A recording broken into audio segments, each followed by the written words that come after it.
At 25 years old, the single man Hao Da never anticipated that during his inaugural flight, the airplane would plummet from the sky. Even more astonishing was the fact that despite the crash, he miraculously survived, along with 4 other individuals. Chapter 1. He and the Beauties. At 25 years old, the single man Hao Da never anticipated that during his inaugural flight, the airplane would plummet from the sky. What astonished him further was that despite the airplane's descent, he remained unharmed, and the other survivors were all stunning young women. The aircraft had crashed onto a desolate island in the vast ocean, where Hao Da found himself seated on a sandy beach, gazing at the 4 beautiful women who had also survived. The wreckage of the airplane lay not far off, and it seemed as though Hao Da and these 4 lovely ladies had been ejected, thus ensuring their survival. "We survived!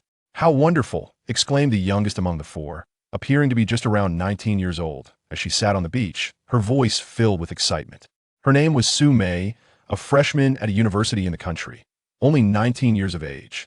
"It's truly fortunate that we survived," remarked the composed and elegant woman among the 4, casting a reflective glance at the shattered wreckage not far away.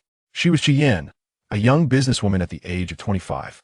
"It seems I am the chosen one. The plane crashed, and yet I remain unscathed. I am simply remarkable," declared the young lady with an air of privilege, exuding confidence. Her name was Yingying, the youngest daughter of a wealthy tycoon, aged 21. The 4th beautiful woman remained silent for the moment. She took out her mobile phone to check for a signal, only to find none. Her name was Liu Yijiao, a stunning secretary to a corporate mogul, aged 23. Hao Da, Su Mei, Yingying, and Liu Yijiao quickly retrieved their own phones, yet none possessed a signal. "What the hell is this place? My high-end satellite phone has no signal," Yingying exclaimed, venting her frustration. "It seems we can only await rescue," Yingying said as she rose, picking up a small stick nearby to begin drawing an SOS signal in the sand. Hao Da, Su Mei, and Liu Yijiao each picked up a stick as well, joining Yingying to draw the SOS signal. Such a plea for help needed to be large enough to be spotted by passing helicopters from above.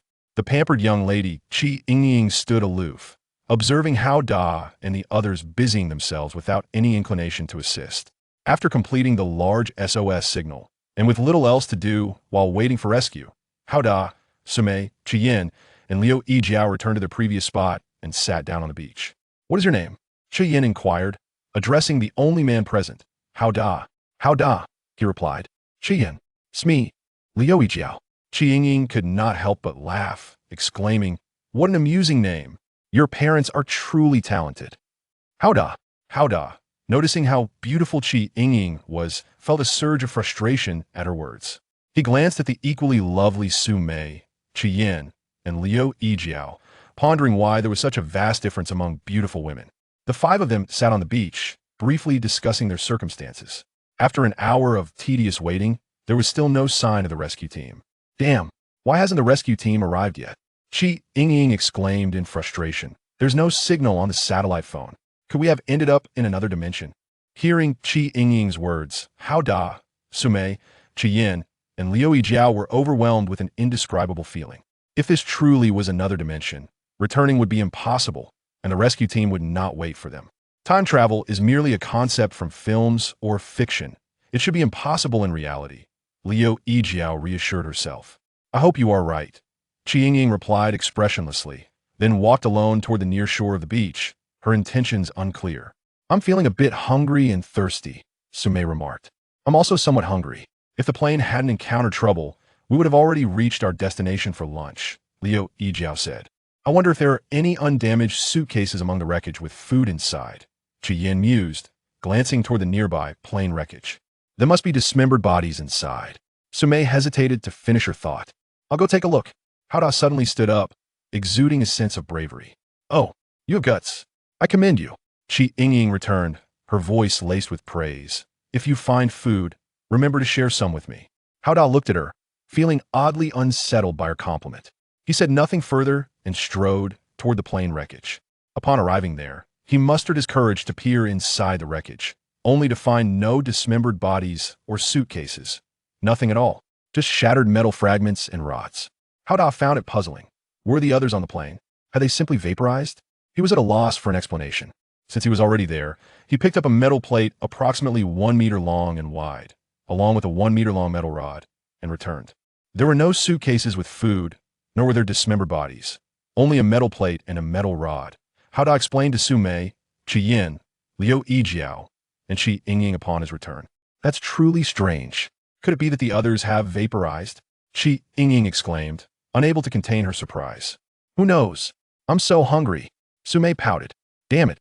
We need to fill our stomachs quickly. Otherwise, before the rescue team arrives, we might starve. Yingying shouted. Where shall we procure food? Liu Yijiao posed a crucial question. I did not see any fish near the shore. I just checked. Yingying replied. There may be wild fruits in the woods, Yin suggested, gazing toward the trees at the end of the beach. Who will go in search of wild fruits? Su Mei inquired. The four of us girls will play rock, paper, scissors. Whoever loses will accompany Hao Da to the woods to find wild fruits, Su Yingying quickly responded.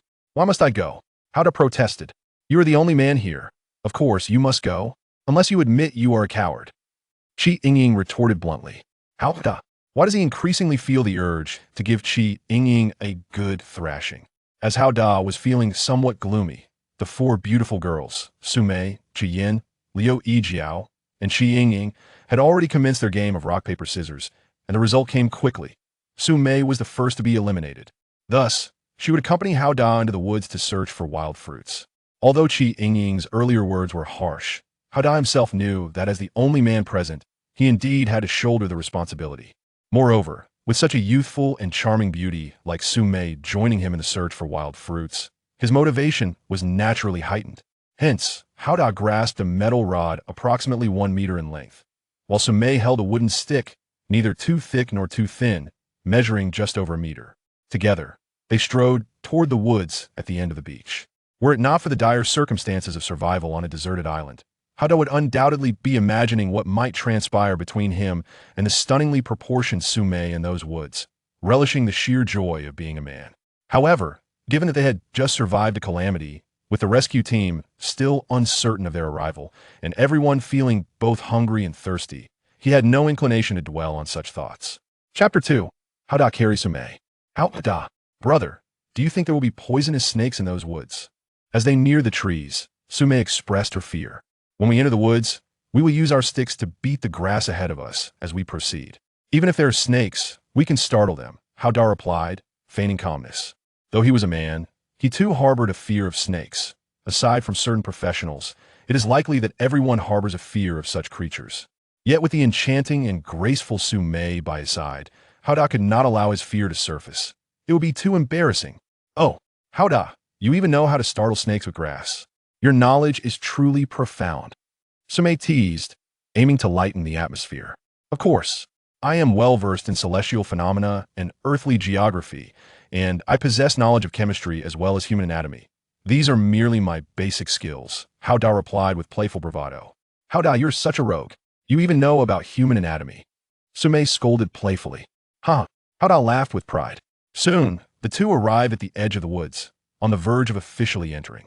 In the midst of the forest, numerous trees stood tall, their boughs frequently echoing with the calls of various birds, while the ground was devoid of any visible path, overrun with lush weeds that reached at least to the knees. In such a place, the mere notion of the absence of venomous snakes was one that even Hao Da and Su Mei found hard to believe. Hao Da, there must be poisonous snakes in this place. I'm so afraid, Su Mei said, a shiver coursing through her. We have no way back. We don't know when the rescue team will arrive. We must find food and water. If we return empty-handed, we'll only await our demise together. Hao Da remarked solemnly, here's the plan. I'll use this stick to clear the grass ahead, and you stay close behind me. In that moment, he felt the weight of his responsibility as a man, tasked with protecting the four stunning beauties, Su Mei, Yin, Liu Yijiao, and Yingying. Thank you for your hard work, Hao Da, Su Mei replied sweetly. With Hao Da clearing the path ahead, her fear diminished significantly compared to before. Thus, Hao Da proceeded, methodically wielding his metal rod to part the grass while advancing at a deliberate pace, with Su Mei cautiously following behind.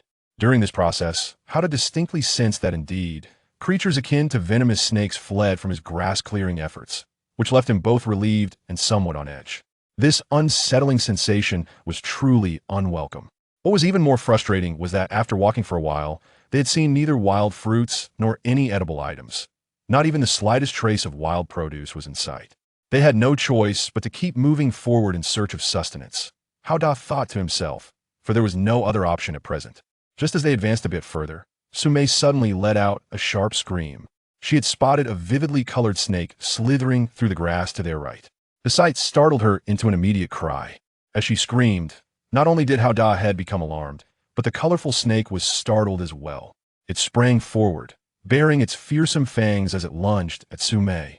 Witnessing such a terrifying scene, Su Mei was rendered momentarily paralyzed, standing there awaiting the fateful bite from the venomous snake. Should it strike her, with no medical supplies on this desolate island, her fate was all too predictable. She would likely succumb to the poison within 30 minutes, or even less. Fortunately, Hao Da reacted swiftly. With a powerful swing of his metal rod, he struck just before the snake could reach Su Mei, sending it flying away. Though the immediate danger was averted, the intense shock had just begun to take its toll on Su Mei. Having been frozen in place moments ago, she now snapped back to reality, instinctively leaping up, only to land heavily and twist her ankle. My foot hurts so much," Su Mei cried out, collapsing to the ground. Hao Da hurriedly examined her injured right foot and thankfully found that it was neither fractured nor dislocated. She had simply twisted it and would recover with a bit of rest. However, it was evident that this was not a suitable place to pause. "I'll carry you. We must continue searching for wild fruits," Hao Da declared resolutely. "Thank you, Hao Da," Su Mei replied, her cheeks flushed as she bashfully nestled against his sturdy back. Hao Da had just saved her life. Had he not reacted quickly to strike the snake away, she would undoubtedly have been bitten, most likely leading to a fatal poisoning. This thought sent a shiver of dread through her. She suddenly felt an overwhelming urge to cry. She longed to return to school. She yearned to be home, yet she could not allow herself to weep, for she did not wish to burden Hao Da, who was enduring the greatest challenge of all. Not only did he have to use a stick to ward off snakes, but he also had to carry her forward. Though she was slender, standing at 1.70 meters, with well-proportioned curves and a weight of 45 kilograms, she was aware that carrying her would not be an easy task for Hao Da. She was not mistaken. Hao Da indeed found it challenging to carry her, not merely due to her weight, but also because of the alluring warmth she exuded, which stirred a certain restlessness within him. Fortunately, the overall sensation was delightful. Thus Hao Da was greatly motivated to continue forward with Su Mei on his back. After walking for a while longer, they still had not encountered any wild fruits or edible items, but faintly, the sound of water could be heard. "There is the sound of water," Su Mei said sweetly from Hao Da's back. Hearing her melodious voice and feeling her warm presence, Hao Da could not help but become even more restless, and he quickly forced himself to suppress it. "Yes, let us head towards the sound of water. Perhaps there are fish there," Hao Da exclaimed with renewed vigor, for he now felt hungrier and thirstier than Su Mei. After a while, the two successfully arrived at the source of the water sound, which was a stream at the foot of a mountain, with water cascading down from above and extending onward. To be precise, this was not merely a small stream. It was a substantial creek, for its water flow was quite significant. "There are fish," Su Mei on Hao Da's back exclaimed with excitement. Hao Da also spotted a sizable fish, but it darted away in a flash, already swept downstream. It was too late to catch it now. Nonetheless, it at least indicated that there were fish in the stream. Hao Da immediately envisioned the delectable aroma of grilled fish and the savory taste of fish soup. Oh, the thought spurred him to prepare for fishing without delay. "Put me down, oh. I will sit on that large rock while you catch the fish," Su Mei suggested enthusiastically. Reluctantly, Hao Da set the warm and fragrant Su Mei down on a large stone beside the stream, then focused on the clear water while gripping a metal rod in his right hand, ready to spear any passing fish. After waiting for a while, finally, another fish appeared. Hao Da reacted as swiftly as he could, thrusting into the water with great force. Alas, he missed. Survival was indeed a formidable challenge. Observing that Hao Da had failed to catch the fish, Su Mei, who sat nearby, feeling both hungry and thirsty, naturally felt a tinge of disappointment, yet she encouraged him, saying, "Hao Da, go. Keep it up." She then inquired, "Can we drink this stream water directly? I'm so thirsty." "We cannot drink it directly. It must be boiled first. Although the water appears clear, there are fish and potentially snakes or other creatures swimming within. Who knows how many parasites may lurk in there?" Hao Da, possessing a fair amount of wilderness survival knowledge, explained. "Then what shall we use to collect some water to bring back and boil?" Su Mei responded with humility. Hao Da nodded, then furrowed his brow and said, The current is rather swift, and with fish coming by only infrequently, the success rate of spearing them is too low. We must devise a plan. Chapter 3. Su Mei's well-defined figure. If only there were a fishing net, Su Mei remarked. Indeed, a fishing net would be quite beneficial. How to smile in response. Glancing around, but finding no materials even suitable for crafting a fishing net. Suddenly, a voice echoed in his mind. The deserted island system has been activated. This system can conjure one item each day. Initiate it with your thoughts. After stating this, the voice faded into silence. Hada wondered if he was merely hearing things. Whether it was a figment of his imagination could be tested. He focused his thoughts and commanded, "Produce a fishing net." To his astonishment, an object suddenly appeared in his right hand. He picked it up and exclaimed, "Wow, a fishing net!" The deserted island system is indeed real. It has granted him the very item he had just wished for. Overcome with joy, he unfurled the net, and the quality appeared satisfactory. "Brother Hao, where did you acquire this fishing net?" Su Mei inquired, her expression one of shock. "If I told you I suddenly developed superpowers and conjured this net with them, would you believe me?" Hada replied with a chuckle. "Of course not. Such things are fantastical. You must have found it." Su Mei teased, her laughter light and charming. "A fishing net is splendid. Hurry, let us catch some fish. We shall feast on grilled fish and savor fish soup." As she spoke, she could not resist swallowing her own sweet saliva. Without further ado, Hada swiftly secured the fishing net along the banks of the creek with wooden sticks. Theoretically, any fish that swam by would inevitably be ensnared. While setting up the net and awaiting the fish, Hada pondered what container he could use to carry creek water back. He surveyed his surroundings and noted the abundance of trees. If he could fell one and carve out some planks, he could fashion a wooden barrel. However, the challenge lay in the absence of tools for chopping trees and crafting planks. Hada attempted to summon a barrel with his thoughts. Yet this time, there was no response whatsoever. After several more attempts, still no reaction. It appeared that his deserted island system could indeed only produce one item per day. Hada consoled himself internally. Contentment is the key to happiness. To be able to conjure something out of thin air each day, like this fishing net, is already quite remarkable. "Fish are coming. Fish are coming.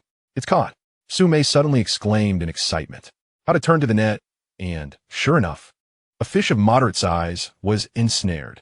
Elated, he extracted the fish from the net and proceeded to prepare it using the sharp end of a metal rod. As the nearby creek made the task convenient, Su Mei sat on a large stone, her eyes sparkling as she watched, unable to suppress her sweet saliva, and asked, "Brother Hao, when we go back to grill the fish, let us wait a bit longer, aiming to catch more fish, ideally 5, 1 for each of us." Hada replied with a smile, "Yes, yes. Brother Hao, you are truly capable." Su Mei praised him with a melodic voice. The term capable can't be ambiguous. Hada teased with a mischievous grin. "Ah, you rogue." Su Mei quickly realized and playfully scolded him, her cheeks flushing. "Earlier, carrying you was quite enjoyable." Hada seized the moment to tease her further. "Go away. I want to carry you back later." Su Mei retorted playfully, "Your legs need to rest a bit longer. If you walk back yourself, you might end up with a limp." Hada exaggerated for effect. "Ah, how annoying. You are such a rascal," Su Mei exclaimed, her frustration evident. In the delightful exchange between the two, the fixed fishing net ensnared an additional 4 fish, culminating in a total of 5. Hada promptly attended to the other 4 fish, carefully gathering them in the precious fishing net. He then hoisted the alluring Su Mei, with her graceful figure, onto his back and retraced their steps. Su Mei, having just been playfully teased by Hao Da's words, felt somewhat awkward as she clung to his robust back, speculating that he must be relishing the sensation of her exquisite form. What a rogue! What a lechayer! She felt she had been dealt a great injustice.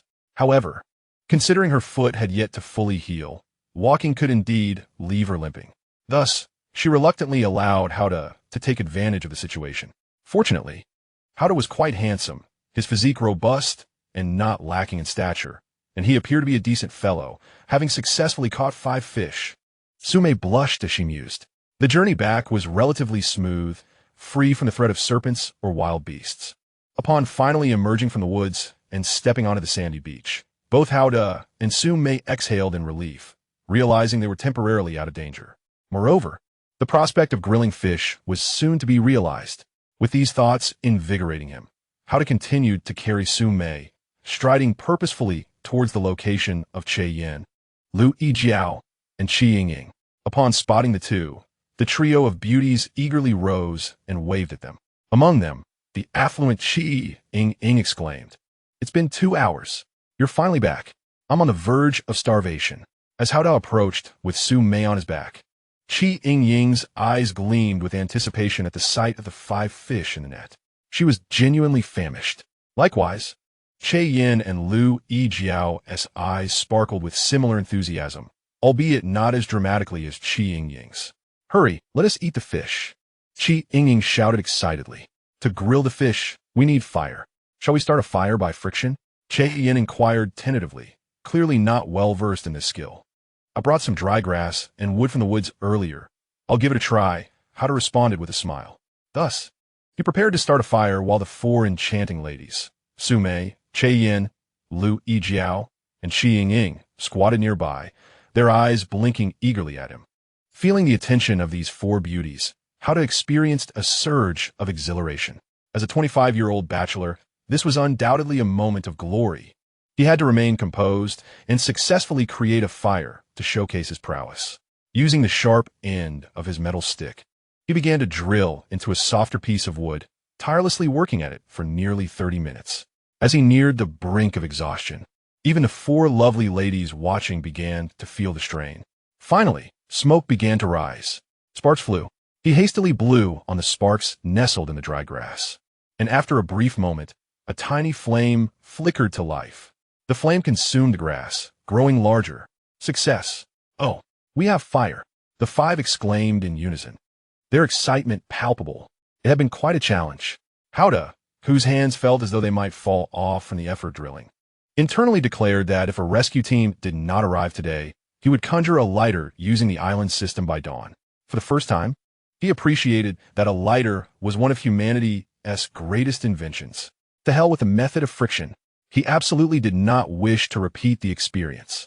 A fire soon blazed brightly, and Howda, Su Mei, Yin, Liu Yijiao, and Yingying gathered around it, engaging in light-hearted banter as each skewered a fish for roasting.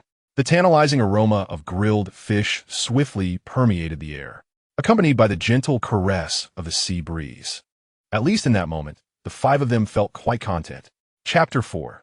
The allure of beauty's drool. With their spirits lifted, the 5 were in high spirits, naturally inclined to jest.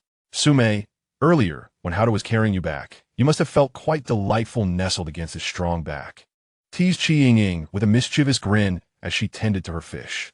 "What are you talking about, Yingying? I twisted my ankle, and it was only because of that Howda carried me," Su Mei retorted, her cheeks flushed. Not long after Su Mei and I entered the woods, she nearly fell victim to a venomous snake. She was so terrified that she accidentally twisted her ankle. Howda explained with a serious demeanor. "There are venomous snakes in the woods." "Goodness," Yingying exclaimed, her face betraying her evident fear. "Indeed, the vividly colored kind. One glance, and you can tell it is highly poisonous.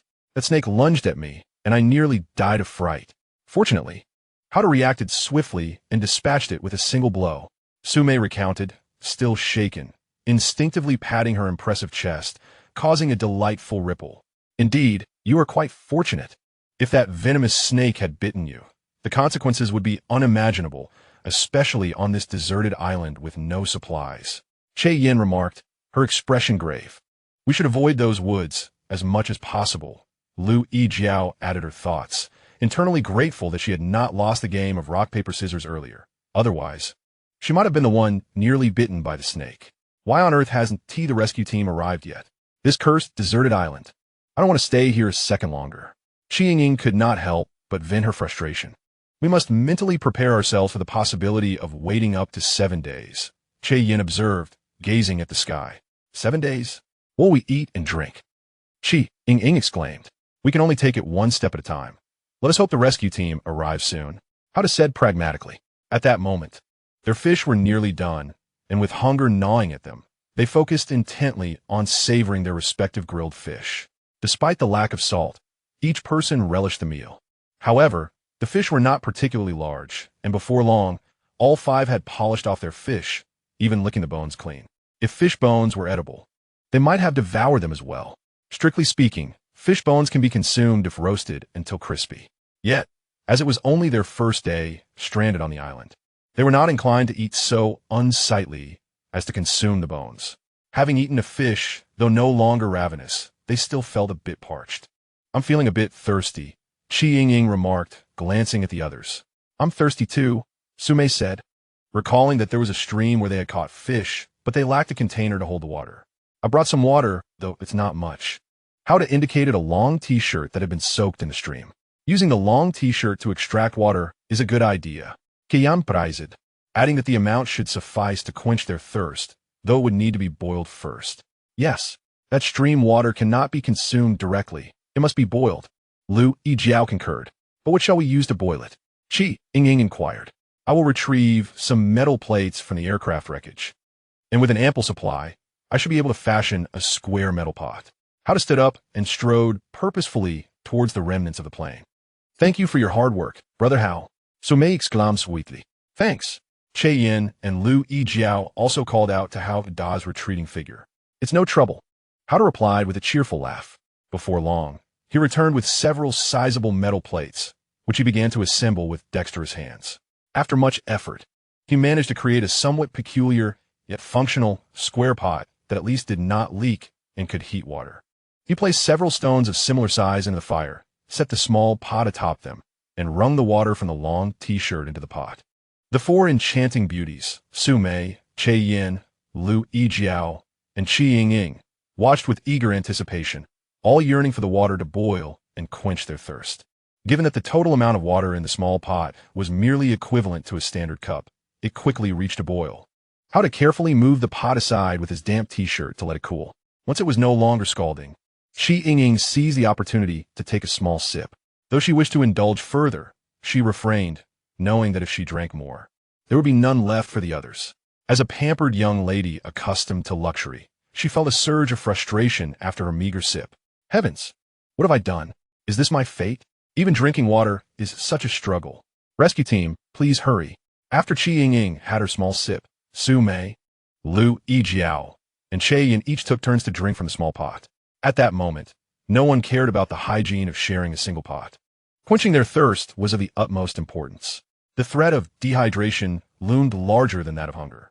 In the end, only a small amount of water remained, which Howda drank with relish, savoring the essence of the four lovely ladies' sweet saliva mingled within. "Brother Hao, why does your expression seem so strange?" Su Mei inquired, noticing the odd smile on his face after he finished drinking. "Because I had the delightful fortune of tasting the sweetness of all four of your saliva," Howda replied with a mischievous grin. "Pervert!" the four beauties exclaimed in unison, playfully scolding him. Yingying and Su Mei, seated beside him, pinched him playfully in mock anger. Laughter erupted, alleviating the earlier gloom that had settled over them from their shared struggle for water. Yet, once the laughter subsided, the harsh reality of survival loomed before the five of them. "What shall we do next?" Su Mei voiced, her tone expressing concern that hunger and thirst would soon return. "I will venture to the stream to catch some fish and gather more water. This time, I will go alone," Howda declared with a sense of responsibility. "Brother Hao." Su Mei gazed at him with a touch of emotion, her eyes glistening. "Well done. As long as we are rescued, I will transfer 1 million as a token of my gratitude." Yingying, the wealthy heiress, added with excitement. "I will do the same. Upon our return, I will reward you handsomely." Yin expressed with heartfelt appreciation. "I too. I will do all I can to thank you when we return," Liu Yijiao affirmed sincerely. The four enchanting beauties were well aware that Howda was risking his life, potentially facing venomous snake bites, to procure fish and water for everyone. If they did not express gratitude for such selflessness, it would be utterly inhumane. However, it was not as perilous as they imagined. "I shall return shortly." Howda, witnessing the fervent concern of the four beauties, felt a surge of emotion.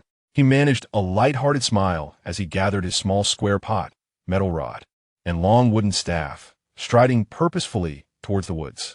Chapter 5. Composed pretense, although Howda had spoken lightly moments before. As he ventured once more into the densely overgrown thicket, where the threat of venomous snakes loomed, anxiety gripped him. Previously, He had the youthful and vivacious Su Mei by his side, which bolstered his courage. Now, he faced the daunting task alone, accompanied by an inexplicable sense of loneliness. Yet, this was his choice. He preferred to confront these dangers himself rather than drag any of the four beauties into peril. Resolute, he struck the underbrush with his long staff while making his way back to the stream. Along the way, he witnessed a vividly colored poisonous snake slither past him. Unlike Su Mei, who would have screamed in terror, he remained as composed as possible, observing the creature until it vanished from sight, then continued on his path. After approximately 30 minutes, he reached the stream without incident. The absence of Su Mei's cheerful laughter left the atmosphere somber as he diligently prepared the fishing net. While waiting for a catch, he filled his small square pot with water.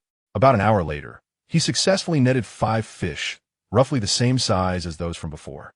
As he gathered the fish and prepared to return, a black bear suddenly appeared above the stream, ambling towards him.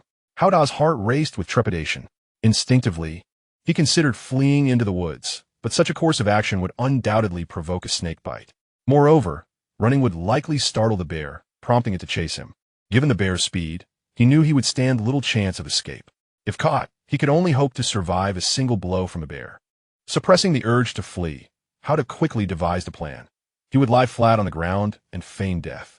This decision stemmed from his recollection of a documentary about black bears, which claimed they had poor eyesight and were colloquially known as black blind creatures. Consequently, they rarely noticed stationary objects. With determination, Hao Da lay down and pretended to be lifeless. Moments later, the bear approached the stream, crossing it with deliberate steps, and drew within a mere meter of the motionless Hao Da. He dared not fully commit to his ruse. Instead, he kept one eye slightly open, observing the bear's massive legs, acutely aware that a single paw could inflict severe injury upon him. With no alternative, he feigned calmness while fixating on the bear's slowly moving limbs, his body drenched in cold sweat from the overwhelming tension. In a rather unfortunate turn of events, it appeared that the black bear had discovered him. Approaching his side, it sniffed around him with its bare snout. Fortunately, he had pressed 5 fish he had caught earlier beneath him. Otherwise, not only would he have lost the fish, but he would have also faced dire consequences. The bear lingered, sniffing him for approximately 30 seconds, an experience that felt far longer than 30 days for him, as he desperately feigned death. One must acknowledge that Einstein's theory of relativity was once again applicable in this moment. After what seemed an eternity, the black bear finally lost interest in the motionless Hao Da and ambled away, drifting downstream along the creek. Hao Da struggled to rise, overwhelmed by a sense of rebirth. He dared not linger, hastily gathered his belongings, and retraced his steps into the woods. The journey back was smooth, and when he finally emerged from the forest to stand upon the sandy beach, the relief he felt was indescribable due to the delay caused by the bear. He had taken over 2 hours, so when he finally appeared at the edge of the woods, Su Mei, Che Yin, Liu Yijiao, and Yingying all waved enthusiastically, welcoming him back with fervor. As he approached them, Yingying exclaimed, "Hao Da, you've taken so long. I thought you had perished." Just moments ago, Su Mei was in tears, fearing you'd been bitten by a venomous snake and suggesting we search for you, believing there was still hope. If you had delayed any longer, we would have truly risked our lives to find you. Upon hearing Yingying's words, Hao Da glanced at Su Mei and noticed her eyes were slightly red, revealing that she had indeed been crying. He couldn't help but feel a surge of emotion. "Do not worry, your Hao Da Ji is quite resilient. It takes more than that to bring me down," he gently reassured, patting Su Mei's soft shoulder. "I'm just relieved you're safe." Su Mei beamed, her smile bright and sweet. "Did you encounter any other troubles?" Che Yin inquired, noticing that Hao Da's clothing was soaked. "Nothing much, really. I caught 5 fish and filled my small pot with water for the return journey, but then suddenly a black bear appeared." Hao Da replied nonchalantly as he set down the fish and other items. "A black bear? Good heavens! Did you manage to kill it?" Yingying gasped in astonishment. Su Mei, Che Yin, and Liu Yijiao stared at Hao Da in disbelief. How could one possibly kill a black bear? "I merely played dead for a while to escape a perilous situation," Hao Da chuckled lightly. Given that the life-threatening moment had passed, he now appeared remarkably nonchalant, exuding an air of confidence. "Oh, to feign death and evade a bear's attack is quite an impressive feat," Su Mei remarked, her eyes sparkling with admiration. When you lay there pretending to be dead, did the bear simply walk past you? Liu Yijiao asked curiously. Not quite. It paused beside me and sniffed around for about 30 seconds before it slowly wandered off. How to explain? The four beautiful ladies, Liu Yijiao, Su Mei, Yingying, and Yin, were momentarily stunned before Yingying exclaimed, You are truly remarkable. How did you manage to come back alive? If it were me, I would have been terrified to death. As promised, I will express my gratitude upon returning. You can count on at least 1,000,000. Brother Hao. Su Mei gazed at him with glistening eyes, while Yin and Liu Yijiao looked upon him with profound gratitude. That's all there is to it. Look, I'm perfectly fine now. We've got fish, we've got water. Dinner will be ready in no time. Brother Hao declared with a deliberately light, easy smile. Haha, my stomach is growling again. Let us get cooking, right away. Yingying laughed in reply, influenced by their cheerful spirits. Even Su Mei, whose heart had been weighed down with complex emotions, gradually relaxed. The five of them chatted animatedly as they prepared dinner together. We've got a small pot full of water. Why not make fish soup in addition to the grilled fish? Yin suggested with a gentle smile. An excellent idea. Brother Hao readily agreed. Su Mei and the others, of course, voiced no objection. Soon, the five sat encircling the bonfire on the sandy shore, grilled fish sizzling. Fragrant fish soup simmering, its savory aroma mingling with the warm, golden light of the late afternoon sun. Though it was nearing 5 o'clock, the sun still bathed them in gentle warmth. Brother Hao and the four exquisite women conversed and laughed, savoring this fleeting moment of serene contentment. As for what would come after this meal, well, that could wait until the plates were cleared. Chapter 6. Sleeping under the stars after feasting on grilled fish and sipping steaming fish soup. Brother Hao, Su Mei, Yin, Liu Yijiao, and Yingying sat together around the crackling bonfire on the beach, resting, talking, lingering in the quiet hush of the encroaching dusk. If the rescue team suddenly appears, how wonderful that would be. Yingying murmured, her eyes alight with wistful hope. But what if night falls and they still haven't arrived? Where then shall we sleep tonight? Su Mei asked, her tone far less sanguine. Su Mei, don't be such a harbinger of gloom. They will arrive before dark. Yingying retorted, almost feverishly. Seeing her agitation, Su Mei instinctively edged closer to Brother Hao, a subtle tremor in her voice. It would be ideal if rescuers arrived before nightfall. But we must prepare for the alternative, Yin observed with calm pragmatism. Exactly, Liu Yijiao concurred. We must decide right now where we shall rest tonight. Where else? Right here, around the fire, under the open sky. Yingying snapped, then turned sharply to curse the empty air. Damn it. This is the first time in my life I've endured such wretchedness. Why? Why did that plane have to crash? The temperature drops sharply along the coast after sunset. Brother Hao remarked soberly.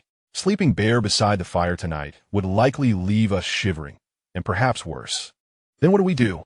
Su Mei asked softly, her voice tinged with quiet vulnerability. To build even a simple shelter, we need timber, and though the forest holds trees, it also harbors venomous snakes. Moreover, we have no tools with which to fell them, Yin said, her brow furrowed in concern. What then are we to do? Liu Yijiao echoed, her question mirroring Su Mei's. Yingying stared silently into the flames, unblinking, her composure fraying at the edges. I have an idea, Brother Hao said suddenly. What idea? Su Mei, Yin, and Liu Yijiao turned to him in unison. I once watched a wilderness survival program, Bear Grylls series. In one episode, he spent a night in deep snow. Tell me, how do you suppose he slept? Brother Hao teased, his tone laced with quiet intrigue. How? The three women leaned in, genuinely curious. None had seen that episode. Even Yingying, still gazing blankly into the fire, pricked up her ears and inwardly scoffed. Sleep in snow? Is he mad? He defreeze solid. Having sufficiently piqued their curiosity, Hao began to articulate his thoughts, recounting how he had excavated a pit in the snow that provided both wind protection and a degree of warmth. Oh, now I understand. We could dig a pit right here on this beach. Su Mei exclaimed, suddenly enlightened. Yin and Liu Yijiao nodded in agreement, equally illuminated by the revelation. Yingying, however, found herself pondering the simplicity of such a solution. Why had she not conceived of this earlier? It appeared that her foul mood had significantly impaired her intellect. This beach lay adjacent to the sea. Surely digging a pit would not lead to water, would it? At that moment, Yin posed another question. Let us choose a location that is as far from the ocean as possible, yet reasonably close to the forest. But not too close, Howda suggested. It was well understood by all that being too near the forest posed the risk of encountering venomous snakes. The thought of sleeping in the pit at night only to have a brightly colored snake fall upon them was indeed a disconcerting prospect. Would they even be able to sleep soundly? Shall we proceed to select a spot and dig the pit now?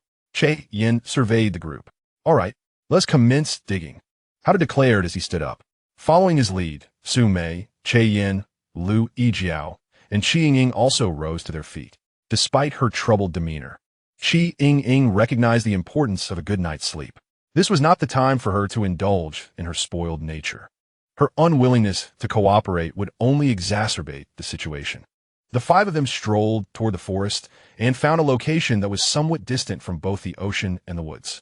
Howda marked out a rough length and width on the ground with a metal rod, indicating the space required for 5 individuals to lie side by side. He then prepared to dig a pit that would be somewhat longer and wider than the markings suggested. How deep should we dig? Su Mei Weiyev. A depth of over a meter should suffice for wind protection and adequate warmth, Howda replied. With a clear plan in mind, the 5 of them worked diligently together to excavate the pit. Even Yingying, the pampered heiress, fully engaged in the labor.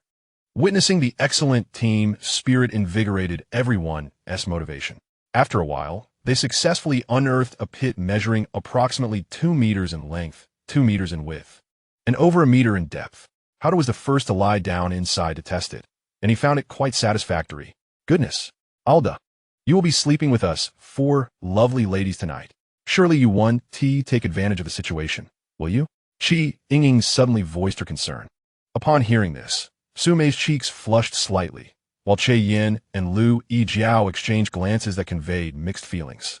We are all stranded on this deserted island, starving and dirty. Who has the inclination to think about such things? Howda responded, somewhat exasperated. The 4 beautiful women nodded in agreement, realizing the wisdom in his words. With hunger and cold burdens weighing upon them, and having not bathed for a day, who could possibly entertain such thoughts? Their wariness toward Howda, the sole male among them, dissipated in an instant. Subsequently, the 5 of them relocated the fire pit to a position approximately 1 meter away from the newly dug pit. And then, somewhat bored, they gathered around the fire to engage in conversation. With no signal or internet access on their phones, they had little else to occupy their time aside from warming themselves and chatting. Yingying occasionally glanced at the sky, clearly still harboring hopes that the rescue team would arrive before nightfall. She could hardly fathom how long the 5 of them could survive on this desolate island if the rescue team did not arrive soon, or worse, never arrived at all. Howda, Su Mei, Yin, and Liu Yijiao were naturally preoccupied with the same dire thoughts, casting a pall over their collective spirits. Fortunately, with 5 individuals together, they could find solace in each other's company. Had there been only 2 or even 1 person, they would have faced an unspeakable loneliness and terror. Having consumed only some roasted fish and fish soup earlier, and with the exertion from digging the pit, hunger began to gnaw at each of them. Yet, no one dared to voice their hunger, including the young lady Yingying. They all endured, having eaten something earlier, and could tolerate this temporary discomfort. It was out of the question to send Howda into the perilous woods again to fetch fish from stream. He had already ventured there twice today, and given their lack of close ties, he had shown immense goodwill. The 4 enchanting women understood this well. Howda himself refrained from mentioning hunger, believing he could withstand it for now. The day's encounters with venomous snakes and black bears still haunted him. He feared for his life. If he could avoid the woods, he would gladly do so. As for what tomorrow might bring, they would cross that bridge when they came to it. After sitting around the fire for approximately 2 hours, the rescue team had yet to appear, and the night had fully enveloped them. Stars twinkled overhead, but the moon was absent, leaving only the fire's glow to illuminate the beach. The forest echoed with various bird calls, mercifully devoid of any sounds from wild beasts. A chill had settled in. The fire offered little warmth. It's getting rather cold, Su Mei remarked, crossing her arms. Why don't we lie down in the pit now? Qian suggested. I concur. Liu Yijiao chimed in. I agree as well. Yingying added.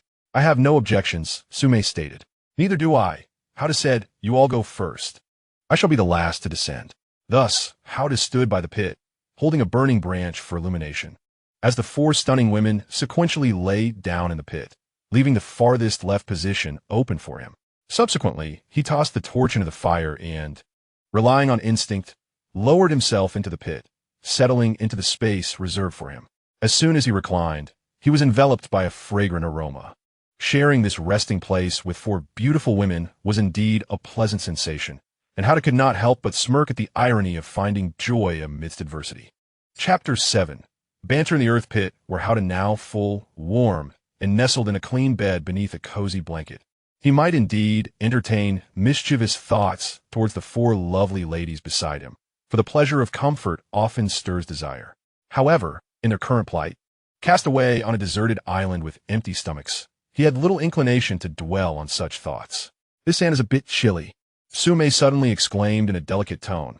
Nestled against Howda cold is to be expected, but it is certainly preferable to lying on a sandy beach with a biting wind blowing. Yin comforted, finding contentment in their circumstances. Considering that we survived the plane crash, it is indeed a stroke of good fortune for the five of us. Being alive and able to sleep is something for which we should be grateful, Liu Yijiao reflected, lying to the right of Yin. Indeed, we must not be overly demanding, Su Mei replied, her voice soft and gentle. Should we cover the pit with a board? Suddenly inquired Yingying, who lay on the far right. There is no need for a cover. It's good to have some ventilation. Otherwise, we might not even realize we're suffocating in our sleep, replied Yin. I'm concerned that some creature might come down from above during the night. Yingying added. Her words naturally led the others to envision vividly colored venomous snakes, sending shivers down their spines and raising the hair on their necks. Perhaps we should place some metal sheets to shield the top? This way, we can block it adequately while still allowing for some openings for air, suggested Su Mei timidly. That sounds perfect, Yingying immediately supported. I'll take care of it, Howda proclaimed, displaying his proactive nature as he stood up and swiftly climbed up, retrieving several metal sheets from beside the fire. He then descended into the pit, which was over a meter deep, and, standing upright, arranged the metal sheets over the earthen pit, leaving small gaps for ventilation. Finally, he reclined back down. Thank you for your hard work, Brother Hao, Su Mei said sweetly. It was no trouble at all, Howda replied with a smile. After doing this, I do feel a greater sense of security.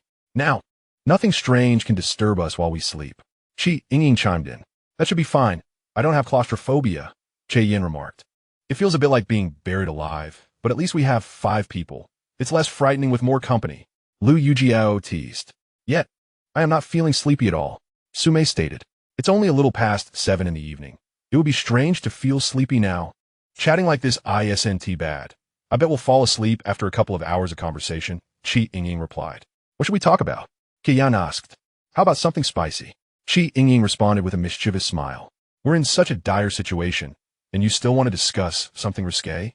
Liu Yijiao expressed her disbelief. Precisely because it's dire, we should discuss something stimulating to jolt our senses. Yingying laughed even more wickedly. Go ahead and talk. We'll listen, Yin said. Come on, it's no fun if I'm the only one talking. I need some interaction, you know? Yingying exclaimed.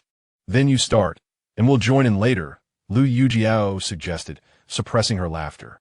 After a moment of contemplation, Yingying boldly declared, Howda, does your name truly reflect who you are?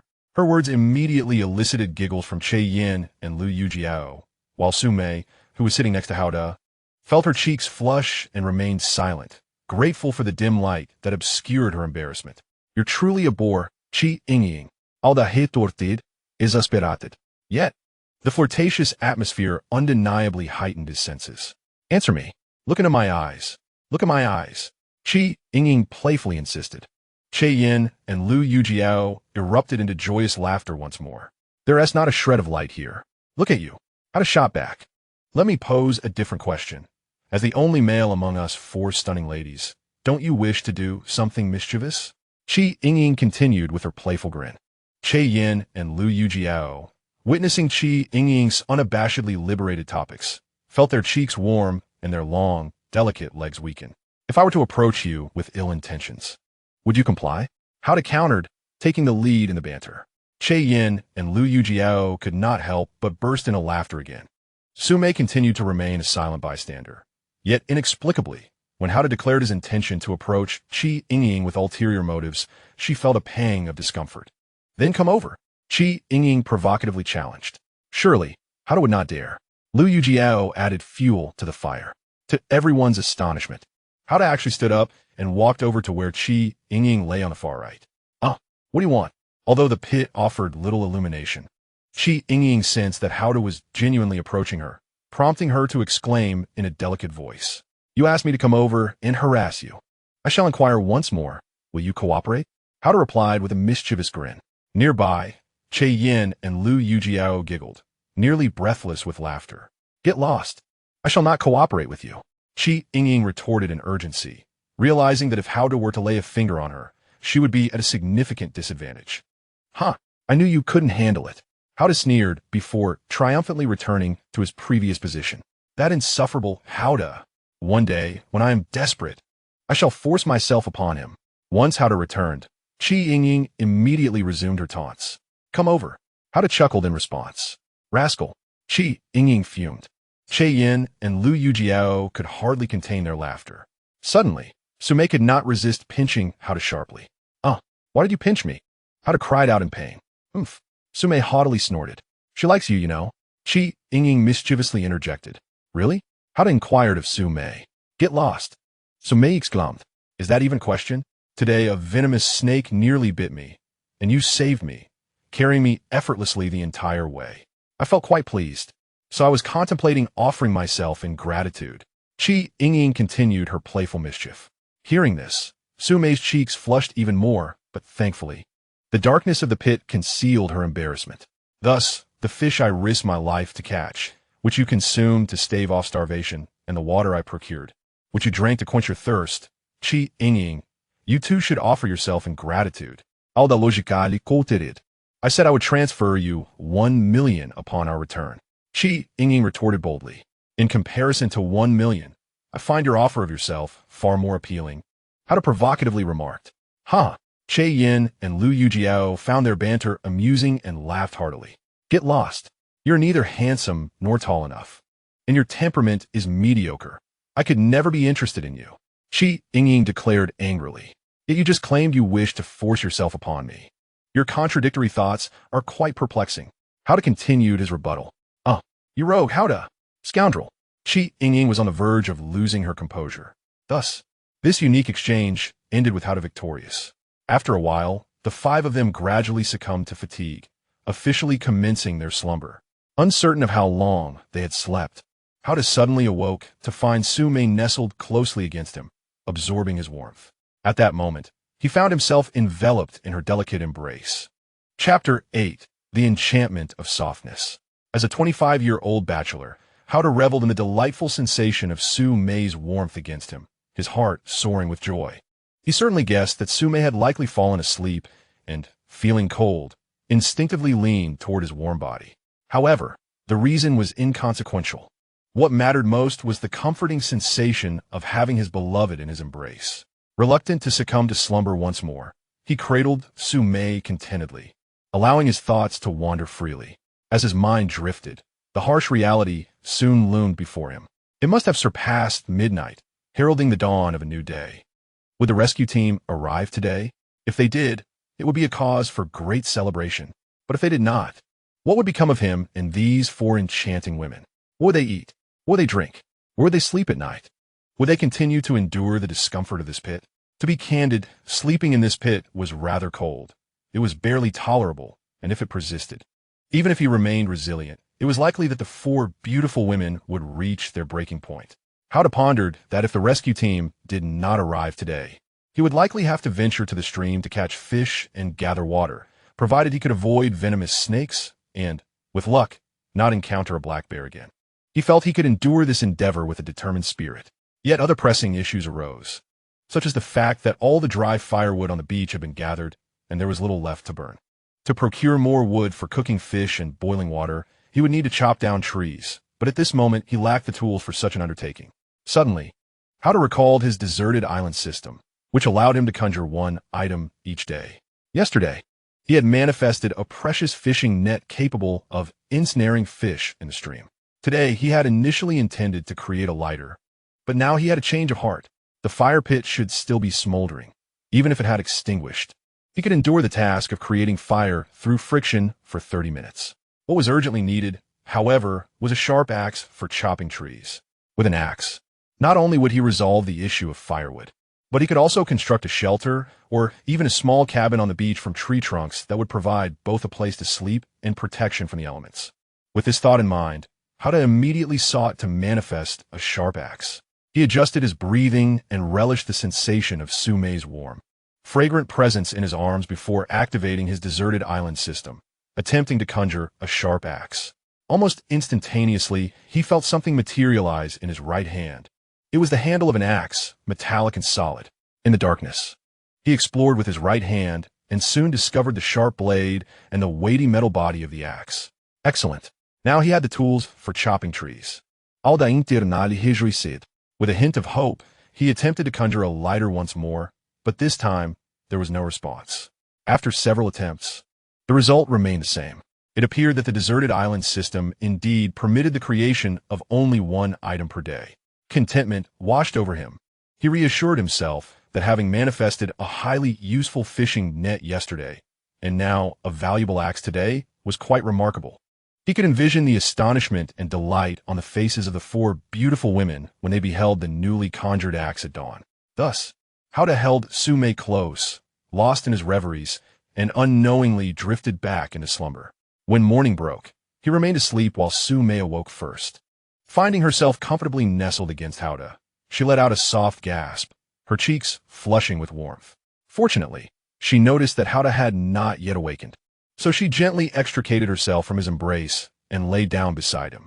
Turning her head, she glanced at the still sleeping Yin, Liu Yijiao, and Yingying, and realizing they had not discovered her, and Hada had slept together in an embrace the previous night, she visibly relaxed. With no other pressing matters at hand, she continued to lie there, closing her eyes to rest.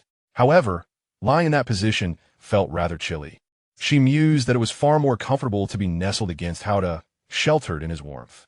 Yet, as this thought crossed her mind, her delicate face flushed slightly, for she had felt a certain stirring from Hada's body earlier. Indeed, he was aptly named. How incorrigible, she scolded inwardly. After a while, Yingying, Yin, Liu Yijiao, and Hada awakened in succession. Damn it, I nearly froze to death last night.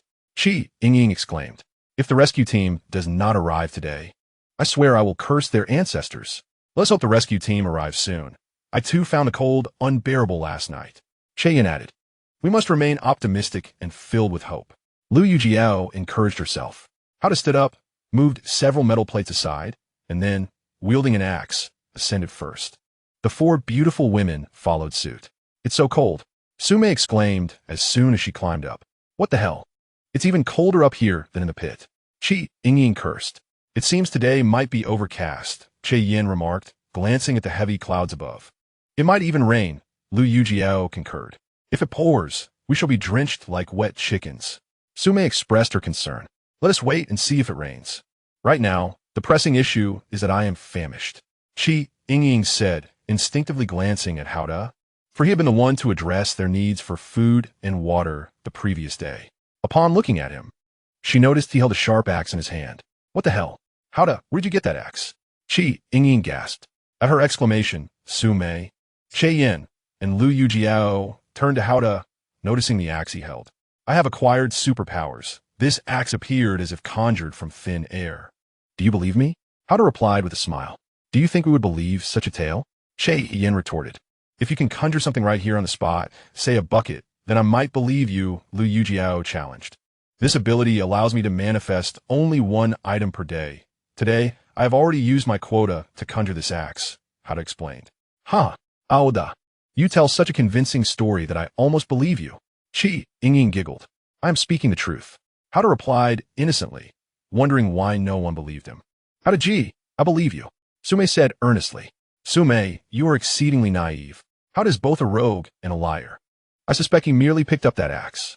Conjuring something from thin air? Who would believe that? Yingying responded skeptically.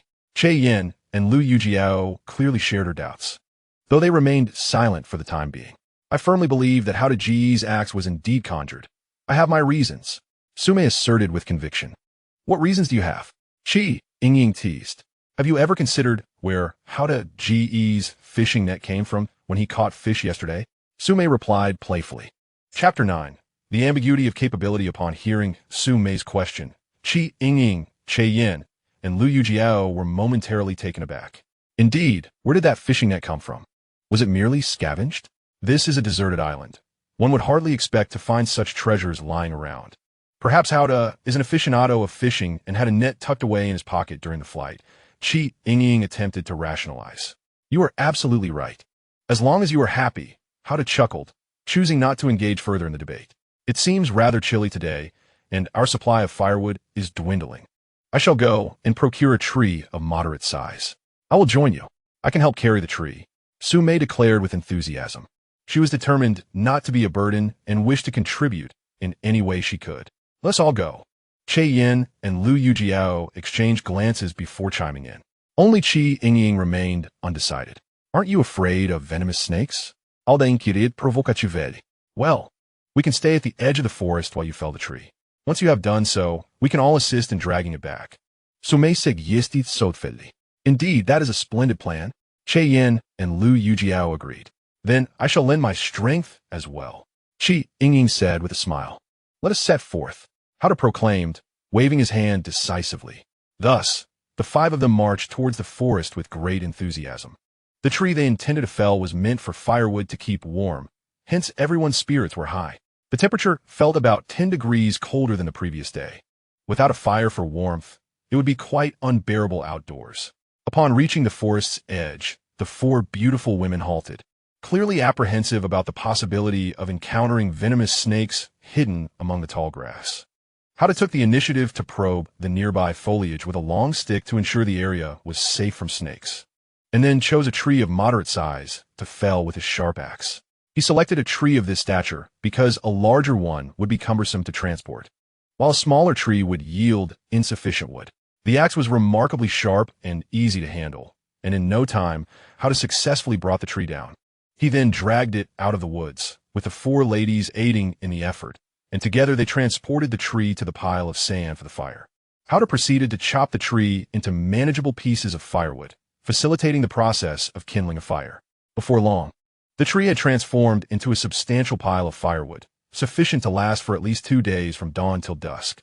After the exertion of hauling the tree, Su Mei, Yin, Liu Yijiao, and Yingying felt noticeably hungrier, yet none dared to voice their discomfort, choosing instead to endure in silence. Meanwhile, the rescue team remained elusive, their presence still unfelt. Hao took a moment to rest before rising and stating, I shall head to the creek to catch some fish and fetch water. Do you require my assistance, Brother Hao? Su Mei Wei, Yan, Liu Yijiao, and Yingying turned their gazes towards him as well. I can manage the risk alone, Hao replied with a smile, choosing not to elaborate further. He then gathered his long stick, axe, and small pot, striding confidently towards the woods. Be careful, Brother Hao, the four beautiful women called after him. Rest assured, Hao responded without looking back, waving his hand dismissively. Now that he was equipped with the island system, he was confident that survival was well within his grasp. Brother Hao is truly kind-hearted, willing to venture alone into the waters to catch fish, refusing to let us share in the perilous endeavor. After Brother Hao walked away, Su Mei, sitting beside the bonfire on the beach, spoke with slightly moist eyes. Then why not offer yourself to him? Yingying teased in response. Su Mei did not reply, staring blankly at the fire.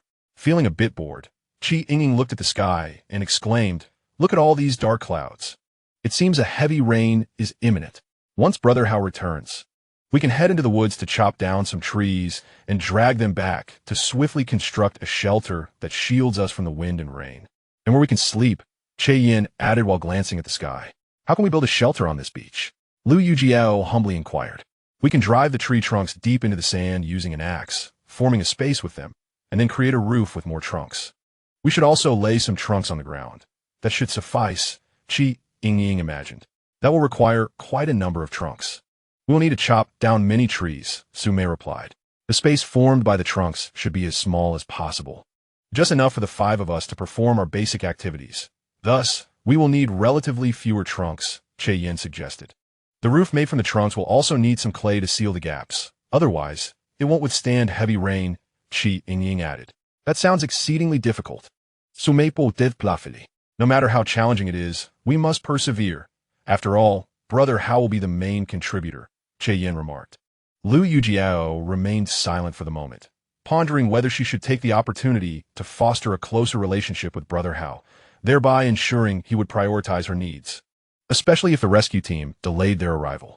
Her thoughts on building rapport naturally leaned towards the intimate connections between men and women. Having previously been a beautiful secretary to a company boss, she was well aware of men's inclinations. As she contemplated this, her naturally strong desires became evident, and her long, graceful legs felt a bit restless, prompting her to instinctively squeeze them together. Brother Hao returned relatively smoothly this time, having caught 10 fish as sizable as those from yesterday, along with a small pot of water, all within an hour. Brother Hao, you are truly amazing, Yingying exclaimed excitedly upon seeing the bounty. She felt as though she might faint from hunger.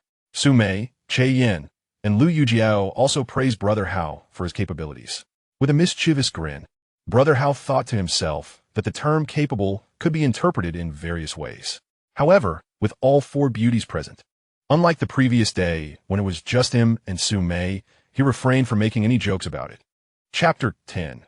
Brother Hao's advantages. As the 5 gathered around the bonfire to grill the fish and prepare fish soup, Yin proactively mentioned the shelter building plan, to which Brother Hao naturally agreed, stating that after they had their fill, they would go chop trees and construct the shelter. Although the grilled fish and soup lacked salt, everyone felt content. Given the current situation, having something to eat and drink was already a blessing. What more could one desire than mere salt? Though long-term absence of salt would certainly lead to issues, a day or 2 without it would not cause significant harm. After satisfying their hunger and thirst, the 5 of them boldly made their way to the edge of the woods. The 4 beauties remained stationary, while Brother Hao entered the forest, axe in hand, to chop down trees. He felled tree after tree, and amidst the strenuous labor, he began to feel a bit hungry again, yet he did his best to endure it. One by one, they dragged the fallen trees out, and then the 5 of them worked together to transport each tree to the bonfire on the beach. Following this, Hao skillfully chopped each tree into 2 or 3 segments, ensuring they were of uniform length and appropriately sized. These trunks were then driven deep into the sand, forming a small enclosure, complete with an entrance. Subsequently, Hao and the 4 beautiful women placed some trunks atop the embedded ones, creating a rudimentary shelter roof. Hao then ventured back into the woods, gathering some clay and large banana leaves. He used the clay to seal the gaps between the trunks and adorn the top with the banana leaves, transforming the shelter into a semblance of functionality. Next, Hao, along with Su Mei, Yin, Liu Yijiao, and Yingying, laid down additional trunks on the ground inside the shelter, replacing the sandy floor with a wooden one. Although sleeping on the trunks felt somewhat peculiar, it was undoubtedly a vast improvement over the previous night spent in a sandy pit. However, another issue arose. The bonfire could not be easily moved into shelter, making it difficult to warm themselves. To address this, Hao devised a plan to remove 2 trunks from the edge of the shelter's floor and relocate the bonfire onto the exposed sandy surface. Given that the thick trunks were difficult to ignite, it remained feasible to maintain warmth within the shelter. After completing these tasks, the 5 of them were exhausted and sprawled out in a row on the somewhat cramped but serviceable wooden floor of the shelter. Suddenly, they heard the sound of raindrops on the roof. Indeed, it had started to rain. The raindrops grew increasingly dense and heavy, indicating a downpour outside. The shelter's ability to withstand the rain is about to be tested, Hao remarked, slightly anxious. If it fails, we will be drenched. Yingying added. I hope it stands the test. Su Mei prayed. It hasn't leaked so far, so it should be fine, Yin observed as she lay gazing at the roof. Thank goodness we built the shelter in time. Otherwise, we would surely be soaked. Liu Yijiao expressed her relief. I'm grateful for this axe. Without it, such a splendid shelter would have been unimaginable. Hao noted. Hao, I'm starting to believe that this axe truly is your magical tool. Yingying exclaimed. It's good to have faith, Hao replied nonchalantly. When you transform something tomorrow, do it in front of everyone. Earnestly suggested. No problem. Aldagrid Hiajiri. What shall you transform tomorrow? Liu Yijiao inquired with interest. How about a helicopter? We could take a helicopter home. Yingying proposed. A helicopter is far too large. I doubt it can be transformed. How to speculate it. Moreover, it must be able to fly. We wouldn't want to fall from the sky. I can pilot a helicopter. Yingying asserted. Really? Yin turned to look at her. Absolutely. I even have a flying license.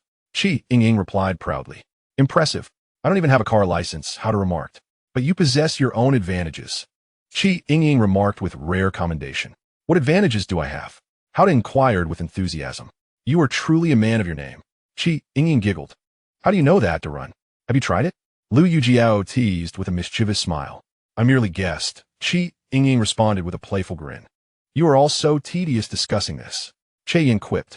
Su Mei, however, blushed and refrained from commenting. In truth, she was the first among the four beauties to recognize that Howda indeed lived up to his name, even though she had yet to experience it. Last night, she had genuinely spent the night embracing him. Howda chose not to elaborate on the matter, acknowledging that the topic was rather undignified. Nonetheless, he would welcome the prospect of any or all of the four beauties wishing to confirm whether he was truly a man of his name, and he would likely relish the experience and develop affections over time. Chapter 11. A rainy day conversation. Howda, what did you do before? After a while, Yingying struck up a conversation again. Outside, the rain fell heavily, leaving little else to do but chat. I worked various jobs. Spent some time on assembly lines at factories, grew tired of it, took a month off, then delivered takeout for a while, grew weary of that too.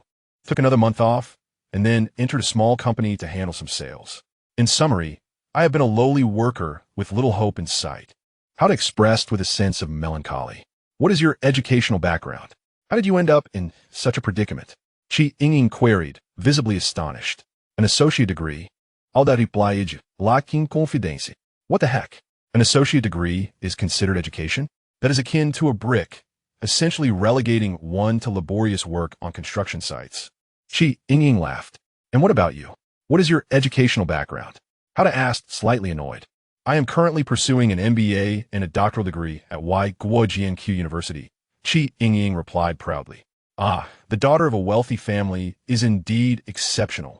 Howda remarked with a hint of jealousy. I earned my place there through merit, you know. Yingying shot him a disdainful glance.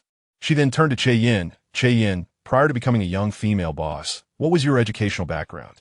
I hold a bachelor's degree from a certain esteemed university in the country. Yin replied with a smile. That's still quite commendable. Yingying commented, implying that while Yin's education was inferior to hers, it far surpassed Howda's associate degree. And you, Liu Yijiao, before becoming a personal secretary, what was your educational background? Yingying inquired curiously.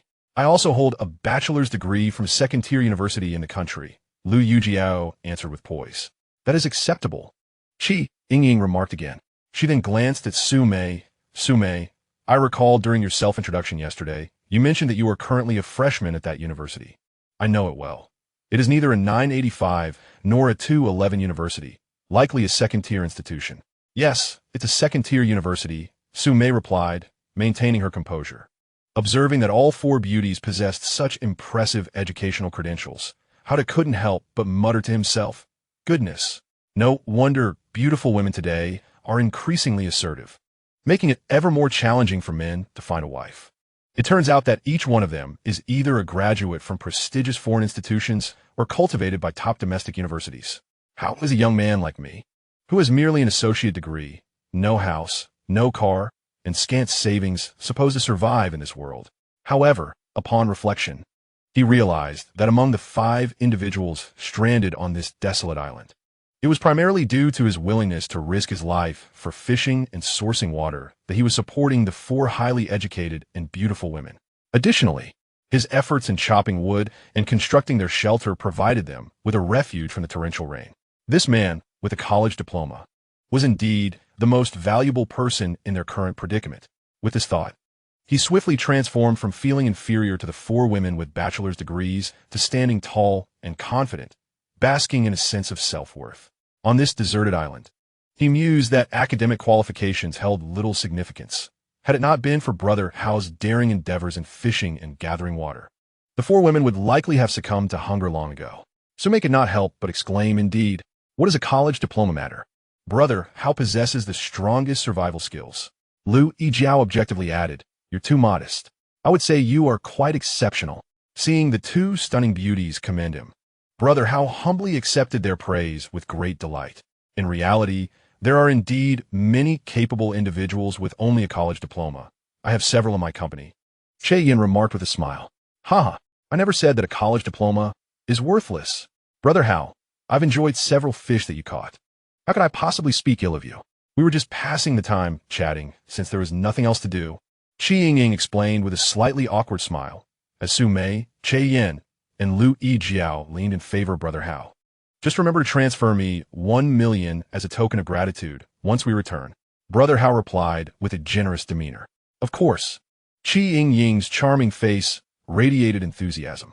For someone with a wealthy father, 1 million was merely pocket money for a month. The sound of rain began to lessen. Liu Yijiao remarked, although we are warming ourselves by the fire, it is still quite chilly. Oh yes. Brother Hao, could you transform one cool tomorrow? Perhaps 5 down comforters if you could? Su Mei immediately contemplated what would be most beneficial for the next day. If we had 5 down comforters, sleeping at night would certainly be much more comfortable. Yin expressed with a look of longing. With down comforters, sleeping in the nude would be even more delightful. Liu Yijiao's face lit up with excitement. You enjoy sleeping in the nude? Liu Yijiao? I share that preference as well. Yingying giggled. You two are quite open-minded. Su Mei chuckled. I suspect I can only transform 1 down comforter tomorrow, as 5 constitutes 5 separate items. However, I will first attempt to change 1 helicopter. If that fails, I will try to create 5 down comforters, and if that does not work, I should be able to manage at least 1 down comforter. Brother Hao stated with a sense of planning. Brother Hao, can you really conjure things out of thin air? Yingying, captivated by his earnest demeanor, inquired, as if trying to decipher the truth from his expression. Of course, this ability emerged suddenly after I was unable to catch fish in the stream yesterday. I then transformed it into a fishing net, and this morning I transformed a hatchet. I can create 1 item each day, Brother Hao replied calmly. Wow, then we will have to rely on you from now on. I wonder when the rescue team will arrive. Until then, we will need to depend on your ability to conjure things for a better life. Yingying exclaimed with excitement. Yes, tomorrow, I will aim for 5 down comforters. If I cannot create 5, 1 will suffice. She added enthusiastically. But how can 5 people share 1 down comforter? Qian suddenly interjected. 5 individuals huddled together beneath the same blanket. Liu Yijiao laughed playfully. Haha, how it will surely be an ecstasy, sleeping alongside us, 4 stunning beauties. Yingying also chuckled heartily. Then you two might not be able to sleep in a nude. So mate teased. Well, it's possible. Just like last night, you can sleep next to Hao and Liu Yijiao, and I could sleep in a nude. Yingying boldly declared. Then I shall also sleep in a nude.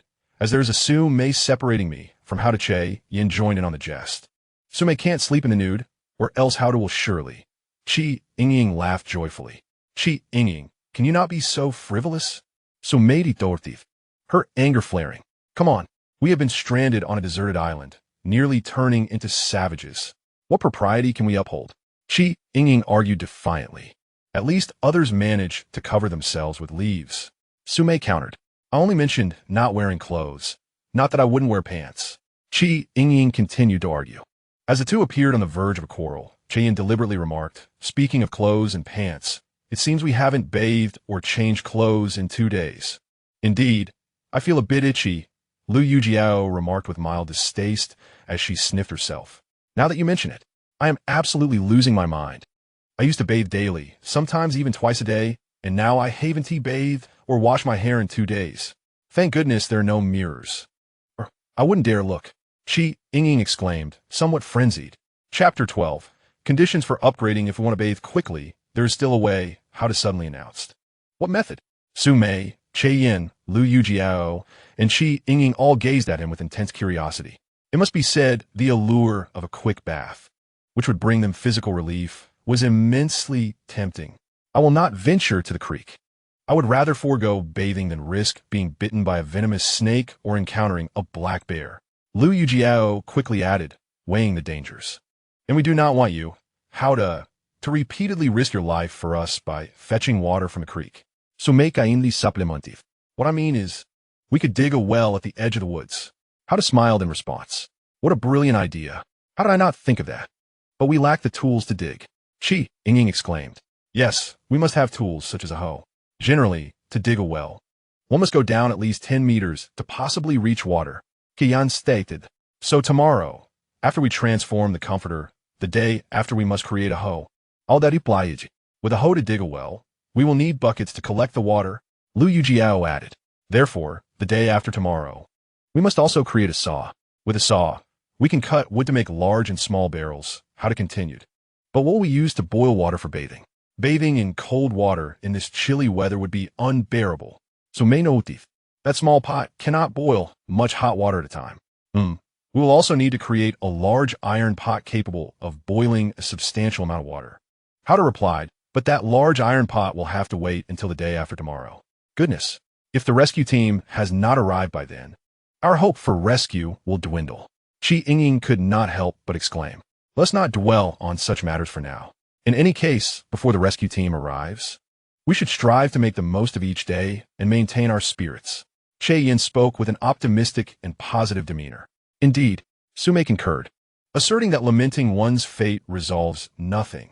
What truly matters is to live in the present and strive to do our best at this moment. Before the rescue team arrives, it appears we won't be able to take a hot shower until at least the day after tomorrow. Liu Yijiao frowned as she spoke. Today marks 2 days without a wash. Tomorrow will be 3 days, the day after tomorrow 4 days, and the day after that 5 days.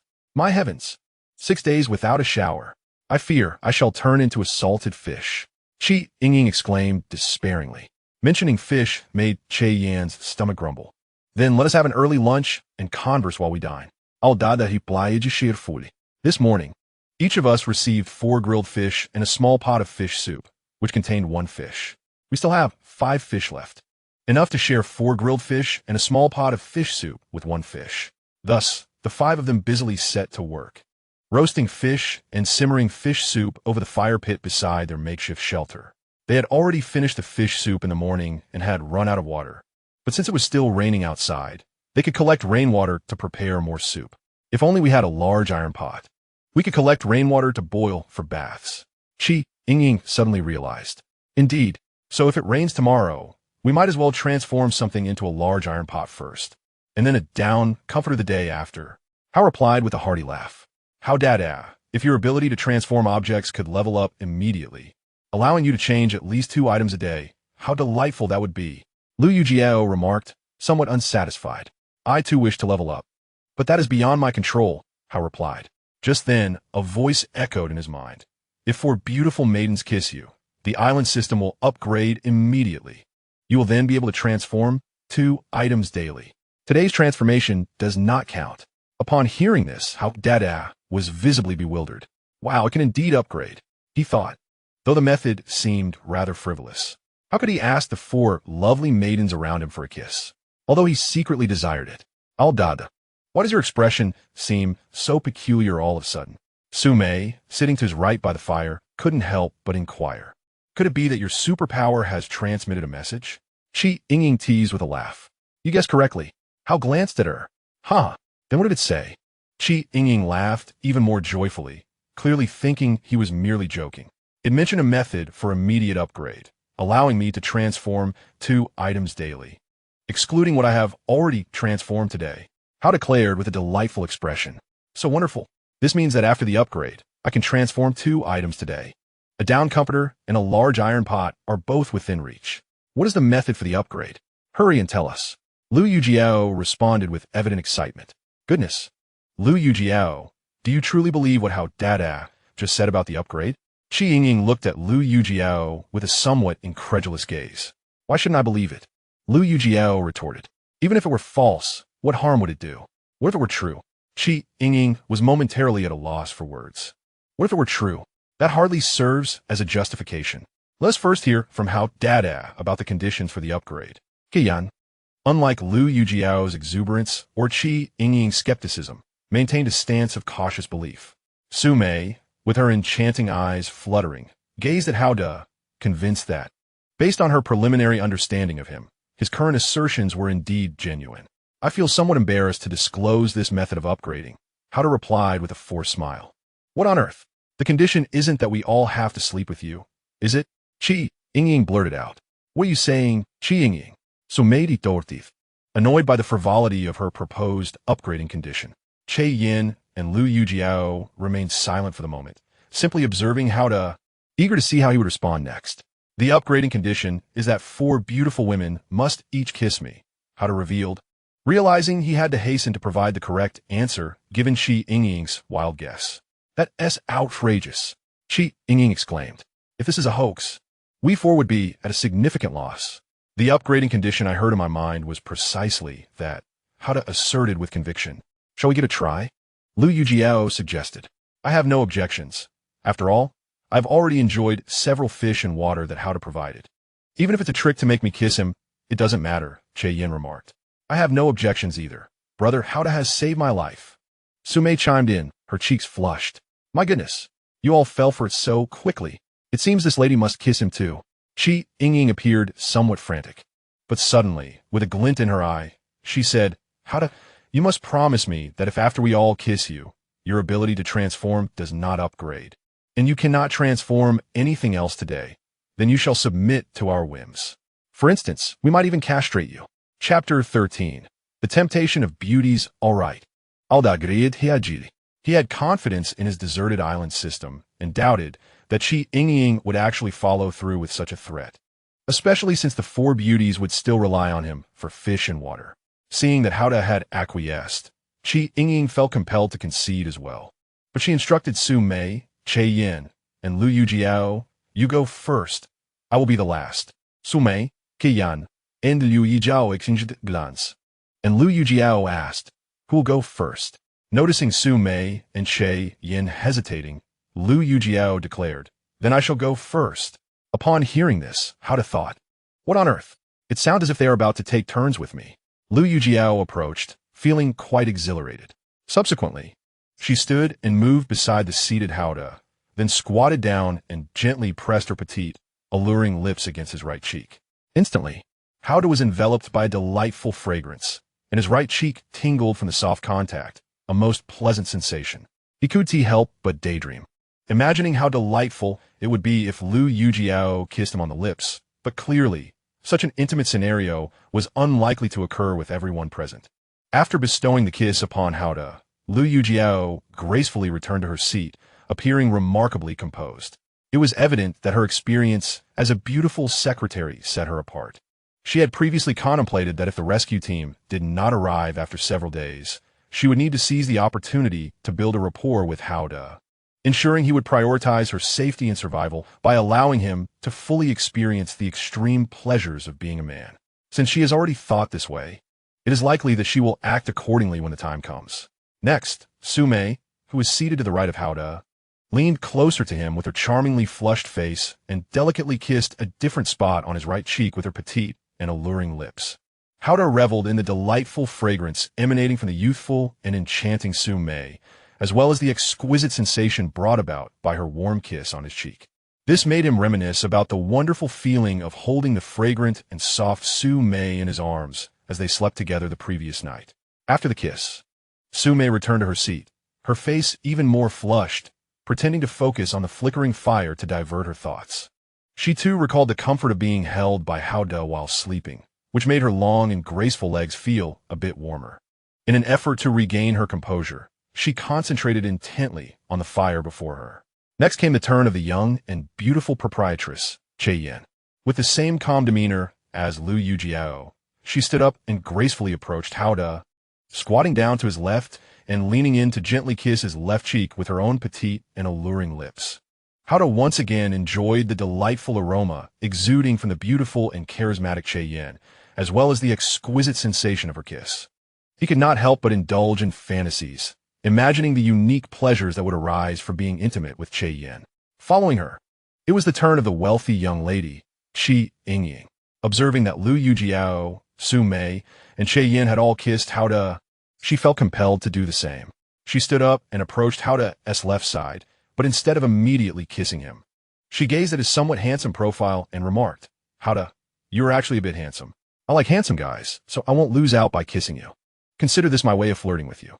After saying this, she leaned in close to his left ear and whispered something softly before lightly biting his ear with her own petite and alluring lips.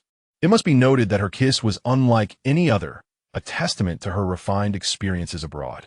Su Mei, witnessing Yingying's initial reluctance to kiss Hao De, now felt a pang of annoyance at her overt flirtation. Thankfully, she had not heard the tantalizing words that Yingying had whispered into Hao De's ear, or her irritation would have intensified.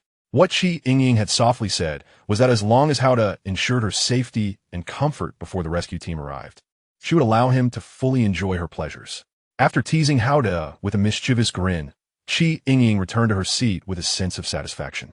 Hao De, taken aback by the provocative words from Yingying, who had previously been hesitant to kiss him, found the experience both bewildering and exhilarating. The notion of a wealthy young lady whispering sweet nothings to him was something he had never dared to imagine. He suddenly felt that the plane crash, which had left him stranded on this deserted island, might, in fact, be a fortuitous turn of events for him. Once the kissing had concluded, Yingying, reverting to her capricious demeanor, declared, Hao De, you must transform quickly. If you cannot, I shall have to resort to drastic measures.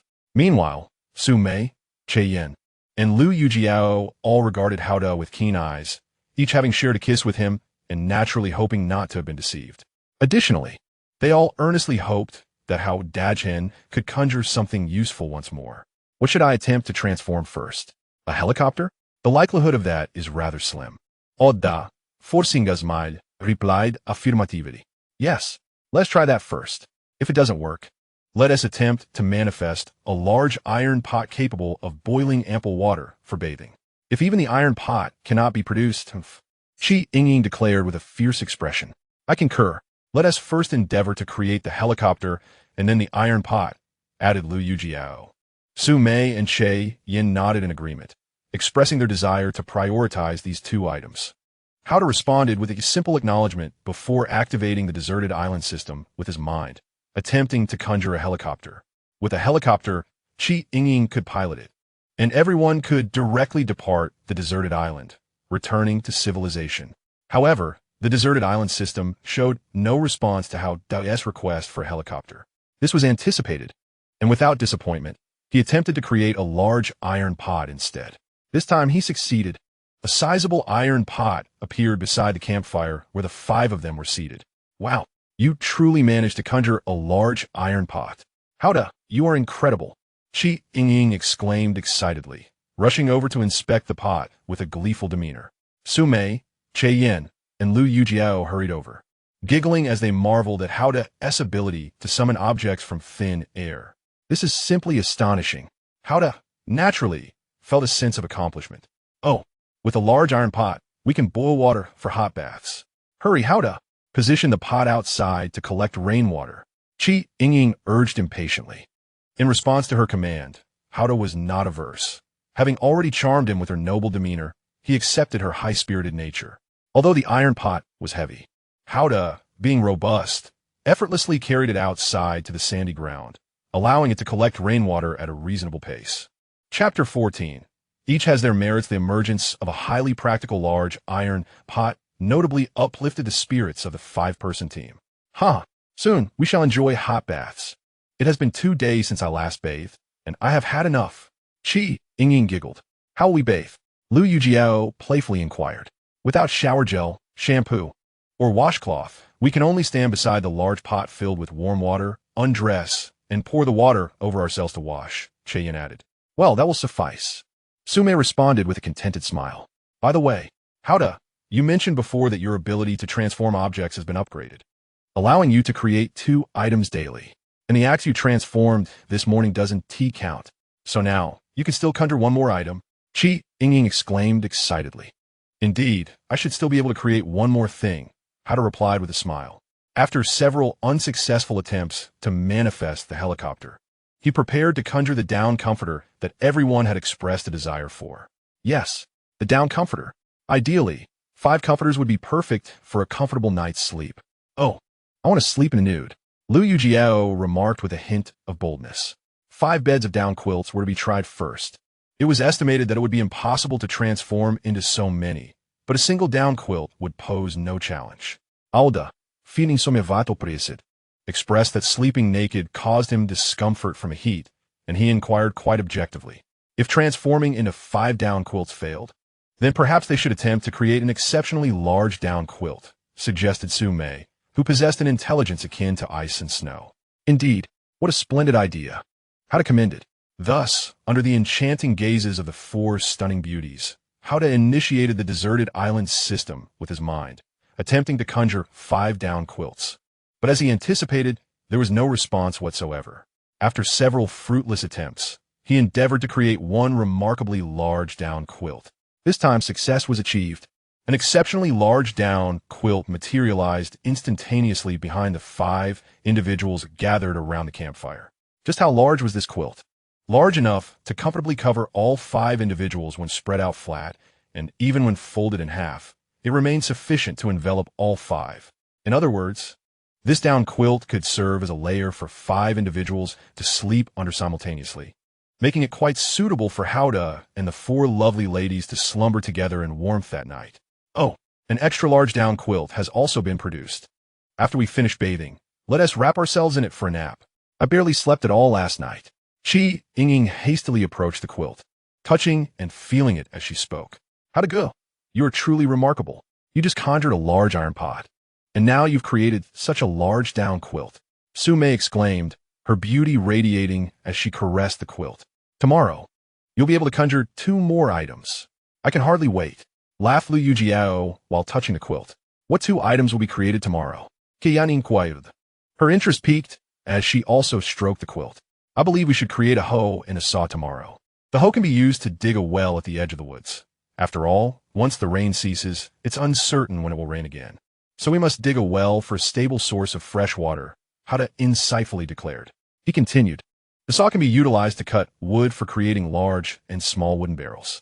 The large barrel can store a significant amount of water and can also be used for bathing, while the small barrel is useful for holding water or various other items, such as fish. Exactly. Tomorrow, let us create a hoe and a saw. Qian agreed enthusiastically. I like the idea of using the saw to cut wood for the large barrel for bathing, Yingying remarked dreamily. The large iron pot outside should be nearly full of water. Liu Yijiao cast a flirtatious glance at Hauda. I'll go take a look. Alda Zmilit stood up and opened the makeshift shelter door, then brought in the heavy iron pot that was nearly filled with water, placing it atop the makeshift fire that the beauties had quickly constructed with stones. Once the water is warm, we'll be ready for a bath. This large pot should be sufficient for all 5 of us to bathe. Su Mei proclaimed. How will the 5 of us bathe? Yingying teased, throwing out this topic with a mischievous grin. It's better if we go one by one, Yin suggested, expressing her discomfort with being seen naked by others, including other women. Whether one by one or all 4 of us beauties together. I can accept either way, Liu Yijiao boldly stated. I could even accept bathing together with all 5 of us, including Hauda, Yingying declared even more boldly. Yingying, have you lost your mind? How could I bathe with all 4 of us women? What sort of decorum would that be? Qian laughed in response. Do not forget, Hauda is now a remarkable individual capable of conjuring 2 useful items out of thin air each day, Yingying reminded with a mischievous grin. However, it would still be quite embarrassing for him to bathe alongside the 4 of us ladies. Su Mei also expressed her thoughts on the matter. Hauda, on the other hand, remained silent, content to listen to the melodious voices of the 4 beautiful women as they occasionally discussed him. Previously, having felled numerous trees, Hauda had procured ample timber from the trunks, providing enough firewood for 2 days. Thus, with a sufficient supply of wood and a robust fire, the large iron pot of water soon reached a pleasant warmth suitable for bathing. Hauda effortlessly lifted the large pot of hot water and placed it at one end of the shelter. Although referred to as one end, it was not far from the nearby fire, given the modest size of the shelter. Subsequently, Yingying and Liu Yijiao approached to bathe first. Both were quite bold, indifferent to the prospect of bathing together, which also saved time. Despite facing away from Yingying and Liu Yijiao, the thought of the esteemed young lady and the beautiful secretary bathing just behind him stirred Hauda's imagination, recalling Yingying's previous whispers urging him to fully experience her pleasures. If the enchanting and alluring Liu Yijiao were to extend the same invitation, he would likely be inclined to accept, as Qi Yingying and Liu Yijiao washed.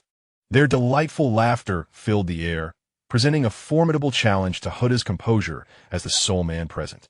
Finally, after they finished bathing, both women donned their garments and gracefully settled beside the fire, resembling blooming water lotuses. Next was Che Yin's turn to wash, as she preferred solitude. Following her, Su Mei also took her turn, accustomed to bathing alone. Once Che Yin and Su Mei had completed their baths, it was naturally time for Huda to wash. Yet he hesitated to rise. Huda, why are you still not bathing? Once you finish, we can rest under the down comforter. Qi Yingying urged. It is inconvenient for me to rise right now, Huda replied, seemingly anticipating the situation. You rogue, Qi Yingying quickly retorted. Casting a glance towards a particular area of Huda, it is entirely natural for him to respond, given that we four beauties are bathing just behind him. Che Yin chimed in with a playful laugh, while Su Mei felt her cheeks flush slightly. After a moment, Huda, barely able to stand, finally approached the iron pot to bathe, while Su Mei, Che Yin, Liu Yijiao, and Qi Yingying sat with their backs turned to him in a row by the fire. However, after only a short while of bathing, Qi Yingying unexpectedly turned around to take a look. What the hell? Qi Yingying, what are you doing? Huda exclaimed in anger upon being caught off guard. It is a privilege for you that I am sneaking a peek. Qi Yingying retorted haughtily. You're being excessive. Qi Yingying, Su Mei added angrily. You seem quite eager, Su Mei. It appears you genuinely like Huda, but I just caught a glimpse of him. Qi Yingying teased, her words laden with mischief. Enraged by Qi Yingying's audacity, Su Mei felt a surge of frustration, noticing the atmosphere growing tense. Liu Yijiao attempted to ease the situation with a comment. Qi Yingying is quite bold. To everyone's astonishment, someone dared to peek at Huda while he was bathing. Get lost. No one is as brazen as you. Qi Yingying retorted with a smile. At least I did not sneak a glance at Huda while he was bathing. Liu Yijiao also chimed in with a playful laugh. I just thought a question, Qi Yingying said, revealing a mischievous grin. What question? Liu Yijiao responded in perfect harmony. I was pondering what would happen if that wretched rescue team never arrives. We would have to survive on this deserted island indefinitely. However, among the five of us, for our women, leaving only Huda as the lone man. To whom would Huda belong? Qi Yingying quipped irreverently. That is easily resolved. Each of us can have a day with Huda every week, and he can rest for the remaining 3 days to regain his strength. Liu Yijiao replied with a laugh, then provocatively asked Che Yin and Su Mei, what do you two think? I refuse to entertain such trivial matters. How dull, Su Mei remarked. Che Yin glanced at Liu Yijiao and then at Qi Yingying before astonishingly stating, you two can only have him once a week. That is hardly sufficient. They both burst into laughter, finding Che Yin's observation quite astute. In this ambiguous atmosphere, Huda completed his bath. Afterward, he carried the large iron pot outside the shelter, rinsed it with rainwater, and positioned on the ground to collect more rainwater, seizing the fortunate opportunity to gather fresh water from the sky. Meanwhile, Su Mei, Che Yin, Liu Yijiao, and Qi Yingying, who had not rested well the previous night in the sandy pit, swiftly nestled under the oversized down blanket for a collective nap. Huda too felt the urge to catch up on sleep, as the rain made fishing inconvenient, and there was little else to occupy his time. However, he hesitated to join the four lovely women in their slumber, noticing they had removed their outer garments and long pants, implying they were clad rather lightly beneath the covers. Were it night, he could confidently share the blanket with them, considering it was his own creation. In the broad daylight, he felt less justified in doing so. Feeling somewhat drowsy and bored, he opted to lie down on the wooden floor near the fire pit, where it was still warm enough to doze off. After about an hour, he awoke, feeling noticeably more refreshed. Meanwhile, Su Mei, Che Yin, Liu Yijiao, and Qi Yingying remained blissfully asleep beneath the down blanket, their lovely faces appearing exquisitely serene. Huda pushed open the shelter door to glance outside, although the rain persisted. It had diminished significantly and could now be classified as a light drizzle. Such weather would not impede travel much. Thus, Huda resolved to head to the stream and catch some fish, lest the five of them find themselves without food come evening. He took his axe and a long stick, secured the shelter door, and set off. Upon reaching the stream, He thought to himself that there was ample time before dinner, which was still several hours away. He decided to linger longer to catch more fish, thereby reducing the number of trips needed and minimizing the risk of encountering venomous snakes or black bears. Through his diligent efforts, Howdah successfully netted a total of 30 fish, feeling satisfied as he prepared to conclude his fishing expedition. What he remained oblivious to was the tumultuous transformation occurring at the makeshift shelter. Emerging from the shadows were 2 men and 2 women who seized control of the shelter. Overpowering the 4 ladies, Su Mei, Yin, Liu Yijiao, and Yingying, who were still ensconced in their cozy down blankets. Upon encountering the imposing figures of the 2 fierce-looking men, the women inevitably felt a surge of fear. They speculated that had it not been for the presence of the 2 attractive young women accompanying the men, the latter might have resorted to violence against the 4 stunning beauties clad in scant attire. They pondered the whereabouts of Howdah. However, even if he were present, it was likely he would struggle against these 2 larger and stronger adversaries. The atmosphere was charged with tension when Yin broke the silence, addressing the quartet. "Are you also survivors from that ill-fated plane? I believe I spotted you as I boarded." "Indeed, I recall as well," Liu Yijiao added. "Since we are all survivors, there is no need for us to be at odds. Quit the pleasantries. We are marooned on this desolate island. Only the strongest shall reign supreme." One of the men, sporting a crew cut, retorted harshly. His name was Sun Quang, in his 30s, a man who had previously thrived in the underbelly of society. The other, known as Li Bao, also in his 30s, had been a fitness trainer before finding himself on this island. The 2 young women, both striking and well-proportioned, were Liu Hui, aged 23 and a former live streamer, and Hua Jiaoqian, 25, a former bank employee. Yan's earlier deduction was indeed correct. These 4 were also survivors of the ill-fated aircraft, having landed in a different area of the island the day prior, not far from the current location. Notably, the previous night, Sun Quang and Li Bao had resorted to violence, assaulting their female companions, Liu Hui and Hua Jiaoqian, coercing them into continuing as part of their group. It must be said that individuals like Sun Quang and Li Bao, whose natures are inherently nefarious, revealed their twisted humanity in the face of such dire circumstances as a plane crash leading to their stranding on an island. While Howdah and Su Mei aimed to unite and endure through their trials in anticipation of rescue, Sun Quang and Li Bao sought to dominate, first assaulting their beautiful female teammates, and now intruding upon Su Mei and her companions with intentions to seize the shelter and its resources, such as down blankets, a large iron pot, and firewood. Chapter 16. No retreat, no surrender. Is there not at least 1 man remaining? Where could he be? Sun Quang's expression darkened as he scrutinized the still-wrapped Su Mei, Yin, Liu Yijiao, and Yingying, who had managed to don their clothes but remained partially ensconced in their blankets. Li Bao glared menacingly at them as well. Although the undeniable beauty of the women stirred lustful desires within Sun Quang and Li Bao, they clearly intended to eliminate any potential male threats before they could act upon their whims. Their assumption of a male presence among the group stemmed from the belief that constructing such a shelter required more than just the strength of 4 women. "It is just us 4, Yin replied coolly. "You must be mistaken. Can you 4 women truly construct this shelter?" Sun Quang exclaimed in disbelief. "What of it? Are we incapable of building a shelter?" Su Mei torti defiantly.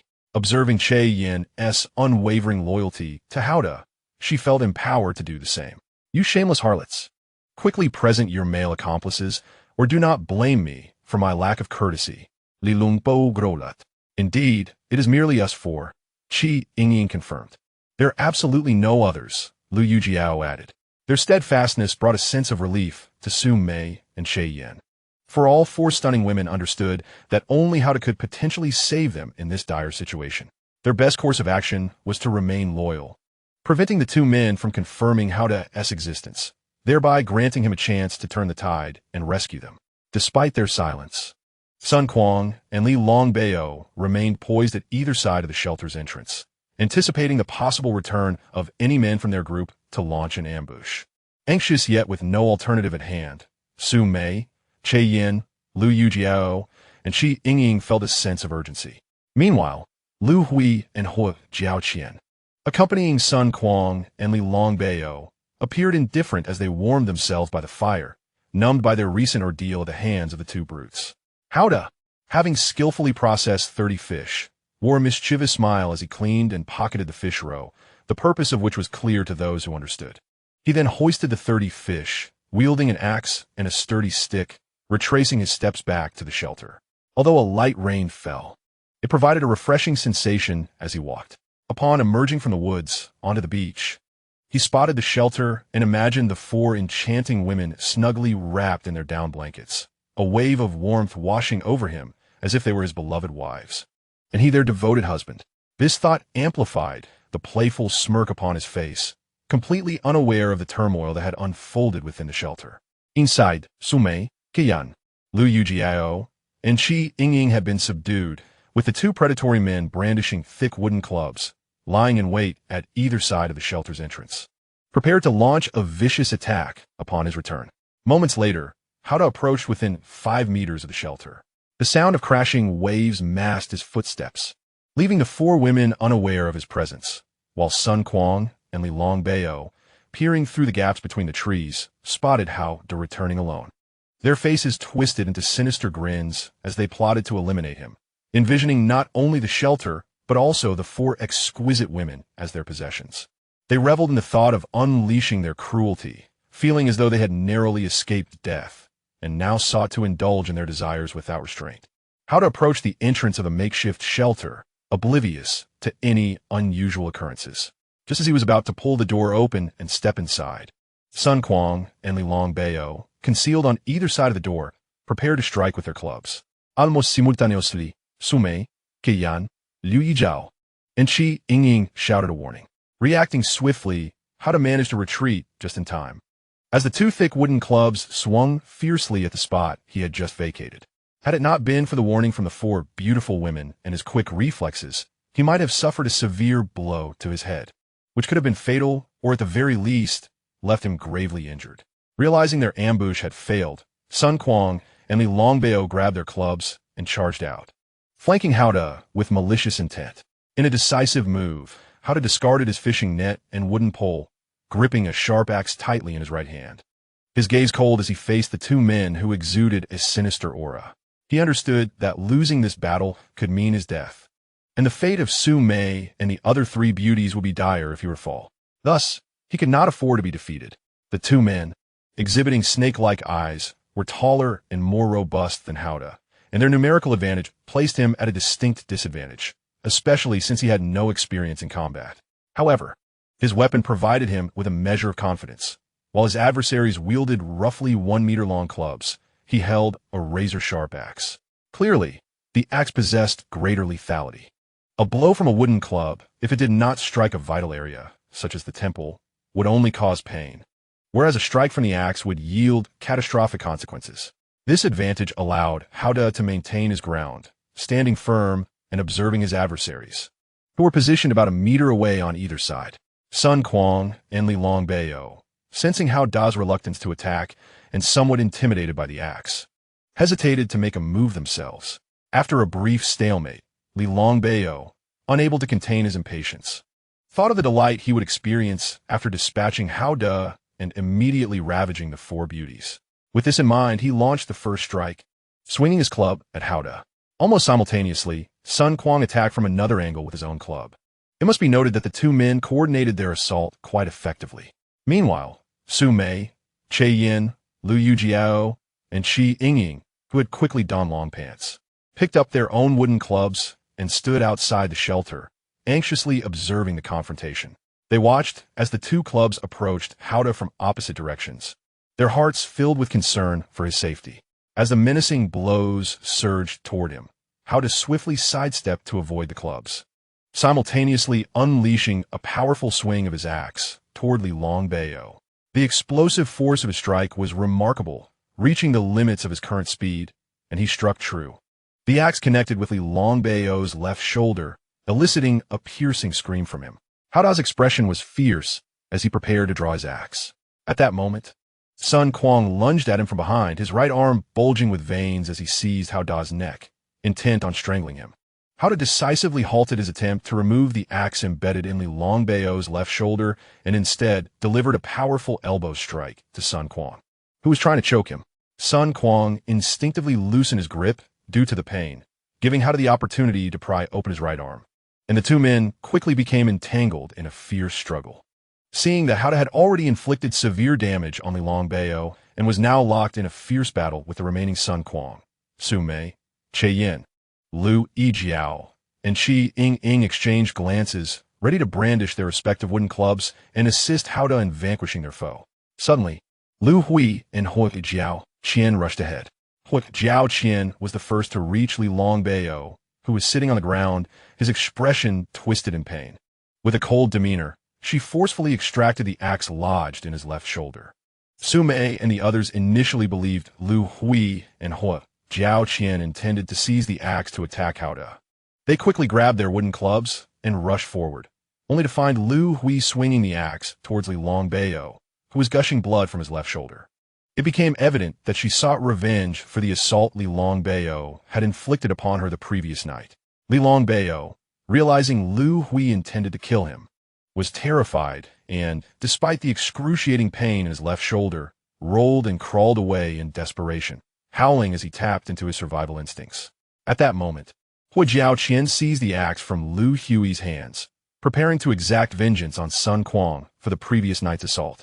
However, Su Mei, Qian, Liu Yijiao, and Qi Yingying had already surrounded the two, brandishing their wooden clubs. Although they had witnessed Liu Hui's violent intent toward Li Longbao, which had successfully frightened him away, they opted to encircle Liu Hui and Hui Jiao Qian for safety. "I want to kill that scoundrel," Hui Jiao Qian declared, pointing with her left hand at Sun Quan, who was currently overpowering Hao Da on the ground. "Give me the axe first," Qi Yingying asserted without room for debate. Like her companions, she remained uncertain whether Hui Jiao Qian was friend or foe. They could not trust her based solely on her words, for there was a risk she might turn the axe against Hao Da instead of Sun Quan. After a brief moment of hesitation, Hui Jiao Qian reversed the axe and offered the handle to Qi Yingying. Qi Yingying accepted the axe with a nod and, gripping it tightly in her right hand, stealthily approached the scene where Sun Quan and Hao Da were locked in a fierce struggle on the ground. Su Mei and her companions held their breath, anxiously watching as Qi Yingying drew nearer to the tumultuous battleground. They understood that it took considerable courage for Qi Yingying to take such a risk, for if she failed to strike Sun Quan and he seized the axe, she could very well be killed in turn. Yet, if no one came to aid Hao Da, his chances of victory were slim. Although he had temporarily turned the tide and had Sun Quan pinned beneath him, it was not long before Sun Quan managed to flip him over and resumed his brutal assault. As Qi Yingying approached silently, she observed Sun Quan straddling Hao Da, unleashing a torrent of curses while delivering blow after blow to him. Hao Da, lying beneath, desperately shielded himself from the onslaught of vicious fists. At this moment, Sun Quan had his back turned towards Qi Yingying, consumed by a fierce struggle with Hao Da, nearly losing his sanity in the fray. Thus, he had nearly forgotten the presence of others. Seizing the opportunity with unwavering resolve, Qi Yingying's expression hardened as she swung her axe with great force towards Sun Quan. A chilling thud resonated as the axe struck deep into his back. A howl of pain erupted from Sun Quan as he immediately let out a blood-curdling scream. Qi Yingying swiftly withdrew her axe, and blood splattered onto her attire. In a frenzy, Sun Quan sprang up, blood gushing from his wounds, and he bolted towards the forest, vanishing from sight in an instant. "Yingying, you are quite formidable," Hao Da remarked, observing the bloodied Sun Quan flee, as the other adversary who had been struck by his axe also disappeared. "Your combat prowess leaves much to be desired, Hao Da. How else can you protect so many beautiful ladies?" Qi Yingying teased in response. "I shall improve swiftly. Well, we have finally navigated through this crisis. Are you all right, Hao Da?" Su Mei, Che Yin, and Liu Yijiao approached with concern etched on their faces. "I'm fine, as long as you all are safe." Hao Da smiled in reassurance. The two ladies had just driven away another avian foe. Che Yin pointed towards the distant figures of Liu Hui and Hui Jiao Qian, suggesting they had been coerced by the two birdmen. Indeed, Hao Da nodded, then approached Liu Hui and Hui Jiao Qian. "May we join your team?" Liu Hui inquired earnestly.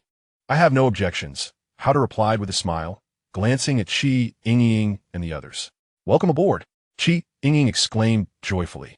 "Welcome, Su Mei, Qiyan, and Liu Yijiao echoed with smiles. In light of Liu Hui's decisive action in driving away Li Longbao with her axe, Hui Jiaoqian promptly handed her axe over to Qi Yingying, signifying their shared experience in battle and survival. Thus, after ensuring the surroundings posed no threat, Howda and the group of ladies entered the makeshift shelter with their axes and a net containing 30 fish, gathering around the fire to warm themselves. How'd it go? Do you think those two birdmen might return? Perhaps at night? Su Mei expressed her concerns. Each suffered a blow from an axe. And with no medicine on this desolate island, their wounds are likely to become infected. Howda offered a pragmatic assessment. Even if the birdmen do not succumb to infection, they will likely hesitate to return in the short term. However, we must remain vigilant and not let our guard down, Qi Yingying asserted, her voice carrying weight after her decisive blow to Sun Quan, which had secured a significant victory against the external threat that day. Undoubtedly, the true hero of this battle was Howda. Had he not delivered a crushing blow to Li Longbao with his axe and engaged in a stalemate with Sun Quan, Qi Yingying would never have had the opportunity to strike from behind.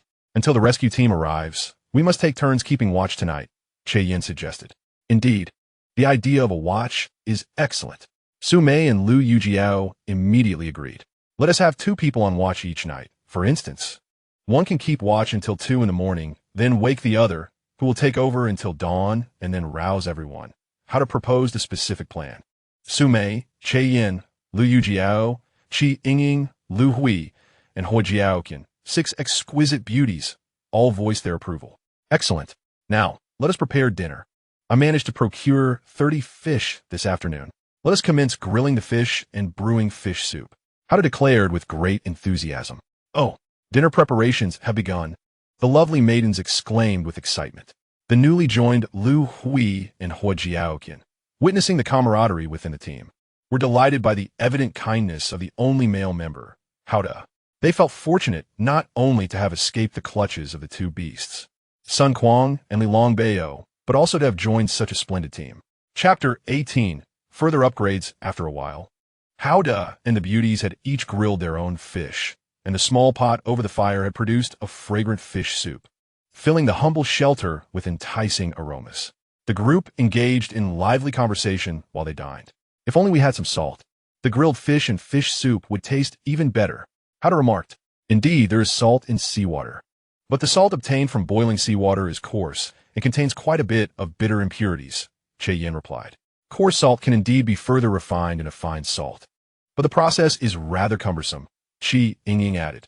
Now that we have grilled fish to eat and fish soup to drink, I'm already quite content. If it's a bit bland, so be it, Su Mei stated. I wish Howda's ability to transform items could upgrade again today, excluding what has already been transformed. It would be splendid if he could instantly change 3 more items. Liu Yijiao mused dreamily, curious about Liu Yijiao's comments. The newcomers Liu Hui and Hui Jiaoqian inquired about the transformation ability, and Su Mei and the others eagerly explained, leaving them both astonished and somewhat doubtful. I too wish to continue upgrading, but having already leveled up once today, it seems rather greedy to wish for more, Howda chuckled in response. However, just as he finished speaking, the voice of the deserted island system echoed in his mind, informing him that as long as he had a beauty with him, the system would immediately upgrade again after their task was completed, allowing him to transform 3 items each day, excluding what had already been transformed today. Feeling the weight of this revelation, Howda appeared bewildered on the surface, while internally he was shouting with astonishment at the increasingly outrageous nature of the system. Previously, the requirement for an upgrade was merely for 4 beauties to kiss him. Now, it directly stated that he needed to be with 1 beauty. What is with your peculiar expression? Howda, has your transformation ability once again intertwined with your thoughts for an upgrade? Qi Yingying observed keenly. You guessed it right. Howda replied. Really? We can upgrade again. 3 items each day? And today, as transformations don't count? Liu Yijiao asked excitedly. Yes, Howda answered succinctly. What is the condition for this upgrade? Che Yin asked, maintaining her composure. If I reveal it, you might strike me, Howda responded. What? The previous upgrade required 4 beauties to kiss you. The condition for this upgrade wouldn't be that we all have to sleep with you, would it? Qi Yingying could no longer contain her exclamation. Su Mei and the others gazed intently at Howda. For the temptation of being able to transform 3 more items today was exceedingly great. Therefore, the condition for this upgrade was of utmost importance. It is not merely about everyone. It suffices to have one beautiful person with me, and my ability to transform objects will instantly ascend to a new level. Each day, I can transform 3 items, excluding those I have already transformed today. Howda replied with a sense of objectivity. Damn, damn, damn. Yingying could not help but exclaim thrice. Howda, your ability to transform objects is quite audacious. Assessment complete. Liu Yijiao remarked with a playful smile. Su Mei, however, felt her cheeks flush and remained silent. Yin appeared pensive, seemingly contemplating whether any beauty would genuinely be willing to accompany Howda, thereby enhancing his transformative powers. Lu Hui and Hua Jiaoqian exchanged complex expressions, both reflecting on how they initially perceived Howda as a good person, only to discover his less than serious nature. It was astonishing that the condition for upgrading his ability was to have a beautiful companion. Such brazen audacity was rather hypocritical, wasn't it? It was evident that they were still skeptical about Howda's earlier claims. If the condition for upgrading was indeed as stated, it would be beneficial for all to believe in it. Otherwise, they would be disinclined to conjure 3 new items today. Regardless, I would not impose upon anyone. After all, I had already transformed an axe, a large iron pot, and an oversized down comforter today, which left me feeling relatively content, Howda expressed with a serious demeanor. So, who shall it be this time? Liu Yijiao was the first to break the silence. Damn, Liu Yijiao, you truly wish to volunteer? Yingying teased with laughter. If the rescue team does not arrive soon, the 6 of us stunning beauties will inevitably succumb to the temptation of sleeping with Howda. Since we can still transform 3 splendid items, why not seize the opportunity? Liu Yijiao retorted mischievously. Su Mei, Yingying, Yin, Lu Hui, Hua Jiaoqian. Let's first discuss which 3 items we would like Howda to conjure, and then we can assess the allure of our propositions, Yingying suggested, shifting the focus. Observing that both Liu Yijiao and Yingying clearly harbored intentions to share a bed with Howda, while Su Mei and Yin showed no overt objections. Lu Hui and Hua Jiaoqian could not help but inwardly exclaim. Did they truly believe in Howda's audacious claims of upgrading? Damn, this team is utterly wild. I wish for Howda to conjure a large mirror, a substantial bottle of body wash, and a large pack of new undergarments. Then I could take a warm bath using the body wash and admire myself in the grand mirror. Liu Yijiao declared with a look of longing. One must admit, Liu Yijiao showcased her innate desire for beauty as a lovely woman splendidly. Have you all truly bathed in warm water here? Lu Hui and Hua Jiaoqian queried in astonishment. Indeed, this morning, Howda's ability to transform objects advanced to a new tier, resulting in the creation of a large iron pot and that oversized down comforter. We utilized the iron pot to collect rainwater for heating, allowing us to bathe in warm water. Yingying replied with a smile. Can we also take a warm bath? Lu Hui and Hua Jiaoqian eagerly glanced at the other beauties and then back at Howda. It is raining heavily outside again, and there is now an ample supply of fresh water. You may bathe in warm water without issue. Simply use the large iron pot to heat the water. Howda responded cheerfully, rising to place the iron pot filled with rainwater over the fire to heat it. Thank you, Brother Hao. Lu Hui and Hua Jiaoqian expressed their sincere gratitude. They were desperate to cleanse themselves, seeing Howda so readily agree to their requests. They immediately had no objections to his rather audacious conditions for transforming items.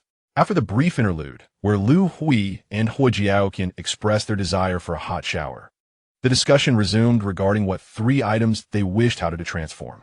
I suggested that Howda turn a hoe suitable for digging wells, a saw capable of cutting wood for barrels and beds, and an exceptionally large down comforter. Su Mei expressed her practical thoughts, echoing my sentiments. Howda responded with a slight smile. Su Mei, her cheeks flushed, glanced at him but said nothing further.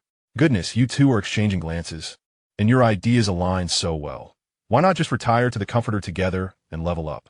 Yingying couldn't help but exclaim. Absolutely, Howda replied eagerly, then turned to Su Mei. I have no objections for the sake of leveling up, Su Mei replied, her beauty radiant. Oh, you two lovebirds. Yingying remarked with mock annoyance upon observing the synergy between Howda and Su Mei. No way, I want to compete. Liu Yijiao suddenly exclaimed in a flurry. Chapter 19. The Joy of Being a Man. Rock, paper, scissors. A single round to determine the victor. Su Mei retorted defiantly. All right, with Su Mei agreeing to the competition. Liu Yijiao was naturally pleased, believing that since rock, paper, scissors is largely a game of chance, she had a 50% chance of victory. Liu Hui and Hua Jiaoqian watched in bemusement, pondering why two stunning women would compete for the attention of the sole male. How were they that desperate? Yin observed the unfolding drama with a calm demeanor, seemingly unfazed by the competition. Meanwhile, Yingying, her expression complex, contemplated joining the fray but decided it wiser to wait until Su Mei and Liu Yijiao resolved their contest. Assumed the role of referee. And as he counted down, 3, 2, 1, go, Liu Yijiao and Su Mei simultaneously revealed their choices from behind their backs. Liu Yijiao presented a fist, while Su Mei revealed paper. Su Mei emerged victorious. Liu Yijiao, though somewhat disgruntled by her loss, attempted to maintain her composure as she sat down. Su Mei, her eyes sparkling, glanced at Hao, implying they could retreat to the comforter together. Hao, suppressing his excitement, smiled back at her, just as Yingying interjected. I want to compete too. Surprised by his newfound desirability, Hao felt a mix of astonishment and delight. Su Mei looked at Yingying and replied with a smile. Let us stick to rock, paper, scissors, a single round to decide the winner. All right, Yingying agreed, feeling confident that she had a 50% chance as well. However, little did both she and Liu Yijiao realize that they had no actual chance of winning. Earlier, when Hao had outlined his rather audacious conditions for leveling up, a voice had resonated in Su Mei's mind, revealing to her that she possessed prophetic abilities, allowing her to foresee the outcome of a specific situation 5 seconds into the future. Thus, when she and Liu Yijiao engaged in rock, paper, scissors, while the referee Hao was still counting down, she had already visualized Liu Yijiao's choice of a fist. Consequently, she opted for paper, ensuring her victory through her prophetic insight. It is precisely because Su Mei possesses this ability that when faced with Yingying, she suddenly stands up, eager to challenge her. She readily agrees. Once again, Hao takes on the role of referee, and after counting down from 3, 2, 1, he called for the start. Su Mei and Yingying both launched their attacks simultaneously with their right hands. Yingying presents scissors, while Su Mei counters with a hammer. Su Mei emerges victorious once more. Yingying, feeling the sting of defeat, remains expressionless as she quietly returns to her seat. Su Mei then glances at Yin, Liu Hui, and Hua Jiaoqian, who have yet to challenge her. Noticing their lack of intent to compete, she and Hao move towards the corner of the shed where the down comforters are located, slipping into the warmth and relative privacy of the blankets. Outside, the rain continues to pour, leaving Yin and the others unable to venture out. Thus, Hao and Su Mei find themselves sharing the space with them, grateful for the comfort of the down comforters that provide some concealment. Otherwise, with Yin and the others facing away while warming themselves by the fire, Hao and Su Mei would be unshielded, making it difficult for them to engage freely, and any endeavor would be hindered by the distractions surrounding them. Liu Hui and Hua Jiaoqian, having endured the unwelcome advances of Sun Kuang and Li Longbao the previous night, are now preoccupied with thoughts of taking a hot shower as soon as Hao and Su Mei finish. After some time, the soft sounds of Su Mei's gasp cease, and Hao quickly tidies himself up, donning his clothing and trousers before returning to the fire. Meanwhile, Su Mei, having exhausted herself, falls asleep under the warmth of the down comforter in order to recover. Liu Yijiao and Yingying exchange glances with a complex expression, as if Hao has betrayed them. Hao strives to maintain an air of nonchalance while relishing the intense joy of being a man, brought forth by the sight of the youthful, graceful Su Mei. Hao go. Could you help us bring that large iron pot of hot water over here? We wish to take a shower, Liu Hui and Hua Jiaoqian say earnestly. It's but a small task, Hao replies with a smile, momentarily returning his thoughts to the present. He rises to carry the large pot of water from the fire to the shed, ensuring it remains a respectful distance from Su Mei's sleeping blanket. He then repositions himself by the fire, turning his back to allow Liu Hui and Hua Jiaoqian the privacy to bathe. Hao, have you leveled up yet? I have. I can transform items now. How to responds. Transform into what? Yingying, temporarily setting aside her thoughts of how to, and Su Mei, redirects her attention. As I mentioned before, I can create a pickaxe for well digging, a saw for crafting wooden barrels and beds, and an extra-large down comforter. How to explains. Wait. Regarding the pickaxe, could you perhaps transform a drilling machine instead? It would be far more efficient for well digging. Liu Yijiao suggests, momentarily forgetting her concerns about how to, and Su Mei as she becomes animated. A drilling machine? That's an excellent idea, but even if it is transformed, it won't function without power. Qian interjects. Then let us try to create a drilling machine with a nuclear-powered, super-efficient energy source. Yingying adds, letting her imagination soar. I'll give it a try. How to replies objectively, while Yin, Liu Yijiao, and Yingying watch him intently. Liu Hui and Huijiaoqian had already disrobed not far behind Hao, bathing in hot water beside a large iron pot. Su Mei lay cozily beneath a warm down duvet, exuding an aura of exquisite satisfaction. She reminisced joyfully about the delightful experience Hao had just provided her, gradually succumbing to the embrace of sleep. Chapter 20. Beautiful and alluring Hao activated the upgraded desert island system after his encounter with Su Mei, attempting to transform it into a powerful drilling machine equipped with nuclear power. Initially, he held little hope for this transformation, recognizing its inherent complexity. However, to his astonishment, something materialized beside him. The beautiful Yin and others also witnessed this marvel. Goodness, it truly worked. Yingying exclaimed excitedly, eagerly approaching the object for a closer inspection. Hao and the others gazed at the creation. Is this the nuclear-powered drilling machine? It doesn't seem very large. Can it really bore a well? Liu Yijiao expressed her doubts. Either won't work at all, or since Hao has managed to create it, I believe it can indeed drill a well. Yin replied, it's still raining outside. We'll know for sure once the rain stops. Hao responded with a smile. Not only was it raining, but the two stunning beauties, Liu Hui and Huijiaoqian, were bathing nearby, making it rather inconvenient for him to turn around and leave. Just moments after savoring the exquisite pleasure with Su Mei, the thought of the equally attractive and curvaceous Liu Hui and Huijiaoqian rekindled his desires, which he promptly suppressed. Now, let's see if we can transform something else today. Hao shifted his focus. Since we managed to create a nuclear-powered drilling machine, why not try for a helicopter? Yingying suggested, her excitement palpable. With a helicopter, they would no longer have to wait 2 days for the rescue team, who had yet to show any signs of arrival. Everyone could simply fly home in the helicopter piloted by her, who possessed a flying license. Yin and Liu Yijiao also felt a surge of excitement. Hao, however, remained relatively calm. He sensed that such a complex machine as a helicopter would likely elude transformation. Activating the desert island system once more, he tried to conjure the helicopter, but to no avail. There was not a hint of response, even after several attempts. I've tried multiple times, and the helicopter still won't materialize, Hao stated. Well, Yingying replied, somewhat disappointed yet maintaining her composure. Let us transform a nuclear-powered chainsaw instead. Upon hearing this, Hada's eyes lit up. A chainsaw would be far more efficient than a handsaw, making it easy to cut wood for barrels, beds, and more, as well as effortlessly felling trees. Much more effective than using an axe. Furthermore, the structure of this device was simpler than that of the drilling machine, thus enhancing the likelihood of success. Hada activated the desert island system once more, and indeed, a nuclear-powered chainsaw appeared beside him. The group watched the chainsaw with exhilaration. Hao, your ability to create is truly remarkable. Yingying praised. Though the upgrades are a bit rogue, Hao, you must have enjoyed your time with Su Mei. Didn't you? Liu Yijiao, with a mischievous smile, deliberately exclaimed, delightful.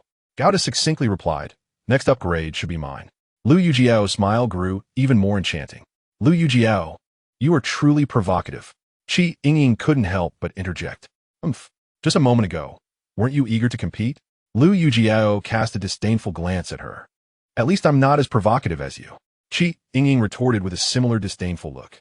Perhaps Gao prefers women who are both beautiful and daring.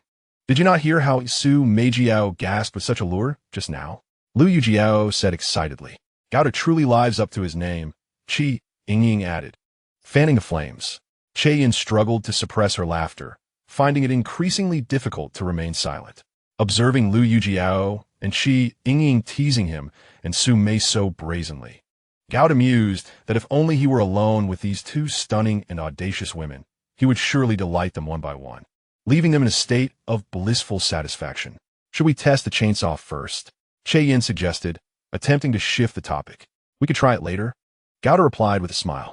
Su Mei, already his woman, was peacefully asleep beneath the comforter, and he had no desire to disturb her, especially considering the loud noise the chainsaw would make. Oh, so you've learned to cherish your woman. Liu Yijiao quickly deduced the reason for his reluctance to start the chainsaw, unable to resist adding, once you become Gao Da's woman, he will cherish you too. Yingying chuckled. Then let us see who gets to Gao first. Liu Yijiao replied with a grin. Their banter left Gao to feeling somewhat heated. What should the third item be? An oversized comforter? Wait, let me think about what could be more significant than an additional oversized comforter. Yingying exclaimed in a melodious voice. I want to think too, Liu Yijiao said sweetly. Yin also began to ponder quickly. Just then, Lu Hui and Hua Jiaoqian, having finished their baths, approached with evident refreshment and sat by the fire. Upon seeing an additional drilling machine and chainsaw, they were once again astonished, finally ceasing their doubts about Gao Da's ability to conjure objects from thin air.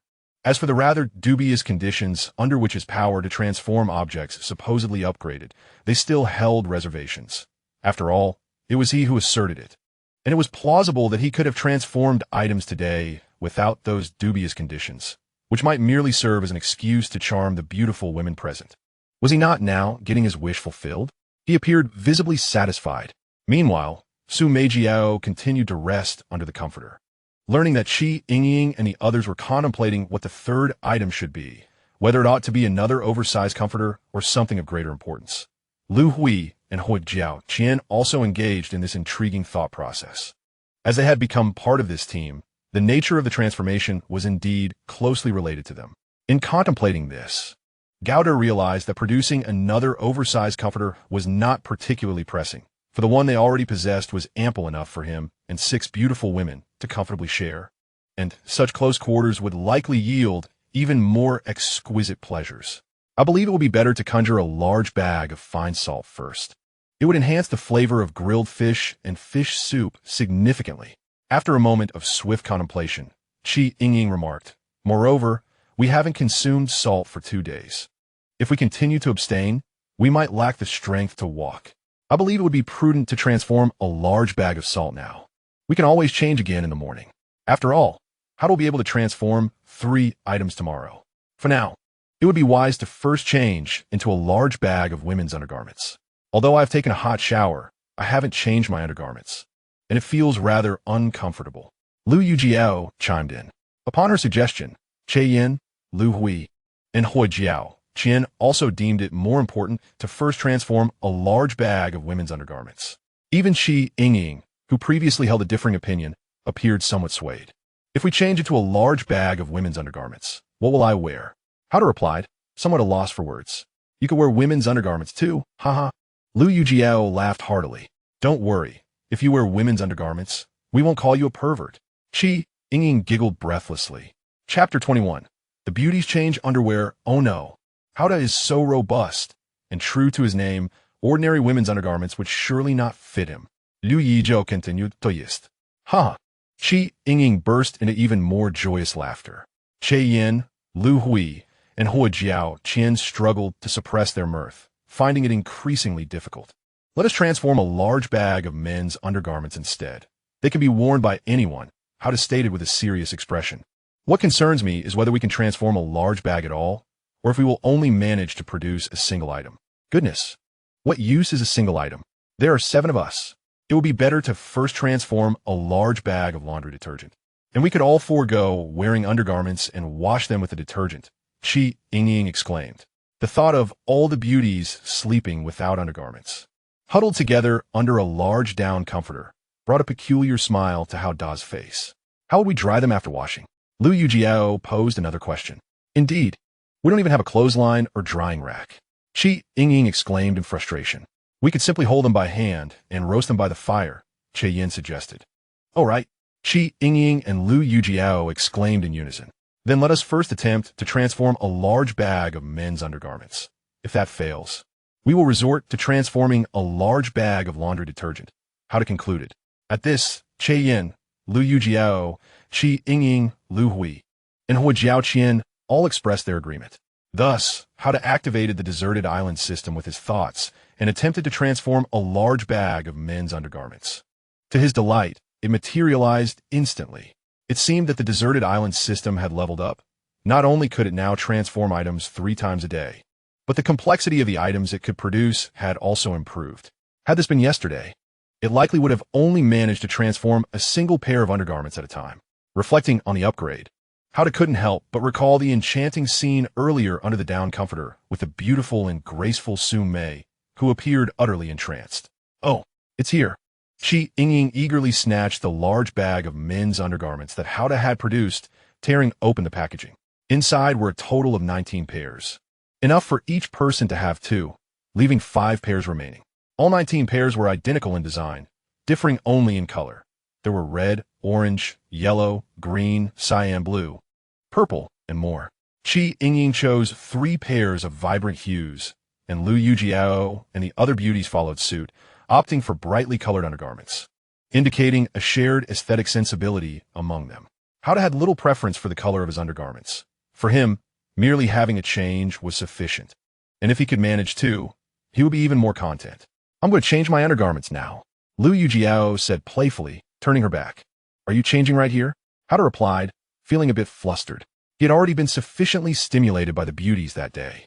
Su Mei was sleeping under the down comforter, so they had no choice but to change here. Howda quickly turned away, exclaiming, "No peeking, otherwise, I'll have to force myself on you." Qi Yingying teased in response. "I'll go check the rain outside," Howda decisively stated, moving to the door to crack it open slightly, feigning interest in the rain. Although it was past 5 in the afternoon, there was still some light. As he gazed out at the rain-soaked beach beyond the makeshift shelter, memories of his hometown, his parents, siblings, and friends flooded his mind, inducing a sense of melancholy. He pondered the uncertainty of when the rescue team would arrive. If they did not come soon, he and Su Mei might never return home. He felt fortunate, however, to possess the island system that allowed him to transform objects. The thought brought a smile to his face. "Howda, we have finished changing. You can come over now," Liu Yijiao called out enticingly. He closed the door and returned to sit by the fire. Parvat, Parvat, Parvat," Qi Yingying exclaimed, feeling a bit frantic, relieved that she hadn't entrusted her undergarments to Howda. As Howda and Qi Yingying exchanged witty banter, Liu Yijiao, Che Yin, Lv Hui, and Hua Jiaoqian all laughed breathlessly. Suddenly, there was a loud knocking at the door. "Someone's here," Liu Yijiao joked instinctively, but her expression changed immediately. Howda and the others also turned pale. Who would come visiting on such a deserted island? If it were members of the rescue team, they would have heard a helicopter first, but there was no sound of any helicopter. The possibility of Sun Quang and Li Longbao, who had been driven away by the axe, returning for revenge, was exceedingly low, given their injuries. What would be knocking at the door? It was likely something less than human. The thought struck fear into the hearts of the beautiful women, their faces blanching. Suddenly, the door to the shelter was yanked open. The sight beyond was immediately clear. A robust black bear stood outside. Liu Yijiao and the others were momentarily paralyzed with fright. Howda too was momentarily stunned, but quickly regained his composure. He immediately seized the electric saw, powered by a nuclear energy source, that lay nearby and activated it. The blade vibrated rapidly with a menacing hum. With a steely expression, he approached the black bear, which loomed just outside the door, ready to pounce at any moment. Liu Yijiao and Qi Yingying, having regained their senses, watched anxiously as Howda brandished the buzzing saw, preparing to confront the bear. The black bear seemed to sense the danger posed by Howda's weapon and hesitated, instead issuing a series of terrifying roars, as if to warn him to back off and submit to being devoured. Witnessing the cacophony of the black bear's roar, Howda defiantly brandished the chainsaw in his hand. Provoked by this challenge, the black bear became enraged, immediately forcing its way through the shack's entrance, bellowing ferociously as it unleashed a formidable paw towards Howda. Should it make contact, the consequences could lead to instant death or severe injury, or perhaps render him mentally incapacitated. In this life-and-death moment, Howdah reacted swiftly, using the chainsaw to deflect the bear's ferocious strike. The black bear emitted a chilling cry as its paw was severed, blood gushing profusely onto the ground. The excruciating pain only served to intensify the creature's fury. However, Howdah did not wait for it to become more frenzied, seizing the opportunity during its agonized wails. He gripped the chainsaw tightly and delivered a powerful slash across the bear's body, creating a deep gash that nearly split it in two. One must acknowledge the formidable power of the chainsaw, for it is indeed the very essence of the infamous film series Chainsaw Massacre. With such a devastating blow, the black bear collapsed instantly, causing the entire shack to tremble. After a few spasms on the ground, it lay motionless, lifeless. This creature, capable of delivering a ton of force and renowned for its strength within the animal kingdom, ultimately succumbed to the advanced technology represented by the chainsaw wielded by a human. Of course, Howdah's quick and precise actions were also crucial to his victory. The commotion roused Su Mei from her comfortable slumber, who was both astonished and delighted to witness the entire episode of Howdah's triumph over the black bear. Nearby, Yin, Liu Yijiao, Yingying, Liu Hui, and Hui Jiao Qian also bore witness as Howdah, wielding the buzzing chainsaw, effortlessly felled the nearly 1-ton bear in just 2 swift maneuvers.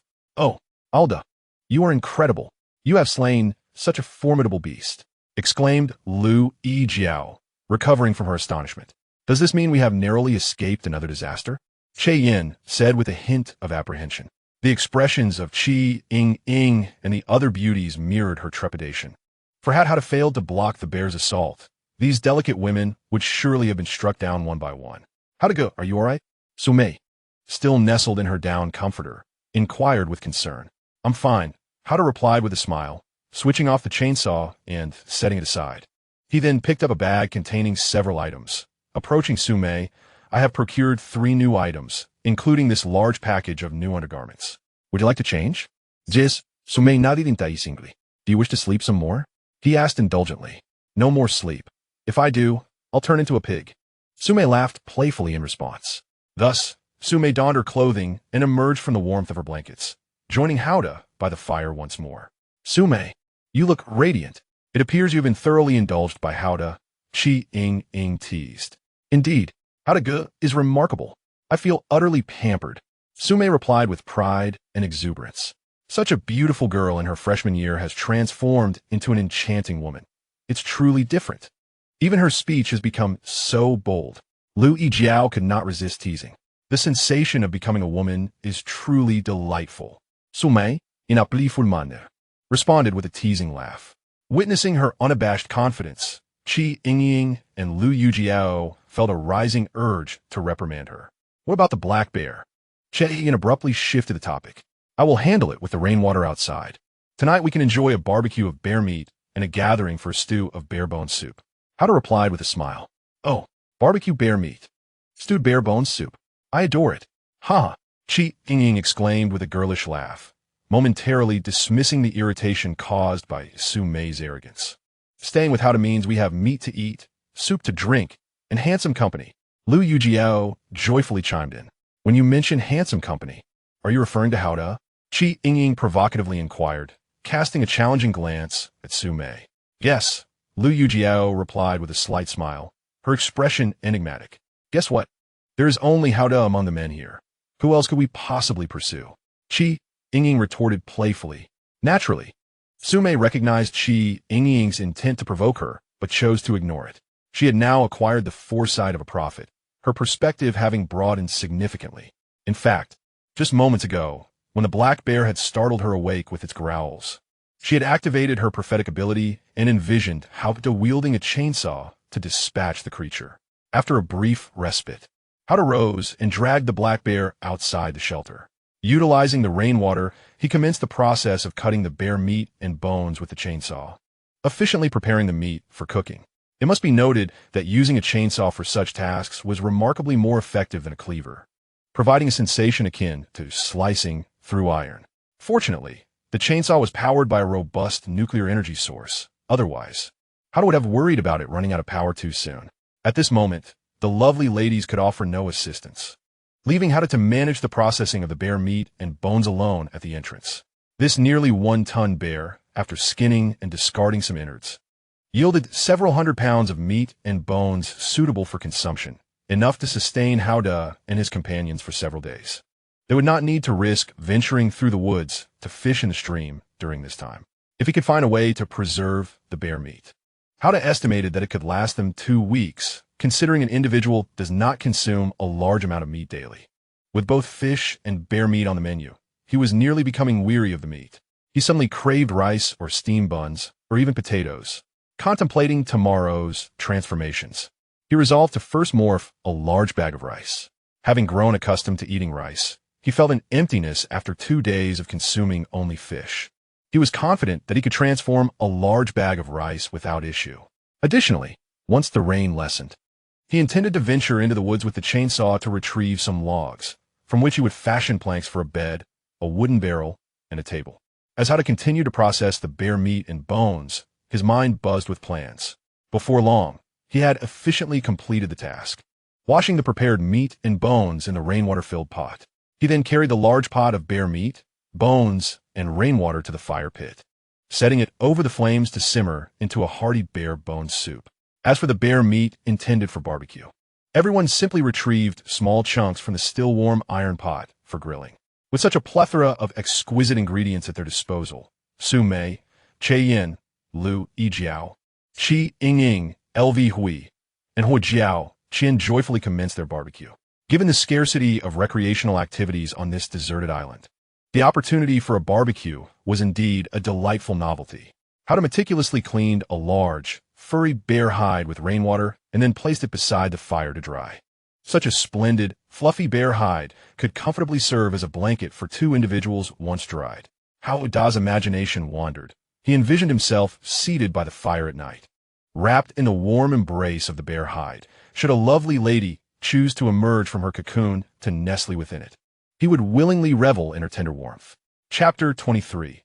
The performance of the drilling machine. After a while, the aroma of grilled bear meat wafted through the air, mingling with the enticing scent of the bear bone broth simmering in the large iron pot.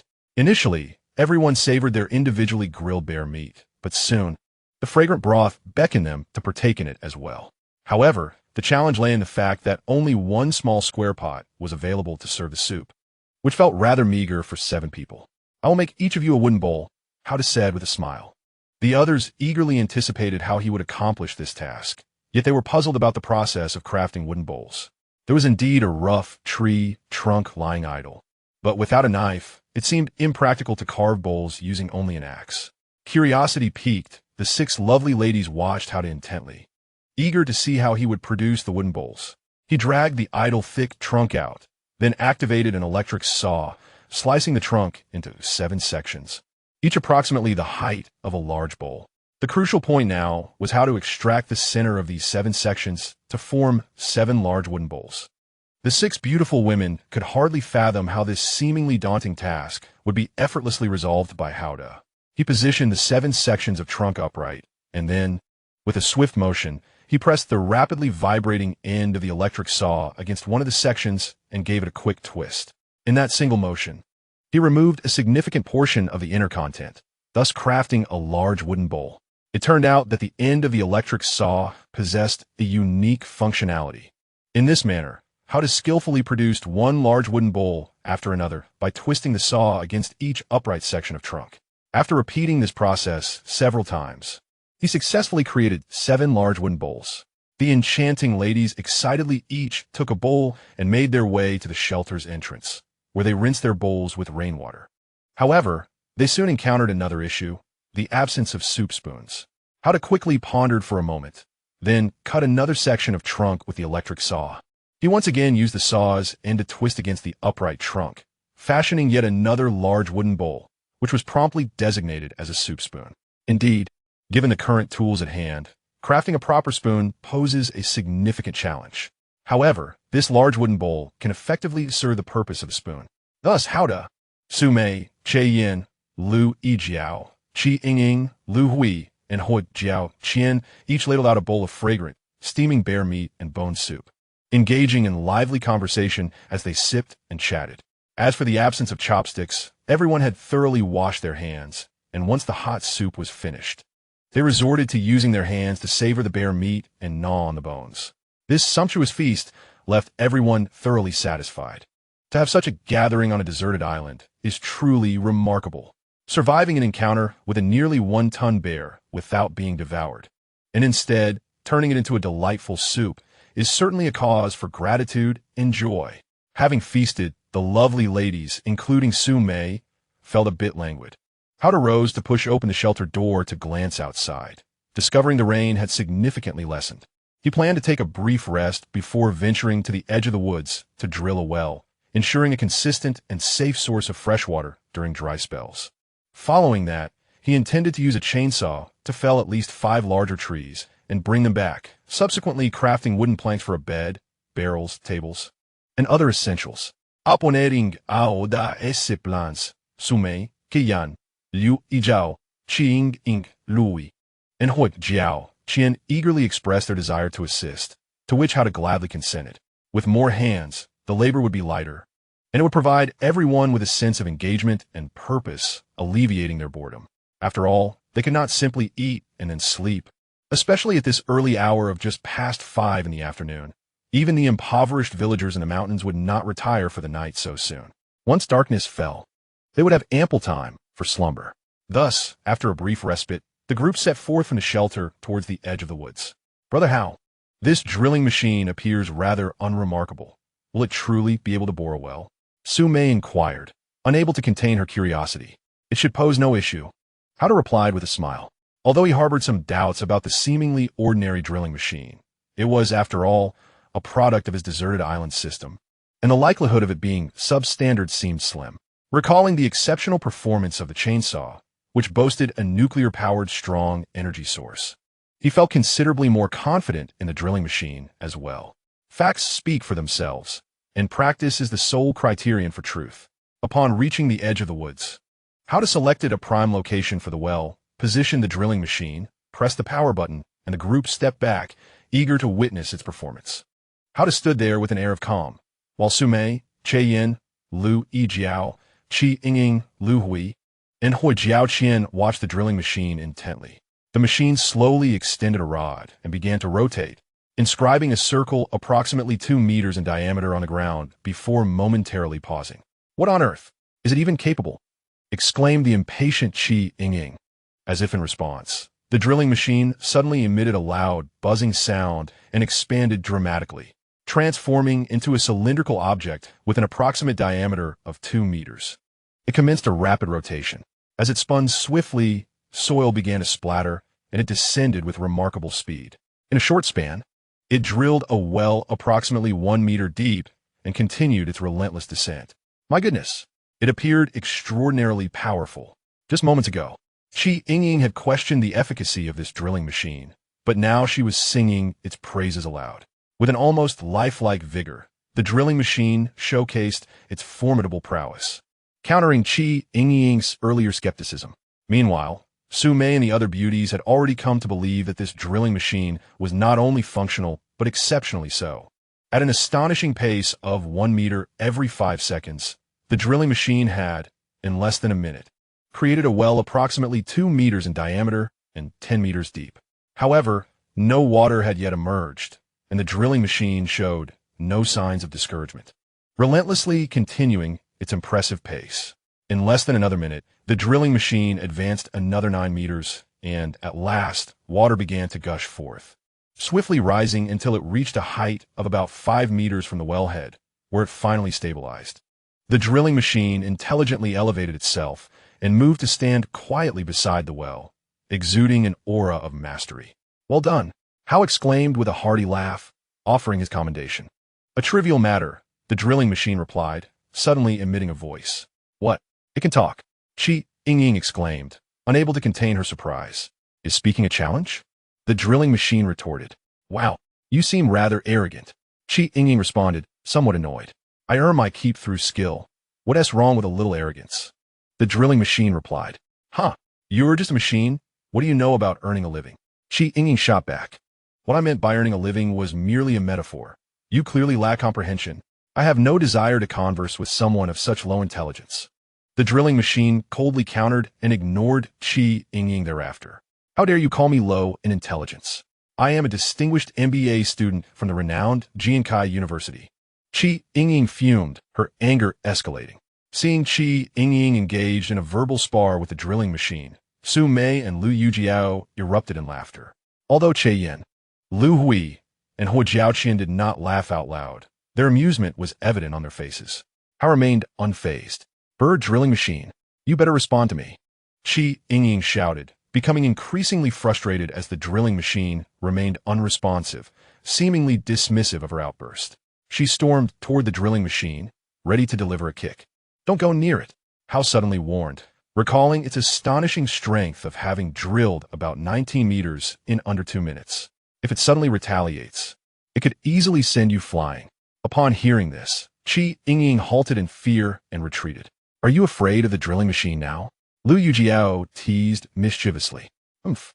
I wouldn't stoop to arguing with a mere machine. Yingying declared defiantly. If you wish to challenge it, be my guest. Ha! I wouldn't dare.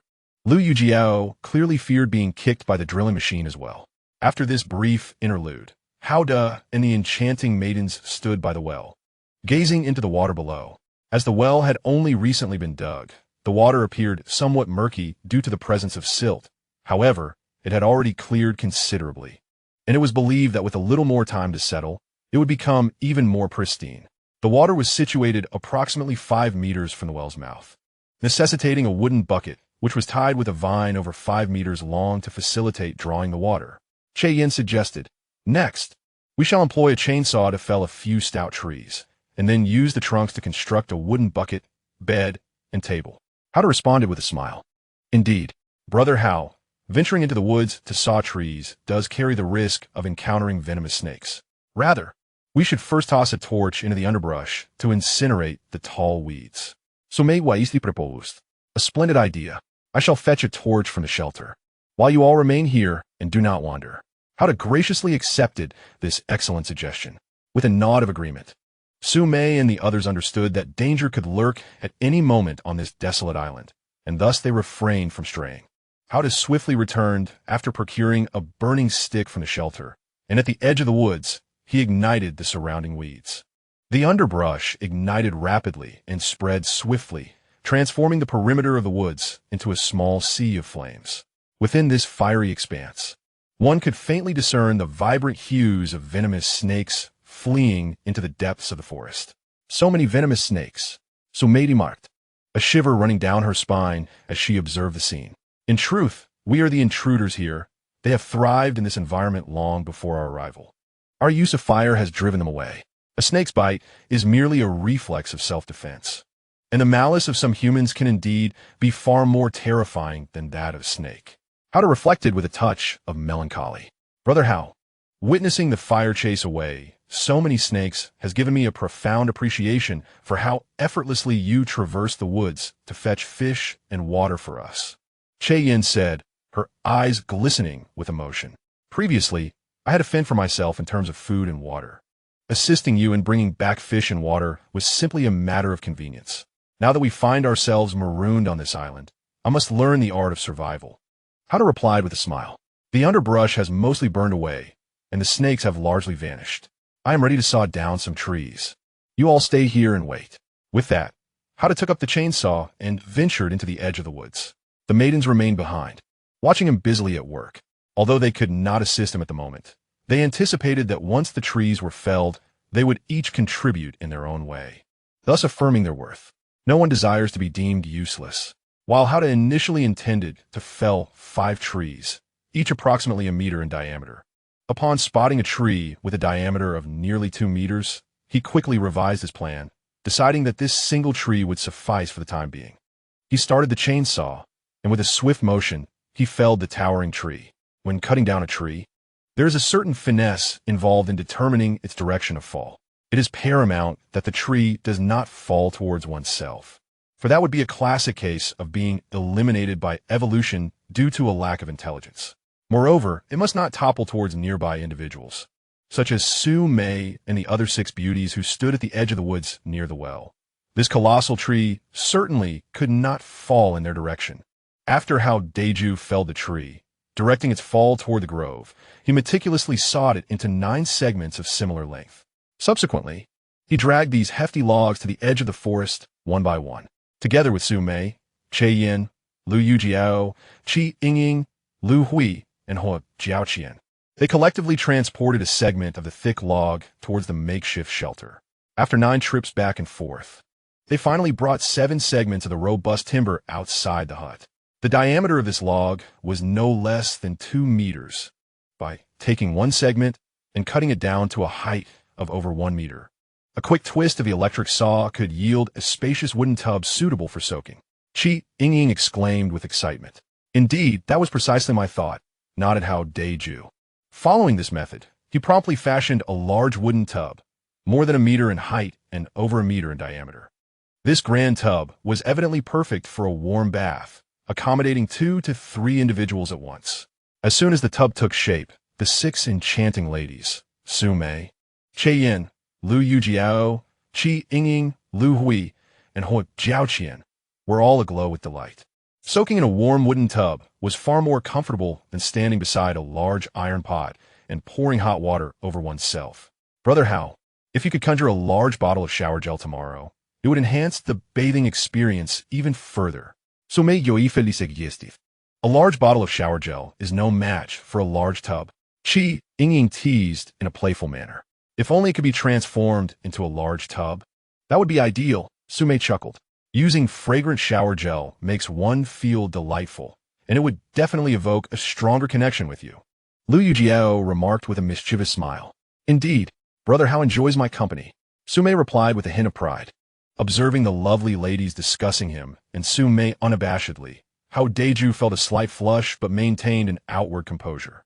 He redirected his focus and employed the method used previously with the electric saw to create several more large wooden tubs, each approximately 1 meter in height and over 1 meter in diameter. These tubs could serve the dual purpose of holding fresh water or other items, such as the substantial bag of rice he planned to conjure the next day.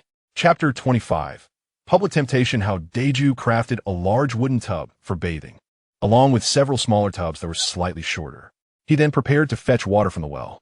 However, he faced a dilemma. The newly crafted tubs lacked handles, and the water surface in the well was about 5 meters below the opening. He needed to lower the tubs to collect the water, but without handles or any means to secure a long vine, how could he lower the tubs 5 meters down to fill them with well water? Hao Deju shared this predicament with Su Mei and the others, prompting them to ponder the issue. Suddenly, Yingying, the quickest to respond, suggested drilling 2 holes near the upper edges of the tubs with the electric saw, then tying long vines to them. Exactly. Everyone immediately agreed that this solution was feasible. Although the method appeared straightforward, it had eluded Hao Deju until Yingying's suggestion illuminated his mind. Thus, he drilled holes into the upper edges of each tub with the electric saw, and together with the lovely ladies, they ventured to the well with the several tubs in tow. Hao ventured into the edge of the forest wielding a chainsaw, extracting numerous resilient vines. He secured 5-meter-long vines to the upper holes on either side of each bucket, allowing them to reach down to the well for drawing water. Furthermore, these vines served as handles. Upon returning, besides Hao carrying the largest bucket filled with water, the 6 enchanting women, Su Mei and her companions, teamed up in pairs to lift a bucket of water using the vines. With this substantial collection of well water, the 7 of them would have sufficient water for approximately a day's consumption. Tonight, we can wash our faces, brush our teeth, and clean our feet, Su Mei exclaimed joyfully. Tomorrow, if we could conjure a large tube of toothpaste and toothbrushes, it would be even more perfect. Yin responded with a smile. How but have you decided what 3 items to transform tomorrow? Yingying inquired with keen interest. My first thought is not toothpaste, but rather a large sack of rice. Hao replied with a smile. Rice sounds wonderful. It's been 2 days since we've had rice. I long for it. Eating meat every day has become monotonous. Liu Yi immediately expressed her agreement. If we conjure a large sack of rice, what will we use to cook it?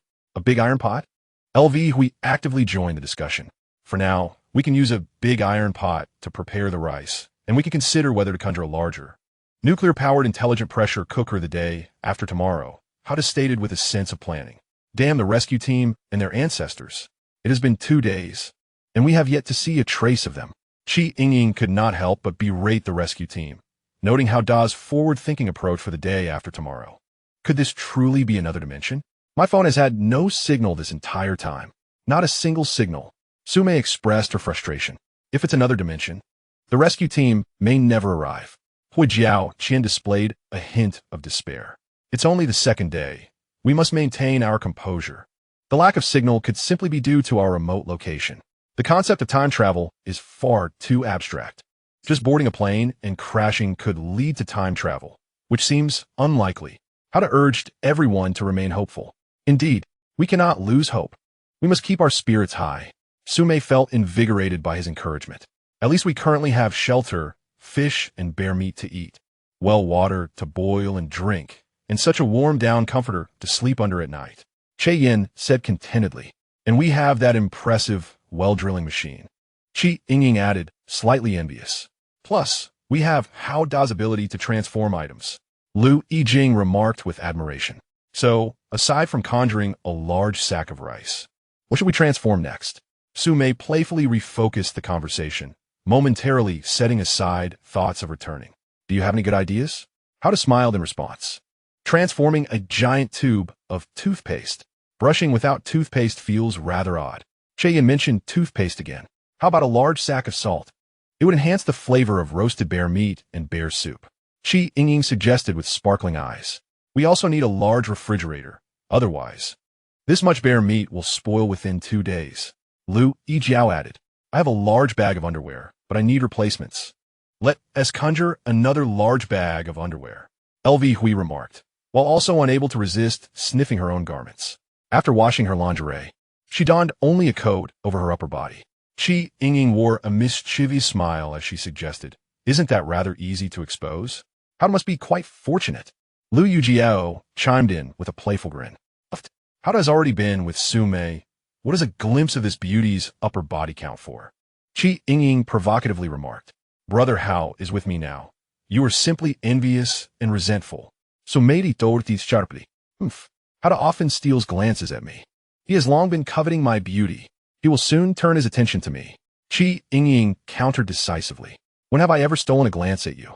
All that replied, specialies. You subconsciously glance at me all the time without even realizing it. Yingying asserted with conviction. Hao also frequently indulges in fantasies about me. Such a rogue, Liu Yijiao added, deliberately stoking the fire. You know whom I fantasize about? Hao responded, even more speechless. Of course I know. My instincts are remarkably accurate. Liu Yijiao stated with confidence. Instincts indeed. Alda hetortid, somevat ihitatid. Listen to him. Even instincts have been invoked. Hao is truly a leche. Liu Yijiao laughed. You two are quite bold. Su Mei couldn't help but interject. No one is bolder than you. Given your entanglements with Hao, Yingying shot back immediately. Previously, when you and Hao were under the down comforter, your sultry moans lasted a full 30 minutes. What audacity! Liu Yijiao swiftly countered. You are merely envious and resentful. Regardless, I have already experienced pleasure, while you can only gawk and engage in verbal sparring. So Mei torti defiantly. Tonight, I will be keeping watch with Hao. Yingying shifted her strategy to counter. I will be keeping watch with Hao tonight as well. Liu Yijiao added. Then you two should have a spar first. Su Mei responded with a playful laugh upon sensing the internal conflict brewing. I could also keep watch with both Hao and Liu Yijiao. Yingying said somewhat provocatively. Good idea. That would surely add a layer of excitement. Hao will be in for a treat. Liu Yijiao's fair face radiated boldness. I have been exhausted all day. I need a good night's sleep. All that this is very declined. Ha! You have clearly failed to entice Brother Hao. Su Mei gleefully glanced at Yingying and Liu Yijiao. Hao is merely reluctant to agree in public. He secretly yearns for the company of both me and Yingying. Liu Yijiao remarked provocatively. Moreover, as the only male in this group, he must be included among those keeping watch, lest a ferocious beast like a bear appear. Who could possibly confront it? Yingying logically added. Chapter 26. Unorthodox punishment keeping watch tonight, but let us avoid any chaos. Who will keep watch tonight will be determined before bedtime. Hao responded with a serious expression, swiftly changing the topic. Next, I plan to saw some wood to create a wooden bed and table, among other things. For the bed, in addition to the bedboards, a bed frame is necessary. While it may seem simple, crafting it will likely be quite challenging, Yingying remarked. Creating a wooden table will also be no easy feat, as it requires both a wooden tabletop and a sturdy frame, Jiaoqin added. There's no need for complicated frames. Simply sawing out wooden boards will suffice. For the bed, place a wooden stump about 2 meters in diameter underneath, and for the table, a stump about 2 meters in diameter and 1 meter in height will do, Yingying suggested with agility of thought. Excellent idea. Indeed, a true scholar from Jink University. Liu Yijiao exclaimed with admiration. It's merely a trifling matter. Offering such constructive suggestions only showcases a fraction of my capabilities. Yingying responded with a pleasant acceptance of the praise, maintaining her composure.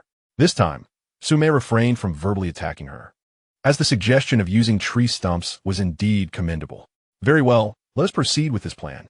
Alda concluded, wielding a chainsaw as he began to saw the trunk into planks. With so many segments of approximately 2 meters in diameter, the task of cutting planks was rather effortless. By simply positioning a segment vertically and sawing it to a specified thickness, one could yield a sizable plank, suitable as a large round tabletop. As for the bed frame, another segment of approximately 2 meters in diameter could be crafted into a round bed base, ample enough for 7 individuals to lie upon simultaneously. Subsequently, Howda fashioned a stump measuring approximately 2 meters in diameter and half a meter in height to support the bed frame, thereby creating a rudimentary circular bed. He then crafted another stump, similar in diameter but 1 meter in height, to support the tabletop, thus completing a simple round table. The group then transported the bed frame and stumps, along with the table and its supports, into the shelter. Although the shelter was not particularly spacious, it could accommodate the 2 pieces of simple furniture. However, after their placement, the remaining space within the shelter was quite limited. With a large round bed and table in place, the 6 lovely ladies, Su Mei, Yin, Liu Yijiao, Yingying, Liu Hui, and Hoi Jiaoqian, were evidently more excited. It was now past 7 in the evening, with at least 2 hours remaining before bedtime. The night was long. What shall we do next? Liu Yijiao asked playfully. We have 7 of us, and playing cards would be quite entertaining, but alas, we have no cards, Su Mei replied. How about playing dice? Yingying suggested enthusiastically. But we have no dice, Qian interjected. I have some. Yingying proudly produced 3 dice from her pocket. Yingying, you carry 3 dice with you even on a plane. That is quite the gambler's habit, Su Mei teased. A little gambling is harmless. What's the big deal? Yingying retorted nonchalantly. I've been to Macau and Las Vegas multiple times. The famed gambling cities are just like that. The wealthy young lady is indeed different, Liu Yijiao said with a mix of envy and admiration. Enough chatter. Let's play dice. Yingying skillfully tossed the 3 dice onto the wooden table, rolling a 2, a 6, and another 6, which were fairly high numbers. How we play? Yin inquired with interest. We are 7. In each round, everyone rolls once, and whoever has the highest number wins a reward, and the one with the lowest number shall face the penalty, Yingying said with a mischievous grin. How delightful. What are the rewards and penalties? Liu Yijiao asked, giggling. If one of us 6 lovely ladies wins, the reward is naturally to fulfill whatever the only male here, Howda, wishes to do. And if Howda wins, the reward is for him to fulfill whatever he desires with each of us 6 lovely ladies. Yingying said cheekily. Oh my, does that mean I will be quite busy? Howda couldn't he help but respond. What a double standard. The lovely ladies collectively cast scornful glances at him. I yearn to be that singular man, Liu Yijiao exclaimed with a look of longing, expressing that victory would grant her the chance to indulge in the 6 enchanting beauties. The sensation, the exhilaration. You appear rather lascivious. Howda retorted. Away with you, insatiable lecher. Liu Yijiao playfully chastised. But what are the penalties for the losers? Yin inquired with a smile. If Howda loses, he must perform 100 push-ups. If any of the 6 beauties falter, they are to do 5 push-ups. Liu Yijiao quickly responded. I must do 100 push-ups if I lose, while the rest merely do 5. Is that equitable? Howda protested indignantly. Consider the joy of winning, regardless of who triumphs. Yingying disdainfully replied. Each of us is a stunning beauty. Doing 5 push-ups is more than generous. Do you expect us to do more? That would be utterly outrageous. Liu Yijiao echoed her disdain. My point is, if I lose, doing 100 push-ups is excessive. Do you think performing 100 push-ups is easy? If anyone can do 30 in one go, I will concede. I'll it. Then you may either walk naked back and forth 5 times in the shelter, or choose one of the 2 tasks. Yingying mischievously declared, insisting there would be no further bargaining. Otherwise, you shall not be considered a man. Upon finishing, she immediately shouted, let the dice game begin, and she promptly seized 3 dice, casting them onto the table. Once the dice settled, the result was 1, 3, and 5. Damn it, that throw was unfortunate. Yingying exclaimed, this serves you right for attempting to trick me. How to rejoice in her misfortune. Away with you. Although my 9 points are high, I certainly won't lose. Yingying proudly asserted, challenging him to see what he would roll next. Nakedman, observing her smugness, how to boldly grab the 3 dice from the table, casting them with flair, resulting in 2, 3, and 5. I surpassed you by a smidgen. No need to be naked, and I need not perform 100 push-ups. How to laugh triumphantly. Allow me, Liu Yijiao exclaimed excitedly, snatching the 3 dice from the table. She shook them in her delicate hands, even making a gesture of prayer, then released them onto the table. The dice settled, revealing 6, 6, and 5. I have won. Liu Yijiao jubilantly cried out. How do you know no one will roll 6, 6, 6? Yingying scoffed at her. My odds are already at 9.99. Liu Yijiao retorted mercilessly, addressing the novice who had rolled 1, 3, 5 to cease her chatter. Damn, how delightfully arrogant. Yingying fumed, her temper flaring. Next, Su Mei took her turn, rolling 3, 4, and 5. Then Yin rolled, achieving 1, 2, and 3. Yin only has 6 points. I shall not lose. Yingying laughed maniacally. Yin, sensing her impending defeat, remained unperturbed, for it was merely 5 push-ups and no requirement to walk naked. Yet, at that moment, Howda could not suppress his vivid imagination. Envisioning the elegant and long-legged Yin walking naked would be a splendid sight.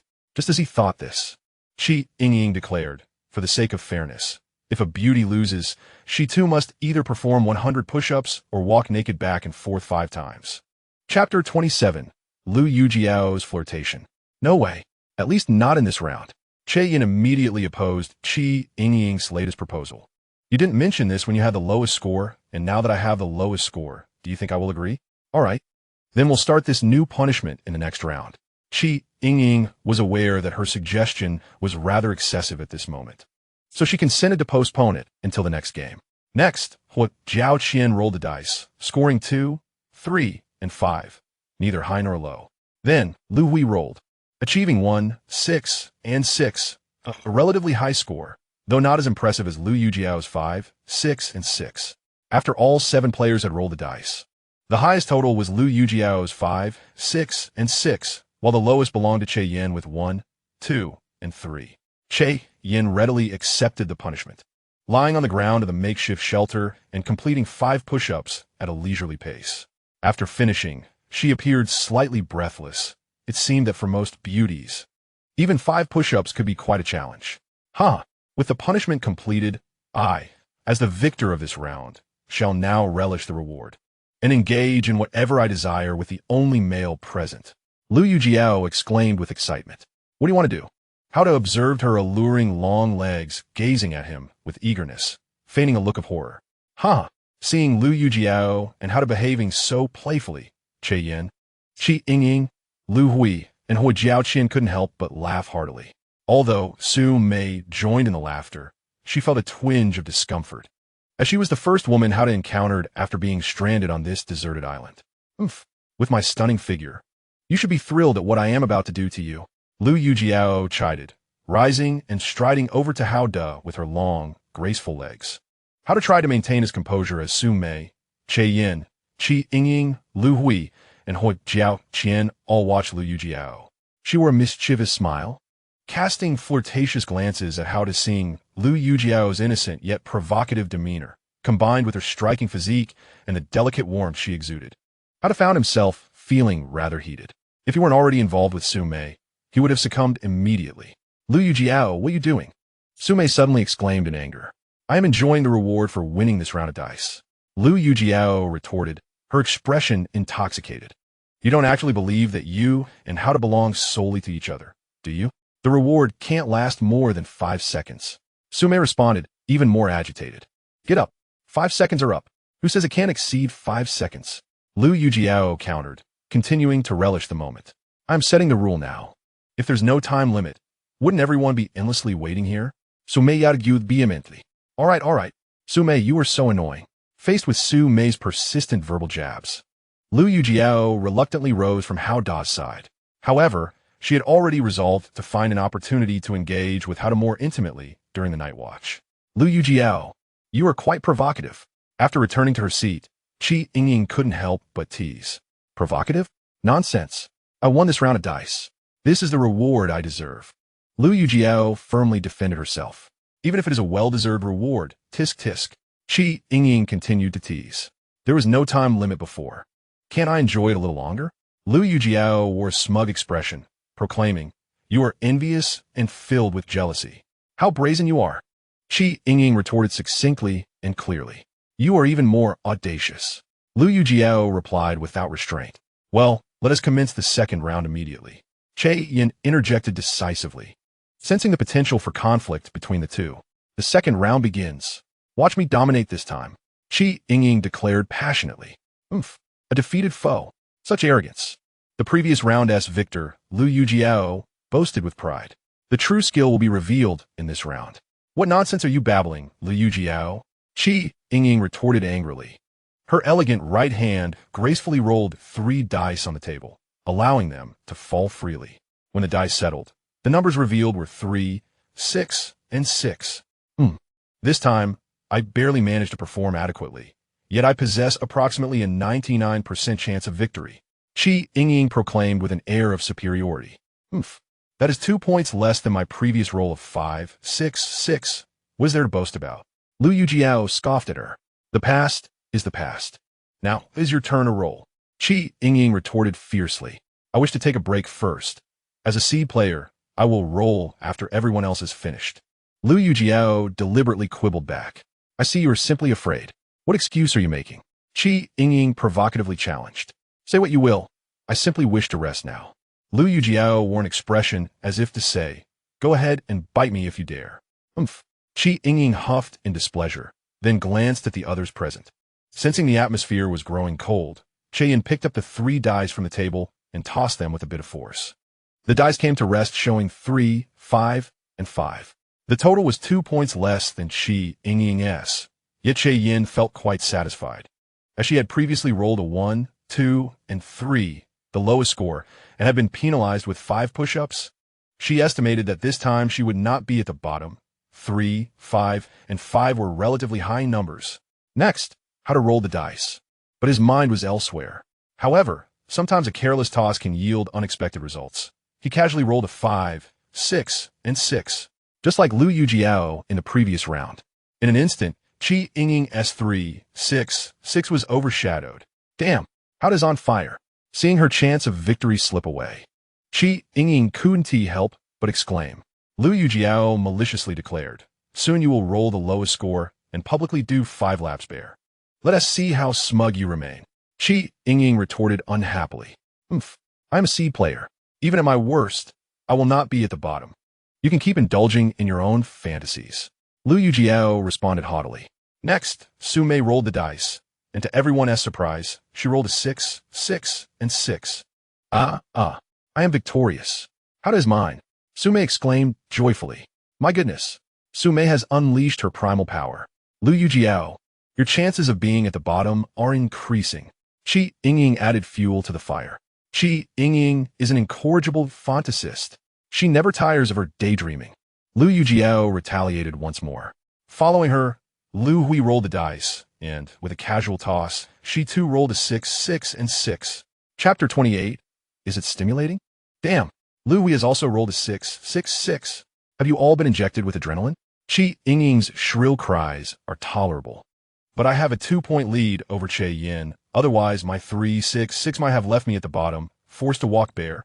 Seeing that Hao Da, Su Mei, and Liu Hui have rolled such high numbers, Even the yet-to-roll Liu Yijiao and Jiao can feel a twinge of anxiety, and Yin, who currently sits at the bottom, is also feeling the pressure.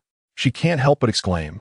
In the last round, her score was a dismal 1-2-3, leading to a penalty without any room for protest.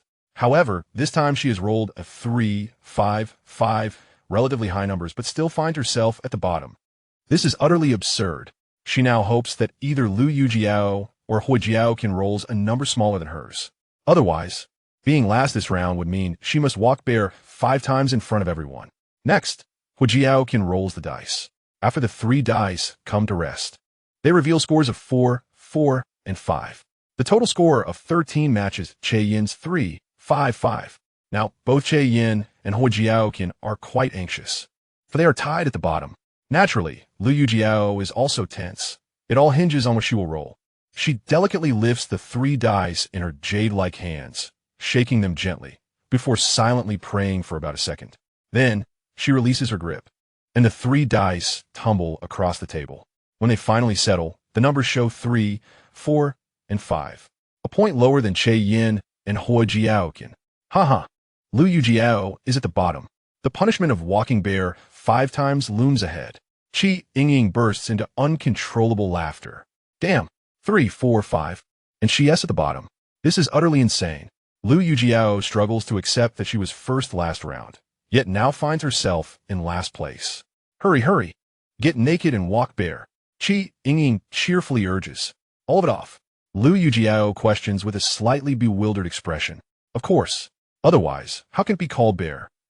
Yingying replies with unwavering certainty, thinking back to how Liu Yijiao had been so smug at the start of this round.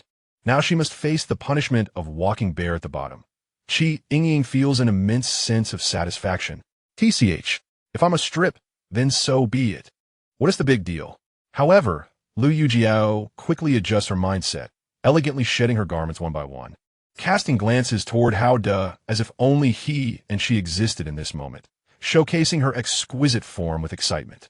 Hao-de can't help but steal a few glances, overwhelmed by a wave of visual stimulation. He forcibly diverts his gaze to the table. Yet, the image of Liu Yijiao's stunning and alluring physique lingers in his mind, uncontrollably stirring his body. If it were just the two of them, he would likely rush towards her immediately. Liu Yijiao notices Hao-de's fleeting glances and quickly averts her gaze, yet she feels exhilarated and satisfied, knowing that those few glances will forever remain etched in his memory. Subsequently, she strides gracefully, her long, delicate legs on display. As she walks bare 5 times in front of Su Mei, Yin, Yingying, Liu Hui, and Jiao, maintaining a sense of composure in this relatively confined space. As she returned to her seat, donning her trousers and attire, Yingying mischievously exclaimed, "Ha, Liu Yijiao, you were seen by everyone." To which Liu Yijiao retorted, "I feel thrilled to have been seen by Hao-de, but being viewed by you 5 women is of no consequence to me. So walking around naked is merely a trivial affair." Liu Yijiao, with a hint of pride, responded, "Excited to have been seen by Hao-de? How scandalous." Yingying deliberately continued, "You should consider which round you might end up at the bottom. Do you have the courage to walk naked?" Liu Yijiao countered vigorously, "How could I possibly be last? You're overthinking. Unless the total exceeds 1,000, the probability of each person being at the bottom is the same. If you don't understand this, your reputation as a top student is undeserved." Liu Yijiao continued her rebuttal. In playing dice, aside from probability, there are other influencing factors, such as tactile perception. Liu Yijiao, you don't even grasp this. Your intellect is quite alarming. Yingying shot back. During their spirited exchange, the victors of the round, Su Mei and Liu Hui, who shared the first place, received their rewards in turn. The youthful and charming Su Mei gracefully approached Hao-de, elegantly straddling him, embracing him tightly to relish the moment. Hao-de reciprocated her embrace, finding no embarrassment in holding her closely, despite the presence of 5 other stunning women observing. However, their joyful embrace lasted only about 5 seconds before Liu Yijiao called out, "Su Mei, time is up. What are you still doing on Hao-de?" The 5-second rule, established by Su Mei herself, was not to be violated publicly. Thus, under Liu Yijiao's deliberate prompting, she reluctantly descended from Hao-de's lap and returned to her seat. Next, Liu Hui, sharing the first place with Su Mei, approached and similarly straddled Hauda for approximately 5 seconds. As a newcomer, she initially felt a tinge of hesitation. Yet seeing Liu Yijiao and Su Mei do the same made her recognize the need to fit in.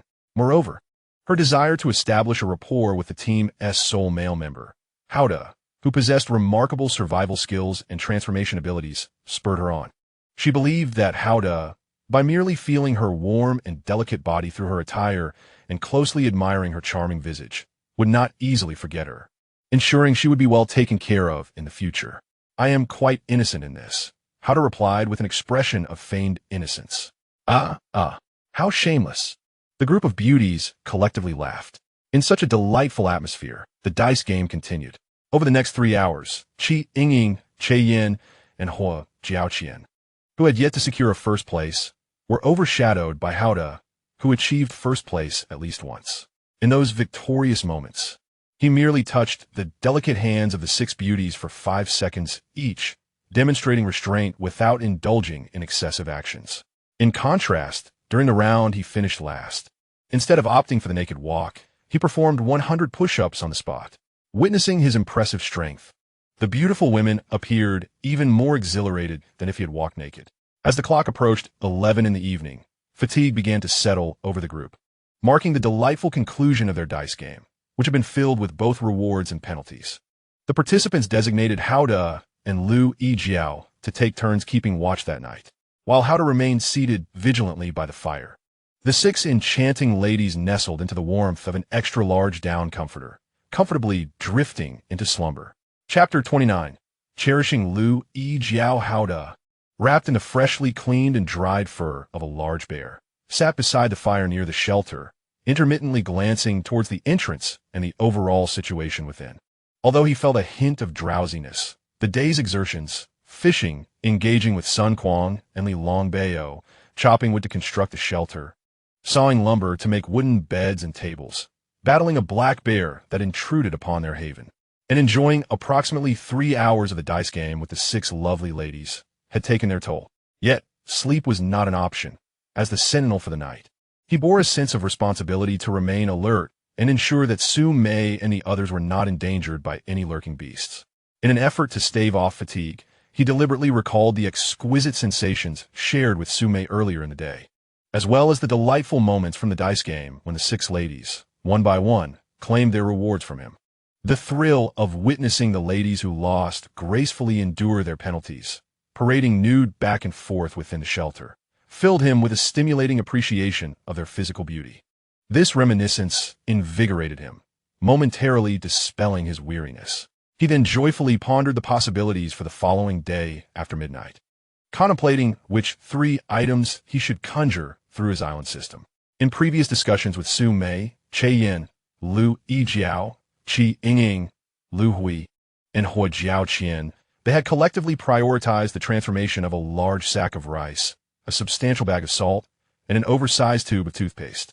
Additionally, they considered alternatives such as a large refrigerator or freezer for storing bear meat and a significant supply of undergarments. Hauda felt that the first 3 items were indeed essential, while the alternatives were of lesser importance and could be addressed later. He continued to indulge in pleasant thoughts, contemplating how to ensure a comfortable existence for himself and the 6 beautiful ladies on this uninhabited island until help arrived.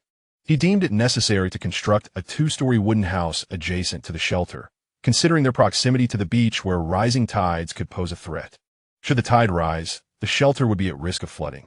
A 2-story wooden house would provide a significantly safer refuge, especially with its upper floor featuring windows for a more pleasant living experience.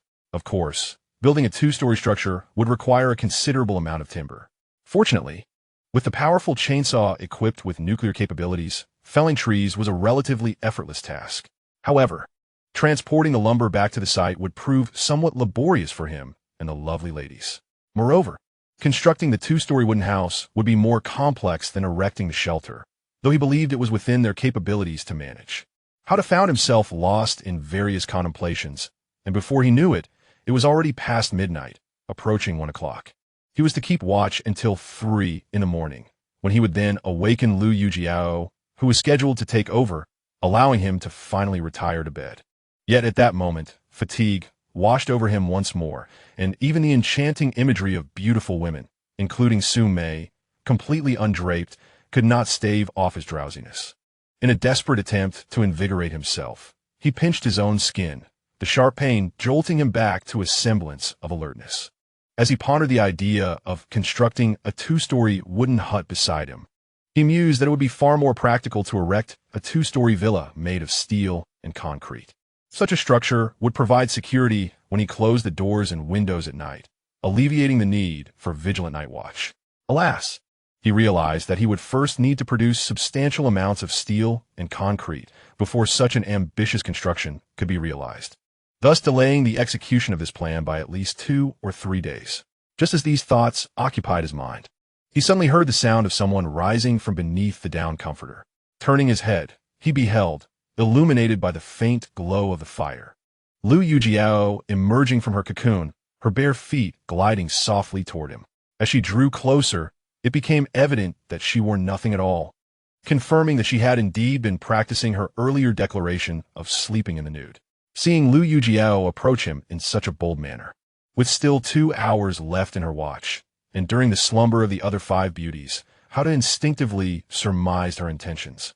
Recalling her prior flirtations with him in broad daylight, Liu Yijiao approached him gracefully, her long legs accentuating her elegance, a mischievous grin adorning her face, before she nestled into the plush bear skin that covered him. Hada remained silent, occasionally glancing toward the comforter to ensure that no one was taking notice of their interaction, while he reveled in the provocative presence of the alluring Liu Yijiao atop him. As the sounds diminished, he eventually felt compelled to gently remind Liu Yijiao to be quieter. "How annoying! You wicked man!" she softly protested, though she obediently endeavored to suppress her noises. After some time, Liu Yijiao lay languidly against him, her entire body relaxed, radiating an air of exquisite satisfaction. Alda, comfortably enveloped in the soft bare skin, embraced her warmth, his thoughts wandering into the depths of his mind. "You are truly remarkable, Hada," Liu Yijiao eventually exclaimed, her voice laced with delight. "Em atterli comfortable." "Remarkable indeed," he replied coolly, feigning nonchalance. "Truly, you live up to your name," she chuckled softly. "Flattery, flattery," he humbly responded, recognizing the need for modesty. "Now that I am also your woman, you must promise to take good care of me," Liu Yijiao declared, her expression one of deep intoxication as she nestled closer to him. "Of course," Hada replied, feeling a weighty sense of responsibility settle upon him. With both Su Mei and Liu Yijiao now his women, he felt the gravity of his obligations intensify. "Then I shall sleep in your embrace. If I happen to be in a deep slumber at 3 o'clock, please do not awaken me. Just keep watch for a while," Liu Yijiao playfully implored. "Very well." Alda Hiajidi agreed. Having just spent an extended period of time with Liu Yijiao, he found not only that he was not fatigued, but rather invigorated by her presence. The delicate and exquisite Liu Yijiao, nestled comfortably in his embrace, prompted him to fulfill her modest request to keep vigil for her. Naturally, in his tender regard for her, he was more than willing to oblige. Thus, after savoring the profound joys of manhood with Liu Yijiao, he willingly extended the watch to last the entire night. He thought to himself that a morning's sleep would suffice to recuperate his rest. As he continued to sit, enveloped in the luxurious warmth of a furry bear pelt while holding the enchanting and alluring Liu Yijiao, he allowed his thoughts to wander freely. Around 3 in the morning, he sensed an unsettling disturbance outside the cabin, as if something were clawing at the tree trunks surrounding it. To his alarm, it became clear that multiple entities were at work. Claws were scraping against the bark on every side of the cabin. One such creature was clawing directly outside his position, sending shivers down his spine. He fought through the unease and peered through the gaps in the tree trunks, only to be met with a pair of glowing green eyes. Chapter 30. Yingying arrives a wolf. In an instant, he recognized the nature of the disturbance outside. While a single wolf was not particularly fearsome, after all, he had dispatched a nearly ton-weight black bear with just 2 strikes of a chainsaw. The current predicament was more daunting. The presence of claws on every side indicated at least 4 wolves were encircling the cabin. The challenge of confronting 4 wolves was significantly greater than that of a solitary bear, for it meant facing potentially lethal attacks from every direction.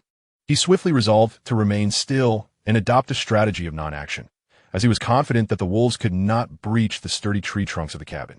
Furthermore, the entrance was secured by a substantial tree stump, making it difficult for the wolves to enter. Since they could not gain access, there was little cause for alarm. Of course, the chainsaw lay conveniently at his right side, and he was prepared to seize it at a moment's notice, should the need arise. Thus, he continued to sit, comfortably wrapped in the embrace of the soft and warm Liu Yijiao beneath the furry bear pelt, while he remained vigilant, attuned to the movements of the at least 4 wolves outside. As he anticipated, the wolves could not breach the cabin's defenses and cease their clawing. However, they did not depart. He could faintly hear their movements and low growls as they prowled around the cabin. He mused that if they lingered until dawn, he would be compelled to confront them. After all, it was impractical for him and the beautiful women to remain sequestered within the cabin indefinitely. He realized that 3 elements of his original plan would require alteration. The most pressing change needed to be the acquisition of a fully loaded submachine gun. The rationale for selecting a submachine gun over a pistol, machine gun, or even heavier artillery lay in the necessity for rapid, continuous fire. A pistol could not deliver sustained firepower, whereas a submachine gun could. Against at least 4 wolves, the ability to shoot continuously was paramount. Although a machine gun could provide greater firepower, it was cumbersome and less convenient for transport. A submachine gun, often referred to as a compact machine gun, was far more manageable, allowing for dual-handed operation and sweeping fire. The rocket launcher or artillery piece is not only cumbersome to carry, but also suitable only for bombarding a specific area, lacking the capability to unleash a barrage upon multiple directions, akin to a pack of wolves. With this thought in mind, Howdah efficiently activated the deserted island system, attempting to conjure several submachine guns filled with as many bullets as possible. However, there was no response. He then tried to materialize 2 submachine guns, yet still encountered silence. Finally, he focused his intention on manifesting a single submachine gun brimming with ammunition. And this time he succeeded. Suddenly, an additional submachine gun appeared atop the tree trunk beside his electric saw. He deftly removed the magazine, discovering it was equipped with a spiral magazine capable of holding a maximum number of rounds, filled to the brim with approximately 100 bullets. This represented the upper limit of ammunition capacity for a submachine gun. Grasping such a weapon with both hands, even when confronted by a pack of 30 wolves. As long as his marksmanship was adequate, he could unleash a relentless barrage upon the advancing horde, effectively exterminating the fierce beasts. As the submachine gun discharged in rapid succession, it could fire approximately 2 rounds per second. It was easy to envision that before the multitude of wolves could close the distance to Howdah, they would meet their demise under a hail of bullets. With the acquisition of this submachine gun, Howdah felt significantly emboldened for battle. Yet, he recognized that this was not an opportune moment for confrontation.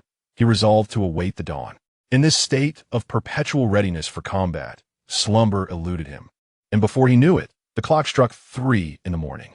At that moment, an exhilarating event unfolded.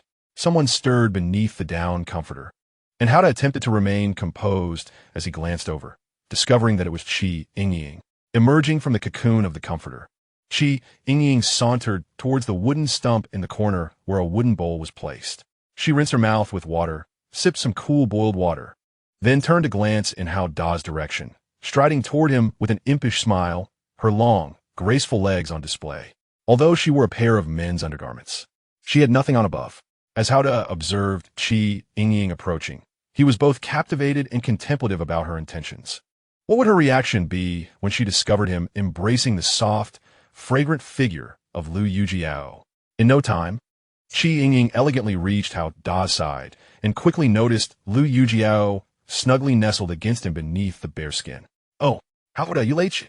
Sneaking around with Liu Yijiao, she playfully scolded in a hushed tone. "What brings you here, Yingying?" Howdah managed to respond with calmness. "Bring her under the down comforter. I want to join you," Yingying remarked with a mischievous grin that left him momentarily taken aback by her audacity. However, he recognized the feasibility of her suggestion. Thus, he gently cradled the peacefully slumbering Liu Yijiao and made his way to the down comforter, carefully placing her within its warm embrace. During this process, he felt a bead of sweat trickle down his brow, anxious that Liu Yijiao might wake suddenly or that one of the other beauties, particularly Su Mei, might stir and witness him placing the unclad Liu Yijiao into the bedding. Fortunately, neither scenario transpired. Gently placing Liu Yijiao into the down quilt, he observed her continuing to sleep with a look of bliss. Howda then tiptoed back to the side of the fire and the large bear skin. "All right, you naughty rascal," Yingying responded with a soft giggle, making every effort to lower her voice. After a considerable time, Howda sat with a profound gaze, contemplating how to deal with the several wolves lurking around the shelter once dawn broke. Yingying, exuding an air of charm and satisfaction, nestled comfortably against Howda within the fluffy bear pelt. Howda mused that although he possessed a submachine gun and had prior experience with target practice, if he were to charge out of the shelter with the gun at dawn, he might be ambushed by the wolves lying in wait, potentially leading to a fatal encounter. This risk was too great to take. So, what should be his course of action? While he tenderly embraced the delightful young lady, he continued to ponder the best strategy to handle the wolves outside. Chapter 31. How wonderful it is, Howda. I'm going to sleep over there. Yingying, having enjoyed a moment of warmth, said sweetly. Howda replied affectionately, gazing at her. I want you to carry me there, she continued, playfully blowing softly in his right ear. It's better if you go by yourself, he gently declined, aware of the risk of being discovered by other beauties should he carry her. You don't love me enough, Howda, Yingying teased. I'll carry you. He decided to take the risk. You're so beautiful, she whispered with a mischievous laugh before boldly caressing him once more, reluctantly leaving the warm embrace of the bear pelt. With her long, delicate legs slightly unsteady, she returned to the down quilt to continue her slumber. Howda reveled in the lingering sense of Yingying and Liu Yijiao within the bear skin, alongside the fragrance of another beauty, Su Mei. Surrounded by the enchanting aromas of these three lovely women, he felt as if he had reached the pinnacle of life. Of course, with such privilege came greater responsibility. If the wolves remained outside at dawn, he must eliminate them to ensure the safety of his beloved. He could not allow even the slightest harm to befall them. Suddenly, an idea struck him. He would use a chainsaw to create small openings on each side of the shelter, just large enough to extend the barrel and sight of his gun through, allowing him to dispatch the wolves that posed a threat outside one by one. However, this operation would have to wait until morning. As he continued to cover himself with the bear skin, keeping watch throughout the night, he couldn't help but indulge in a rather mischievous comparison in his mind of the immense joy each of Su Mei, Liu Yijiao, and Yingying brought him. Su Mei embodied youthful charm and was his first love, intensifying his sense of possessiveness. Liu Yijiao, with her stunning allure, offered him delightful pleasures, her figure being both impressive and a visual delight that brought him great comfort. Yingying embodies the archetype of a somewhat wild heiress, and for Howda, she offers not only a delightful sense of accomplishment, but also a thrilling sensation of conquest. Immersed in his blissful reverie, time appeared to slip by swiftly, and before he realized it, dawn had broken, casting a gentle light outside.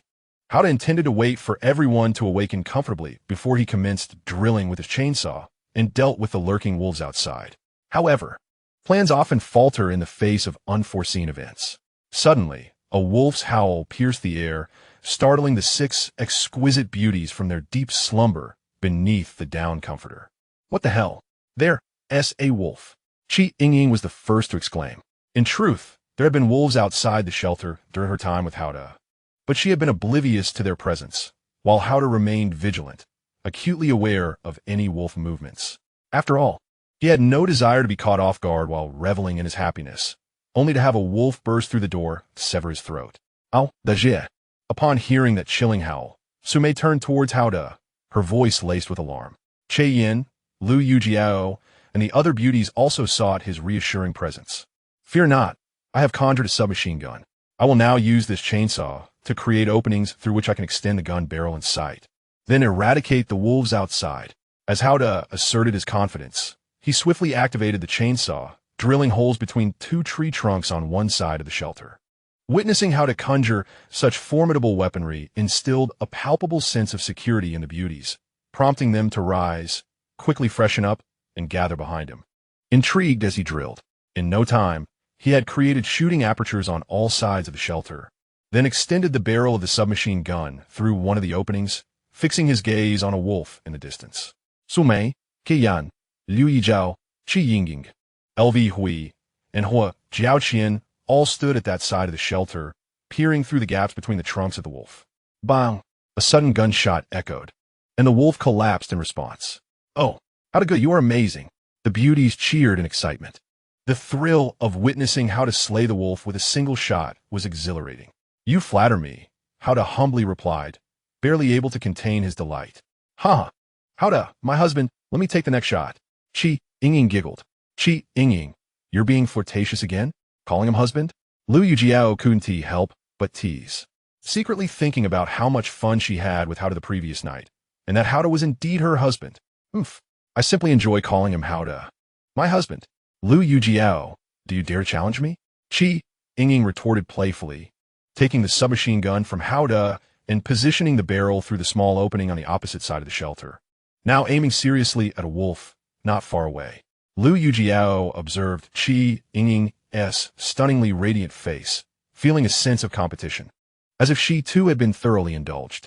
She couldn't help but wonder if Yingying had, after she had fallen asleep, visited Howda and successfully seduced him.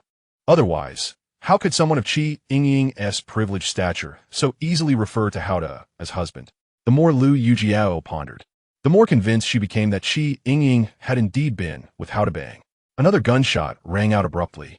Yingying suddenly fell to the ground in the direction of the wolf she had shot. It turns out that her marksmanship was quite remarkable. However, this was already within Howda's expectations. After all, Yingying was affluent, having visited the renowned gambling city of Las Vegas, numerous times, and it was only natural that she participated in the exhilarating activity of shooting at the range. Being intelligent and having practiced extensively, her shooting skills were bound to be of a certain caliber. That next wolf is mine. With Yingying's impressive shot taking the spotlight, Liu Yijiao exclaimed defiantly, "It's my turn, Su Mei." Meanwhile, Yin, Liu Hui, and Hua Jiaoqian continued to watch the spectacle with great interest. It must be said that the beautiful women, who had recently been awakened by the howls of the wolves, were now either eager to shoot or excitedly spectating. With the formidable presence of Howda, a true man of strength, all the lovely women felt an inexplicable sense of security and reassurance. Gazing at the enchanting figures of the women, each with their alluringly long and slender legs, Howda couldn't help but indulge in wicked fantasies. How delightful it would be to experience the pleasure of being with all 6 beautiful women one day. Chapter 32. Cherishing the beloved concubines. Rock, paper, scissors to determine who gets to take the next shot. Su Mei proposed. Rock, paper, scissors it is. Liu Yijiao replied, unwilling to concede. Yesterday, Liu Yijiao had lost to Su Mei in a game of rock, paper, scissors, which had prevented her from being the first woman for Howda on this deserted island, leaving her with lingering regrets. Now, with another chance to challenge Su Mei, Liu Yijiao was determined to win. However, this time, Liu Yijiao lost again. What she did not know was that Su Mei had developed a prophetic ability, foreseeing her move 5 seconds in advance. Su Mei effortlessly chose paper, leaving Liu Yijiao with no chance of victory. Though frustrated, Liu Yijiao had no choice but to watch as Su Mei took the submachine gun handed over by Howda. Having previously practiced shooting at a range, Su Mei felt a degree of confidence. Yet, when she aimed the gun through the hole in the third wall of the shelter at the distant wolf, she missed completely. The frightened wolf quickly dashed into the woods, disappearing from sight. Ha! Su Mei, your shooting skills need improvement. Liu Yijiao laughed joyfully as she witnessed Su Mei's missed shot through the gaps in the tree trunk. It was just a tiny bit off, Su Mei retorted, feeling indignant as she pulled the gun back and moved towards the hole in the fourth wall of the shelter, preparing to try again. Now it's my turn to shoot, Liu Yijiao declared. Seeing her determination, Su Mei decided not to challenge her to another game of rock, paper, scissors, knowing it would expose her prophetic ability. Instead, she smiled and handed the gun to Liu Yijiao. Howda and the other beautiful women peered through the gaps in the tree trunks to observe Liu Yijiao's performance. With a loud bang, Liu Yijiao fired, but she too missed, causing the wolf to flee in fright. You two really need to work on your shooting skills. Let us see how I do with my husband. Alda, Yingying said triumphantly. Though Liu Yijiao was irritated by Yingying's teasing, She accepted her missed shot with resignation, realizing there was nothing more to be said. Yingying seized the submachine gun from Liu Yijiao's hands, while Yin, Liu Hui, and Hu Jiaoqian showed no intention of contesting her claim. Thus, Yingying found a direction where wolves were still present, extending the gun barrel through a hole in the tree trunk wall. With a resounding bang, she struck down yet another wolf. I am truly formidable. One shot, one kill. That's 2 down. Soon we shall feast on barbecued wolf meat and savor wolf soup. Yingying laughed triumphantly. Su Mei and Liu Yijiao, witnessing her boastfulness, felt a tinge of annoyance. On the surface, Hao appeared nonchalant, yet his thoughts drifted back to the exquisite experience he shared with the stunningly willful Yingying. Nestled in the plush embrace of a bear skin the previous night, and the sight of her utterly entranced expression. With a spring in her step, Yingying brandished the submachine gun, glancing outwards from the 3 other sides of the shelter, only to spot another wolf. Excited, she once again extended the gun barrel, swiftly aimed, and decisively pulled the trigger. Bang! However, this time, the shot went astray, and the wolf fled. Damn, I actually missed, Yingying exclaimed with irritation. Yingying, your marksmanship is not as impressive as you claim. Liu Yijiao seized the opportunity to mock her. At least I am better than you. I shot down 2 wolves with 3 shots, while you didn't even manage to graze a single hair. Yingying retorted haughtily. I only fired once. Who knows? If I shoot 2 more times, all may find their mark. Liu Yijiao countered with a hypothetical. There are no wolves left. You have no chance to shoot. Yingying glanced around and sarcastically remarked, Alas, it is truly a pity there are no wolves. Otherwise, I would have shot twice more, and every shot would hit. Liu Yijiao cheerfully added, Another wolf has appeared. Hao suddenly announced. The gun is yours. Yingying laughed as she handed the gun to Liu Yijiao, eagerly anticipating her mishap. Hao, Su Mei, Yin, Liu Hui, and Hu Jiaoqian watched with keen interest, though they remained neutral, merely spectators of the unfolding drama. Liu Yijiao, having missed her previous shot, lacked confidence, but with the gun barrel already extended, she had no choice but to proceed. Gritting her teeth, she motivated herself internally, then held her breath and aimed at the distant wolf, decisively pulling the trigger. Bang! The shot rang out, and the wolf collapsed. Oh, I'm so impressive. Liu Yijiao cheered with excitement. Observing her exude such joy with her alluring figure, Hao was reminded of the delightful sight of her ecstatic self from the previous night.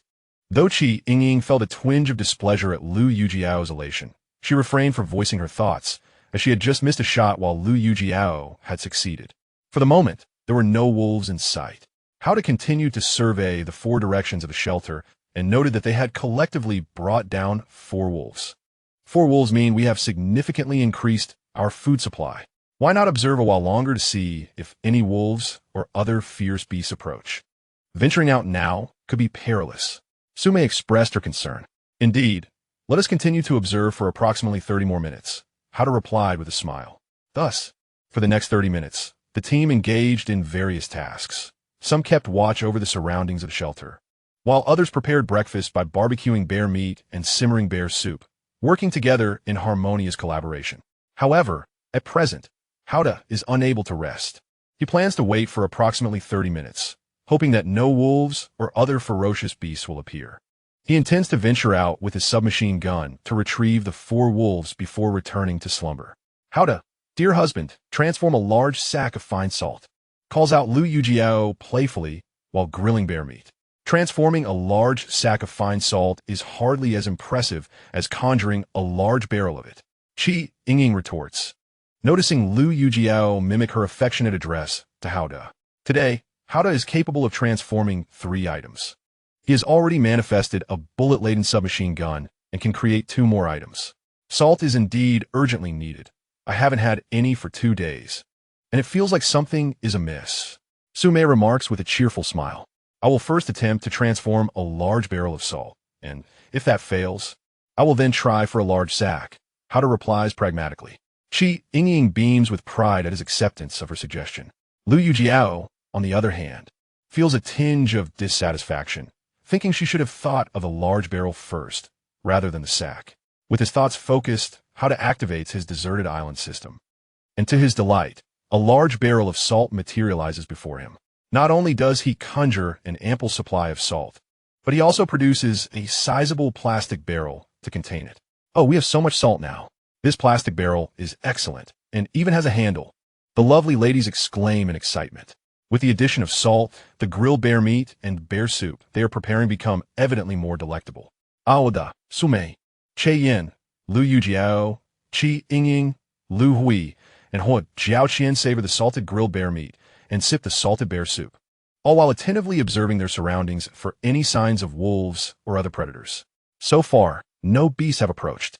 With their bellies full, Howda feels invigorated and begins to daydream about the delightful prospect of being enveloped in a warm, oversized down comforter, lavishing affection upon each of the 6 beautiful ladies one by one. Chapter 33.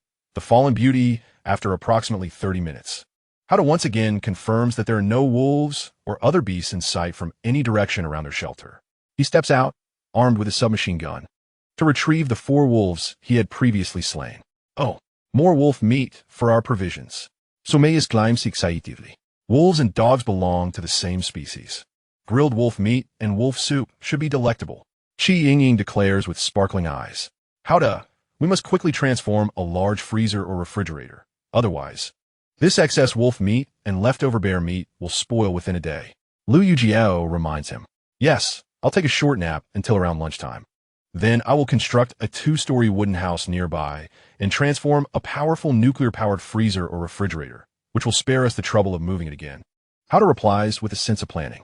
Howda, you've worked hard, staying awake all night on watch. Please get some rest. Su Mei says with concern. As Yin, Liu Yijiao, Yingying, Liu Hui, and Jiaoqian look at him with similar apprehension. Yes, I will sleep right away. Howda responds warmly to the lovely ladies.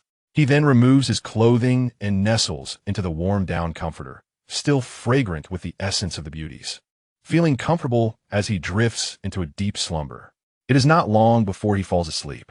Su Mei, Yin, Liu Yijiao, Yingying, Liu Hui, and Jiaoqian securely closed the door of their makeshift shelter and propped it shut with a rather heavy wooden stump. They then gathered around a fire, warming themselves while engaging in quiet conversation. With nothing else to occupy their time, they found themselves solely focused on the warmth of the fire and their dialogue. Outside the shelter, the ever-present threat of wolves or other ferocious beasts loomed, making it clear that remaining inside was the safest option. Curse the rescue team and their ancestors. It's already the 3rd day. Yingying muttered in frustration. There's nothing we can do but wait patiently, Yin replied. How dull it is without any form of entertainment. Liu Yijiao chiming softly. Chatting makes it less tedious, Su Mei suggested quietly. Today, brother, how could transform something again, perhaps a large freezer or refrigerator? What would you all like him to turn into something tomorrow? Liu, we proposed a new topic. Yesterday, we discussed items to transform, and we still have a big bag of rice, an oversized tube of toothpaste, and a large pack of undergarments left untransformed. Jiaoqian added. I feel we need to quickly transform plenty of sanitary napkins. My period is approaching. Yingying asserted. And we need a lot of toilet paper. Otherwise, we'll be in a predicament. Qian remarked. Now that you mention it, I'm starting to feel the urge. Liu Yijiao said. We should hastily construct a makeshift toilet. Liu Hui suggested. I need to relieve myself. Su Mei exclaimed. Then hurry and go. Yingying grinned mischievously. You can manage without a toilet. I'm a bit afraid to go out alone. Su Mei looked around. Who will accompany me? Oh, seeing you so pitiful. I'll take my submachine gun and accompany you. Yingying chuckled softly. Thus, Yingying and Su Mei exited the shelter, with Su Mei squatting a short distance away to relieve herself, while Yingying stood guard, submachine gun in hand, remaining vigilant of their surroundings. Su Mei hurriedly completed her task, and on their way back, Yingying teasingly remarked, Su Mei, your curves are so alluring and enticing. No wonder my brother, how couldn't he resist you yesterday? What are you saying? Why is a woman paying attention to that part of me? Su Mei replied, somewhat flustered. Seeing you flustered like this is delightful. Yingying laughed triumphantly. The two returned to the shelter, secured the door, and resumed their place by the fire, joining the others in warmth and quiet conversation. Unbeknownst to them, time slipped away, and it soon became past 9 in the morning. where Hao De was comfortably asleep under a down comforter, emanating a fragrance that captivated the women around him. Meanwhile, another small group of 5 individuals, consisting of 2 men and 3 women, emerged somewhat disheveled from the woods near the well. Upon spotting a shelter on the beach, their eyes lit up with hope. These 5 were also survivors from the same plane as Hao De and his companions, having landed on another part of the deserted island. Their survival over the past 3 days had been arduous, leaving them in a less than favorable condition. Among the men, one named Qian Fu, age 35, had been a high-ranking executive in a domestic company prior to their plight, while the other, Zhang Haohan, age 30, had been the owner of a small local business. The 3 women were Ren Qian, Zhao Ai, and Lu Qian, the latter being a 19-year-old sophomore at a domestic university. Zhaoan, at the tender age of 21, has recently embarked on her professional journey at a foreign enterprise in the country, having been employed for merely a month. Ren Qian, 25, has garnered a modest following online as a budding influencer. Despite enduring 3 days of scant sustenance, merely sipping water and nibbling on scraps, their innate beauty remains unblemished. For each is a strikingly lovely woman. Upon sighting the makeshift shelter across the beach, an instinctual drive surged within them, compelling the 5 to stride purposefully toward that direction.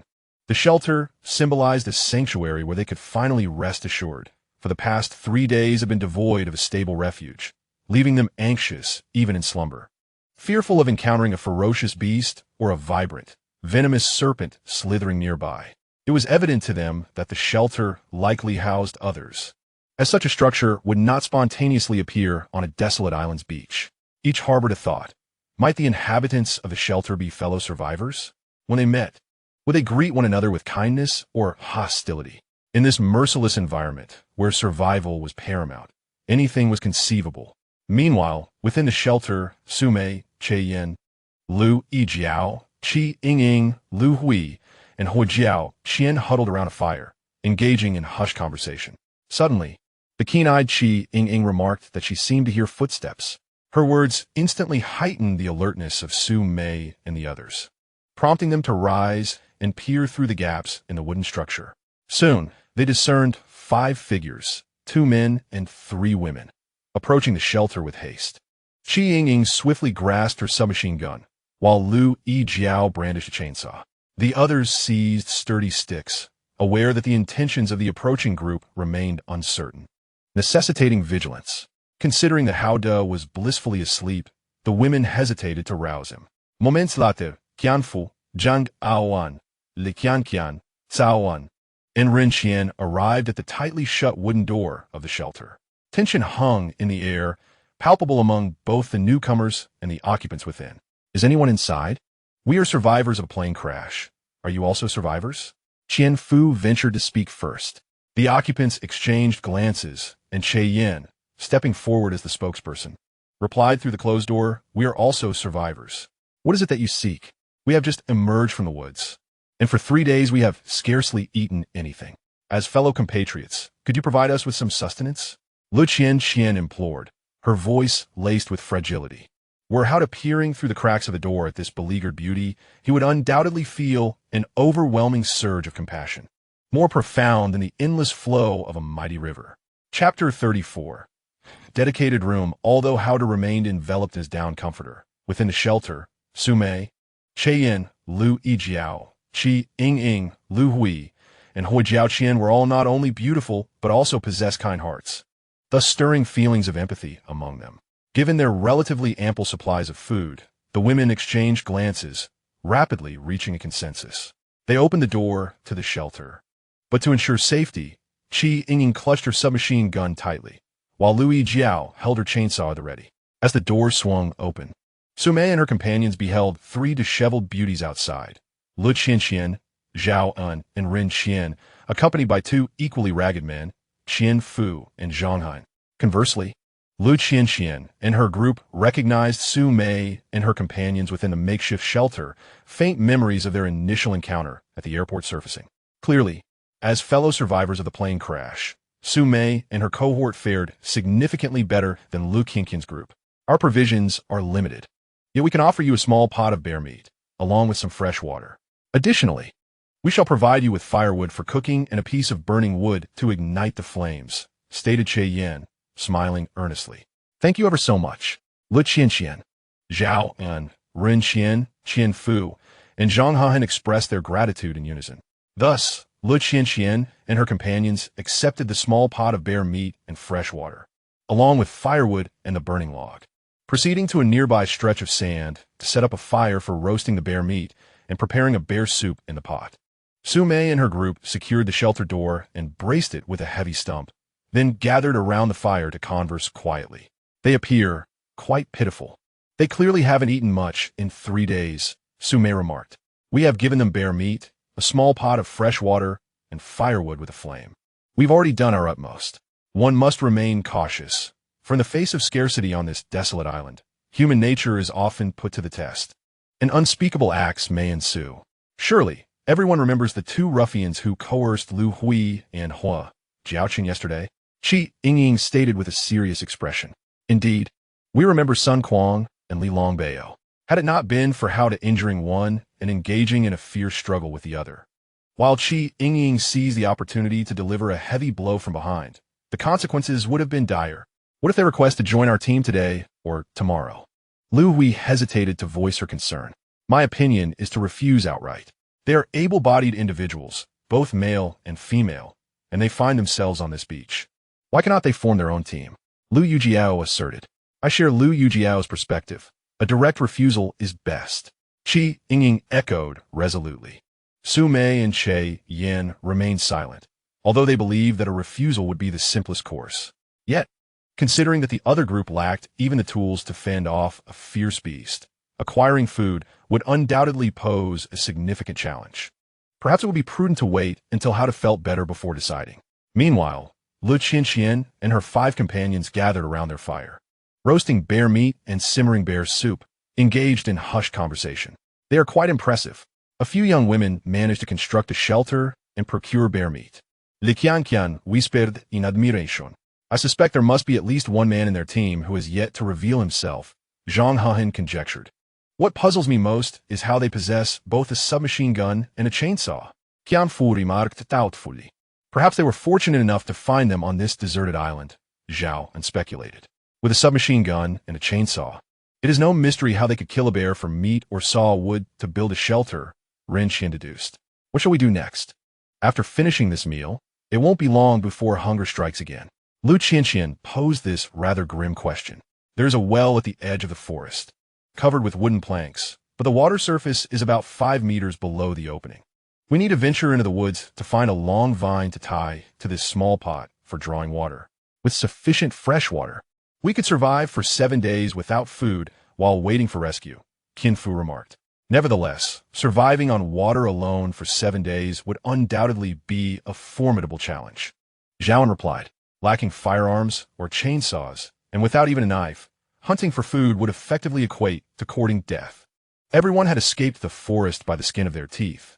Its dangers were well known to all, Zhang Hahan said, shuddering at the memory. His words evoked recollections of the vividly colored poisonous snakes lurking in the woods, sending shivers down the spines of Lu Qianqian and the others. I wonder if there are fish in the shallow waters near the beach. If there are, it would simplify matters. We could spear fish with sticks, Zhao suggested, opening up a new line of thought. We will check shortly, though the odds seem slim, Qian Fu replied. If there are no fish, crabs or shellfish would suffice. Roasted or boiled, they could alleviate our hunger. Ren Qian expressed hope for the shallow waters. Regardless of each person's circumstances, time pressed on, and before they realized it, approximately 3 hours had slipped by, marking the lunchtime of the day. Hao De enjoyed a comfortable nap amid the fragrant down blankets of the beautiful women, waking up revitalized. After a quick wash, he joined the group by the fire. His arrival was met with warm welcomes from the 6 beauties, 3 of whom were already his companions, while the other 3 were likely to follow suit. Hao De, did you sleep well? The alluring and charming Liu Yijiao asked with a mischievous smile. Indeed, the blankets were filled with the fragrance of all 6 of you. It was utterly delightful. Hao De replied with a peculiar grin. Rascal, pervert, the beauties playfully scolded. The group chatted and laughed while feasting on roasted bear meat and savoring the bear meat soup. Since a large bucket of salt had been used in the morning, Both the roasted bear meat and the soup had a distinct, salty flavor, enhancing their palatability. How to go? 5 more survivors have arrived. They came seeking food. We offered them some food, water, and wood, and even gifted them a small pot. Su Mei brought up the matter first. As long as they are not malicious individuals, we should assist them as best we can, Howda replied with a smile, standing to glance through the gaps in the shelter's wooden frame before returning to his seat. What if they proposed to join our team? Yin asked, her keen eyes fixed on Howda. It would be best for them to be self-sufficient. We can offer them appropriate assistance. Howda stated his position. Since Howda had expressed his view, Su Mei and the others naturally deferred to his judgment, as he was the leader of the group. After everyone had eaten their fill, Howda laughed, suggesting that the shelter was still a bit small. Next, we should head into the woods to saw down some trees and construct a 2-story wooden house nearby. That sounds wonderful. I love wooden houses. I want to stay on the 2nd floor. It will be spacious, well-ventilated, and have a great view. Su Mei exclaimed excitedly. At least 2 rooms should be made on the 2nd floor. One specifically for me, and Howda, Yingying said somewhat provocatively. Yingying, you are quite lewd. A room should be reserved exclusively for me and Howda, as it rightly ought to be. Liu Yijiao responded quite boldly. In Chapter 35, even the most alluring legs cannot surpass those of Liu Yijiao. Yingying decisively retaliated, declaring, Yingying, you are the most brazen. Liu Yijiao swiftly countered. Let us go chop some trees.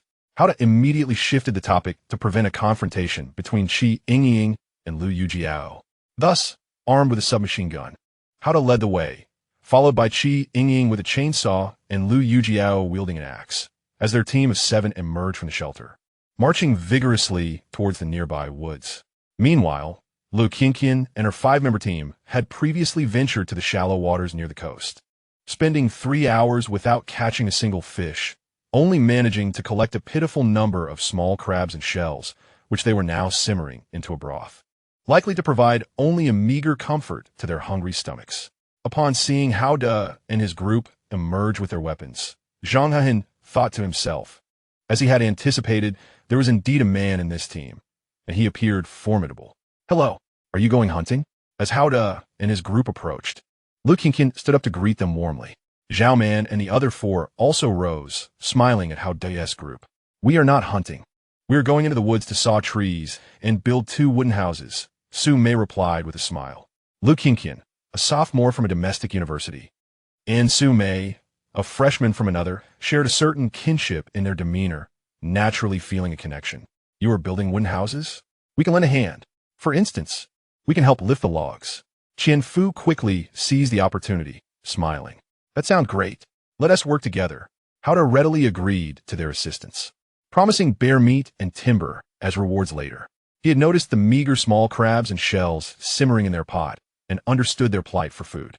Since they had volunteered to help lift logs, he naturally took the opportunity to offer them labor in exchange for bear meat and timber. This arrangement amounted to a win-win situation. With 5 additional people assisting in lifting logs, Howda's effort would be significantly reduced. Wonderful. Liu Yijiao and her team joyfully agreed to join forces. Thus, the original 7-member team expanded to a total of 12.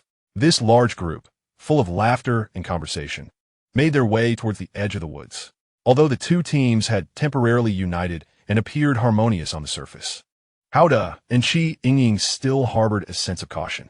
After all, it is better to be safe than sorry. At that moment, Howda held the submachine gun, and he planned to entrust it to Yingying, who had a decent marksmanship when it came time to saw trees. Should Qian Fu, Zhang Hehan, or anyone from the opposing team attempt a sudden ambush to seize the gun, the wisest choice would be to eliminate the threat immediately. For if anyone from the opposing side made a move to attack, it would be a matter of life or death. It is a cruel yet harsh reality. When one harbors the intent to kill, the danger can often surpass that posed by fierce beasts or venomous snakes. Of course, this was merely a precaution. At least for now, the opportunity to exchange labor for food and timber rendered Qian Fu, Zhang Hehan, or anyone else unnecessary risk to their lives for the submachine gun. In the ensuing days, the 2 teams collaborated harmoniously.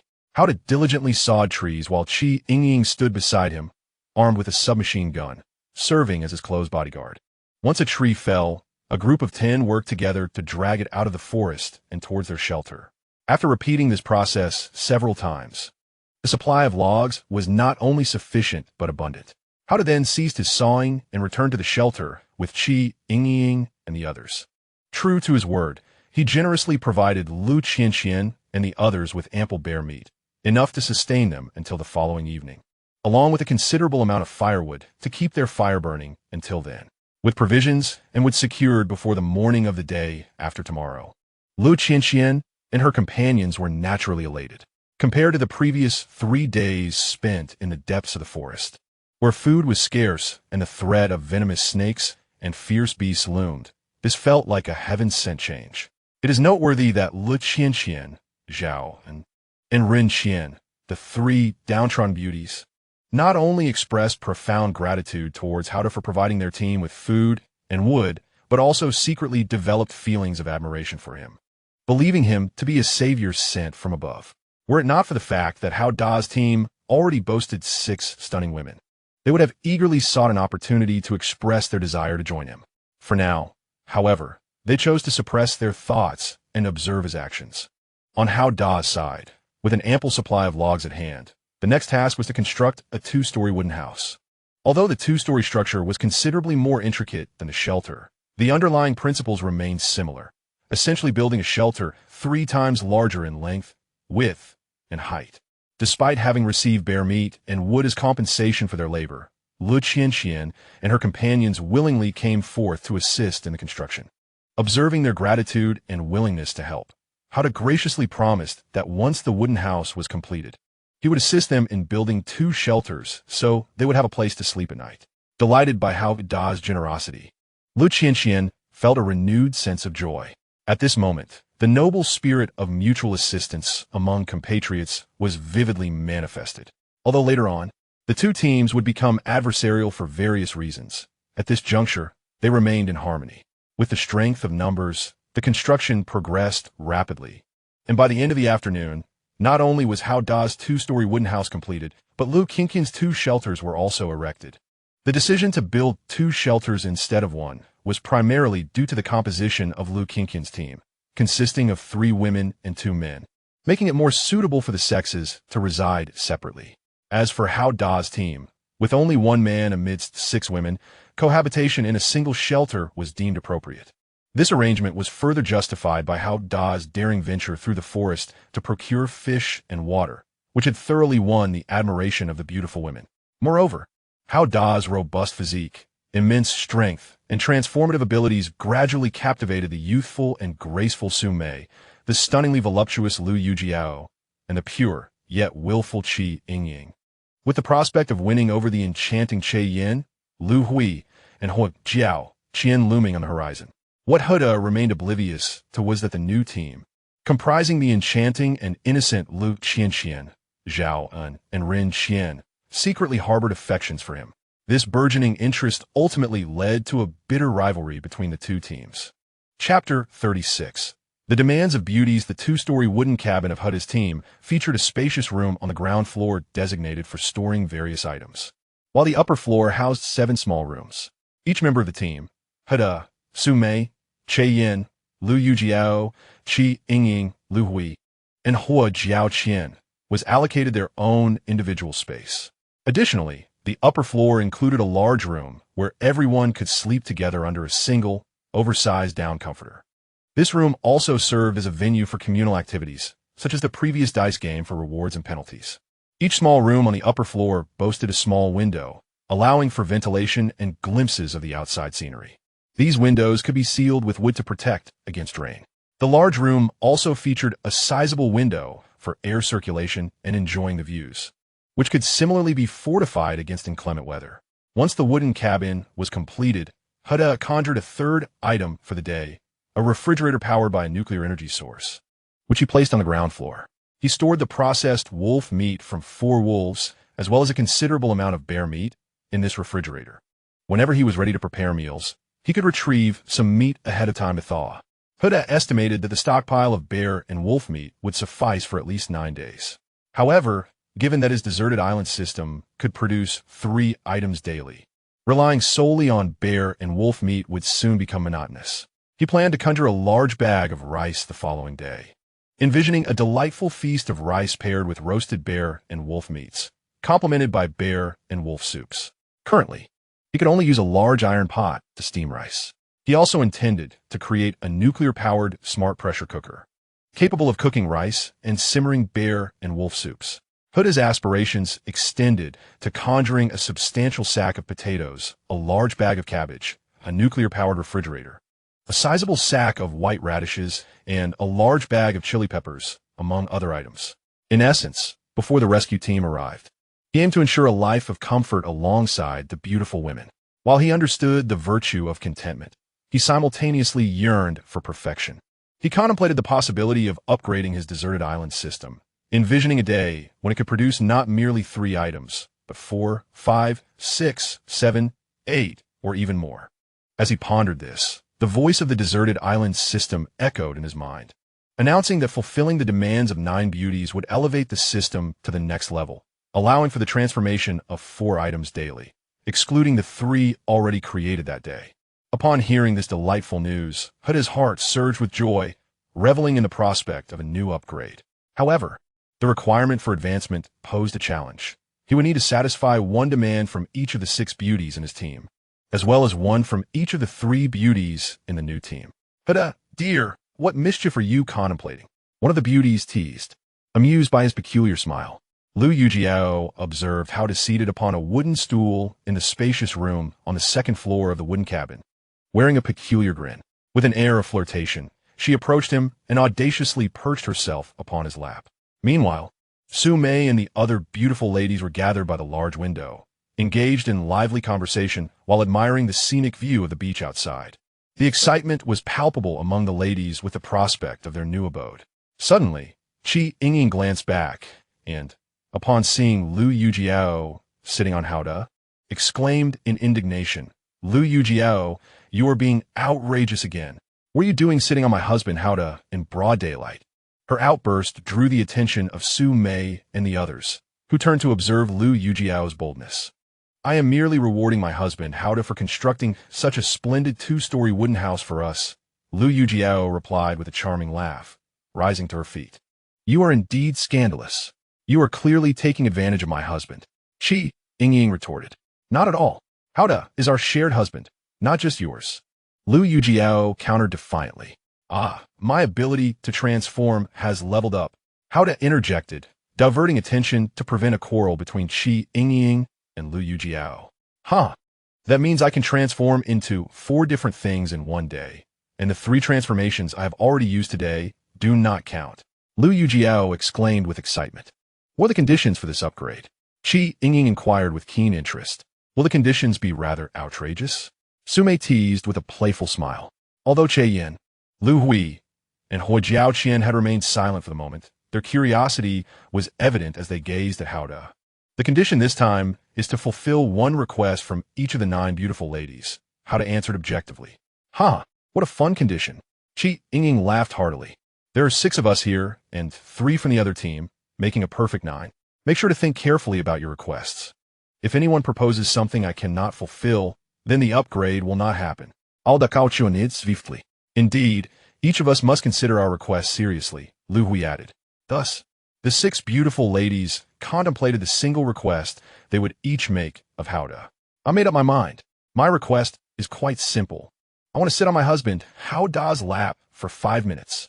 Just now I was interrupted and only managed to sit for 5 seconds, which was far too short." Liu Yijiao declared first. "Liu Yijiao, you are once again trying to take advantage of my husband Huda? You are truly shameless." Yingying could not resist replying. However, with the other 5 ladies observing, Huda maintained an outwardly serious demeanor, all the while feeling quite pleased internally as Liu Yijiao audaciously sat upon him. He refrained from making any untoward movements. Huda is also my husband. What is wrong with me sitting on his lap for 5 minutes? That is a perfectly reasonable request," Yingying retorted with righteous indignation, gracefully approaching to comfortably settle herself on Huda's lap, exclaiming, "Oh, husband, you make it so comfortable for me. Hold me tightly." In order to satisfy Yingying's request and thus fulfill 2/9 of the conditions for the upgrade of the deserted island system, Hao De naturally embraced the beautiful and willful young lady seated upon him. The expressions of Liu Yijiao and the other ladies were a curious blend of fascination, and each appeared to be blushing even more than Qi Yingying. Chapter 37 Silent Communication. While Hao De maintained an outwardly calm demeanor, Su Mei, Liu Hui, and Hua Jiaoqian sequentially expressed their desires to sit on his lap for 5 minutes, promptly acting upon their requests.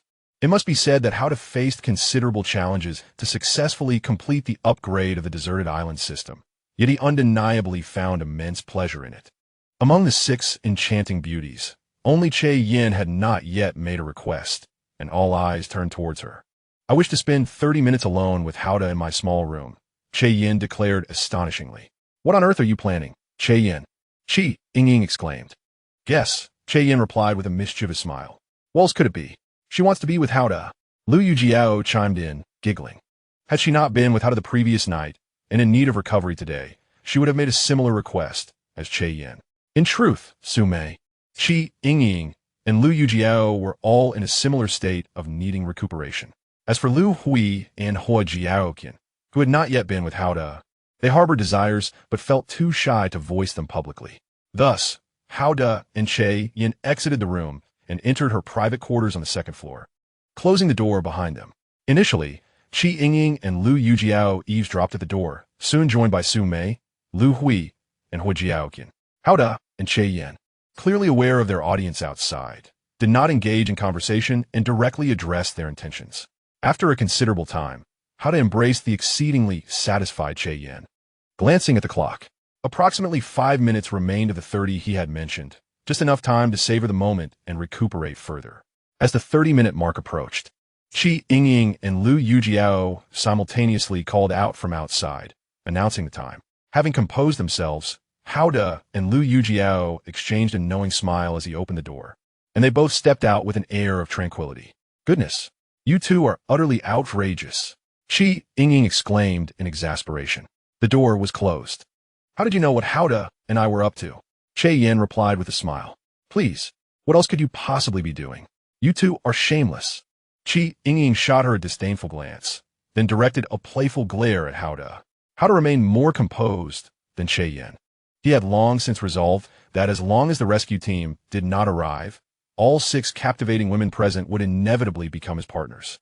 After all, he shared mutual desires with them. He was not a monk, nor were they nuns.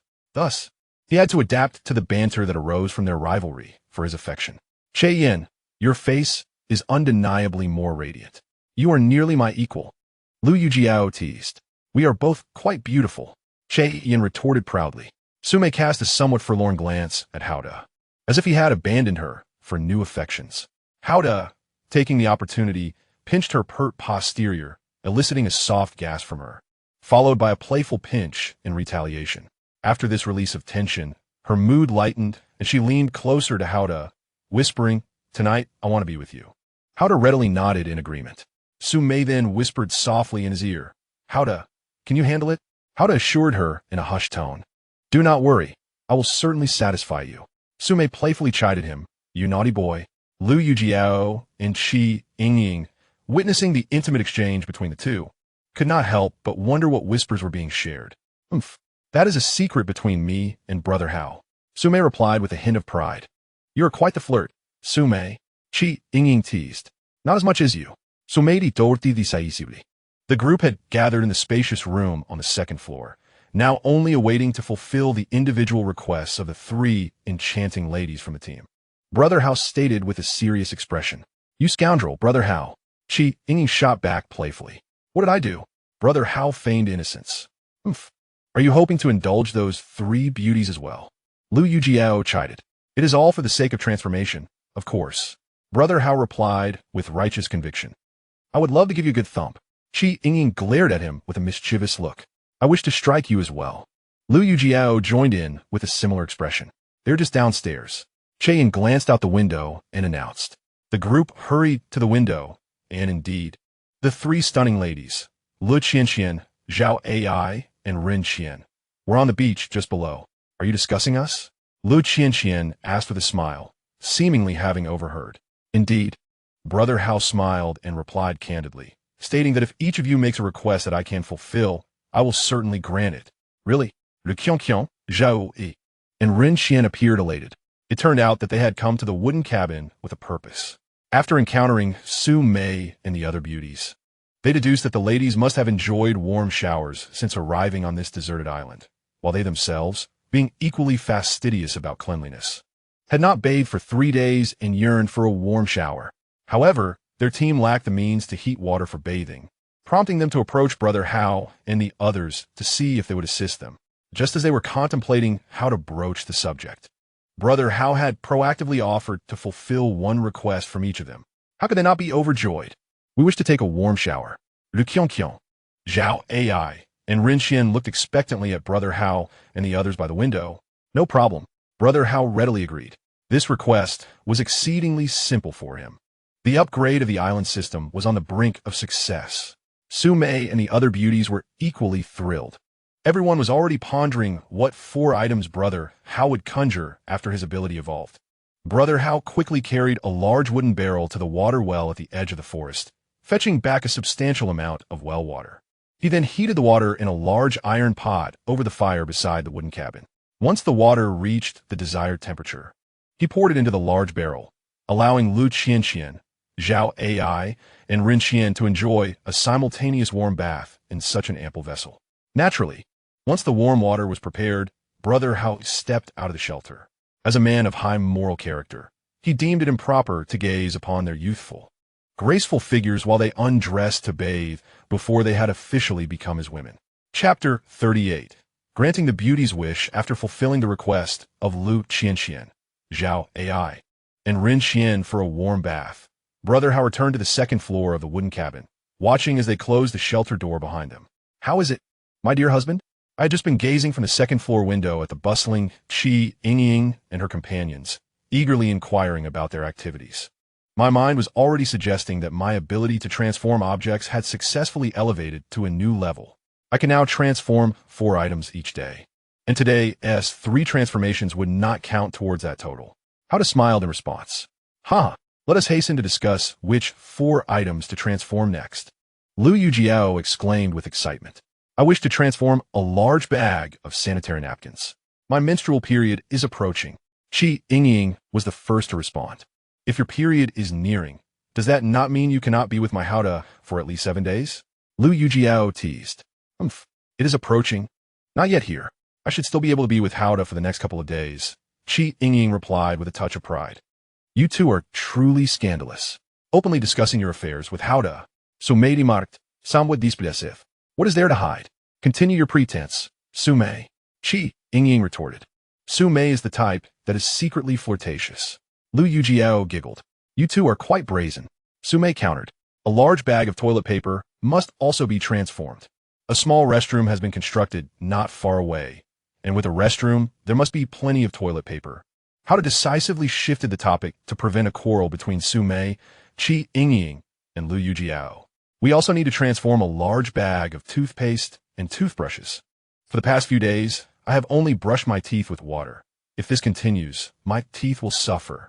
Kiyan smiled, casting a flirtatious glance at the Yaoda. Previously, in her small room, Hao had brought her immense joy, and merely looking at him now filled her with pleasure. A large bag of toothpaste and toothbrushes should count as 2 items. With the earlier large bag of sanitary napkins and the large bag of toilet paper, we already have 4 items, Liu Hui suggested.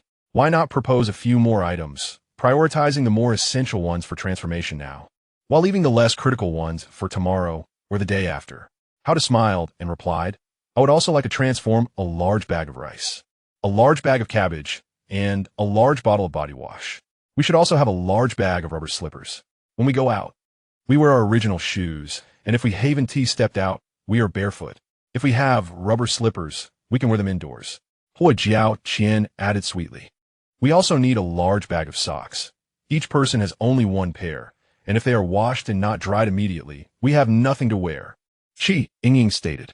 The pair of shoes we wear outside will wear out eventually. We should also transform a large bag of both men's and women's leather shoes or running shoes, Su Mei proposed. Having only cabbage is insufficient. We must also transform a large bag of potatoes, chili peppers, white radishes, carrots, cucumbers, scallions, garlic, and ginger, among others. Additionally, let us transform a large bag of snacks such as sunflower seeds, dried tofu, and chocolate for leisurely munching. Liu Yijiao revealed her foodie nature. Then let us transform a large bag of playing cards and mahjong sets, so we can enjoy snacks while playing games. Yingying said with a touch of liveliness. It feels less like surviving on a deserted island and more like vacationing on one. Since the rescue team has yet to arrive, we must indulge ourselves as much as possible and enjoy life to the fullest.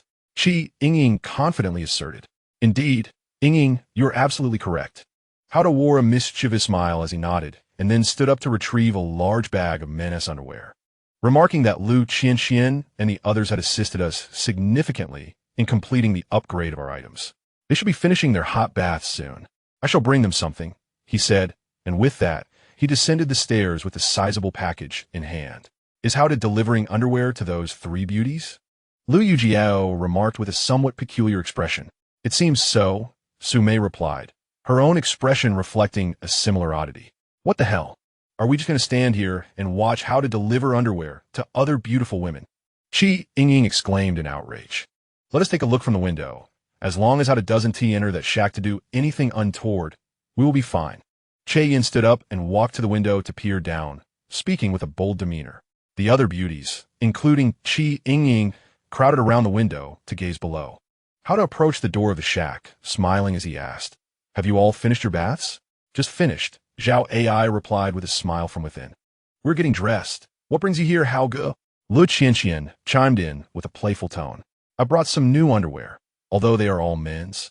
They are brand new, and each of you shall have a pair," Howda said, maintaining a serious facade while feeling a tinge of excitement within. "Oh, thank you, Hao-ge," Rinxian responded, her cheeks flushed. Despite having just fretted over not having anything to change into, Howda's generous gesture felt like a timely gift.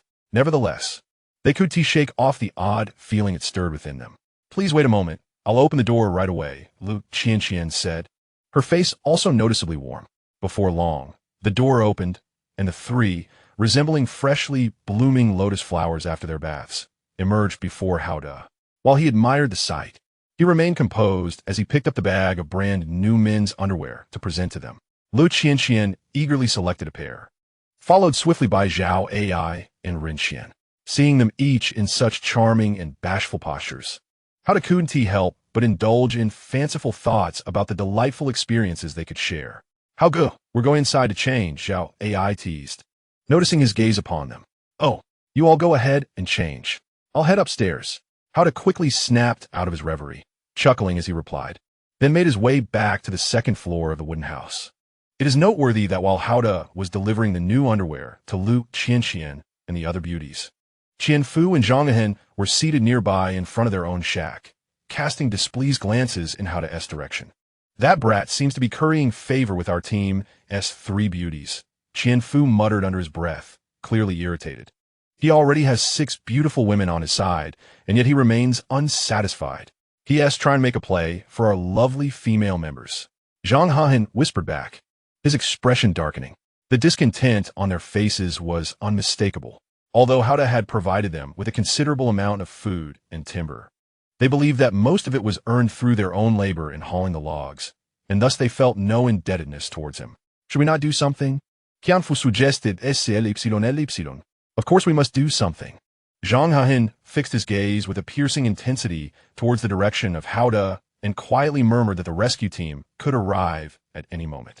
Before their arrival, it was impossible for them to remain in a state of inactivity. So he suggested that they take advantage of the night to indulge with the 3 beautiful women of their team.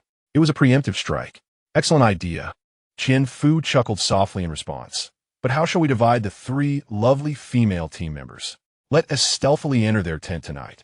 We can each randomly select one, and whoever finishes first and still has the enthusiasm can proceed to the 3rd beauty. The one who finishes later, if still inclined, can continue with the remaining beauty." Zhang Han shamelessly plotted. "Then we ought to bathe first," Qianfu remarked with a lascivious grin. "That's easily arranged. When Liu Qianxian and the others emerge, we can use the warm water from the large tub they just filled," Zhang Han replied with bold confidence. showing no shame in utilizing the large tub provided by Hao for Lu Qianxian and her companions. Let it be so. Qianfu immediately concurred. Thus, when Lu Qianxian, Zhao Ai, and Rin Qian had refreshed themselves and donned new undergarments, along with long trousers and jackets, and opened the door, Qianfu and Zhang Hen swiftly approached them, smiling as they offered to help dispose of the heavy tub of warm water. However, they expressed their desire to bathe first. Seeing the two male team members speaking in such a manner, the three women glanced at the adjacent wooden cabin, noticing that Hao was not visible through the window, and thus felt it inappropriate to oppose Qianfu and Zhang Hen using the large tub for bathing. They nodded in agreement and returned to their tent to clean the undergarments and socks they had just changed out of, eager to dry them quickly. Meanwhile, upon returning to the second floor of the wooden cabin, Hao was immediately besieged by Yingying and Liu Yijiao, who pinched him fiercely. "What are you doing?" Hao asked, feigning innocence. Delivering undergarments to those three beautiful women without considering my feelings." Yingying retorted angrily. "While you're at the table, you're still eyeing the pot. If not you, then who?" Liu Yijiao added with equal ire. Although Su Mei and Che Yan were also displeased by Hao Da's gesture towards Lu Qianxian and her companions, they chose to observe the confrontation given Yingying and Liu Yijiao's involvement. Liu Hui and Hua Jiaoqian, though they had not yet been intimate with Hao Da, had shared moments of closeness with him, thus felt a hint of dissatisfaction over his recent actions and chose to join in the observational protest. Hao suddenly realized that bestowing new undergarments to Lu Qianxian and her companions in front of them was rather inappropriate. Therefore, as he bore the brunt of Yingying and Liu Yijiao's displeasure, he introspectively considered that next time it would be wiser to present gifts to Lu Qianxian discreetly. As an ambitious individual, he was determined to win the hearts of Lu Qianxian, Zhao Ai, and Rin Qian, ensuring their willing submission as his companions. He mused that should the rescue team fail to arrive, he would at least enjoy a more comfortable existence with Su Mei and the 9 other beauties on this deserted island. In that scenario, as the king of this island, he would relish in the nightly affections of Su Mei, Lu Qianxian, and the other consorts, a prospect too delightful to contemplate. Furthermore, with the island system continuously providing various treasures, this would be a robust guarantee for a blissful life alongside the enchanting women. Yingying and Liu Yijiao fiercely pinched Hao for a considerable while, and after their satisfaction was fully vented, Hao decisively shifted his focus to transform 4 items today. Thoughtfully, he first conjured a large sack filled with an abundance of sanitary napkins, each package containing numerous pieces. "Oh, my dear Hao is truly wonderful." Yingying's face lit up with joy at the sight of such a massive sack of sanitary napkins, clearly delighted. This was precisely what she desired at the moment, anticipating her period in 2 days. "When is your menstrual cycle?" Hao slyly inquired of Liu Yijiao. "I want to tell you, you rascal," Liu Yijiao playfully retorted. "And you, Mei?" Hao turned his gaze to Su Mei. "It's still a few days away." Su Mei replied, her cheeks flushed. "What about you, Ian?" Hao then looked at Che Yan. "How annoying. You're such a rogue." Qian bouted in response. "Huh." Hao chuckled with pride, then glanced at Liu Hui and Hua Jiaoqian. They purposely ignored him, their cheeks tinged with embarrassment. Next, Hao conjured another large sack of toilet paper. "Oh, now we have paper for the restroom," Liu Yijiao exclaimed with a laugh. "Currently, that latrine is a rudimentary pit toilet. Once I can transform more items, I will consider creating a more modern bathroom," Hao replied with foresight. "Perhaps we can transform a flushing toilet," Qian suggested. "A flushing toilet would also require a septic tank. As for the water supply, we can initially do without it. Directly pouring water into the toilet's reservoir," Yingying analyzed. "The digging can be efficiently handled by that intelligent drilling machine," Hao remarked with a laugh. "Oh yes, I almost forgot about the smart drilling machine," Su Mei chimed in with a giggle. "That pesky drilling machine."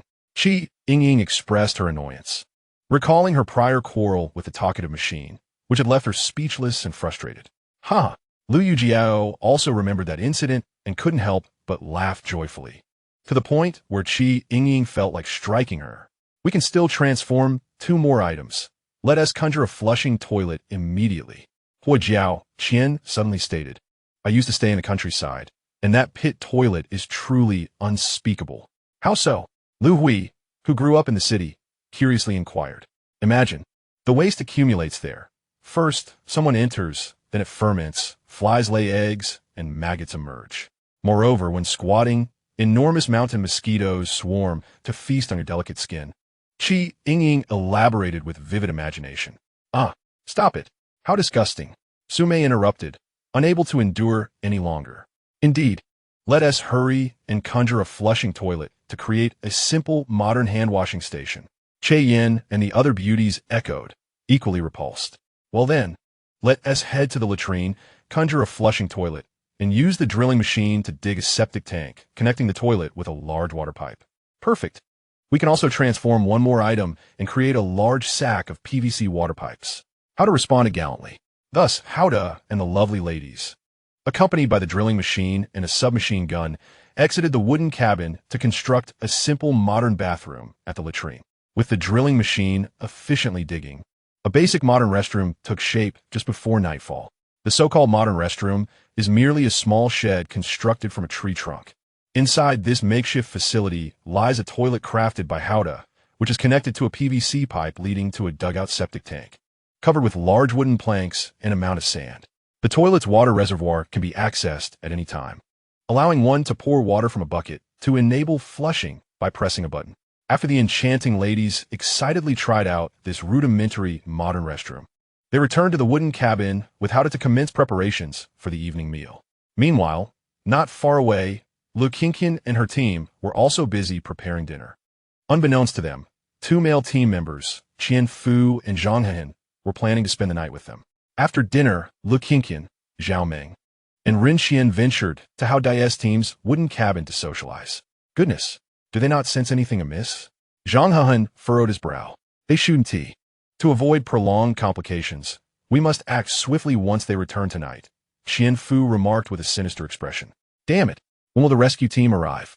This wretched, deserted island offers no entertainment. Zhang Hehan cursed. Have you considered what would happen if the rescue team never comes? Qian Fu replied with a peculiar expression. We would be utterly doomed, surrounded by endless ocean. Even if we fashioned a bamboo raft, we would be devoured by sharks before we could row far. Zhang Hehan lamented. If the rescue team remains absent, we must find a way to eliminate that Hao. Once he is out of the picture, the 9 beauties will belong to us. Spending our days with 9 captivating women on this deserted island would certainly be worthwhile. Qian Fu revealed a sinister grin. That fellow possesses both an assault rifle and a chainsaw. Eliminating him will not be easy, Zhang Hehan cautioned. For now, he remains oblivious to our intentions. So we must bide our time and await the opportune moment to strike unexpectedly and deal a decisive blow. Qian Fu's eyes glinted with a cold, serpentine gaze. As Liu Yijiao, Zhao Meng, and Ren Xian ascended to the second floor of Hao Dai's wooden cabin, the 6 stunning ladies, including Su Mei, would typically harbor animosity towards them. After all, they already occupied 1 male, Hao Dai, and with the arrival of 3 more, it would become increasingly untenable for him. However, the trio presented themselves with utmost courtesy and appeared merely to seek amusement, thereby disarming any overt hostility from Su Mei and her companions. Are you playing dice? Liu Yijiao inquired with keen interest. More accurately, it is a game of dice involving rewards and punishments. Yingying replied with a smile. What sort of rewards and punishments? Zhao Meng asked curiously. The player with the lowest score must either perform 100 push-ups or run naked 5 laps around this room. Liu Yijiao answered with a mischievous grin. Oh, you certainly know how to have fun. Ren Xian giggled, glancing at Hao Dai, thinking that whether it was the beauties or he who was undressing, it would ultimately benefit him. Ha! We shall not participate. We prefer to observe. Liu Yijiao laughed. Thus, during the dice game this evening, the team led by Hao Dai was joined by 3 onlookers, Liu Yijiao, Zhao Meng, and Ren Xian. After a while, the outcome of the round was revealed. Jiaoqian had the highest roll, while Hao Dai ended up with the lowest and was to face a penalty. This time, however, Hao Dai opted not to perform 100 push-ups, but instead chose to walk around the room completely naked 5 times. It must be said that he indeed has a mischievous side. This audacious act not only revealed to Liu Hui and Jiaoqian, who had yet to know him well, the veracity of his name, but also allowed the curious Liu Yijiao, Zhao Meng, and Ren Xian to witness his formidable physique. Although the trio quickly averted their gaze after a single glance, That fleeting moment had already made a significant impact. How would he, exhibitionist? Once Hao donned his clothing and sat down again, Yingying and Liu Yijiao simultaneously scolded him. Their ire stemmed primarily from the presence of Liu Yijiao and the others. They were dismayed that Hao chose to expose himself rather than complete the push-ups. Feeling that they had suffered a loss by allowing other attractive women a glimpse of their husband's assets. Wasn't I just facing a punishment? Hao replied innocently, only to receive a sharp pinch from Su Mei, who sat beside him. Liu Yijiao, Zhao Man, and Rin Xian were once again left astonished. In their hearts, they thought that if one were to describe this in more refined terms, it was merely a dice game of rewards and penalties, but in a more uninhibited manner. It could be termed a gathering of revelry. However, it had yet to escalate to any truly explicit antics. The three women felt their cheeks flush, yet none wished to leave. The excitement of the activity was too thrilling, and returning home held little appeal. Another round commenced, but just as it began, a sudden roar of a tiger echoed from outside. What the hell? There's a tiger. Yingying cried out first. The other beauties were clearly startled as well. That roar had carried an unmistakable aura of menace. Meanwhile, not far from the wooden cabin, in one of the nearby huts, Qian Fu and Zhang Han, who were gathered around a fire, nearly lost control upon hearing the terrifying roar. Damn it, there's actually a tiger. Zhang Han exclaimed in a hushed yet furious tone. Be quiet. Qian Fu gestured for silence, then strained to peek through the gaps in the hut's wooden structure. Though the outside was shrouded in darkness without moonlight, he could discern two pairs of glimmering green eyes not far off, radiating a threatening glow. In that moment, both men seemed to sense the chilling breath of death looming over them. They reckoned that the tiger could easily obliterate their hut with a single swipe. Meanwhile, within the wooden cabin, Hao remained remarkably composed.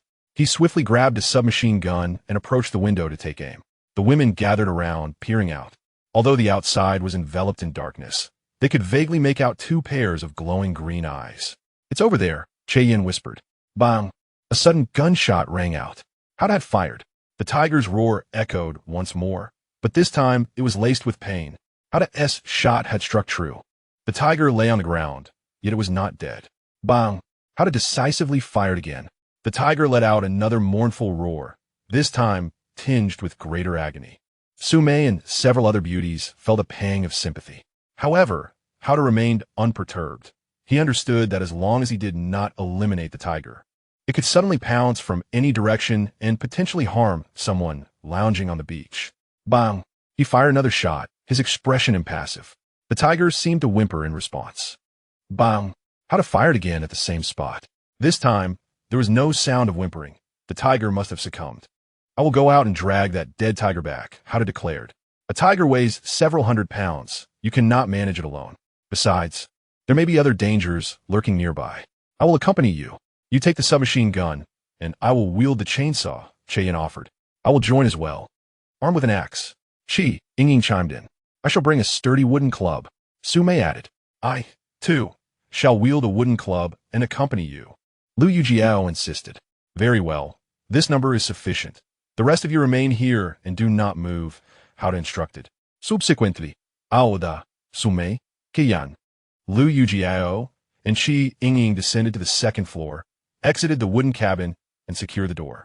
Hao, gripping the submachine gun with both hands, led the way, while Yingying, holding a torch in one hand and an axe in the other, followed closely behind.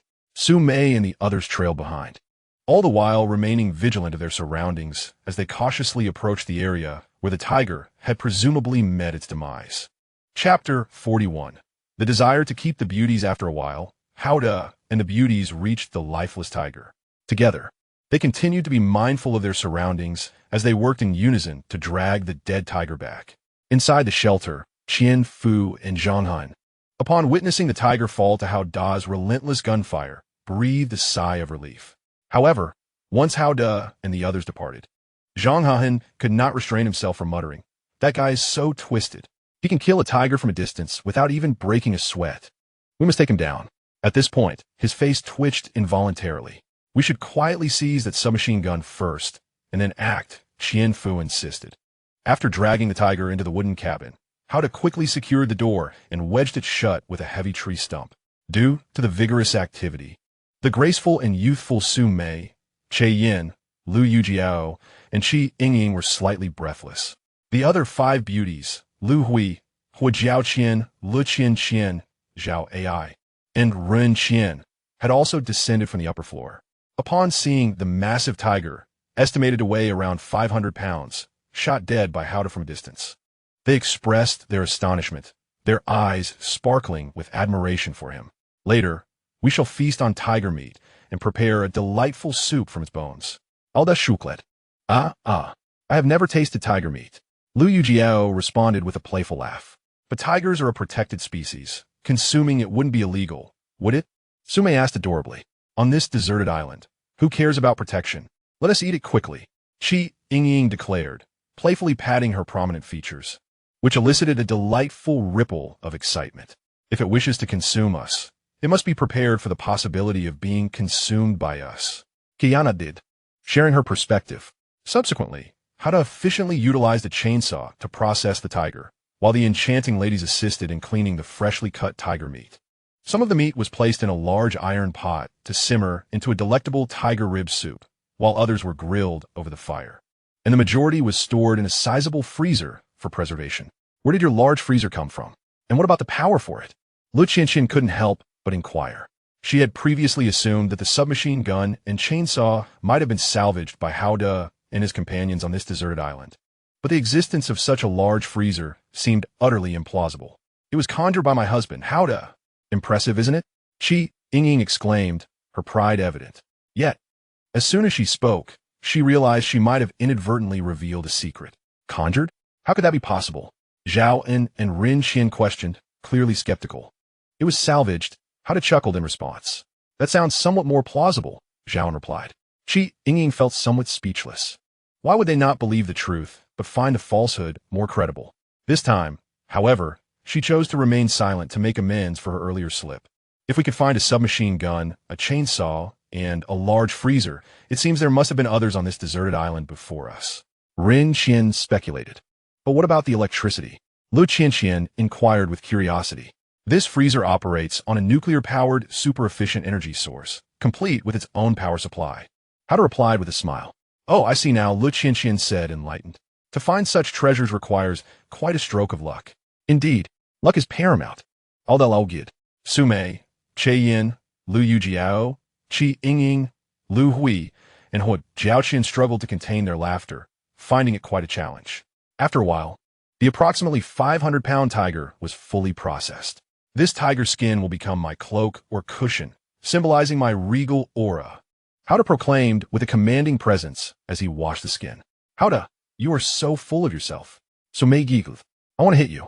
Yingying playfully pinched Howda a few times. Yingying, if you are so brazen, I might just toss you into the roasted furry tiger skin and have my way with you. Howda replied with a mischievous grin. Bring it on. Let's see who will dominate whom. Yingying boldly retorted. Yingying, you are quite the vixen. Liu Yijiao teased with a laugh. And what's wrong with that? We are stranded on a deserted island. Why should we hold back? I embrace my wantonness. Yingying replied with conviction. The group erupted into collective laughter. In such a joyous atmosphere, the late-night feast officially commenced. Gathered in the wooden house with the door securely shut, they surrounded the fire, grilling tiger meat and sipping on tiger rib soup. It must be said that the tiger meat provided an invigorating boost. After only a short while, Howda felt a warm glow enveloping him, and he couldn't help but indulge in daydreams of snuggling under a massive down quilt tonight, savoring the delightful company of Su Mei and the other 5 captivating ladies. Naturally, if Lu Qianqian, Zhao, and Ren Qian also wished to share the warmth of the enormous down quilt, he would be more than willing and capable of accommodating all 9 enchanting ladies. Howda, what are you thinking about now? Why does your smile seem so peculiar? Accustomed to sitting next to the handsome and cool visage of Howda, the enchanting and pure Yulu, she gazed at a striking face illuminated by the flickering flames and remarked, My dear Howda, I suspect you are pondering some mischief. Lu giggled in response. Having consumed the flesh of a tiger, it is only natural for my Howda to feel a bit restless. Ying added fuel to the fire, noting the palpable tension in the air. Lu Qian, Zhao Mei, and Ren Qian, overhearing the conversation, felt a surge of heat and mused that the atmosphere among the team was rather suggestive. It appeared that most of the beautiful women here had some connection with Hauda. They could hardly contain their excitement. They too desired to join in. They found themselves quite taken with the allure of such a formidable man. However, proposing to join this team seemed rather undignified, and they were uncertain if the likes of Yingying would agree. Thus, Liu Yijiao and her companions remained in a state of hesitation. They believed the crux of the matter lay with Hauda. Should they successfully entice him, their entry into this splendid island team would likely be assured. After several hours, the delightful late-night gathering came to a satisfying conclusion, and as the clock approached 11, Lu and the other beauties began to feel weary. They quickly freshened up before ascending the stairs to prepare for bed. On the first floor, only Hauda remained with Liu Yijiao, Su Mei, and Ren. "We must return to our shelter now," they said, their beauty radiant. Although Lu and the others had departed, it was clear that this was not an opportune moment to entice Hauda. "I will gift each of you a large wolf pelt, freshly cleaned and dried. Use it as a blanket tonight," Hauda said with a smile, handing them 3 wolf pelts. "Thank you, Hauda." Liu Yijiao and her companions exchanged flirtatious glances. Hauda returned their gazes with delight. Were it not for the need to consider the feelings of the 6 beauties upstairs, he would have relished the idea of keeping Liu Yijiao and her friends with him for the night. Chapter 42. The Twist of Humanity. "I also present you with these 3 simple daggers for your protection," Hauda added, producing 3 dagger-like weapons made of metal and smiling as he handed them over. "Thank you, Hauda." Liu Yijiao, Su Mei, and Ren felt a warm glow as they each accepted a dagger. "Allow me to escort you," Hauda said, holding a torch in one hand and a submachine gun in the other. "Very well," they replied, casting him another flirtatious look. Thus, Hauda escorted the 3 lovely ladies to one of the nearby shelters, ensuring they entered safely and secured the door with a heavy tree stump. He cast a meaningful glance at the adjacent shelter before returning to the wooden house, torch in hand and submachine gun slung over his shoulder. He locked the door on the first floor and propped it shut with a substantial tree stump before settling by the fire.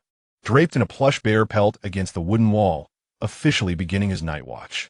Despite the upgrade in accommodations from the shelter to the 2-story wooden house, Hauda believed there remained a necessity for vigilance during the night. However, unlike the previous evening, he resolved to keep watch alone until dawn, without the need for a beauty to relieve him in the middle of the night. Thus, he relaxed against the bear pelt, letting his thoughts wander as he guarded the night. He certainly yearned to ascend to the 2nd floor and delve into that oversized down comforter. Relishing the ardent welcome of Su Mei and the 6 enchanting beauties, indulging in the utmost pleasure of being a man. However, he restrained himself from doing so. After all, the vigil was paramount. Should he allow enjoyment to distract him, and let any person or fierce beast stealthily infiltrate from the 1st floor, it would spell significant trouble. He would not permit such an occurrence. Approximately 30 minutes later, in the adjoining hut to the right of the 2 makeshift shelters, Qian Fu and Zhang Han, who had deliberately stayed awake, sat up with lecherous grins, eager to execute their plan to seduce the 3 stunning beauties, Liu Yijiao, Zhao Ai, and Ren. They cautiously pushed aside the tree stump blocking their hut's door, opened it, and illuminated the vicinity with a torch. Finding no immediate danger, they quietly approached the entrance of the adjacent shelter, working together to gently pry open the door to Liu Yijiao and her companion's abode. Upon entering, torch in hand, Qian Fu and Zhang Han beheld the 3 beauties, each wrapped in a wool fur blanket, soundly asleep and exuding an irresistible allure, intensifying their desire. Yet, they refrained from pouncing immediately. Instead, they secured the door tightly and propped it shut with a heavier tree stump, ensuring no unforeseen interruptions.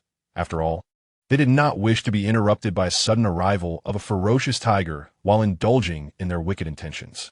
A fire pit flickered in the corner, casting a gentle glow, as Qian Fu placed his torch into the flames and approached the youthful and charming Liu Yijiao with a lascivious grin, while Zhang Han moved towards the alluring Zhao Ai with similar intent. They planned to attend to Ren, who lay beside them, after dealing with Liu Yijiao and Zhao Ai. However, the moment they touched their intended targets, both Liu Yijiao and Zhao Ai jolted awake. Upon witnessing the vile visages of Qian Fu and Zhang Han looming over them, the 2 beauties shrieked in terror. Their cries only further incited the men's predatory instincts. As Qian Fu forcefully yanked away Liu Qingqian's wolf fur blanket and lunged towards her, while Zhang Hahan did the same to Zhao Ai. Naturally, Liu Qianqian and Zhao Ai struggled fiercely, but their delicate forms were no match for the robust strength of the two men, leaving them pinned beneath their weight. Just as Qian Fu and Zhang Hahan reveled in their imminent conquest, a simultaneous scream erupted. In their desperation, both Liu Qianqian and Zhao Ai grasped the daggers gifted to them by Hao, which lay nearby. Liu Qianqian thrust her metallic blade into Qian Fu, while Zhao Ai did the same to Zhang Han.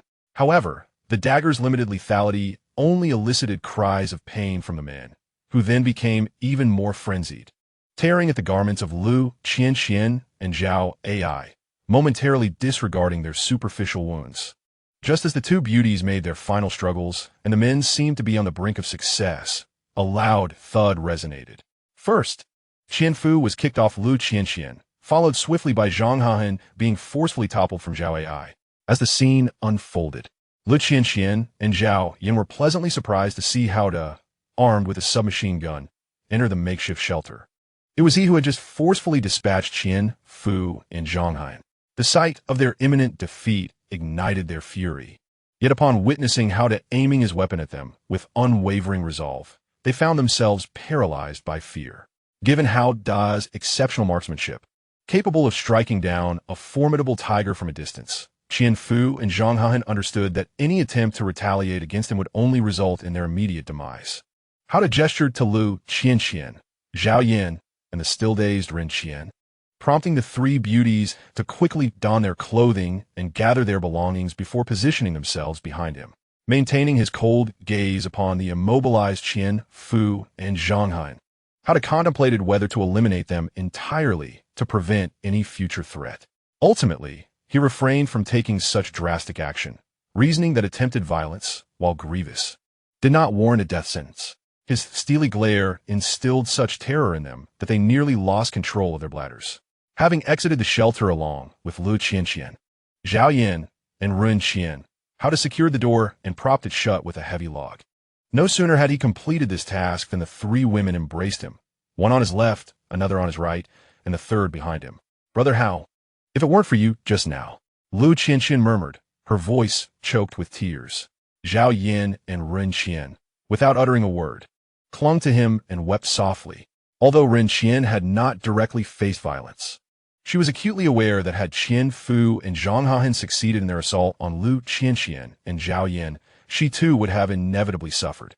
"Everything is all right now," Hao reassured them, attempting to maintain a calm demeanor despite the warmth radiating from their closeness.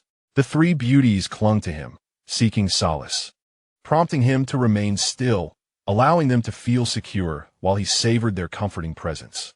After a while, as their emotions settled, Liu Qianqian, Zhao Yin, and Ren Qian reluctantly released their hold on Hao. "From now on, you shall reside here with me and Su Mei as we await the rescue team." He comforted them, assuring them of their safety. "I will keep watch each night. Would you prefer to sleep on the second floor or here on the first?" "Brother Hao, where will you be keeping watch?" Liu Qianqian inquired. "Right here on the first floor," he replied with a smile. "Then I shall sleep here on the first floor." Liu Qianqian declared sweetly. "I will also sleep on the first floor." Both Zhao Yin and Ren Qian chimed in unison. "Very well. Wrap yourselves in the wolf pelts by the fire for warmth," Hao suggested thoughtfully.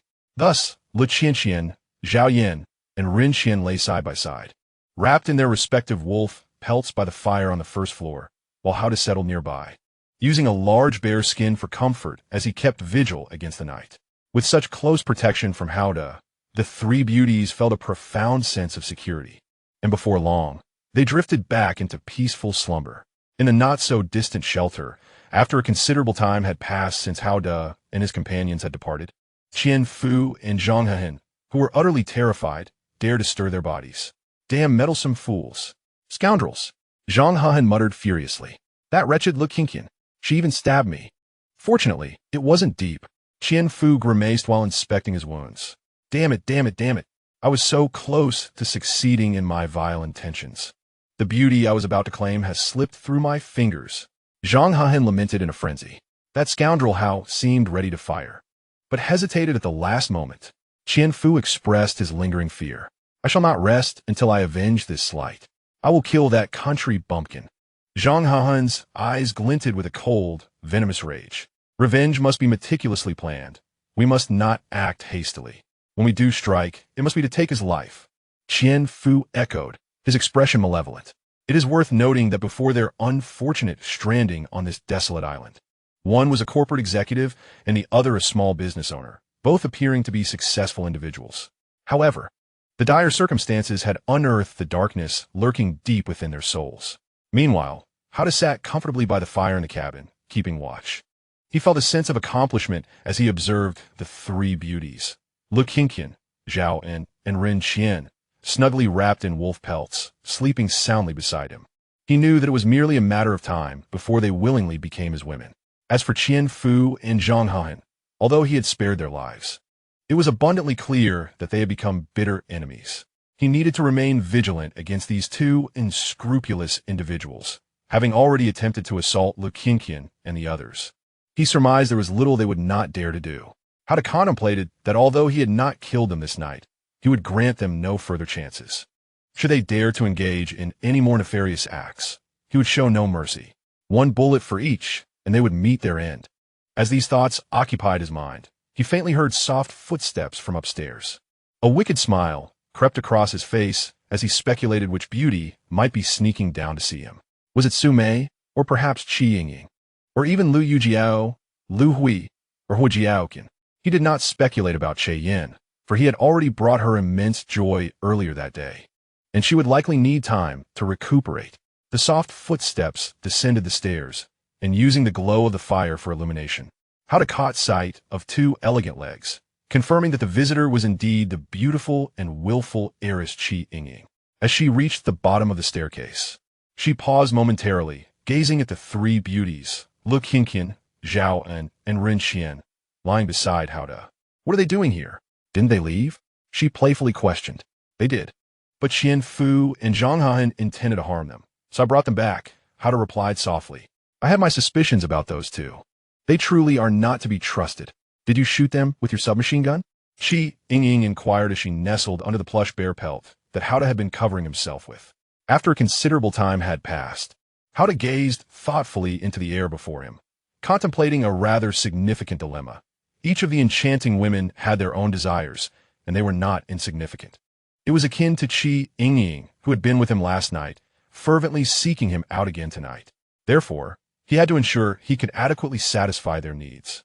He glanced at the enchanting Yingying, who lay comfortably atop him, basking in the afterglow of her immense satisfaction. He mused that if his deserted island system, in addition to its daily transformations, could endow him with one or more extraordinary abilities, perhaps a particularly formidable one, then it would be truly perfect. He would no longer need to worry about whether he could keep up with their demands. After a while, Yingying, clearly content, playfully whispered sweet nothings to him before emerging from his large bearskin quilt. With her long, delicate legs, somewhat unsteady yet graceful, she ascended the stairs to continue her slumber. Hada joyfully watched her legs, which had just bestowed upon him immense pleasure, disappear from sight. Suddenly, the voice of the deserted island system echoed in his mind, proclaiming an endless reward of strength. In his ecstasy, Hada immediately felt an overwhelming surge of boundless power coursing through him. As to the extent of this newfound strength, he was still uncertain. After all, the island system had granted him this ability at random, focusing on infinite stamina rather than limitless strength. Nonetheless, while not infinite, his power had certainly seen a substantial enhancement from its previous state. Feeling grateful for the island system's generosity, having just contemplated a special ability, he was delighted when it promptly granted him one. He mused that if the system could take the form of a beautiful woman, he would ensure her daily happiness, showering her with ample affection and gratitude for her gifts. With this extraordinary ability of boundless strength, Hada found himself utterly untroubled by fatigue as he kept watch. Leaning against the large bear skin, he relaxed and allowed his thoughts to wander. He had long pondered a troubling question. Though he hesitated to delve deeper, why had the rescue team not yet appeared after several days? Initially, when there was no signal even from the satellite phone, Yingying had speculated that this deserted island might exist in another time-space continuum. However, since such phenomena typically resided solely in films or online literature, everyone deemed it improbable. Yet, Howda felt that this seemingly unlikely possibility might, in fact, be the most plausible. Of course, this was merely his intuition, and he possessed no evidence to substantiate it. Should he ever manage to conjure a device for cross-dimensional communication and successfully interact with someone on Earth, it would serve as undeniable proof. He resolved that before transforming anything else, he would first attempt to create a device for interdimensional communication. As Howda was lost in these thoughts, faint footsteps echoed from above. A mischievous smile crept across his face as he wondered who might be stealthily approaching him this time. Su Mei? Liu Yijiao? Ru, or perhaps Wu Jiaoqian? When another pair of exquisite legs appeared at the staircase, Howda, relying solely on the beauty of those legs, deduced that it was none other than the stunning first-year student, Su Mei. Indeed, the slender legs descended the staircase gracefully, revealing the youthful and charming visage of Su Mei. As she approached, her gaze fell upon the three beauties, Liu Yijiao, Zhao Ai, and Ren Qian, wrapped in wolf pelts, peacefully slumbering beside Howda, which elicited a hint of surprise from her. With elegant movements, she nestled into the bare skin that Howda was draped in, playfully inquiring why they had not returned. They did earlier, but those two men intended to harm them, so I brought them back. Howda responded with a gentle smile. Oh, I see. Let us invite them into our team, so they won't be bullied by those ruffians, Su Mei said kindly. You are truly benevolent, Mei, Howda praised. As Su Mei became increasingly affectionate, Howda relished the boundless strength he possessed in this moment. After a considerable time, he gazed thoughtfully into the air ahead, contemplating the extraordinary power he wielded, which was indeed ineffable. Brother Hao, do you think we will never be able to return? After a short while, Su Mei continued to snuggle closely, whispering softly. Why do you think so? He replied, embracing her tenderly. I suspect this is another space-time continuum, she said. Even so, one day I shall conjure a time-traveling vessel to bring everyone back. Howda reassured her, his imagination soaring. Is that truly possible? Su Mei giggled softly. Of course. I am quite remarkable, Howda chuckled in response. Brother Hao, you were quite mischievous just now. It made me not want to move at all, Su Mei said, her expression one of bliss. Then let us remain like this, Howda replied with pride. Let us stay like this for a while, and when we regain some energy, we can ascend to sleep. I enjoy our secret moments together, away from prying eyes, Su Mei suggested thoughtfully. Indeed, I too relish our clandestine affair. Howda replied with a quirky smile. After a while, feeling quite satisfied, Su Mei reluctantly rose from Howda's embrace, casting him a charming smile before ascending the stairs with her delicately long legs to continue her slumber. Meanwhile, the ever-energetic Howda, enveloped in the fragrant essence of Qi, Yingying, and Su Mei, continued his vigil, his mind wandering in various musings. Around 1 o'clock in the early morning, faint footsteps echoed from above, heralding the arrival of the striking and alluring Liu Yijiao. This time, Liu Yijiao exuded a wild spirit. Seemingly unperturbed by the possibility of awakening Liu Qian, Zhao Ai, and Ren Qian, who were resting beside Howda. He had no choice but to cover both himself and Liu Yijiao with the bare skin to muffle the sounds, reflecting on the diverse personalities of these beautiful women, which indeed aligned with the theory of evolution. After a moment, Liu Yijiao playfully exclaimed, You naughty rascal, hold me like this until dawn. Aren't you going upstairs to sleep? Howda replied softly, Oof, as if I would want to leave so soon. You scoundrel, Liu Yijiao chided playfully. Isn't it more comfortable to lie in the fluffy duvet upstairs? I'll explain it quietly, but I find it more pleasurable to sleep atop you, Liu Yijiao remarked, clearly reluctant to change her position. Howda had already discerned the marked contrast between her and Su Mei. Su Mei preferred clandestine, furtive trysts, whereas she not only embraced him with unrestrained passion, but also sought to claim him wholly, as though declaring to everyone present that she was his woman. No wonder it is often said that the intricacies of a woman's mind elude even the most astute men. Thus, for the vast majority of men, mastering the affections of a single woman is already a considerable triumph, let alone navigating the delicate currents between two, which may well unravel even the sturdiest composure. Fortunately, Howda belonged to that rare breed, He was destined to win the hearts of all 9 peerless beauties residing within this rustic log cabin. Consequently, Liu Yijiao's capriciousness and willfulness struck him not as burdensome, but as delightfully stimulating. Very well, then I shall hold you thus until dawn. His tone was tender, indulgent. Though his composure was rarely shaken, a faint flush of embarrassment tinged his cheeks.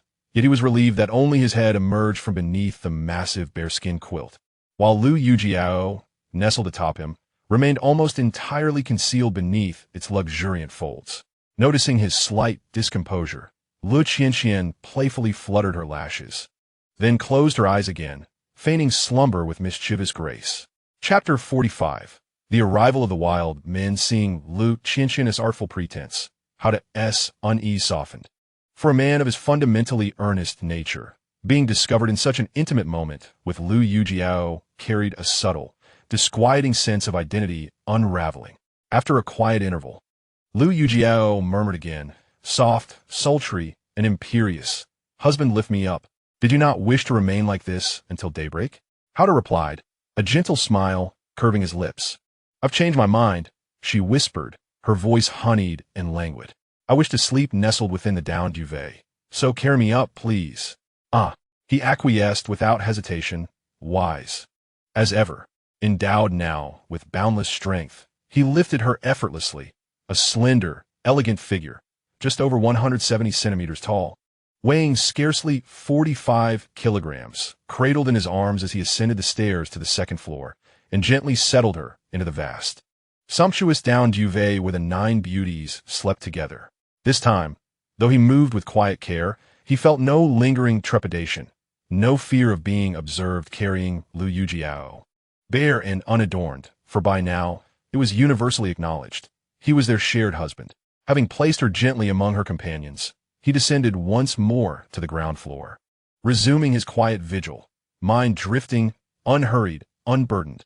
That night, no further advances came his way, yet Howder felt deeply content, having already shared profound intimacy with Yingying, Su Mei, and Liu Yijiao. After all, even ecstasy, when too profusely bestowed, may dull the senses. Unnoticed, the hours slipped by, until 6 o'clock, when dawn's pale light began to seep through the windows. By 7, full daylight bathed the cabin in golden clarity, and the beauties stirred, rising one by one. There was little point in lingering abed. Rest had been replenished, and stillness now felt hollow.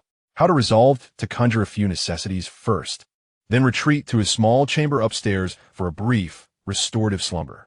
Though his newfound, inexhaustible vitality left him refreshingly alert, even after a full night's watch, he remained accustomed to the gentle rhythm of sleep. A brief repose, therefore, will be most welcome. "Husband Howder," Yingying called cheerfully, fresh-faced and radiant from a night of deep, blissful rest, "please conjure a large sack of toothpaste and toothbrushes." "Precisely," Su Mei added, her voice equally bright and blooming, her own evening of joy having left her luminous, dewy, and utterly beguiling. Toothpaste and toothbrush are considered 2 distinct items. Can one transform a large sack of toothpaste and toothbrushes all at once? Yin posed the question. Let's first attempt it. If we cannot conjure a large sack of toothpaste and toothbrushes, we shall first produce a large sack of toothpaste, followed by a large sack of toothbrushes. Liu Yijiao insightfully suggested. Last night, she had also been immensely satisfied by Howda's extraordinary skills, which left her radiantly cheerful. Wait a moment.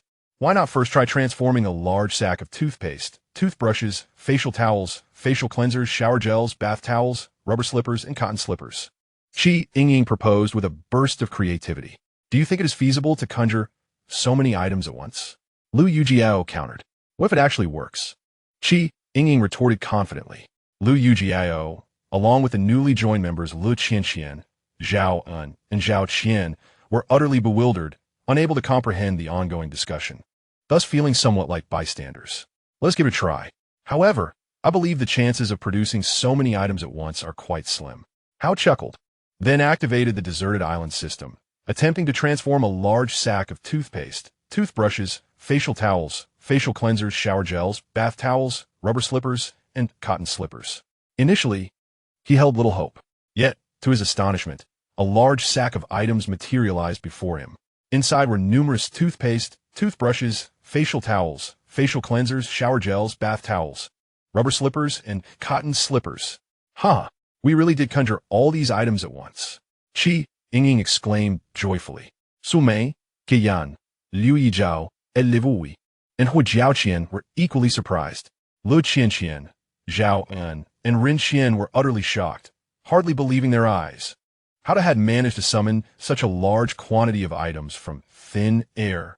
Oh, I will take 2 tubes of toothpaste, 2 toothbrushes, 2 facial towels, 2 bottles of facial cleanser, 2 bottles of shower gel, 2 bath towels, 2 pairs of rubber slippers, and 2 pairs of cotton slippers. Yingying laughed as she eagerly began to claim her share. Yingying, what are you rushing for? There's a large sack of items. Each of us can at least divide it into 9 portions. Liu Yijiao responded with amusement. I'm just grabbing the colors I like first. Do you have a problem with that, Liu Yijiao? Yingying retorted. I do have a problem. Liu Yijiao shot back. Well, I've already taken my share. What does it matter to you? Yingying said smugly. You're a woman. Do you even have a say? Liu Yijiao countered. My husband howda does. Yingying replied with a grin. Yingying, you are quite the flirt. Liu Yijiao remarked. You are far more brazen than I am. Yingying shot back. And so, amidst the playful banter and laughter, each member of the team took 2 items, such as toothpaste, toothbrushes, and facial towels, from the large sack. With these delightful new possessions, the lovely ladies eagerly washed up outside the wooden cabin. Since they had a large barrel of fresh water, there was no need to fetch water from the well for the time being. Howda, having given a few instructions to the ladies, took his submachine gun and bare skin to his small private room on the 2nd floor to catch up on sleep. The large sack of items he had just transformed was counted as 1 item, and today he still had the capacity to transform 3 more items after his rest. After the lovely ladies finished washing up, for safety's sake, they secured the door of the wooden cabin and propped it shut with a heavy tree stump. Then they gathered around the fire, barbecuing wolf meat and preparing wolf meat soup for breakfast. What shall we do after breakfast? The rescue team of his 18 ancestors has yet to arrive. Yingying exclaimed. Howda, her husband is taking a nap, and the dice game, which serves as a reward and punishment activity, is only engaging for us 9 women, rendering it rather dull. Liu Yijiao replied. Just now, a large sack of items was transformed. If we were to add playing cards and mahjong, we could enjoy a game of either later. Su Mei we can only wait for Howda to finish his nap before transforming anymore. Yin responded with a smile. Just as they were conversing, a peculiar sound drifted from afar. What on earth is that noise? Yingying's expression changed noticeably. It seems to resemble the sound of wild men. Su Mei also appeared frightened. The group of beauties swiftly ascended the stairs. Upon reaching the 2nd floor, they rushed to the window to look outside, where they beheld a number of wild men, bare from the waist up, their lower bodies only obscured by branches and leaves, emerging from the edge of the forest. The keen-eared Howda also grabbed his submachine gun and hurried out of his small room, swiftly arriving at the window. Howda, there are many wild men over there. Liu Yijiao said, her voice trembling slightly. Do not be afraid. They only possess bows and spears, while we are armed with submachine guns. Howda reassured them, maintaining his composure as he observed the wild men at the forest's edge. Upon hearing his calm words, Su Mei and the other beauties felt a sense of relief from their earlier fears. How go? How many rounds of ammunition do we have left for the submachine gun? Le Qianqian posait la cruciale question. Her inquiry caught the attention of the other beauties, for if they were to run out of bullets, the submachine gun would become a mere decoration, making it exceedingly difficult to contend with the many wild men wielding bows and spears. Before Howda could respond, the wild men at the forest's edge began to stride towards them. Chapter 46. Armament. We have a total of 100 rounds. Currently, there are 89 remaining. Howda replied while aiming his submachine gun at the approximately 30 wild men approaching from a distance.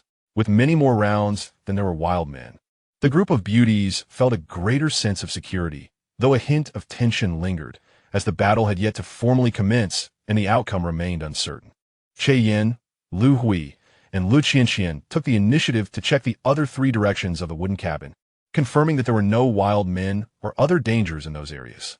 Howda, just to be safe, why not transform into a larger quantity submachine guns and ammunition? The more, the better. I will assist you in firing. Yingying suggested. Why not transform a large sack of submachine guns and ammunition for everyone? We can all fight alongside you. Howda? Liu Yijiao added. Perhaps we should transform a large sack of submachine guns, handguns, machine guns, ammunition, grenades, and rocket launchers. Su Mei further elaborated. Seeing that the wild men were within 30 meters of Qianfu and Zhanghe's shelter, how to continue to aim his submachine gun at the approaching wild men while mentally activating the deserted island system, attempting to transform a large sack of submachine guns, handguns, machine guns, ammunition, grenades, and rocket launchers. To his delight, he succeeded once more. Another large sack of items materialized containing several submachine guns, 10 handguns, 1 machine gun, an abundance of ammunition, numerous grenades, and additionally, a rocket launcher. Oh! Qi Yingying, Liu Yijiao, and Su Mei cheered as they each grasped a submachine gun loaded with 100 rounds, swiftly taking their positions beside Howda, their weapons aimed at the advancing figures of the wild men. Previously, during their encounter with wolves, Qi Yingying had fired 3 shots, killing 2 wolves, while Liu Yijiao had dispatched one with a pair of shots. Their marksmanship was at least commendable. Although Su Mei had only managed to fire a single shot that missed its target, she at least possessed the ability to wield a firearm. On the other hand, Che Yin, Lu Hui, Jiao Qian, and Rin Qian were unable to operate a gun. Crouching nearby and peering through the gaps between the tree trunks of the wooden cabin to observe the unfolding scene.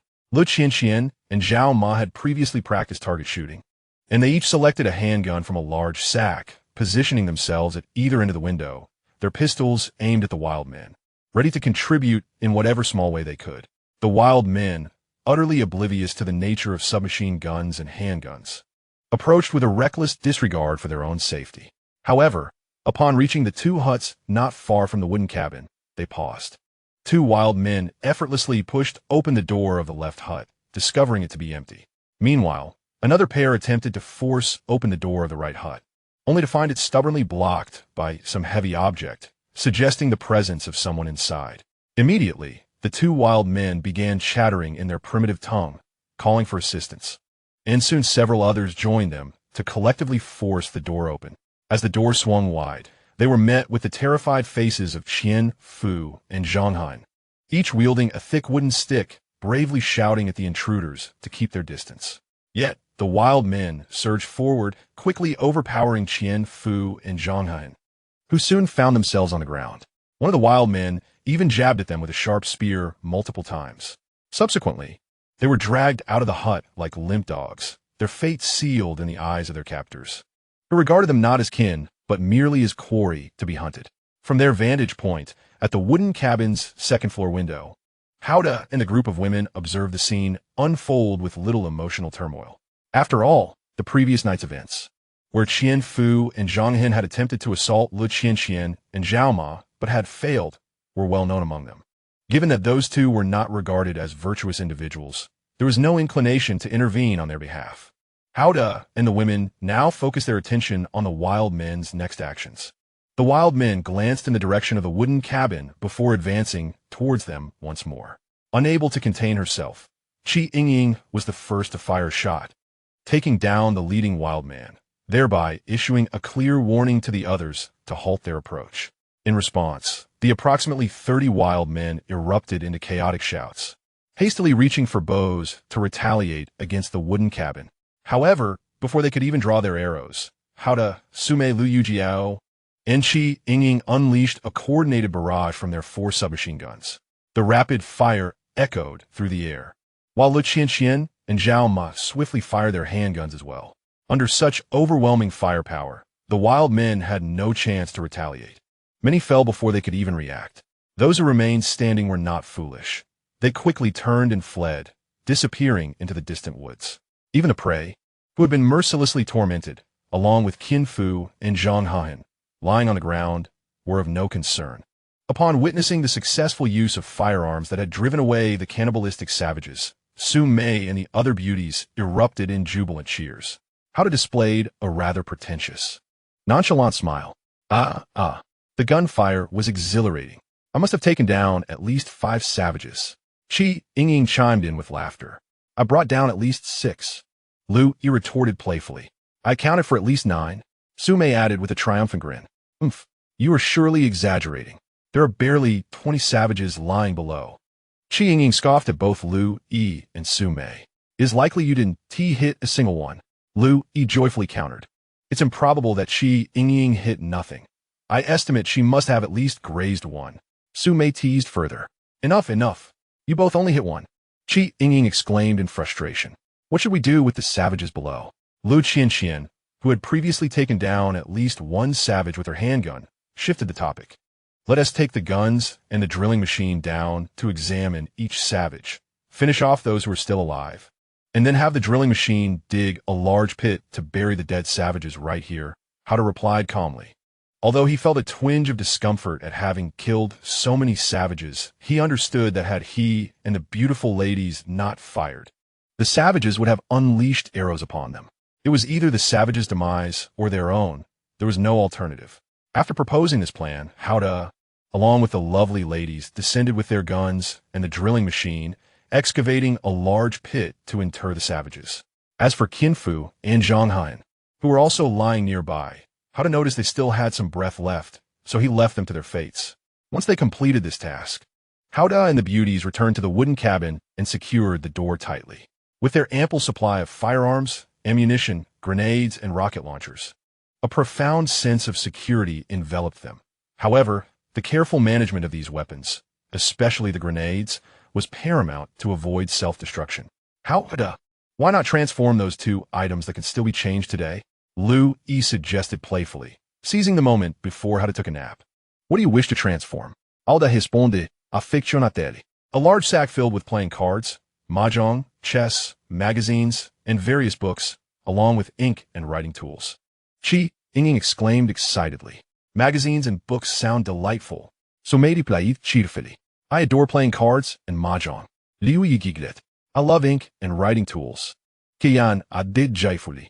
Let us also transform a large sack of rice, potatoes, cabbages, white radishes, carrots, winter bamboo shoots, green beans, cucumbers, and chili peppers. Liu proposed eagerly. And don't forget a frying pan, a powerful electromagnetic stove with nuclear power, as well as barrels of oil, soy sauce, chicken essence, and chili powder. Hua Jiaoqian added contentedly. Howda smiled at the beauties, noting that no one else had anything to add. He activated his deserted island system, first attempting to transform the cross-time communication device he had previously contemplated, but after several unsuccessful tries, he proceeded to transform a large sack filled with playing cards, mahjong, chess, magazines, and various books, along with ink and writing tools. This time he succeeded. A large sack materialized out of thin air. Within the confines of the large sack, one could find an assortment of playing cards, multiple sets of mahjong, several chess sets, and an array of magazines alongside various books and writing materials. The enchanting ladies laughed heartily as they began to extract the playing cards and magazine from a bag. Undoubtedly, these items would significantly enhance the entertainment of their lives on this deserted island. Subsequently, Howda conjured forth another substantial sack filled with rice, potatoes, cabbages, white radishes, carrots, winter bamboo shoots, green beans, cucumbers, chili peppers, scallions, ginger, and garlic, along with a frying pan and a powerful electric cooker equipped with a nuclear-powered energy source, as well as barrels of oil, soy sauce, chicken essence, and chili powder. Oh, we shall indulge in stir-fried dishes for lunch today. Liu Huamai's eyes sparkled with excitement as she gazed at the contents of the large sack, her expression one of longing. Ha! I shall prepare spicy stir-fried wolf meat for lunch. Let us add plenty of soy sauce. Su Mei also exhibited a keen desire for stir-fried dishes. Yingying and the other beauties joyfully expressed their cravings for various stir-fries, such as potatoes stir-fried with tiger meat and white radishes stir-fried with bear meat, among others. Noticing that his task was accomplished, Howda retreated to his small room to catch up on some sleep. Yingying, Liu Yijiao, Liu Huimai, and Zhaoan gathered around a table to enjoy a game of mahjong, while Su Mei, Jiao Qian, Liu Qianqian, and Ren Qianqian convened at another table to play cards. Yin retreated to her room to practice calligraphy with her brush and ink. The second floor of the wooden cabin had undeniably transformed into a hub of entertainment for the ladies. After approximately an hour of rest, Howda emerged revitalized and brimming with energy. experiencing this newfound ability to restore himself after a mere hour of sleep following a sleepless night. He was elated at the thought of gaining an equivalent of 7 additional hours of productivity each day. With a buoyant spirit, he exited his room, and upon seeing him so invigorated after such a brief slumber, Yingying and the others were understandably astonished. However, engrossed in their games of mahjong and cards, they paid little heed to Hao Da's presence. Consequently, he retrieved some magazines and returned to his small room, preparing to peruse them to pass the time. After all, idleness can breed boredom, akin to the modern inclination of many to scroll through videos for entertainment. Hao Da initially engaged with a magazine filled with excerpts, losing himself in the elevation of wisdom and thought, when suddenly the slightly ajar door was gently pushed open. Entering was the charming and youthful Liu Yijiao, a beautiful sophomore with long, graceful legs. She flashed a flirtatious smile at Hao Da, then softly closed the door and secured it.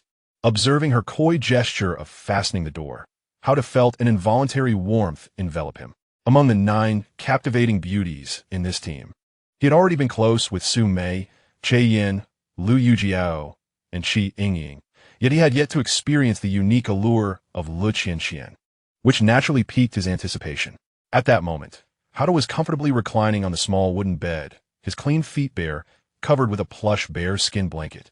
Engrossed in his magazine, Liu Yijiao, barefoot and clad in fresh cotton slippers, ensured the door was secure before gracefully joining him on the small wooden bed, directly snuggling under the bear skin alongside him. "Have you stopped playing cards?" Hao Da asked with a mischievous grin as he embraced her soft, fragrant form. "We switched to Do Di Ju, as we temporarily have an extra player," Liu Yijiao replied, her cheeks flushed. Hao Da ceased his idle chatter and leaned closer to her enchanting, innocent visage. Liu Yijiao initially feigned modesty for a moment, but soon relented and willingly engaged.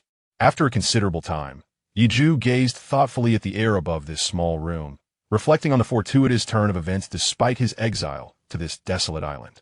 For instance, Liu Yijiao had willingly thrown herself into his embrace. He pondered how they would manage when it came time to switch players in their card game. Should they fail to find him? Should anyone come knocking for you? I shall inform them you are here with me. Engaged in conversation, Hao Da declared. Who would believe it is merely conversation? She retorted, her cheeks tinged with a faint blush. They would undoubtedly suspect something more between us. Let them speculate.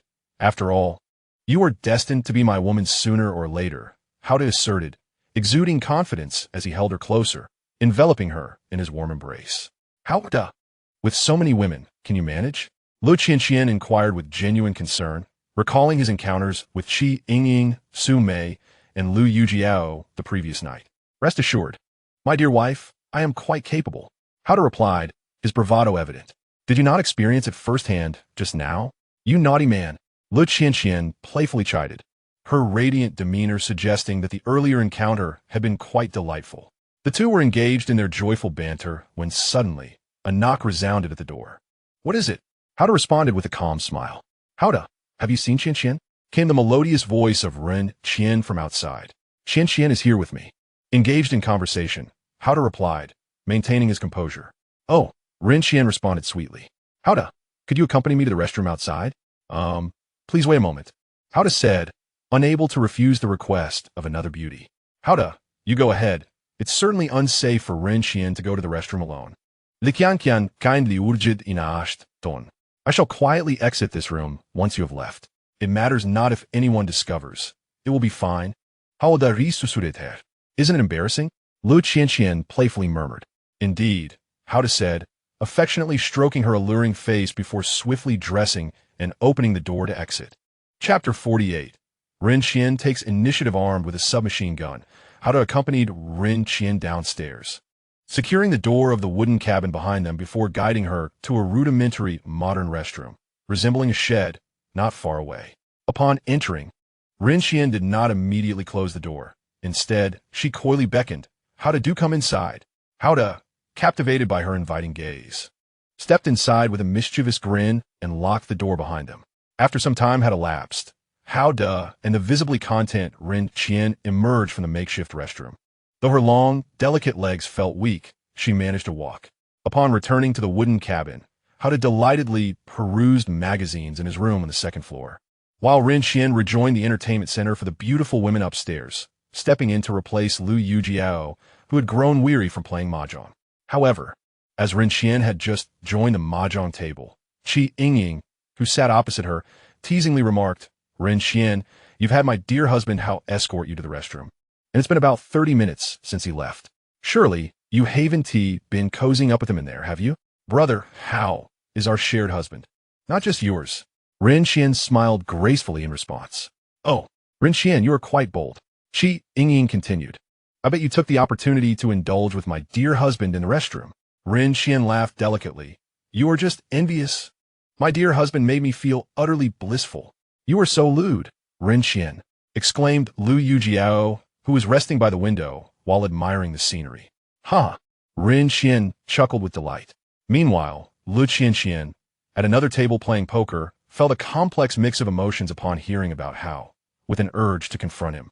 Su Mei, also engaged in the card game, shared a similar desire to confront Hao.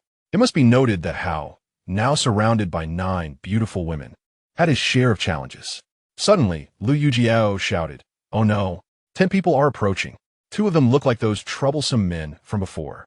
Her exclamation carried significant weight, prompting Su Mei, Yingying, and others to abandon their games and rush to the window to observe.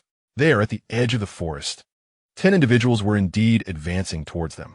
The 2 men at the front were unmistakably Li Longbao, who had previously been struck by Hao, and Sun Quang, who had suffered a similar fate at the hands of Yingying. These 2 troublemakers were accompanied by 8 others, and it was clear their intentions were not friendly. "They probably don't know we are armed, but they will soon find out," said Hao, who had also arrived at the window, brandishing a submachine gun. The beautiful women, Su Mei, Yin, Liu Yijiao, and Liu Qianxian, each armed themselves with a submachine gun or pistol, prepared for whatever might come. As Sun Quang and Li Longbao approached the wooden cabin, Hao discerned that among the 10 individuals, there were 5 men and 5 women, the latter all young and strikingly beautiful, with slender yet alluring figures. However, the expressions on their charming faces bore hints of coldness, suggesting they had endured harsh trials for survival in the woods. The 5 men, including Sun Quang and Li Longbao, wore expressions of grim determination, while the other 3 appeared fierce and formidable. At first glance, none seemed easy to confront. Nevertheless, for Hao and the beautiful women, this posed no real issue. As long as they came seeking trouble, the guns in their hands would surely fulfill their wishes. When Sun Quang and Li Longbao reached the 2 shanties near the wooden cabin, they too noticed Hao and the others at the second-floor window, armed with several guns. Although their expressions shifted slightly, they did not flee. Sun Quang glanced at Qian Fu and Zhang Hen, who lay on the ground but had opened their eyes. Suddenly, he crouched down and placed his right hand on Qian Fu's forehead. In an instant, Qian Fu exhibited a peculiar expression, as if electrified, and then sat up abruptly, filled with newfound energy. As Sun Quang placed his right hand upon Zhang Han's forehead, an extraordinary expression suddenly appeared on Zhang Han's face, and he, as if invigorated by a surge of adrenaline, abruptly sat upright. Sun Quang, employing some unknown method, had miraculously revived the seemingly lifeless Qian Fu and Zhang Han, and with an impassive demeanor, commanded them to join their ranks. His tone brooked no refusal, implying that dissent would result in dire consequences. Having been granted a second chance at life, both Qian Fu and Zhang Han readily acquiesced. Sun Quang and Li Longbao exchanged glances with the group of individuals outside the wooden cabin, who had been aiming their firearms at them, before turning away and heading towards the wooded outskirts. The other 8, including the newly added Qian Fu and Zhang Han, followed suit. "Have those 2 birdmen fled in fear?" Yingying inquired. "On the surface, it appears so," Yin replied thoughtfully. "Brother Hao, could you teach us how to shoot? We must avenge ourselves against those 2. Liu Hui and Hui Jiao, Qian suddenly declared. Prior to joining this team, they had suffered grievous wrongs at the hands of Sun Quang and Li Longbao, and the resentment within them could no longer be contained. "Would you like me to assist you in seeking vengeance right now?" Brother Hao responded, glancing at Sun Quang and Li Longbao, who were still within firing range despite having moved further away. "We wish to exact our own revenge." Liu Hui and Hui Jiao, Qian insisted with unwavering resolve. Very well, I shall teach you to shoot at once. Brother Hao replied with enthusiasm. Brother Hao, the birdman whom I struck with an axe earlier merely touched the foreheads of the seemingly lifeless Qian Fu and Zhonghan, and they appeared to regain their vitality. I suspect that he possesses some extraordinary ability. Yingying remarked with gravity. Moreover, the wound on his back inflicted by your axe seems to have healed as well. Su Mei added, I have also observed this. We must remain vigilant. From now on, at least 2 individuals must always be armed with submachine guns or pistols. Alert to any disturbances. In case of emergency, all must be on high alert. Brother Hao instructed earnestly. Understood. The beautiful women responded in spirited unison. Chapter 49. Old enemies resurface. Subsequently, Brother Hao began instructing Liu Hui and Hua Jiao Qian in marksmanship from the window on the 2nd floor, while Su Mei and the other women engaged in games of mahjong and poker in the spacious room nearby. Although the recent appearance of enemies had cast a shadow over their spirits, the foes had been momentarily deterred by their display of firepower, and thus the group resolved to indulge in leisure activities, preparing to enjoy their meal when lunchtime arrived. Life ought to be lived joyfully, seizing every moment, regardless of whether one finds oneself stranded on a desolate island. On the 2nd floor, Brother Hao first guided the youthful and graceful Liu Hui in the proper stance for handling a pistol, positioning himself behind her to demonstrate the correct shooting posture. This close proximity inevitably led to physical contact, which stirred a sense of excitement in Brother Hao, especially as Liu Hui wore a loosely fitted t-shirt, allowing him a glimpse of her alluring form. Brother Hao, you have come too close, Liu Hui exclaimed in a soft, playful tone. Oh, a normal reaction. Do not overthink it. Focus on gripping the gun and aiming properly, Brother Hao replied with a serious expression. Liu Hui observed the innocence on his face, and driven by her desire for revenge, she endeavored to dismiss all distractions and focus intently on her shooting practice. Meanwhile, Hao was teaching while indulging in fanciful thoughts, imagining how delightful it would be if the beautiful and pure Liu Hui were clad in a provocative mini-skirt, which would allow him to delve directly into the matter at hand. As for the equally stunning and graceful Hua Jiaoqian, who was practicing nearby, it was easy for him to notice her glances towards Liu Hui, yet he thought nothing of it. If necessary, he could pursue Hua Jiaoqian after Liu Hui, thus ensuring that she would feel psychologically balanced as well. While Hao was lost in this pleasurable daydreaming during the teaching process, Liu Hui made rapid progress, firing 5 shots at a nearby shed, with 3 hitting the intended tree trunk. Consequently, Hao allowed her to practice independently and began to instruct Hua Jiaoqian on shooting. He stood behind her, demonstrating the proper grip, aiming techniques, and breathing methods. Since he had yet to engage with the charming and graceful Hua Jiaoqian, he found the physical contact quite enjoyable, and although she wore a fitted t-shirt, it provided him with a strong visual stimulus. Hao, you're incorrigible, Hua Jiaoqian suddenly exclaimed in a soft, teasing tone. This is a normal reaction. Do not overthink it. Focus on gripping the gun and aiming. Hao replied with a tone of authority. Hao, you're so naughty, Hua Jiaoqian said, her voice tinged with sweetness. I am a respectable person. Hao responded with a serious expression. Ha! Hua Jiaoqian chuckled softly. Despite her somewhat flirtatious demeanor, her shooting skills improved quickly as she fired at a tree trunk of the shed, also hitting 3 out of 5 shots. Seeing both lovely ladies making such swift progress, Hao, after spending some intimate time guiding them, eventually instructed them to practice independently, knowing that there was still a large sack of ammunition available. He then retreated to his private room on the 2nd floor to leisurely peruse a magazine. Unbeknownst to him, time slipped away, and by 11 in the morning, he and the lovely ladies busily prepared a sumptuous lunch. Some were cooking, others washing vegetables, chopping ingredients, frying dishes, preparing wooden bowls. While some kept watch for any potential dangers around the wooden cabin, everyone was thoroughly engaged in their tasks. Before long, steaming bowls of fragrant dishes graced the table, including spicy wolf meat stir-fry, potato stir-fry with tiger meat, winter bamboo shoots with bear meat, sautéed cabbage, sautéed cucumber, and hearty soups of wolf, tiger, and bear meat. Of course, there was also aromatic rice. It must be said that had it not been for Hao bringing numerous bags of provisions that morning, such a lavish meal on this deserted island would have been utterly unimaginable. Gathered around the table, Howda and the enchanting ladies savored the feast amidst laughter and conversation. Oh, it's been days since I've had stir-fried dishes. These are absolutely delicious. Su Mei exclaimed with delight. Su Mei, your expressions while eating are quite indulgent. How lewd of you. Yingying teased. Shut it. Among us 9 beauties, you're the most lewd. Su Mei retorted with a laugh. I concur. Liu chimed in with a smile. Shut up, shut up. No matter how lewd I am, I cannot compare to Liu Yi.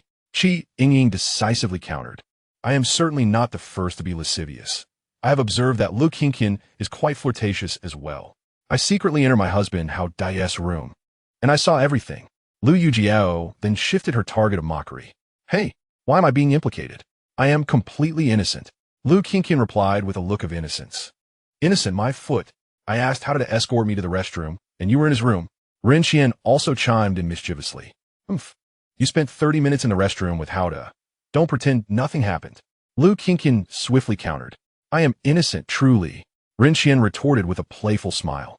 Oh, now I understand. It turns out my husband, Hao is the most lascivious. Yingying exclaimed with sudden clarity. I am an honest man. Hao replied with a smile. Honest, my foot. You're a big lay chair. The beautiful ladies collectively scolded playfully. Since I'm a big lay chair, be careful when you all lie in a row to sleep one night. I might indulge myself, Hao said with a dreamy expression. At that time, we will all gang up on you. The beautiful ladies laughed in response. Being tormented by 9 delicate hands is quite a delightful sensation. Hao appeared entranced once more. Pervert, masochist, the ladies exclaimed, somewhat exasperated. Ouch. Hao laughed triumphantly, but suddenly let out a yelp. It turned out that Su Mei and Yingying, sitting on either side of him, had pinched his thigh fiercely. Now it's the ladies' turn to laugh heartily. That group is back, Yin said, glancing towards the window. Upon her remark, everyone rose to the window and looked outside. They could see several individuals in the bordering woods hauling logs. Although not entirely clear, it was apparent that these were the same people, Sun Quang and Li Longbao. It seems they are preparing to build a wooden house. Hao analyzed. Our shooting skills have improved significantly. We want vengeance. Liu Hui and Hu Jiaoqian declared resolutely once more. All right, after we finish this meal, I'll take you over. Let's eat first. With that, Hao led the way back to the table, sitting down to eat.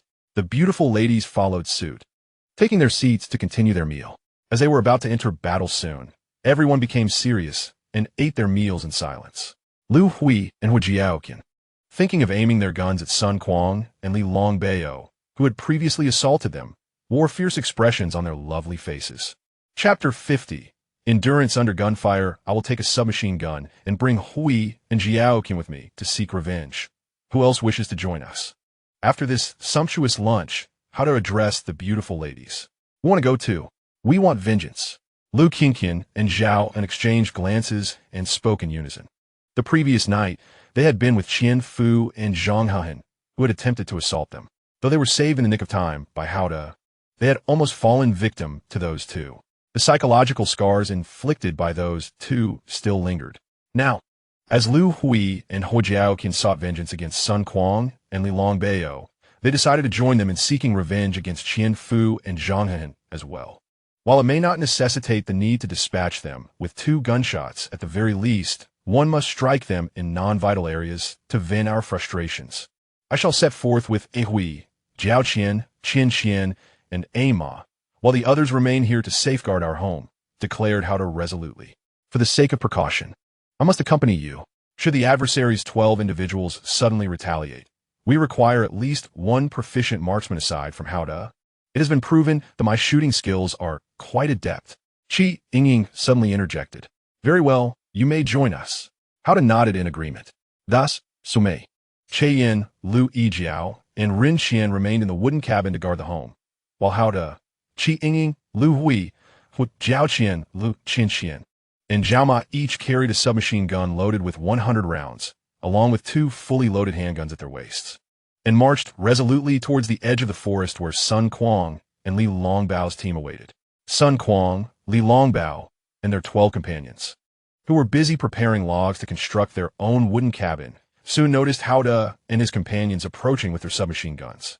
Boss, that scoundrel named Hao is coming toward us with a submachine gun. it is evident that their intentions are hostile. Should we not take cover?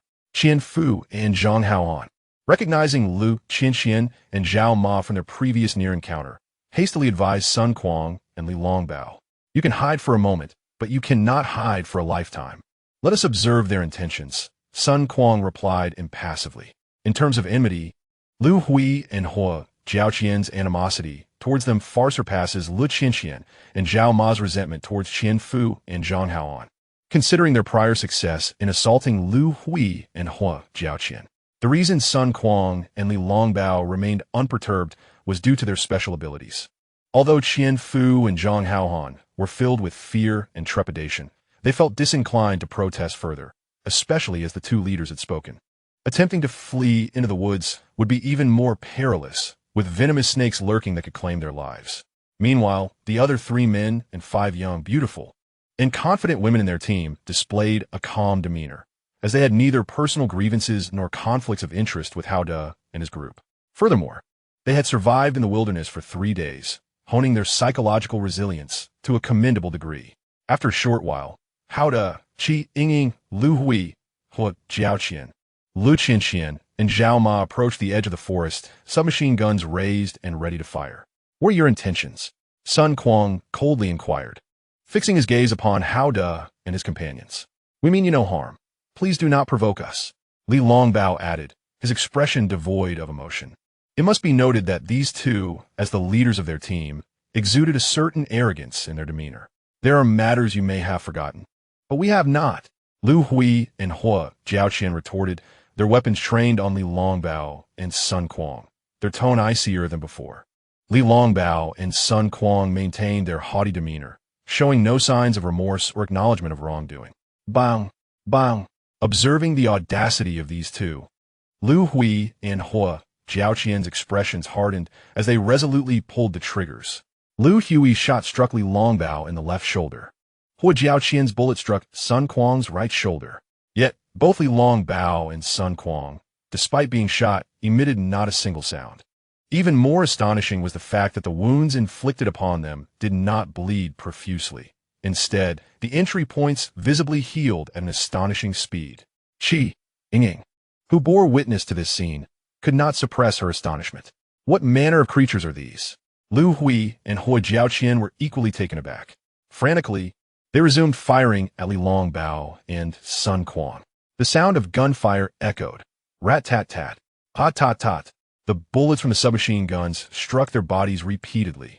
However, aside from being pushed back a few steps by the force of the impacts, the bullet holes on their bodies healed rapidly once more. Observing this terrifying spectacle, Hao De composedly took decisive action, firing a shot that found its mark on Sun Quan's forehead. In an instant, Sun Quan collapsed to the ground. Understanding Hao De's strategy, Liu Hui quickly followed suit with a shot that struck Li Longbao's forehead, causing him to fall as well. Hua Jiaoqian then delivered a finishing shot to Sun Quan's forehead, thereby alleviating some of her frustration. Yet, Qi Yingying noticed that, like before, the wounds on Sun Quan and Li Longbao's foreheads did not bleed. The injuries healed automatically, albeit at a slower pace than before, leaving them motionless on the ground. What would happen if one were to take the opportunity to sever the heads of these two? However, how to refrain from such an action? Lacking a blade and needing to gauge Liu Hui and Hua Jiaoqian's intentions was paramount. He glanced at them, and they indicated that even if the two on the ground were to awaken, their enmity would be resolved. Respecting their wishes, Hao De surveyed Liu Qianxian and Zhao Man, who both nodded in agreement. In unison, they fired their weapons. Qian Fu, struck by Li Qianqian, and Zhang Haohan, hit by Zhao Man, both let out blood-curdling screams as blood erupted from their wounds. It was evident that these two did not possess the ability to heal rapidly like the others. Yet, Sun Quan and Li Longbao suddenly opened their eyes. The wounds on their foreheads healed instantaneously. They swiftly rose to their feet, coldly regarding Liu Hui and Hua Jiaoqian from a distance of approximately 3 meters, as if silently conveying that despite having been overpowered, their transgressions had been absolved. Liu Hui and Hua Jiaoqian met their gaze with icy resolve for about 5 seconds. And indeed, their animosity had lessened considerably. The fact that they could revive from a gunshot wound was their own prowess. The retribution they had sought had already been fulfilled through their repeated gunfire. Lu Qianqian and Zhao Man's grievances against Qian Fu and Zhang Haohan had also been addressed through their respective shots. Although it was likely that Sun Quan and Li Long Bao could assist in their swift recovery, Hao Da regarded the group before him, then turned his attention to Qi Yingying, Lu Hui, Hua Jiaoqian, Lu Qianqian, and Zhao Man. Gradually, he retreated, leading the beautiful women back to the wooden cabin. Hao Da, those two creatures possess such formidable regenerative abilities. This leaves a significant threat ahead. Qi Yingying expressed concern. However, we have discerned their weakness. A shot to the forehead renders them incapacitated, and their healing is not instantaneous. If we seize the moment to sever their heads, those monsters should truly perish. As long as they dare to provoke us, we shall strike with lethal force next time. Upon hearing this from Hao Da, Qi Yingying, Lu Hui, Hu Jiaoqian, Lu Qingqian, and Zhao Man felt a sense of reassurance. Chapter 51. Zhao Man's teasing at that moment. In the vicinity of Sun Quan and Li Longbao's team of 12, as Hao Da had anticipated, Sun Quan swiftly placed his hand over Qian Fu's gunshot wound, effectively healing it. Simultaneously, Li Longbao applied his hand to Zhang Hehan's injury, achieving the same rapid recovery. Despite the remarkable abilities of Sun Quan and Zhang Hehan, they were acutely aware that sustaining a gunshot wound to the forehead would not heal so rapidly, presenting a significant vulnerability. Thus, they refrained from launching a direct assault on Hao Da and his companion's wooden cabin. Had they been devoid of such a flaw, they likely would have eradicated Hao Da that very morning. After all, eliminating Hao Da would mean that the 9 beauties in the cabin and all the provisions would fall into their hands, sparing them the arduous task of hunting for sustenance in the woods. However, for now, they could only endure. Hao Da and Qi Yingying ascended to the second floor of the cabin, bringing their quest for vengeance to a temporary close, and naturally returned to their previous activities. Hao Da engaged in a few rounds of mahjong with the lovely ladies, played several games of dizu, and then indulged in a game of chess. Subsequently, he retreated to his private room, reclining comfortably as he perused a magazine. In this languid afternoon, he found his life quite enjoyable. When the slightly ajar door was pushed open again, it revealed the alluring and graceful Zhao Man. Hao Da felt a heightened sense of ambience. Zhao Man gently closed the door and secured it, casting an enchanting smile his way before slipping beneath the bare skin he was draped in, her delicate hand playfully teasing him. You felt quite exhilarated after shooting that scoundrel, didn't you? Hao Da asked with a smile, savoring the warmth and softness of Zhao Man's touch. The scoundrel he referred to was, of course, Zhang Hehan, who had attempted to assault Zhao Man the previous night and had just been hit by her submachine gun. Revenge was indeed satisfying. Therefore, to express my gratitude, I shall offer myself to you. Zhao Man replied coyly. You tease me so. Aside from gratitude, there must be other reasons, such as my striking handsomeness, exceptional charisma, and overwhelming presence, Hao Da said, basking in his self-assuredness. Some names truly fit their bearers. Zhao Man giggled softly, indulging in her whims. You are rather lewd. Hao Da teased with a mischievous grin. How detestable. Taking advantage and pretending to be innocent. Zhao Man pouted, her expression one of deep intoxication. Hao Da compared her with the other beauties, reveling in the delightful differences. Suddenly, a soft knock interrupted them. Hao Da Ji, may I come in? Came the sweet voice of Hua Jiaoqian from outside. I'm busy right now, Jiaoqian. Could you come back later? Hao Da replied with a smile. I just saw Zhao Man enter your room. You wicked man. Hua Jiaoqian retorted angrily before storming off. She seems quite upset, Zhao Man remarked breathlessly. No worries. Once I am done with you, I shall attend to her shortly, Hao Da replied with a playful smile. Ah, you scoundrel, Zhao Man, filled with playful indignation, exclaimed in frustration, still thinking about me, yet considering other beautiful women? I shall surely put an end to you. After a considerable time had passed, Hao Da gazed deeply into the air above the room, allowing his thoughts to wander freely. He contemplated the formidable abilities of Sun Quan and Li Longbao, 2 monstrous figures who seemed impervious even to gunfire.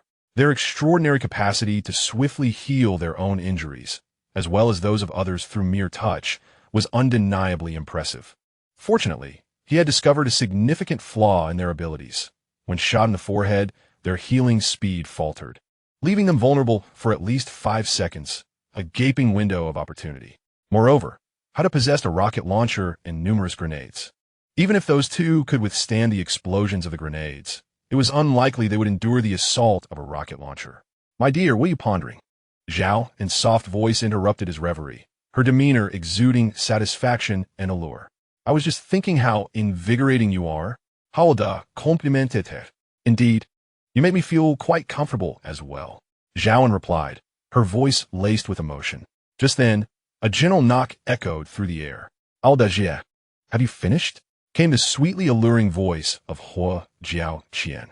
"It will take a little while longer," Hada responded with a smile. "Humph, it's been 30 minutes. I don't care. I'm coming in," Hua Jiao Qian declared with a hint of defiance. Hada glanced at the warm and fragrant Zhao and in his embrace. "If she wishes to enter, let her be. I have no objections," Zhaoan replied graciously. With that, Hada rose to slightly open the door for Hua Jiao Qian, gently closing and securing it behind her. Hua Jiao Qian swiftly dove into the cozy bearskin quilt, and Hada, not one to hold back, followed suit. The youthful and alluring Hua Jiao Qian, with her graceful and proud figure, disregarded Zhao beside her, boldly seeking to indulge in her desires with Hada. Hada observed Hua Jiao Qian's wild enthusiasm with a peculiar expression, then glanced at Zhaoan, who appeared to be enjoying the spectacle as a bystander, his mind racing to articulate the extraordinary scene before him.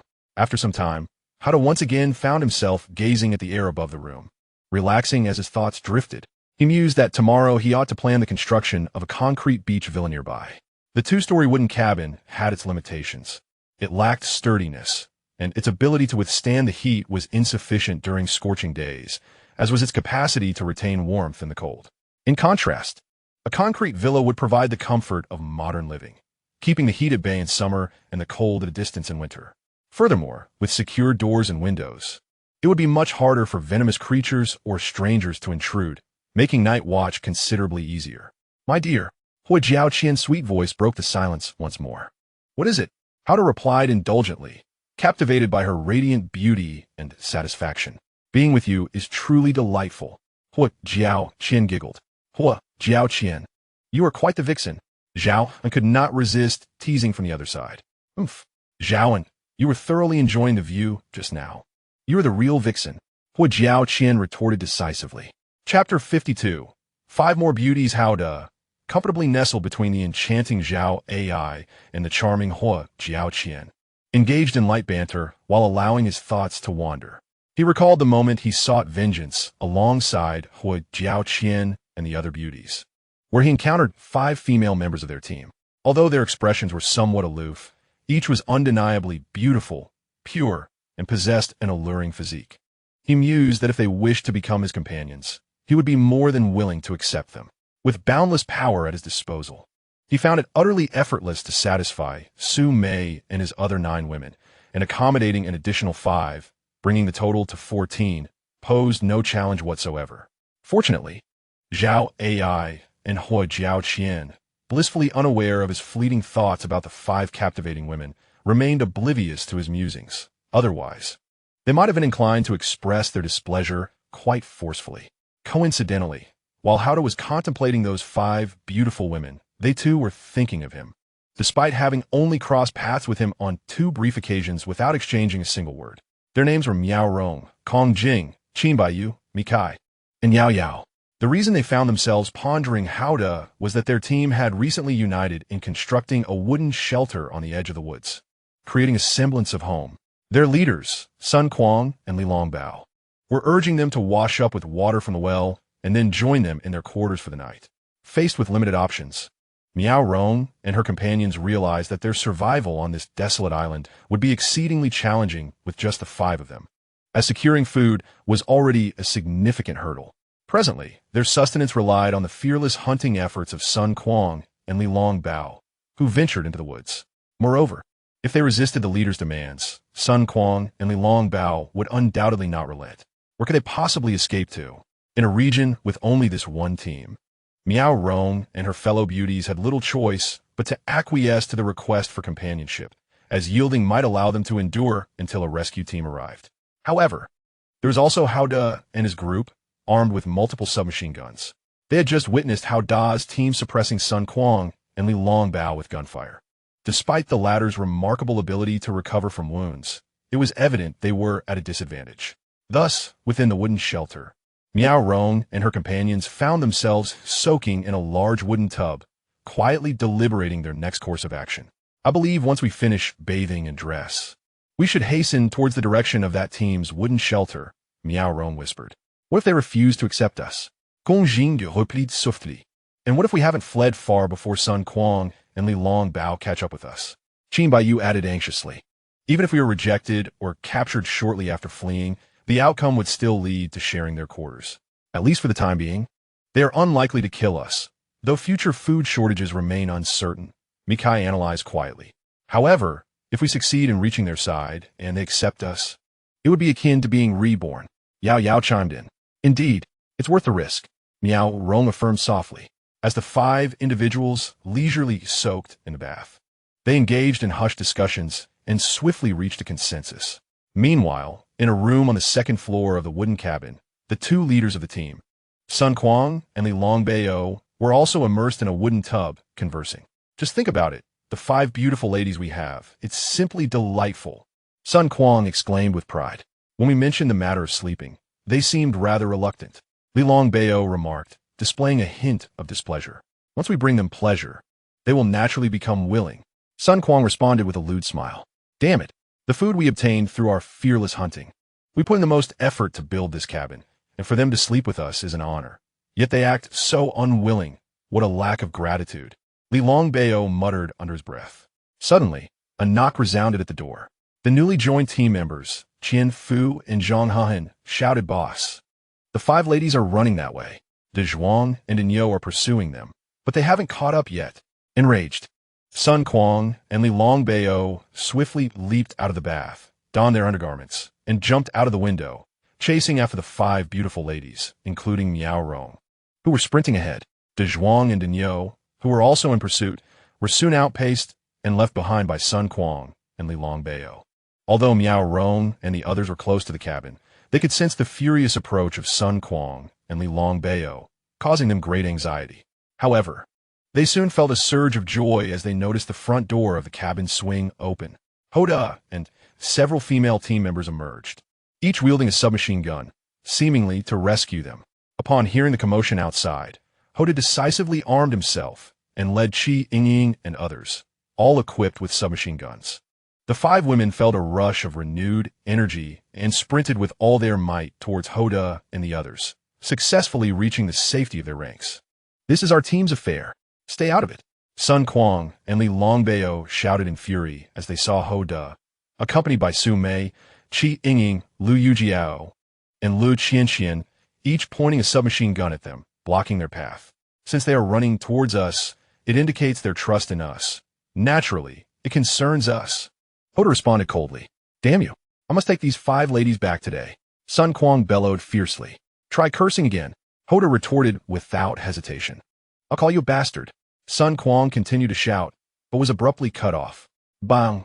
Hoda fired a shot, hitting Sun Quan squarely in the forehead, causing him to collapse. Li Longbao suddenly sprang into action, attempting to seize Yingying's gun. With a fierce expression, Yingying fired 3 shots in quick succession.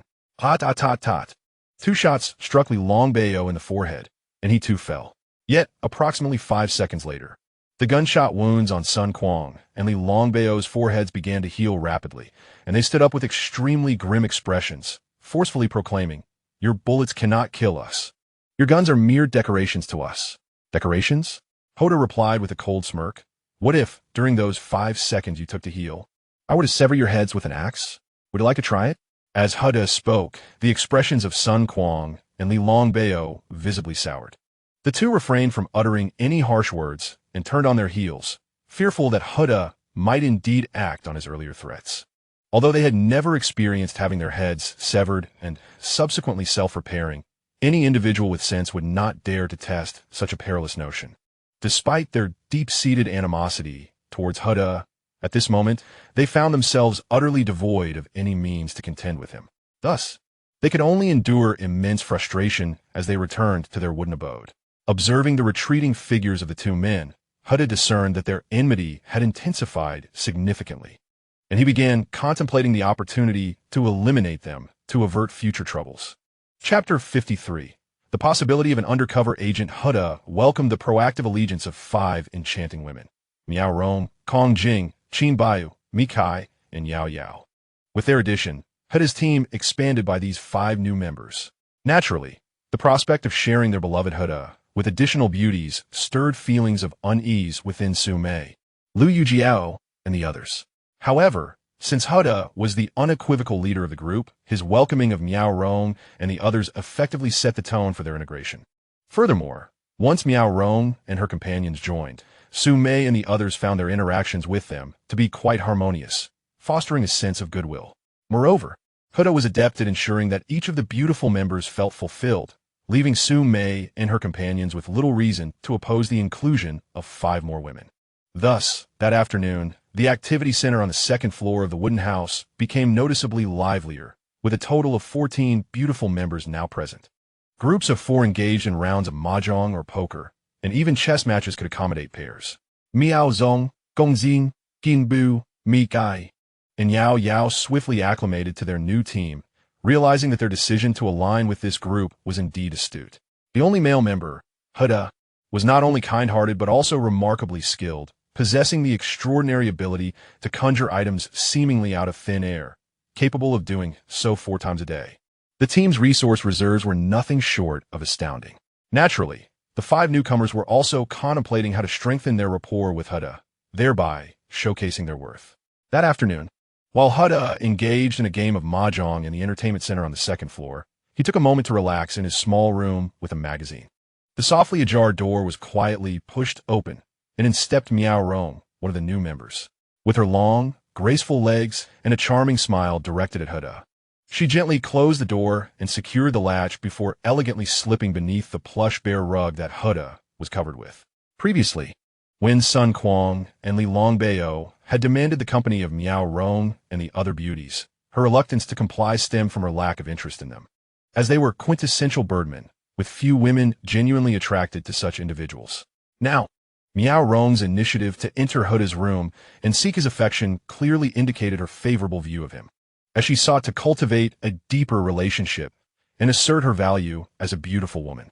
Huda, comfortably embracing the warm and fragrant Miao Rong, did not rush into profound discussions about the meaning of life. Instead, he engaged in light-hearted conversation with her. Huda, after a brief conversation, Miao Rong took the initiative to flirt with him. Since she had made such a request, Huda paused the chat and got straight to the point with her. After some time, Huda, with a profound gaze, lay back and contemplated the air above the room, pondering the plans for building a beach villa tomorrow. The materials required were numerous, including a substantial amount of rebar, cement, and windows. Furthermore, constructing a villa was significantly more complex than erecting these 2 wooden cabins. Typically, one must first draft blueprints, an area in which he was evidently lacking. He wondered if any of the women, perhaps Yingying, possessed the knowledge to draw up plans for a villa. Miao Rong, nestled closely against him, wore an enchanting and exceedingly satisfied expression, pleasantly surprised by how pleasurable her time with Huda had been. At that moment, she felt as if she had stumbled upon a great treasure. "Darling," she called out sweetly. "What is it?" Huda replied, his eyes admiringly fixed on her alluring form. "Nothing much, just wanted to call you," Miao Rong giggled. "Your voice is truly melodious." "All da complimente." "Ha!" Huda chuckled with pride.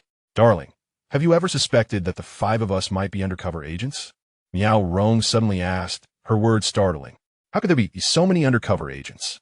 Huda responded, "That reasoning is insufficient." Miao Rong playfully chided, "You are quite mischievous." "Darling, this reasoning is still not adequate." Miao Rong's voice was sweetly teasing. "The primary reason is that being an undercover agent for those 2 fools, Sun Quang and Li Longbao, offers no benefits and carries immense risks. As for me, I am quite unfathomable, aside from myself. No one knows the extent of my unique abilities." Huda replied confidently. After all, he was now the common husband of 14 beautiful women, and she could not monopolize him for too long. Once Miao Rong exited the room, Huda savored the unique fragrance she left behind for a moment before letting his thoughts wander. He contemplated the complexities of building a villa and mused that if he could directly transform a fully furnished beach villa ready for occupancy, it would greatly simplify matters. Of course, such thoughts were somewhat fanciful, yet he resolved to attempt it tomorrow. If he could not create an entire villa, he would resort to the more intricate methods. Unbeknownst to him, as Miao Rong left his room and joined the various entertainment activities with the other beauties, she inevitably became the subject of playful teasing. Miao Rong, they exclaimed, laughter ringing out as Yingying reveled in her upper hand. Come look. Su Mei and Yin, who were admiring the scenery by the window, suddenly called out sweetly. Chapter 54. The sweet laughter of Liu Hui with Su Mei and Yin's call. All the beauties crowded to the window to gaze outside, and how to quickly join them, pressing in behind the group. In the distance, a mirage appeared on the sea, its shimmering surface revealing the ghostly outline of a ship swaying violently, suggesting something was amiss. For Howda and the beauties, it was akin to witnessing a theatrical performance, as the mirage was but an illusion, one that could vanish at any moment. However, what transpired next elicited high-pitched screams from the beauties. The ghostly outline of the ship suddenly transformed into a solid entity. Indeed, a real ship was now seen on the distant sea, rocking furiously, and then, without warning, the ship began to disintegrate, shattering into pieces. On that ship, it was evident that a considerable number of people were present. As the vessel fragmented and began to sink, Howda and the numerous beautiful women observed with horror as many individuals plunged into the sea, engulfed by the surging waters. Possessing boundless strength, Howda initially pondered why the ship, which had been but an illusion, had transformed into a tangible entity. His foremost thought was the urgent need to rescue those in peril. Stay inside and do not move. I shall save as many as I can, he declared, then leapt through the window, rushing towards the ship's direction on the water. It must be noted that, endowed with immeasurable power, he sprinted with a speed that was nothing short of a blur. The beautiful women, taken aback, felt a surge of concern for their shared husband, fearing that his courageous act might cost him dearly.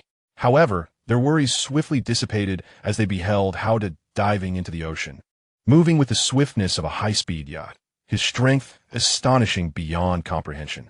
His swimming speed rivaled that of a swift vessel.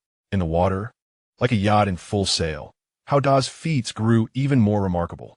In a single stroke, he gathered approximately 30 individuals who were on the brink of drowning, piling them upon his own form, and in no time at all, he transported them to the shore. Yet, this was merely the beginning. After swiftly rescuing those 30, he continued his valiant efforts, again plunging into the sea and assembling another group of 30, which he brought ashore with the same remarkable speed. The beautiful women watching from the second-floor window were left in a state of disbelief. Howda, resembling a yacht in motion, made 4 trips back and forth, ultimately rescuing around 100 individuals from the shipwreck. The reason only about 100 were saved was that many others sank too quickly.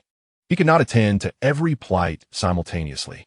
Thus, achieving the rescue of this 100 was already a testament to his extraordinary capabilities. If saving lives could be measured as an act of virtue, he had amassed a considerable amount. In the hands of another, managing to save even 5 would have been commendable.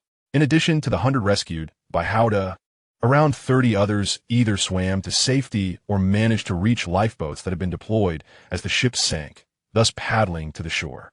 Consequently, the total number of individuals who made it ashore after the maritime disaster amounted to approximately 130, enlivening the once desolate beach of the deserted island.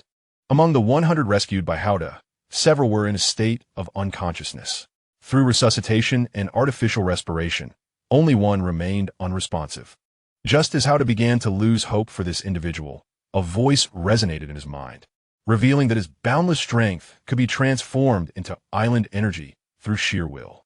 By channeling this energy, he could swiftly heal ailments and detoxify.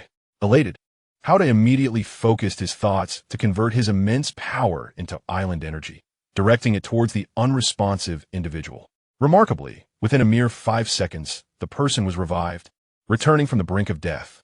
However, the surrounding onlookers were oblivious to the true nature of the situation, mistakenly believing that the individual who had just regained consciousness was extraordinarily fortunate.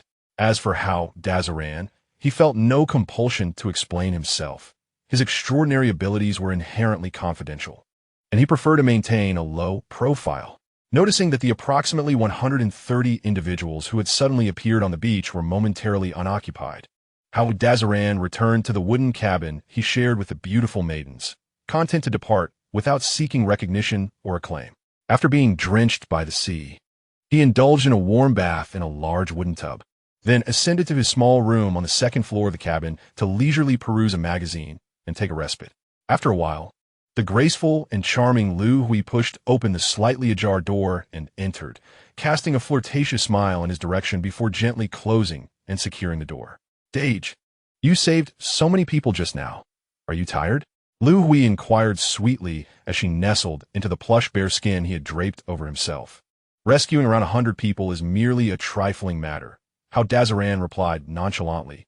Then with a mischievous grin added, "But I could still make you swoon in an instant." "You are so naughty, speaking so crudely," Liu Hui retorted playfully, pressing closer to him. "Ah Hui, I have yet to have my way with you." Hao Dazaran responded in a similarly crude manner. "How dare you? I am here now, aren't I?" Liu Hui responded bashfully. Her coy demeanor only intensified Hao Dazaran's desire to conquer her. After a considerable time, Hao Dazaran's gaze grew pensive as he contemplated the air above the room. He mused that with the sudden influx of approximately 130 individuals on the beach, the atmosphere would undoubtedly become much livelier. However, he also anticipated that numerous challenges would arise. After all, the needs of so many people would not be insignificant. Moreover, where there are people, conflicts inevitably follow. The greater the number, the more pronounced the discord. Nonetheless, he simply allowed these thoughts to pass, having done his utmost to save around 100 lives, thus fulfilling his duty. The matter of their survival on this deserted island was primarily their concern. Chapter 55. The romantic of a deserted island, after engaging in playful banter with the beautiful, alluring, and slender Liu Hui, who was slightly unsteady on her long, graceful legs. She eventually exited the room.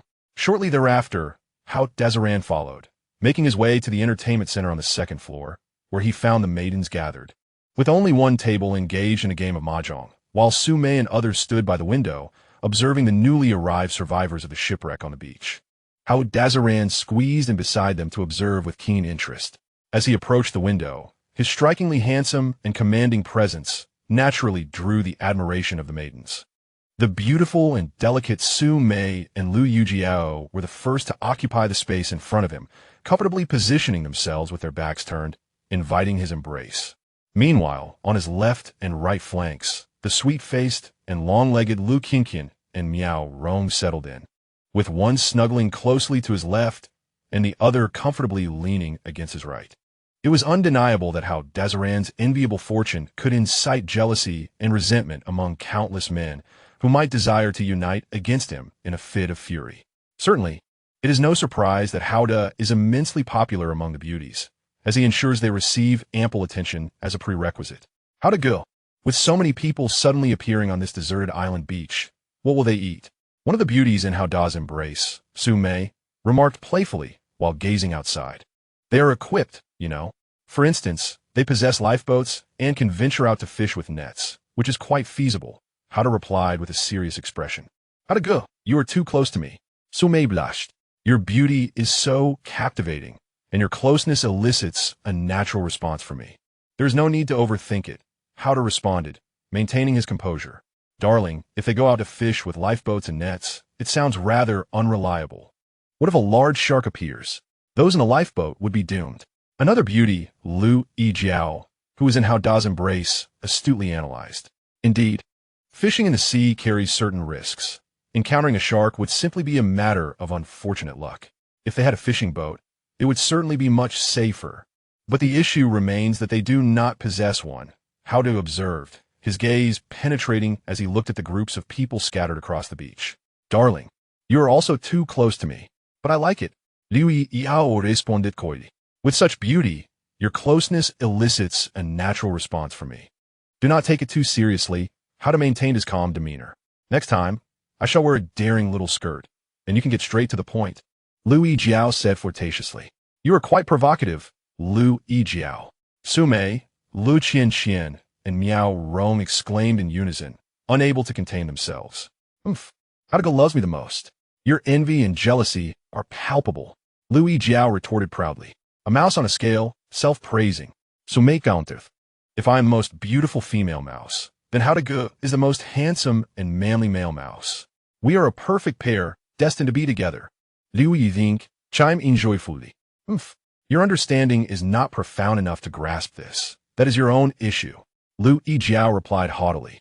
Darling, if so many people on the beach come to us asking for food and supplies, how should we respond? Lu Qian, comfortably nestled against Hao Da's left side, directly posed this question, ignoring Liu Yijiao. They have hands and feet. They should feel embarrassed to ask us for anything. How to smile as he analyzed the situation. Not necessarily. While most may refrain from asking, a small portion might. Lu Qian maintained her perspective. If someone truly comes asking, we shall politely decline, stating that our resources are quite limited. How to quickly contemplate it for a moment before responding.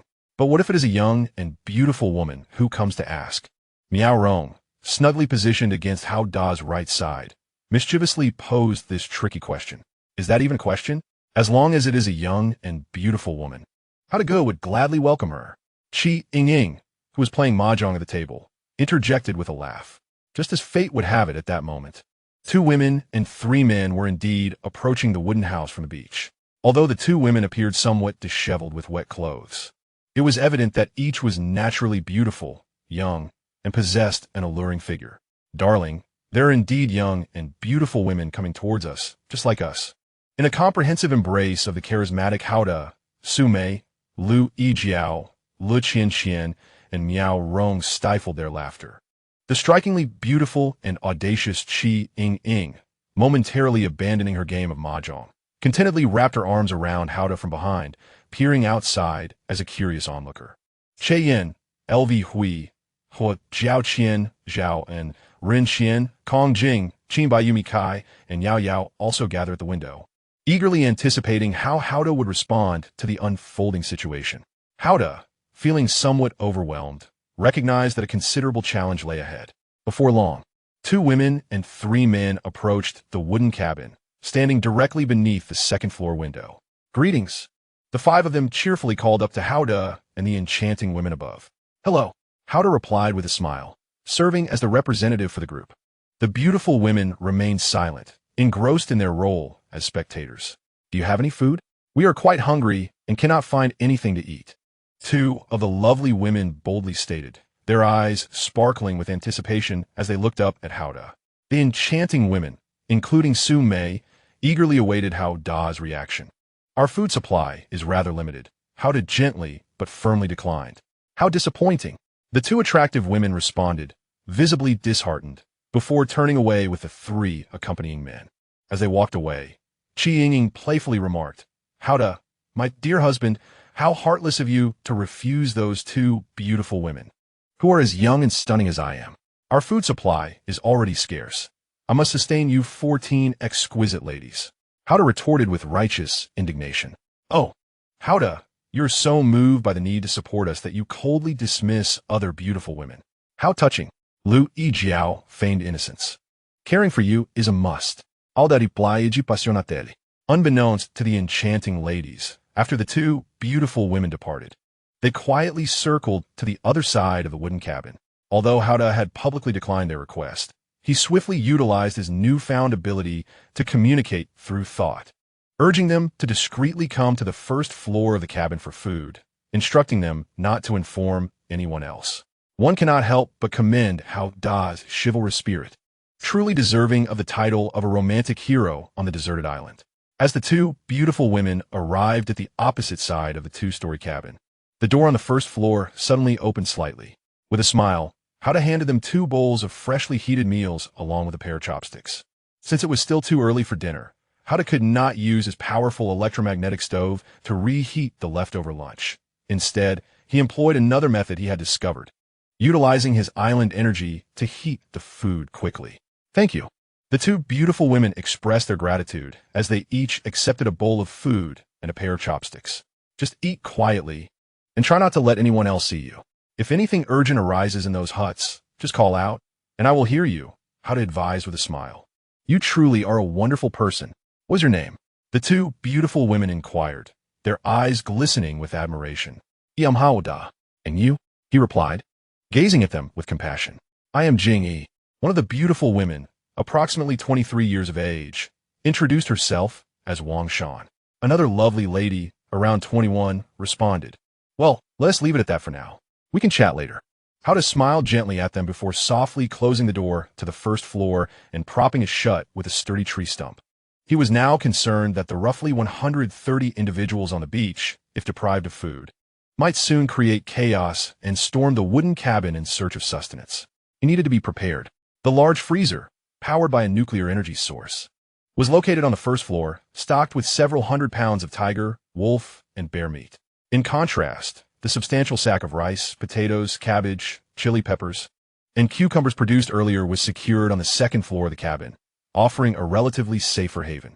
Peering through the gaps between the tree trunks, Hao Da observed with satisfaction that Jing Wei and Wang Shan had heeded his advice, each carrying a bowl of food into one of the nearby huts. Following this, he ascended to the second floor to pass the time in his small room with magazines. Meanwhile, Su Mei and the other enchanting women occupied the spacious entertainment area on the second floor, engaging in games of mahjong, poker, or chess, or simply gazing out the window at the scene of the beach with its throng of approximately 130 people. With their shared partner, Hao Da, providing a strong sense of security, they leisurely enjoyed their time. In his cozy room, Hao Da indulged in his magazines, connecting with the modern world through the written word and imagery, which alleviated some of the disconnection he felt from contemporary society in this isolated island devoid of mobile signals and internet access. Suddenly, the slightly ajar door was gently pushed open, and the alluring, curvaceous Kong Jing entered, her long, elegant legs accentuating her charm. She flashed a seductive smile at Hao Da, then teasingly closed and locked the door behind her, before climbing into bed under the plush bear skin that Hao Da had been covering himself with. Brother Hao, Kong Jing stated directly upon entering. You are quite forward, Hao Da remarked with a playful smile. You haven't even approached me yet, she replied enticingly. Indeed, it is rather refreshing, Hao Da responded with delight. So what are we waiting for? Kong Jing gazed at him with a flirtatious sparkle in her eyes. Given her earnestness, it would be quite impolite to refuse such a charming lady, and Hao Da, known for his politeness, decided to engage with Kong Jing. After a considerable time, Hao Da lay back comfortably, gazing at the ceiling while embracing the utterly satisfied and relaxed Kong Jing, whose every curve radiated bliss. As his thoughts wandered, he found clarity in contemplation. Frequent reflection kept him alert. At that moment, he pondered the energy of the island he could manifest. Each transformation infused him with more of this island energy, which could be utilized directly and would regenerate rapidly once depleted. Moreover, his boundless strength allowed him to continuously generate island energy, thereby augmenting his internal reserves.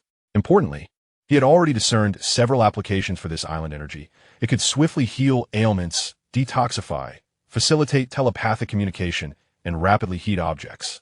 He firmly believed that whenever he had a moment to spare, he could explore and discover even more uses for the energy of this deserted island. Escaping from that team to seek refuge with you was indeed a wise decision. Kong Jing expressed with heartfelt emotion, Darling, I love you so much. Jing, I love you dearly as well. Hao Da gazed at her, captivated by her vibrant beauty.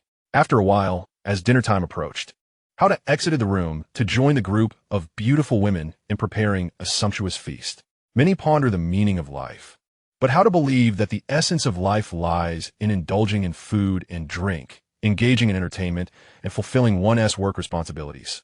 Among his current pleasures, the companionship of the 14 exquisite women was one of his greatest joys. Hao Da and the lovely ladies divided their tasks efficiently.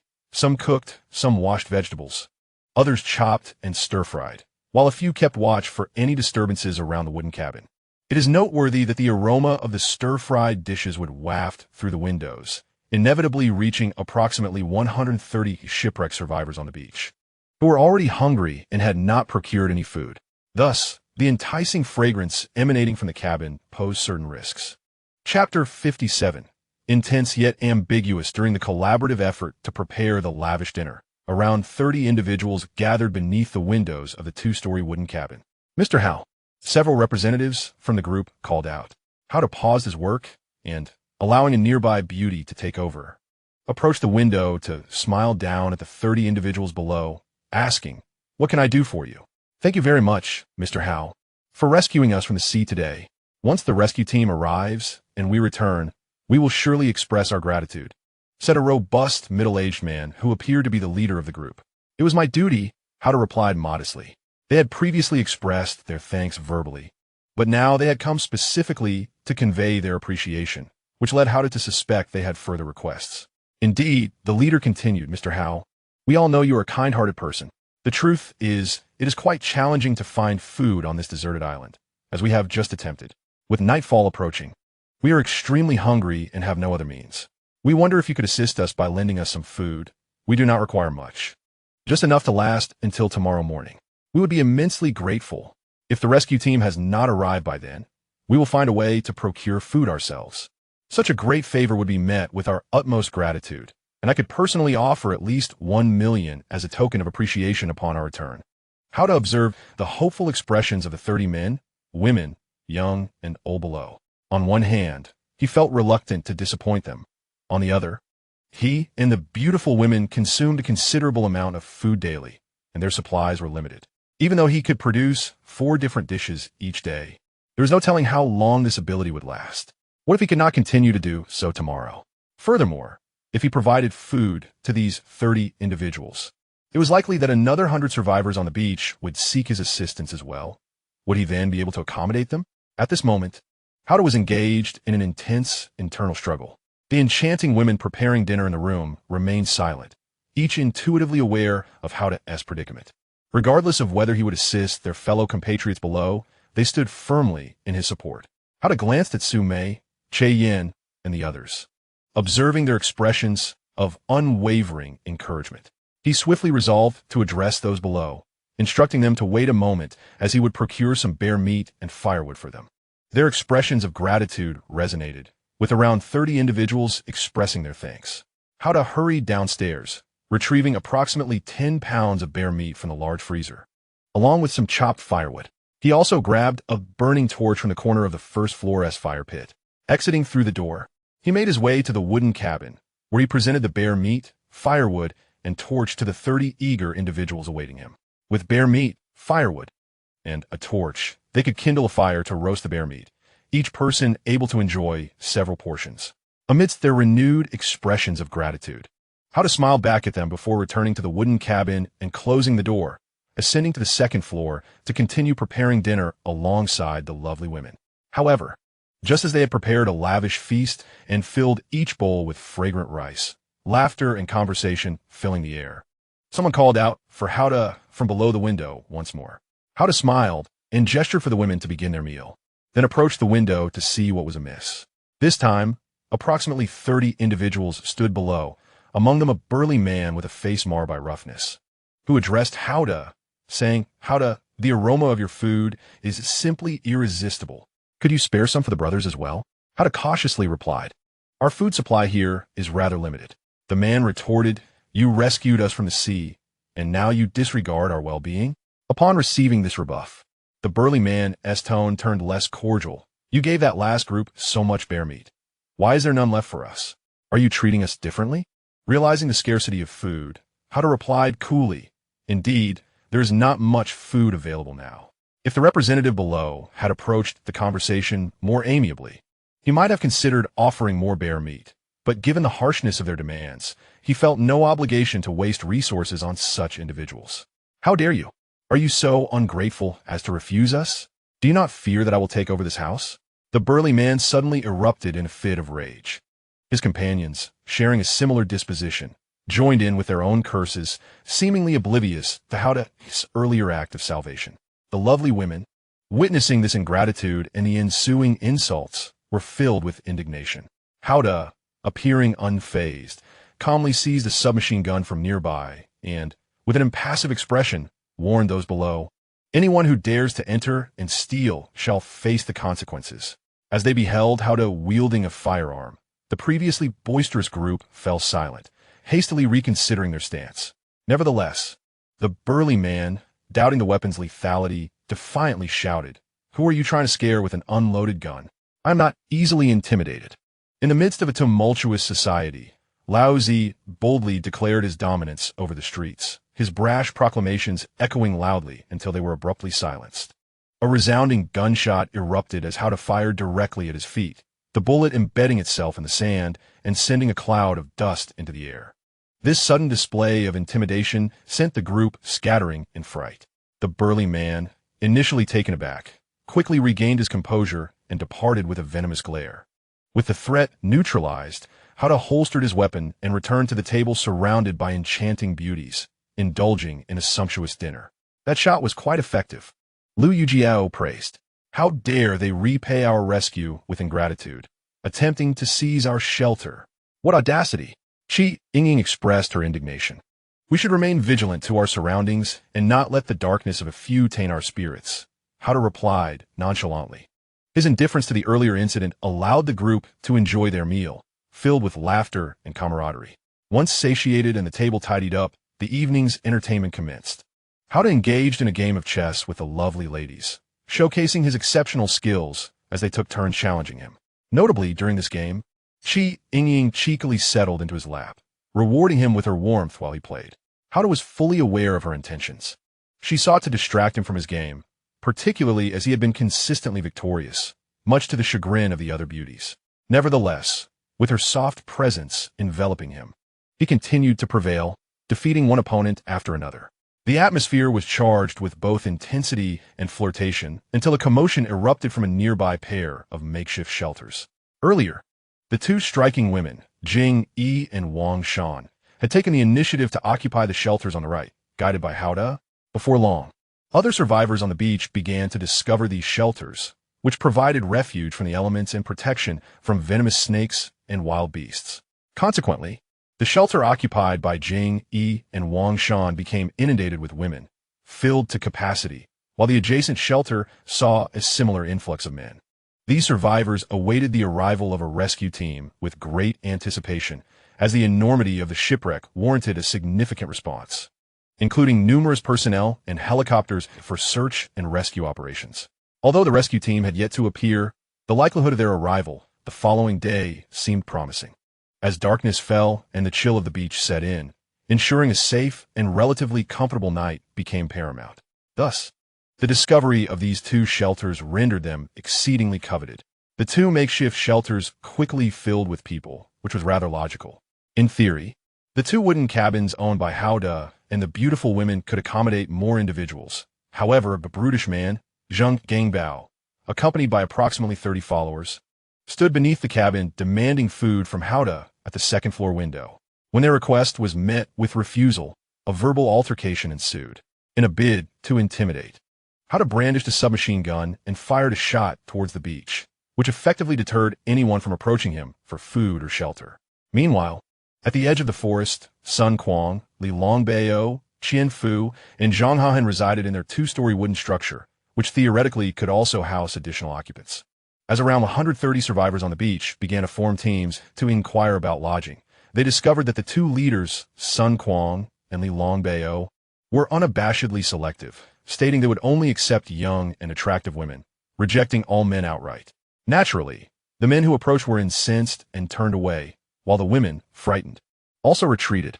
Consequently, these two cabins became the most desirable accommodations for the 130 survivors that night. However, each shelter could only accommodate about 30 individuals, leaving many to sleep under the stars on the beach. This was not entirely unreasonable. After all, those who secured a spot were fortunate, while those who did not had to make do with the open air. Yet, some who failed to find shelter caused a ruckus. These individuals were none other than Zheng Gangbao and his temporary lackeys, who had previously clashed with Hao Da. Zheng Gangbao, a self-proclaimed street tough, claimed to have once dominated a rival gang. Instead of attempting to crowd into the male-occupied shelter, he audaciously sought to occupy the cabin filled with women, including Jing Yi and Wang Shan. The 30 women inside were unwilling to relinquish their hard-won space and began to argue with Zheng Gangbao and his crew. Amidst this heated and charged dispute, Hao Da and the beautiful women, who were engaged in a game of chess, suddenly heard the commotion. The sky had yet to darken completely, and upon glancing out the window, Hao Da quickly grasped the situation.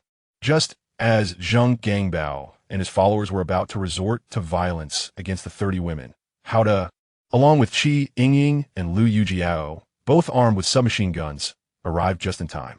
Howda pointed his gun at Zhang Gangbao and bluntly asked, "Are you shameless enough to try to seize a shelter occupied by women? Get lost."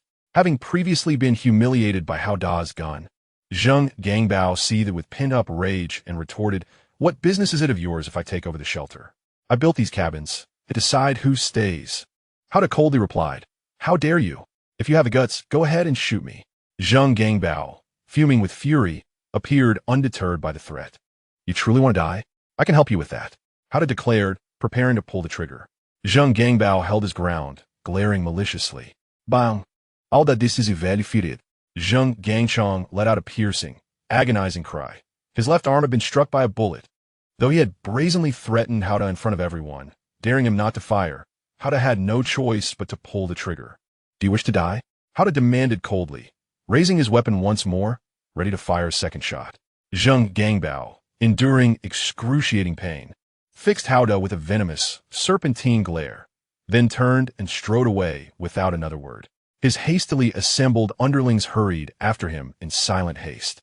Once Zhang Gangbao and his entourage had vanished into the night, Howda returned to the two-story wooden cottage with Yingying and Liu Yijiao. Inside the adjacent shanty, where Jing Yi, Wang Shan, and some 30 other women sheltered, their gratitude toward Howda ran deep. He had defended their fragile refuge. Their hearts swelled with quiet reverence. Ascending to the cottage's second floor, Howda spent a tranquil hour playing chess with the assembled beauties. Then, embracing the harmony of labor and leisure, he retired to his small chamber, where the flickering light of a torch mounted upon the earthen wall illuminated the pages of a magazine, his gentle reprieve from the day's intensity. Moments later, the door, left slightly ajar, creaked open softly. Qin Baiyu, who had not yet been with Howda, slipped inside, with a beguiling smile. She closed the door behind her and secured the latch with delicate precision. Gracefully, she nestled beneath the thick, luxuriant bear fur pelt he was draped in, her voice a silken murmur. "Brother Hao, may I hold you tonight? Just to talk?" Howda drew her close, her warmth and softness a tender weight against him. "Have you come to me?" he asked gently. She nodded, cheeks flushed with shy, radiant sincerity. "Then simply holding you like this, talking softly, heart to heart, is more than enough," he replied, his smile tender and unhurried. "Anything but that. Everything else is welcome," she whispered, her voice melting like honeyed silk. Her earnest desire to deepen their bond was unmistakable, and Howda, a man of exceptional integrity and quiet nobility, honored her sincerity without hesitation. Thus, cradling the exquisite Qin Baiyu, her beauty luminous, her limbs slender and graceful, he held her close as they exchanged light, affectionate banter, teasing murmurs, shared laughter, whispered confidences, until at last she rose, her expression radiant, her spirit alight with quiet joy. Though no physical union had occurred, she had tasted a profound, soul-deep fulfillment, nearly half the rapture of full surrender. No sooner had she stepped into the second-floor salon, the women's shared haven of games and companionship, than teasing voices rose in playful chorus. "Qin Baiyu, what exactly were you doing just now in Brother Hao's private chamber?" Yingying asked, glancing up from her poker hand with mischievous levity. "What else?" Liu Yijiao chimed in, eyes twinkling. "Carrying out delightful mischief with our Hao Gong, her devoted husband." "I merely chatted with Brother Hao," Qin Baiyu retorted, though her blush betrayed her. "Ah, who believes that?" Yingying laughed, her mirth warm and unfeigned. Qin Baiyu chose silence over retort. Instead, she drifted to the window, letting the cool night breeze brush her skin as she gazed outward, past the flickering amber halos of distant bonfires scattered across the darkness. Those fires belonged to the unsheltered survivors, those without even a shanty to call home, burning low against the cold. Watching them, Qin Baiyu felt a quiet surge of gratitude. She had warmth, shelter, sustenance, and above all, Howda, steadfast, tender, profoundly kind. Just moments ago, his arms had held her as if she were something rare and precious. Chapter 59. The dance of the beauties unnoticed, the hours slipped past, until well past 9 o'clock. The beauties, having played mahjong and poker from dawn until dusk, now felt the gentle weight of fatigue. After washing and preparing for rest, they closed the shutters against the night and settled beneath a single, Enormous down Juve, 14 women sharing warmth, breath, and quiet companionship beneath its soft, enveloping embrace. Hao Days was wrapped in a plush tiger skin, seated by the crackling fire on the first floor of the wooden cabin, keeping vigil through the night. With the boundless strength bestowed upon him by the deserted island system, he required merely an hour of sleep during the day to rejuvenate. Making his nightly watch a routine, he performed with ease. His bare skin lay on the second floor in his room, while the tiger skin he now donned exuded an air of dominance. As the long night stretched on, it became apparent that sitting idly could be rather tedious. Thus, Hada took a stack of magazines he had conjured earlier that day and placed them beside him, occasionally perusing them while allowing his thoughts to wander freely, contemplating various matters. For instance, he pondered what 4 items he might create the following day and considered the grim reality that if the rescue team did not arrive by then, the approximately 130 survivors of the shipwreck would face a dire survival crisis due to a lack of food. He could not stand idly by. He wondered how he could assist those deserving of help without compromising his own interests. Just as he was mulling over this dilemma, he heard the faint sound of footsteps descending the stairs, prompting a mischievous smile to creep onto his face as he playfully speculated who might be coming down to seek his company. Moments later, the mystery was unveiled as Mikai, one of the 5 beauties who had recently joined him, emerged from upstairs. With her long, graceful legs, Mikai approached Hada elegantly, flashed him a charming smile, and nestled into the fluffy tiger skin that enveloped him, seeking his warmth. Naturally, Hada reciprocated by wrapping his arms around her soft, fragrant form. "Brother Hao, have you been on night watch every evening for the past few days?" Mikai inquired with genuine concern. "Indeed," Hada replied with a smile. "That must be quite exhausting," she remarked thoughtfully. "Not at all. I have acquired a special ability. As long as I take about an hour's nap during the day, I can remain energetic throughout the night." Hada said, his demeanor calm as he feigned modesty. "Is that so impressive? No wonder you can conjure so many items." Mikai looked at him with admiration. "Impressive is a necessity," he chuckled. "Brother Hao, I've been here for 2 days now, and I feel somewhat apologetic for not joining you sooner," she confessed. "Understood. The probability of women being on their cycle is 7 out of 30. With 14 of you here, it's likely that about 3 will be experiencing it simultaneously," Hada replied, showcasing his extensive knowledge. "You are quite the rascal.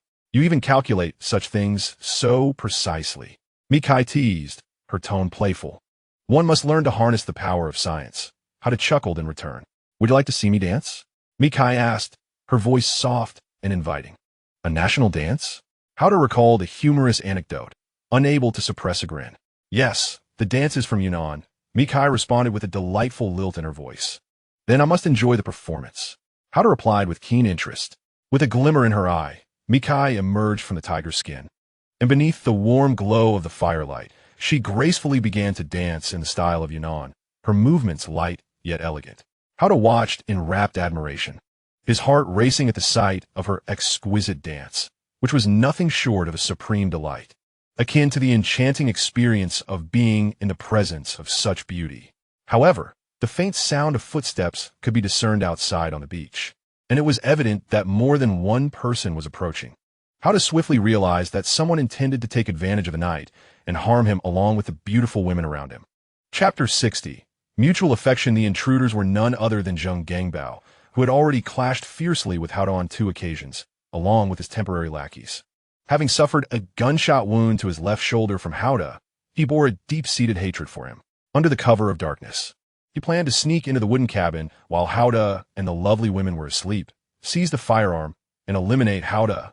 Following that, the cabin, along with its enchanting inhabitants and provisions, would all belong to him. It must be said that among the approximately 100 souls Hada rescued from the sea, Zheng Gangbao and his temporary lackeys epitomized the ungrateful and treacherous nature of a wolf in sheep's clothing.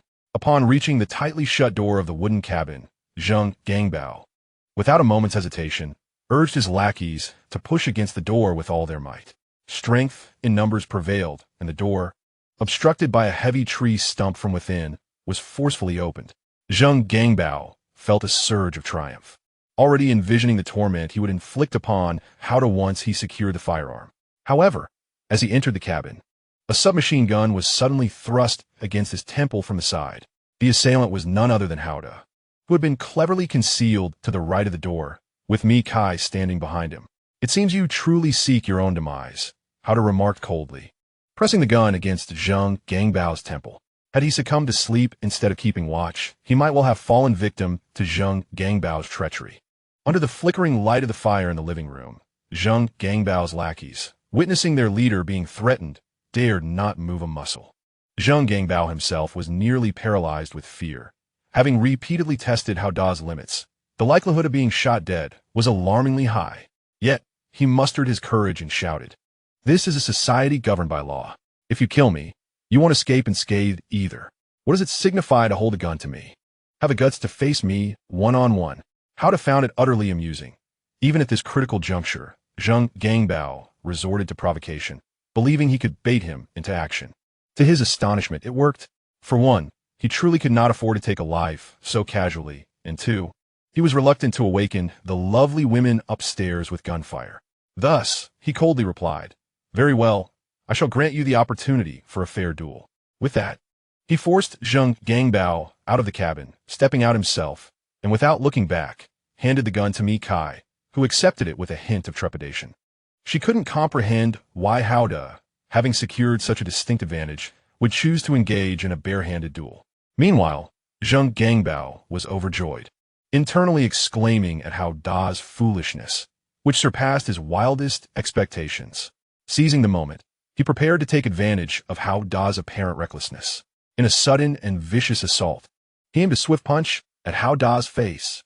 With his previous experience in street fights, he deemed it a light blow if he merely misaligned his opponent's nose.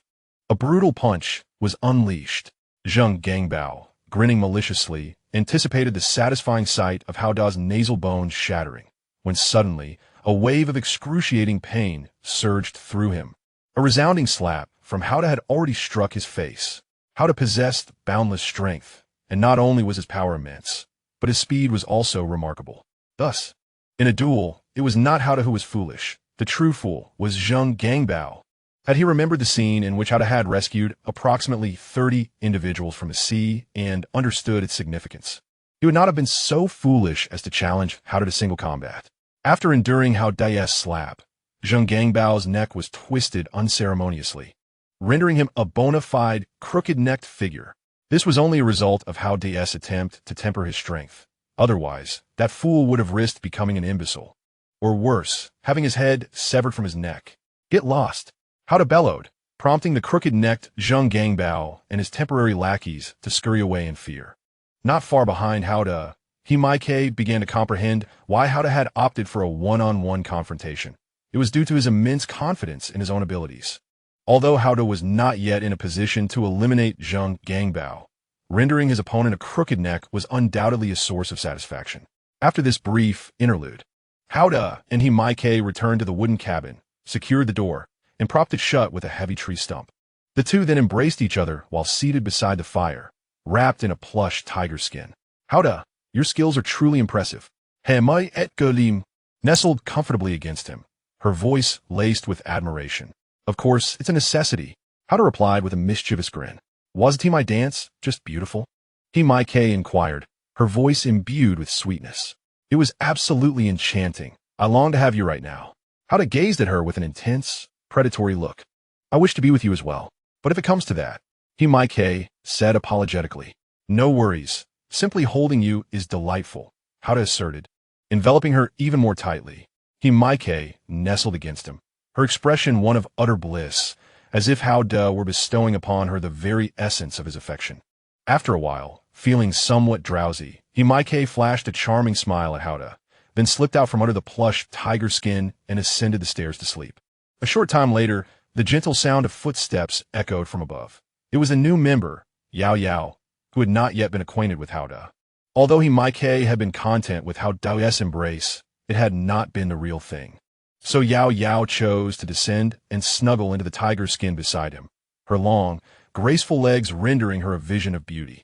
After a considerable time, Hao Da gazed into the air with a profound expression, cradling the enchanting and utterly satisfied Yao Yao, reflecting that it was already past 1 in the morning, marking the dawn of a new day. It was now the 4th day of his exile on this desolate island. The rescue team had yet to arrive. and he understood all too well that the longer time dragged on, the lower the probability of their appearance. Moreover, the likelihood of this place being another realm grew ever greater. Thus, he resolved to transform 4 items today, beginning with the apparatus for temporal and spatial communication. Should that fail, he would attempt to conjure a helicopter. If he could not manifest either of those, he would then strive to create a fully furnished 3 or 2-story villa ready for immediate occupancy. Clearly, residing in a villa would be far superior to living in this 2-story wooden cabin. Husband, you make me feel utterly at ease. How Dajin found his thoughts drifting as he held onto Yao Yao, who suddenly spoke in a delicate voice. Indeed, it is essential. All that green in me employing his self-invented phrase. You can be somewhat rough. Yao Yao playfully countered, feeling as though you were using me for your own release. Being rough simply indicates that you are exceedingly beautiful and alluring. How to compliment her. That's right. Husband, you say you love me. Yao Yao gazed at him with a flirtatious sparkle in her eyes. Yao, I love you deeply. Howda gazed at her with delight. I love you dearly too. Yao Yao replied with heartfelt emotion. Chapter 61. A marvelous delight. After a while, Yao Yao began to feel a bit drowsy. She flashed a charming smile at Howda before retreating upstairs to sleep under the tiger pattern quilt. By 6 o'clock in the morning, with the sky beginning to brighten, no beautiful maidens had yet come down to join Howda or engage in other activities. Howda mused, recalling that in the previous 2 nights, the enchanting and flirtatious Yingying and Liu Yijiao had visited him, but tonight they had not appeared. Yingying was likely preoccupied, having mentioned earlier that she would be arriving soon, while Liu Yijiao might need a break after being thoroughly satisfied by him over the past couple of days. With a peculiar smile, he contemplated the 14 beauties currently sleeping on the 2nd floor, noting that only Qin Baiyu and Mi Kai had yet to share his bed, while the other 12 had become his women, having been with him once or multiple times. After indulging in delightful fantasies for a while, the time reached 7 o'clock in the morning, and the maidens on the 2nd floor began to rise energetically to wash up and prepare breakfast. Howda joined them in preparing the morning meal, planning to transform 4 items after breakfast before taking a short nap of about an hour. Alda, Jiruzbo, what 4 items do you plan to transform today? Liu Yijiao eagerly inquired as they prepared breakfast. What do you think? Howda smiled at the 14 beauties in response. Let us start by trying to transform into a helicopter. Yingying exclaimed playfully, lamenting that the rescue team had yet to arrive. It's already the 4th day. With a helicopter, we could fly back ourselves. All right, I will attempt it right away, Howda replied efficiently. However, despite several attempts to activate his deserted island system, he still could not conjure a helicopter. He also tried to transform into a time-space communication device, but after several more attempts, he was unsuccessful. After trying numerous times, he objectively stated that he could not transform into a helicopter at this moment. Although the maidens felt a bit disappointed, they understood that such a complex object was difficult to create. Brother Howda, what do you wish to transform into now? Su Mei, accustomed to sitting close to him, asked sweetly. I would like to create a fully furnished 3-story or 2-story villa that is ready for immediate occupancy, Howda replied with a laugh. Oh, that sounds wonderful, Liu Yi exclaimed enthusiastically. A beach villa, how delightful, Hui Jiao Qian added dreamily. A fully furnished villa sounds quite complex, Le Qian acknowledged, although she too longed for a beach villa. I'll give it a try. After all, there's no harm in failing to create it, and I can always attempt something else, Howda responded with an open mind. Thus, he activated his deserted island system through sheer will, attempting to manifest a fully furnished 3-story villa in the adjacent clearing.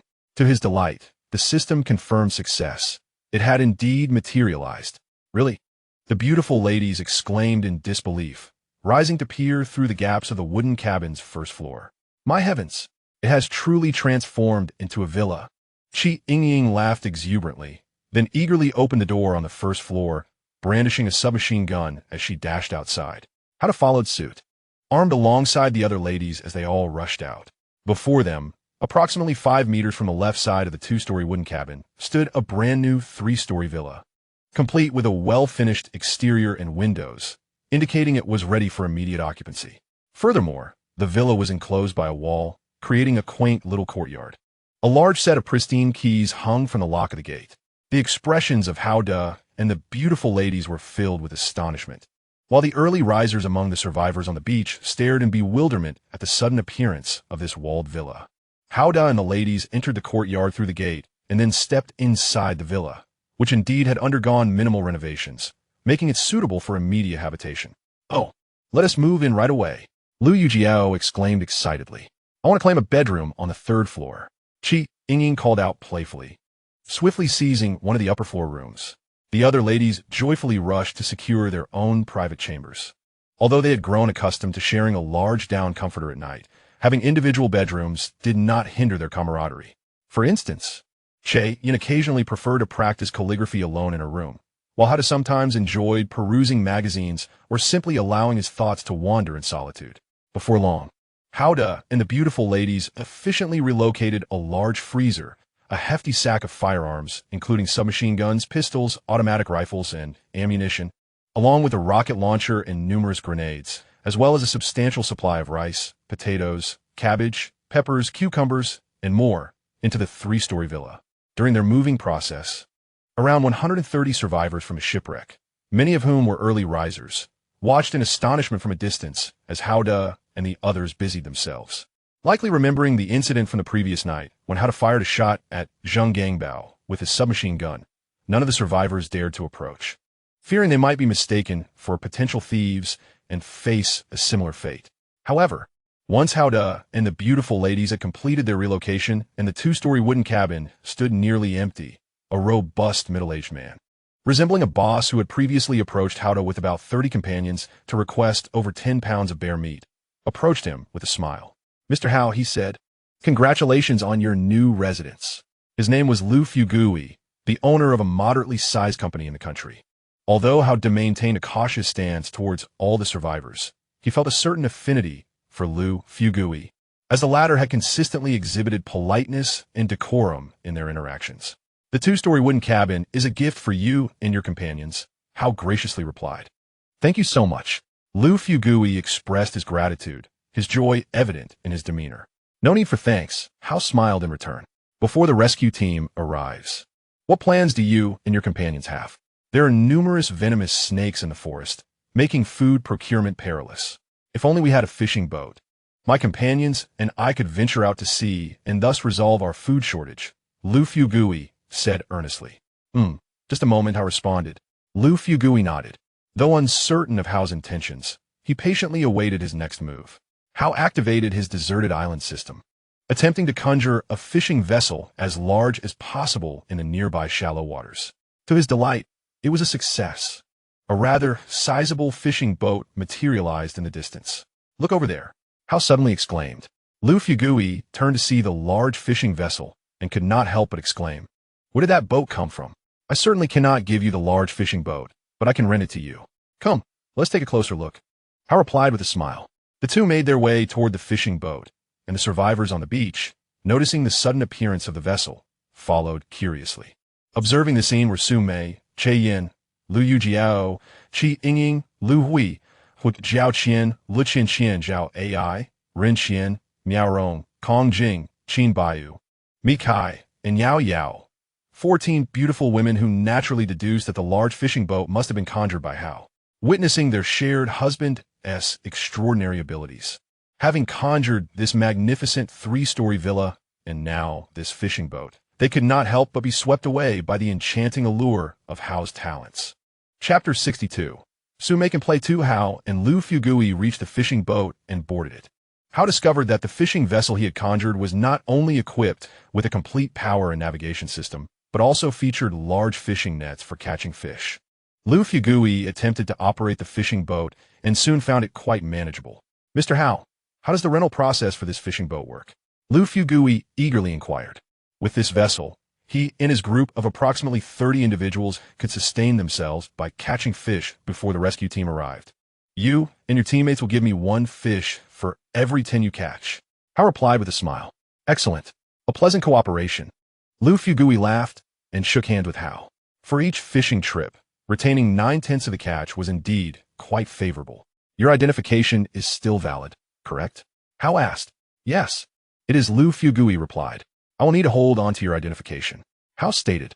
"No problem. Liu Fugui readily agreed.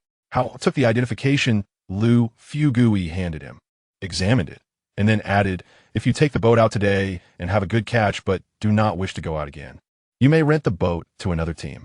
For every catch they make, you will receive 2 fish for every 10, 1 for yourself and 1 for me."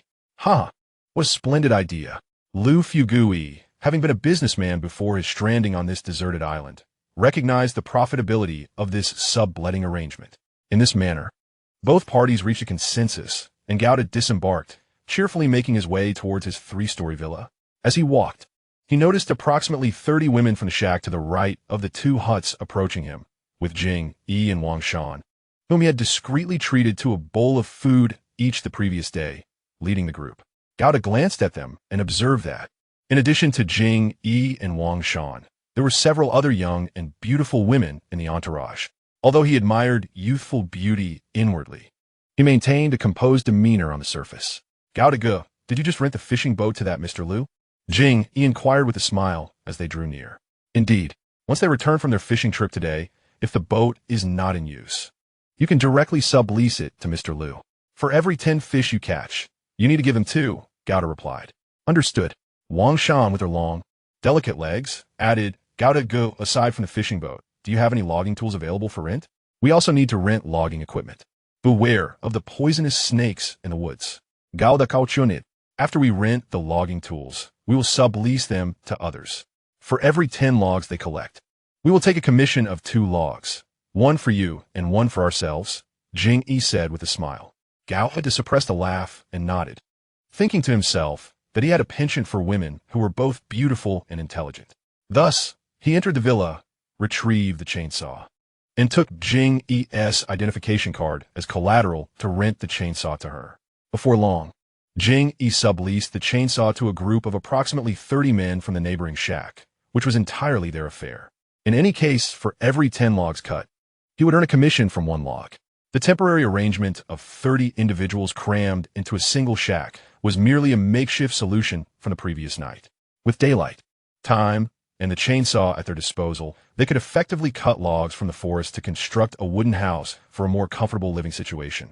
The group of about 30 men also approached Gao to rent equipment, and he rented them axes, while the chainsaw was significantly more efficient for cutting trees. The axe could also serve as a hammer for building the wooden house and could be utilized for splitting logs for firewood. After completing the rentals of the fishing boat, chainsaw, and axes, Gauda returned to his 3-story villa, delighting in a lavish breakfast prepared by the beautiful women, who had also refrained from eating until he joined them. "Gauda, you become quite the capitalist, renting out the fishing boat, chainsaw, and axes, effortlessly earning commissions from the fish caught and logs felled," Yingying exclaimed with a playful laugh. "But the profits are all for you," Gauda replied with a mischievous grin.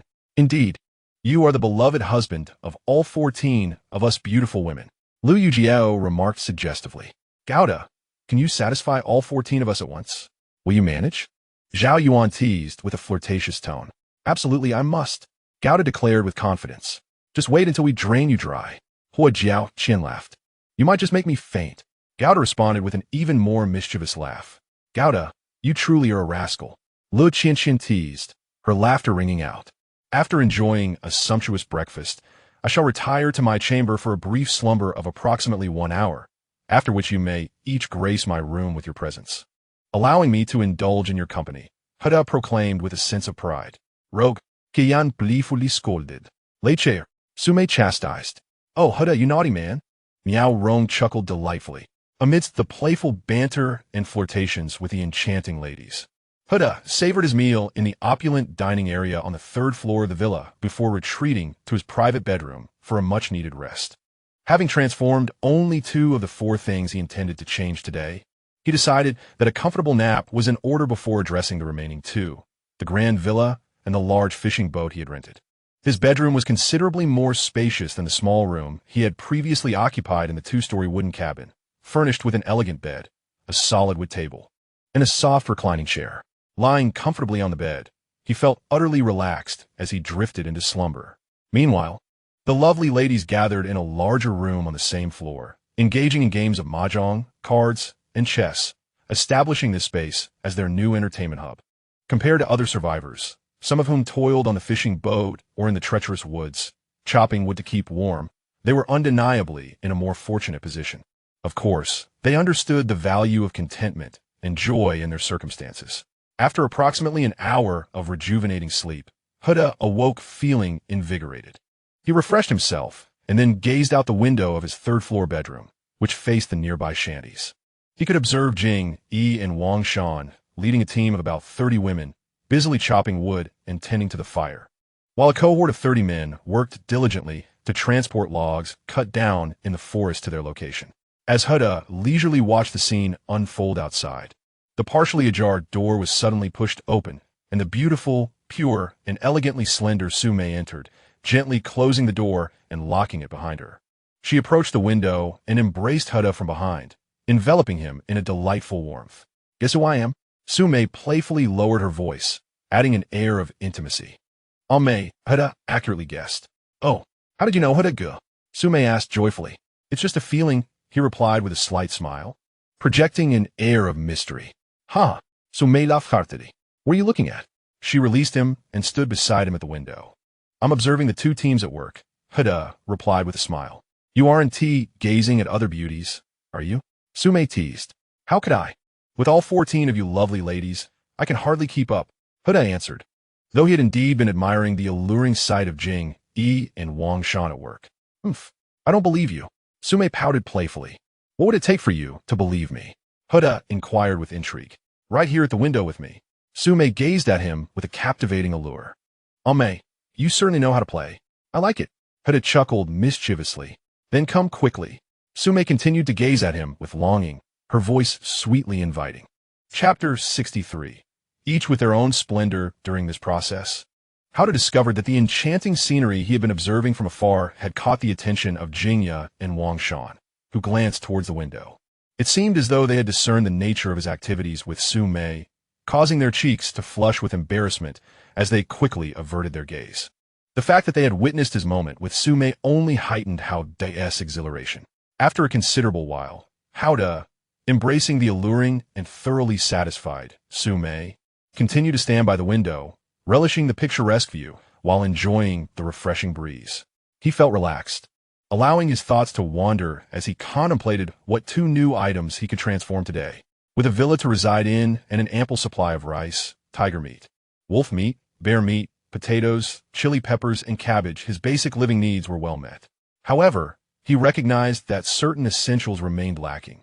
For instance, the ladies only had a limited supply of men's undergarments, with no additional underwear, socks, or outerwear. Moreover, he yearned for a fully automatic washing machine powered by a robust nuclear energy source. As these thoughts crossed his mind, Su Mei playfully chided him. "Why not call you How to go anymore? Just husband." How to replied with a mischievous grin. "How annoying." Su Mei giggled. "But I love you dearly, Mei." Oda responded joyfully. It seems two beautiful women just glanced our way. Su Mei could not help but mention. "No worries, they couldn't see much," Huda chuckled.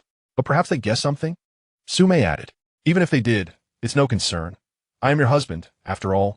Perfectly normal." Huda reassured her. "You are truly mischievous," Su Mei teased. To which Huda responded with a sincere declaration. "I am a respectable man. You can be as unrestrained as you wish." Su Mei jested. "Ha! Oda laughed in pride. I also need to catch up on some sleep." "You rascal, you've left me utterly exhausted," Su Mei playfully complained. "Shall I carry you there?" Huda earnestly proposed. "All right." Su Mei gladly accepted the suggestion. Thus, amidst her delightful laughter, Huda lifted her effortlessly and made his way towards the room's entrance. Su Mei, affectionately wrapping her arms around his neck, gazed at him with admiration, captivated by his dashing and extraordinary demeanor. However, as they exited the room, they encountered Hua Jiaoqian. Huda smiled and inquired. Hua Jiaoqian replied. After Huda gently placed Su Mei on the bed in her bedroom on the third floor, she playfully pinched him several times before finally releasing her grip. "You rogue, you're off to charm another beautiful woman," Su Mei exclaimed in mock anger. "Am I not your shared husband?" Huda consoled her, tenderly tucking her in. Only then did Su Mei relent. After quietly closing the door to Su Mei's room and returning to his own, locking it securely, Huda found Hua Jiaoqian, a devilish grin spreading across his face. Approximately 30 minutes later, Huda gazed contemplatively at the air above the room, comfortably allowing his thoughts to drift. He mused that with the desert island system granting him the ability to transform 4 items daily, along with boundless power and the energy of the island, all of this had come to him only after being marooned on this deserted isle. The team members, Sun Quan and Li Longbao, possessed the extraordinary ability to swiftly heal their gunshot wounds autonomously. Furthermore, they could assist others in rapid recovery through mere contact. It was evident that both individuals had acquired remarkable powers. Howda pondered whether Sun Quan and Li Longbao might develop additional special abilities that could pose a threat to him and the enchanting beauties surrounding him. Additionally, he wondered if others, such as Zheng Gangbao, whom he had previously injured, might also unexpectedly gain unique powers that could threaten him. In any case, one must always remain vigilant. Husband, what troubles you? Howda looked down at the gentle warmth of his beloved beside him. May I pose a question? Hua, Jiaoqian inquired. What question might that be? Howda replied with a slight smile. Are you enjoying yourself? He asked objectively. Indeed, I share the same sentiment. Hua, Jiaoqian responded playfully. I find myself without any lingerie or socks to change into. Since you could transform 2 items today, why not conjure a large sack filled with women's lingerie, socks, outerwear, and long pants, as well as shower gel and laundry detergent? What a splendid idea. Howda commended. Please do so at once. Hua Jiaoqian said affectionately. Very well. Howda replied indulgently, pulling her closer and activating the deserted island system, attempting to transform a substantial sack containing women's lingerie, socks, outerwear, long pants, shower gel, and laundry detergent. These items were significantly simpler to conjure than an entire 3-story villa, and thus they materialized swiftly. A large sack of women's lingerie appeared by the bedside. Oh, let me select a few. Hua, Jiaoqian exclaimed, excitedly choosing her preferred lingerie and long pants, as if shopping in a high-end department store. Howda watched with a mischievous grin, reflecting on the slender and graceful figures of the various beauties, each possessing their own exquisite charm. Chapter 64. The shark strikes the fishing boat. While Howda reveled in his fortunate circumstances, Liu Fugui and his team, comprising approximately 30 members, had already set sail on their fishing boat. Fishing in the ocean requires skill. It is not simply a matter of sailing a boat into the sea and casting nets haphazardly, expecting to catch a bountiful haul. If it were that easy, fishermen would have long since become wealthy. In essence, one must select fishing grounds where fish are likely to be abundant in order to yield a fruitful catch. The fishing vessel provided by Howda was labeled a large fishing boat. It was merely larger than a small boat and could not be compared to a true deep-sea fishing vessel. The fishing method was not particularly modern, primarily relying on human effort, which necessitated the participation of all 30 members of Liu Fugui's team. Mr. Liu, when shall we cast the nets? The crew inquired after the boat had traveled a certain distance. Sail towards the area where the seagulls are more numerous, and let us cast a net there for a trial, Liu Fugui directed, gazing ahead. Like his teammates, he lacked fishing experience. Thus he could only speculate that where the seagulls were abundant, there might also be a greater number of fish beneath the surface. Consequently, the fishing boat reached a distant area populated by seagulls, and Liu Fugui and his comrades attempted to cast a net. The fishing net trailed behind the moving vessel for a while before they began to haul it back in. As they worked together to haul the fishing net onto the boat, Liu Fugui and his teammates discovered they had caught approximately 30 fish of moderate size. Although the yield was not substantial, it was sufficient for each member to enjoy a meal. If we cast our nets 2 more times like this, our 3 meals for today will be secured. Liu Fugui encouraged his comrades. Since you're already out here, why not cast the nets 5 more times and ensure our meals for tomorrow as well? Suggested one teammate, garnering considerable support from the others. Excellent. If we achieve similar results in 5 more casts, we can return home and wrap up for the day. Liu Fugui responded with a smile. Thus, the fishing vessel navigated to another area abundant with seagulls and cast the net once more, capturing another 30 fish. After a series of 6 such operations, Liu Fugui and his teammates had amassed nearly 200 fish, deducing that they would need to set aside about 20 fish for Mr. Hao's boat rental commission. They were left with approximately 180 fish, barely enough to sustain the team for 2 days. Let's prepare to head back, Liu Fugui said, content with their catch. Let us return, the teammates joyfully echoed. Having secured 2 days' worth of food through their labor, everyone felt a sense of accomplishment. However, Just as the fishing boat was ready to return, Lu Fugui suddenly spotted what appeared to be a shark rapidly approaching their vessel. "Oh no, there's a shark," one of his teammates exclaimed, having also noticed the impending danger. The rest turned to see the fast-approaching shark, now alarmingly close. "Increase the speed to the maximum," Lu Fugui called out, striving to maintain his composure. "We're already at maximum speed," the helmsman shouted back, realizing that even their fastest pace could not outmatch the shark. The majority of the crew displayed expressions of fear. The shark was undeniably large, and the consequences of a collision with their boat could be catastrophic.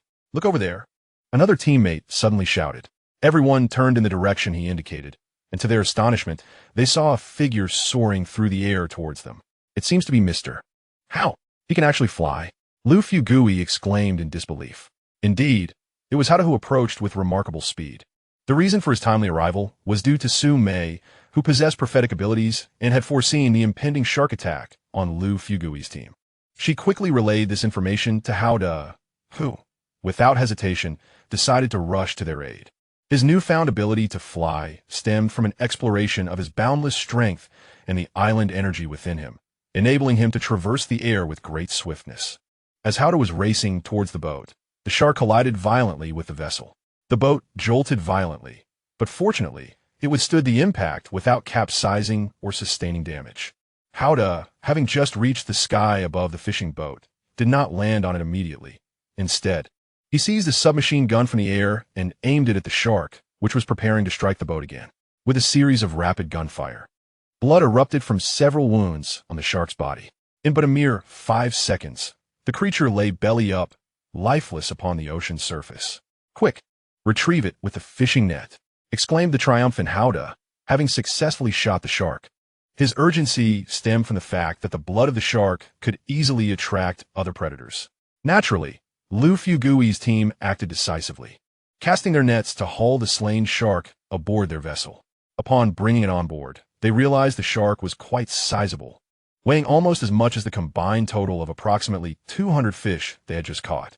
The fishing boat hastened towards the shore with great speed. "Mr. Hao, how did you know we were in trouble?" Lu Fugui inquired curiously. "One of our team members had an unexpected premonition," replied Hao with a smile. Before shifting the topic to the shark, suggesting a division of the spoils, half a share for each individual. "Excellent," Lu Fugui readily agreed, recognizing this as a substantial boon of food. After a while, the fishing vessel reached the shore, and the crew unloaded their impressive haul of around 200 fish. Alongside the shark, on the beach, approximately 100 survivors gathered to marvel at Lu Fugui's team's bountiful catch. Meanwhile, the enchanting Yingying and Wang Shan approached Lu Fugui to discuss renting the fishing boat. Lu Fugui mentioned a commission of 20%, which they readily accepted, reaching an immediate consensus. Hao, however, felt a twinge of concern regarding the 30 or so women, including Yingying and Wang Shan, venturing out to sea, as they too might encounter sharks. Yet, he rationalized that the chances of encountering a shark that might collide with their vessel were quite slim. Furthermore, should such an event occur, Su Mei would likely possess the foresight to warn them in advance. Thus, he refrained from voicing his worries, content to take his commission from Lu Fugui's team's fishing success before returning to the villa with the spoils. The beautiful ladies were delighted to see him return with about 20 fish and half a shark, as food was always a welcome addition. With the variety of fish available, their meals would surely be enriched.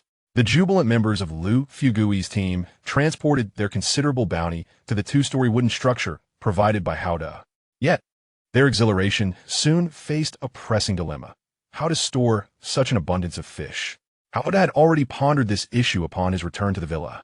Despite possessing a large freezer powered by a nuclear generator, sufficient for preserving the bear, tiger, wolf, and fish meat he had, it would not suffice for the vast quantity of fish caught by the other teams. Contemplating this, he reconsidered his earlier plan of transforming a high-powered automatic washing machine and resolved to instead create a larger freezer. However, he did not rush into creating a single large freezer. Instead, he activated his deserted island system, attempting to transform 5 high-powered freezers. To his dismay, there was no response. He then tried to create 4, but still, nothing happened. After attempting 3, the outcome remained the same. When he tried for 2, miraculously, they materialized at once. Seeing that he had successfully created one more than anticipated filled Hauda with joy and a sense of accomplishment. At this moment, outside the villa's walls, Lu Fugui was calling out for Mr. Hao. Hauda approached and opened the large iron gate of the enclosure. Lu, eager to inquire about the difficulties in storing your fish, asked if there was a solution. Hauda smiled and responded affirmatively. Lu Fugui was impressed that Hauda had anticipated his question even before he spoke. I have a powerful freezer for rent. Would you like to lease one? Hauda stated directly. How was the rental fee calculated? Lu Fugui inquired. 1 day's rent for a fish, neither too large nor too small, would suffice. Hauda replied. Excellent. Lu Fugui immediately agreed. The cost of one fish was a small price to pay for the preservation of so many others, clearly a wise deal. Thus, Lu Fugui summoned a few team members to transport a large, nuclear-powered freezer from Hauda's place, while Hauda gained a fish in return, showcasing his burgeoning capitalist flair. With one large freezer remaining vacant, he planned to rent it to Yingying and Wang Shan's team. But they had gone out to sea fishing and had yet to return. Consequently, Hauda ascended to the 3rd floor of the villa, where he engaged in a game of mahjong, poker, and chess with the lovely ladies in the entertainment room. Afterward, he returned to his bedroom, leisurely settling into a chair to peruse a magazine. After a while, the slightly ajar door to his room was pushed open, and the beautiful and graceful Yin entered. She gently closed the door and locked it, then elegantly approached Hauda, who was seated in the chair. Are you reading? Yin inquired sweetly. Indeed. Would you care to join me? Hauda replied, his gaze appreciating her presence. How would we read together? Yin asked with a smile. Alda sincerely suggested. You should call me husband. Yin playfully scolded, though she made no move to distance herself. With a bold gesture, Hauda pulled her close, enveloping her in warmth. Thus, Hauda and Yin continued to peruse the magazine while engaging in profound discussions about the meaning of life. Temporarily setting aside the magazine, Hauda embraced the fragrant Yin, allowing his thoughts to wander deeply. Chapter 65. The Elegance of Yin. Hauda mused that although Yin lacked the overt allure of Yingying and Liu Yijiao, she possessed a beauty and elegance that spoke volumes. Befitting a successful young businesswoman at only 25 years of age, sharing the same age as him. With her, he found a uniquely exquisite experience. After a while, Yin softly said, call me husband. Hauda smiled and replied, you can simply call me Hauda for now. Yin, displaying her independence, asserted, very well. Hauda gazed down at her, akin to a beautiful female executive, feeling a renewed sense of conquest and accomplishment. You make me feel wonderful. Yin looked up at him, her eyes unblinking. Naturally, it is essential. Alda responded proudly. Today marks the 4th day, and the rescue team has yet to arrive. What are your thoughts? Yin suddenly shifted the conversation. The optimal time for rescue is within 7 days. Let us wait for another 3 days and see. Alda stated objectively. And if the rescue team has not arrived by then, Yin continued her inquiries. Then we will continue to wait while living our lives. Hauda replied with a smile. With 14 beautiful companions by your side daily, there's truly no need for haste. Yin teased. After all, urgency will not resolve the issues at hand. Hauda held the warm and delicate Yin even closer. Alda, do you think there's a significant possibility that we are in another dimension? Yin gazed at him. I don't know. Hauda replied, meeting her gaze. The sudden transformation of the Mirage ship into reality yesterday, along with the addition of approximately 130 shipwreck survivors, may hint at something. Yin's tone turned somewhat melancholic. Does this imply that when the ship was a mirage, it transitioned into reality here, in this alternate realm? Hauda followed her line of thought. It should be just that, Yin responded. If we truly exist in another dimension, the likelihood of our return is slim. Ayan, you've forgotten something. Hauda comforted her. What is it? Yin inquired. I could transform things, Hauda chuckled. Even if this is another realm, who knows? One day, I might create a time-traveling vessel to take everyone back. Do you have confidence in that? Yin's eyes sparkled as she looked at him. It shouldn't be a problem, merely a matter of time. Have you noticed that the things I can transform are becoming increasingly complex? Indeed, like this 3-story villa, which you conjured effortlessly. Yin agreed. Just 4 days ago, you could only create simple constructs like fishing nets and axes. So we must remain hopeful. Hauda encouraged. You are truly remarkable, my husband. Yin said sweetly, nestled against him. After his reassurance, her earlier sadness had visibly diminished. Weren't you just about to become a fairy? Howda teased with a mischievous grin. No, Kian playfully retorted. Then why were you joyfully howling? Howda gazed at her, radiant in her beauty. I don't know, Cheyenne continued with a charming air. One day, you will experience it for an entire day and night. Howda chuckled oddly. Get lost. I wouldn't want it to last that long. Cheyenne laughed and scolded. As the couple embraced and exchanged soft banter, a sudden commotion arose in the distance. The noise seemed to emanate from the edge of the forest. Howda mused about what Sun Quang, Li Longbao, Qian Fu, and Zhang Han were up to. At that moment, the ruckus was accompanied by the cries of wild men. Howda and Cheyenne exchanged a quick glance, then swiftly rose and dashed to the window to see the source of the wild cries. Chapter 66. The mutated wild man at the forest's edge. A wild man was seen making strange noises while attacking several individuals. Among the victims were members of Sun Quang and Li Longbao's team, as well as shipwreck survivors who were using chainsaws to cut trees. I'm going to check it out, Howda said, still holding the warm and delicate Cheyenne before the window. Be careful. My husband, Cheyenne replied with concern. Howda playfully patted her cheek, then leapt out of the window, soaring swiftly towards the edge of the forest. The elegant and graceful Cheyenne couldn't help but indulge in her thoughts, recalling how he had allowed her to fully experience the utmost joy of being a woman. In no time, Howda arrived at the forest's edge, landing gracefully. By then, several shipwreck survivors lay on the ground, felled by the wild man's attacks, unable to rise. In this fierce confrontation, Sun Quang and Li Longbao found themselves engaged in a relentless battle against the wild man, while two members of their team lay incapacitated on the ground. Sun Quang and Li Longbao, both sustaining injuries from gunfire, exhibited remarkable regenerative abilities, swiftly mending their wounds. However, the observer, Howda, noted that the wild man's automatic defense appeared even more formidable. Despite the forceful blows dealt by Sun Quang and Li Longbao, the wild man seemed impervious to their attacks. While any strike he landed sent the duo reeling several steps back, Howda surmised that without their extraordinary regenerative powers, a single blow from the wild man would likely leave them severely injured, perhaps even spitting blood. As the battle progressed, a significant shift occurred when the wild man unleashed a powerful slap across Sun Quang's face, accompanied by the unsettling sound of cracking bones. Sun Quang was sent flying several meters, yet he quickly regained his footing, albeit with a noticeable tilt to his neck. Shortly thereafter, the wild man delivered a fierce kick that sent Li Longbao hurtling backwards. Though Li Longbao rose promptly, he retreated to the wooden cabin, clearly unwilling to continue the fight. Sun Quang followed suit, abandoning their fallen comrades on the ground. The wild man surveyed the cabin and the incapacitated individuals before approaching Howda with an expressionless demeanor, seemingly poised to strike him next. In a moment of urgency, Howda drew a handgun from his waist and fired a shot at the wild man. The bullet struck true, but to his astonishment, the wild man's wound healed at a visible speed, revealing he possessed the same rapid regeneration as Sun Quang and Li Longbao, if not superior. Remaining composed, Howda aimed again at the wild man's forehead and fired. Yet, unlike the others who had fallen after being shot, the wild man's injury swiftly mended, and he continued his relentless advance towards Howda. Alarmed by the wild man's resilience, Howda felt a surge of disbelief at the grotesque nature of his opponent. Suddenly, the wild man emitted a chilling roar and charged toward Howda. In a desperate maneuver, Howda leapt into the air, delivering a powerful kick to the wild man's head. However, the wild man remained unfazed, while Howda's foot throbbed from the impact. In a fit of rage, the wild man swung his fists at the airborne Howda, but missed entirely.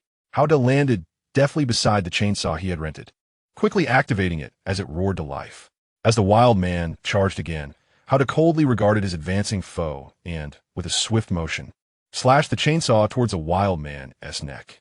The chilling sound of the blade met flesh echoed ominously, and the wild man's head rolled to the ground, blood gushing from the severed neck. Howda reacted with lightning speed, leaping backward several meters, thus avoiding the splatter of blood entirely. The headless savage's neck erupted in a violent crimson gush for nearly 5 seconds before his massive frame crashed to the ground with a thunderous thud. Howda observed, inwardly impressed. The chainsaw, a legendary instrument from the cinematic classic The Texas Chainsaw Massacre, had effortlessly severed the brute's neck. Dispatching a creature, even assault rifles had failed to fell. Nearby, in their wooden cabin, Sun Quan and Li Longbao watched in stunned silence as Hao Da wielded the chainsaw to annihilate the very monster they had deemed invincible. A shiver raced down their spines. They felt simultaneously awestruck and profoundly relieved, grateful they had not met their end at Hao Da's hands earlier. Hao Da stood motionless for a moment, eyes fixed upon the severed head lying apart from the body. When no unnatural reattachment occurred, no grotesque reanimation, he concluded with quiet certainty that the threat was irrevocably extinguished. Then, with practiced ease, he channeled the island's primordial energy to swiftly mend the grievous wounds sustained by the survivors who had borrowed his chainsaw, wounds inflicted by the savage's brutal assault. Next, he carved a shallow grave in the earth with a whirring blade, interred the corpse, and finally returned the chainsaw to its grateful borrowers. Only after completing these tasks did he stroll back, leisurely, unhurried, into the three-story villa. His display of raw, decisive power had not gone unnoticed. From the third-floor windows, the beauties, Yin, Su Mei, Yingying, Liu Yijiao, Lu Qianxian, and Miao Rong, had all witnessed his triumph.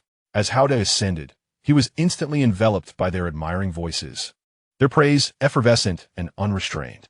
He settled comfortably into an armchair in the villa's third-floor entertainment lounge, lifting a glass of water to his lips with effortless grace. That savage seemed mutated, Yingying remarked. A direct rifle shot to the forehead didn't even stagger him. Regardless, he has been vanquished by my Hao Da Gong Gong, Liu Yijiao declared proudly. Absolutely formidable, Hao Da replied with a faint, self-assured smile. Calm, composed, and quietly magnetic. Oh, with Hao Da Gong Gong by our side, we feel utterly safe. Zhao Ai cooed, gliding forward with feline grace before settling, delightfully, unapologetically, upon his lap. Zhao Ai, how shamelessly bold, taking liberties with my Hao Da Gong Gong, right before everyone. Yingying teased, laughter dancing in her voice. Oomph, he is my Gong Gong too, and sitting on him is perfectly natural. Cao Ai retorted, chin lifted in playful defiance. Truly audacious. Liu Yijiao chimed in, eyes glinting with amusement. And Hao Da Gong Gong adores my audacity, Zhao Ai countered, radiant with smug delight. Soon, the lounge hummed with cheerful activity. Mahjong tiles clacked, playing cards shuffled, chess pieces clicked on boards, glossy magazines rustled softly. With such an indomitable shared protector, Hao Da Gong Gong, the women reveled in both carefree merriment and profound, unshakable security. Zhao Ai, elegant and alluring, with long, sculpted legs and an intoxicating aura, remained blissfully perched upon Hao Da's lap. He held her gently, her warmth and softness a living, breathing comfort, while gazing at a respectful distance. At the women playing mahjong and poker across the room, Gong Gong, she whispered, her petite, sensual lips brushing his right ear, voice low and honeyed with suggestion. Chapter 67. Effortless synchrony. Very well. Let us go to my room. Hao Da murmured back, a mischievous glint in his eyes. Right here now, she breathed, exhaling softly, teasingly, against his ear, daring, intimate, electrifying. He loved precisely this. Boldness laced with thrill, uninhibited, exquisite, utterly her. After a while, Su Mei could no longer contain herself and remarked, I declare, Zhao Ai now ascends to the throne of the most lascivious. Yingying, who was engrossed in a game of mahjong, teased in response. As long as Hao Da likes it, the title of the most lascivious is yours. Cao Ai giggled in reply. No way, I am the true, most lascivious, exclaimed Liu Yijiao, also engaged in the game. Ha! Liu Yijiao, I may not submit to the wall, but I do submit to you. We must compete for the title of the most lascivious. Jiaoqian laughed breathlessly. All right, since you desire it so much, I shall bestow the title of the most lascivious upon you, Zhao Ai said, displaying an expression of indulgence. Oomph. I can claim the title of the most lascivious through my own prowess. I do not require your concession, Liu Yijiao retorted, glancing toward Zhao Ai. But suddenly she noticed something and exclaimed, My heavens! At her outcry, all the beautiful women turned their gaze towards Hao Da and Zhao Ai, who was seated upon him. What are you talking about, Liu Yijiao? Your imagination is truly vivid. Zhao Ai responded calmly. With her words, the other ladies also felt that indeed. Liu Yijiao's imagination was overly fertile. Then stand up and take a look. Liu Yijiao insisted on her stance. If you want me to stand, I shall stand. But that would be quite embarrassing for me. Zhao Ai immediately refused. Liu Yijiao continued, at which point Hao Da leaned close to Zhao Ai's right ear and whispered, "It's fine to stand up." After hesitating for about a second, Zhao Ai quickly rose to her feet. Upon seeing this, the ladies noted that Hao Da's zipper was indeed fastened, indicating that Liu Yijiao had perhaps overthought the situation. Realizing her mistake, Liu Yijiao fell silent. Unbeknownst to her, after a while, Hao Da glanced at Zhao Ai, who was seated and appeared alluringly satisfied. Then, with a mischievous smile, he exited the entertainment center of the beauties. Making his way to a balcony on the third floor, enjoying the gentle breeze while admiring the distant sea view, he spotted a fishing boat emerging on the horizon, which he recognized as the vessel that Jing Yi and Wang Shan had taken with approximately 30 women for fishing. As the boat docked, Jing Yi and Wang Shan, along with the others, unloaded their catch of about 200 fish, both sizable and modest, and proceeded towards the villa, passing by the two-story wooden structure and a shed. Since they had rented the fishing boat from Liu Fugui, upon arriving with their haul, they paid Liu Fugui a commission of 2 tenths, which amounted to around 20 fish. After which Liu Fugui called for Hao Da and handed him about 10 fish of similar size. Just as Hao Da received the fish, Jing Yi and Wang Shan approached him. "What brings you here?" Hao Da inquired with a smile as he stood in the small courtyard beneath the villa. "Brother Hao, could you help us fetch a wooden barrel of water? We would like to take a bath," Jing Yi and Wang Shan said, their cheeks slightly flushed. "Where will you be bathing? In the shed?" Hao Da asked. "Yes," they replied. "I have women's undergarments, long pants, outerwear, socks, rubber slippers, cotton slippers, and shower gel. Do you need any?" Hao Da inquired doubtfully. "Yes." The two beauties gazed at him with sparkling eyes. "Thank you, Brother Hao." They had been worried about lacking these items. "No need for thanks. It is my pleasure," Hao Da replied with a playful grin. "With so many good things from you, how can we express our gratitude?" Jing Yi teased. "How about I fetch a large wooden barrel of water to the first floor of the villa to heat it for your bath?" Hao Da sincerely proposed. "It sounds wonderful, but how can we express our gratitude?"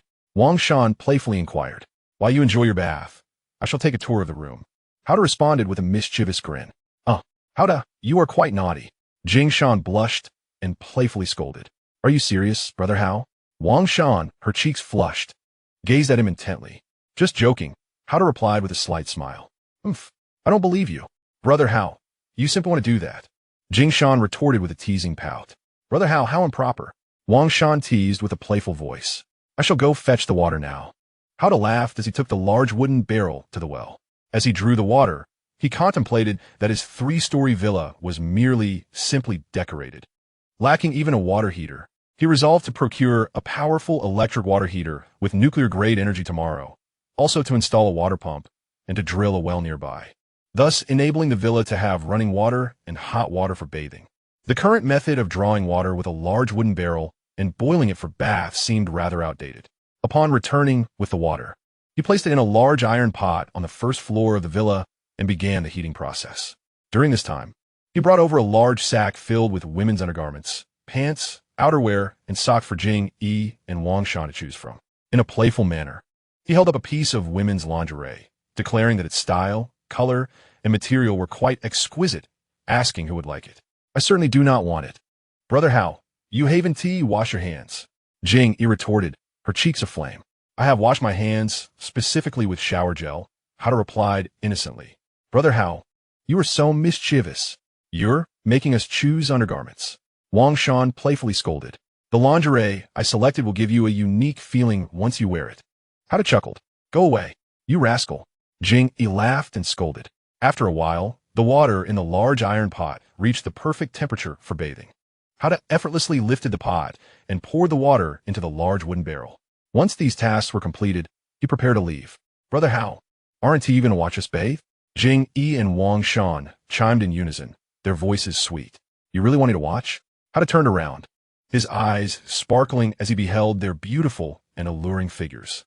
Indeed, Jing Yi and Wang Shan nodded, their cheeks flushed, casting him flirtatious glances as they slowly began to undress. Hao Da gazed at them, contemplating the artistic beauty of their forms, appreciating it as a refined admiration rather than something base. Soon, Jing Yi and Wang Shan gracefully stepped into the wooden barrel filled with warm water. Hao then pulled up a chair beside the barrel, continuing to admire their aesthetic allure. "Brother Hao, you are truly naughty." Jing Yi and Wang Shan playfully chastised him. "I am a serious person," Hao replied with an innocent expression. "You're only allowed to watch, not to do anything else." Jing Yi reminded him with a playful tone. "Understood." Hao smiled wide and mischievously. To him, sometimes the anticipation of pleasure that is yet to be attained holds more excitement than the pleasure already experienced. Thus, Hao thoroughly enjoyed the entire process of Jing Ni and Wang Shan indulging in a hot bath, subsequently ascending the stairs with a satisfied expression. As he made his way upstairs, he mused that one day, if he were to engage with Jing Ni and Wang Shan, it would surely be an exhilarating experience. However, there was no need to rush. After all, time was abundant, and he could cultivate a sense of anticipation. Su Mei and the other beauties were still occupied in the third-floor entertainment center, either playing mahjong, poker, or chess, while Hao retreated to his bedroom to peruse a magazine to pass the time. As he became engrossed in his reading, a sudden voice echoed in his mind, announcing a random reward from his deserted island system, a time-space communication device. Almost instantaneously, an object resembling a mobile phone appeared in his right hand. The time-space communication device was something Hao had long desired but had been unable to acquire, so he was taken aback by this unexpected reward. Suppressing his excitement, he attempted to activate the device's screen, revealing a solitary input box. A bit perplexed, Hao typed in the characters for Earth and pressed enter. But there was no response. After a moment of contemplation, he added June 30th, 2025 after Earth in the input box and pressed enter again. This time, the screen responded, displaying a blue planet. Above this blue sphere was another input box with a message button to its right, along with a label indicating the recipient's number. Hao entered his mother's phone number in the designated area and composed a message, briefly recounting his harrowing experience of the plane crash and his survival on a deserted island alongside several beautiful women for 4 days. He also inquired about the official rescue team's delay.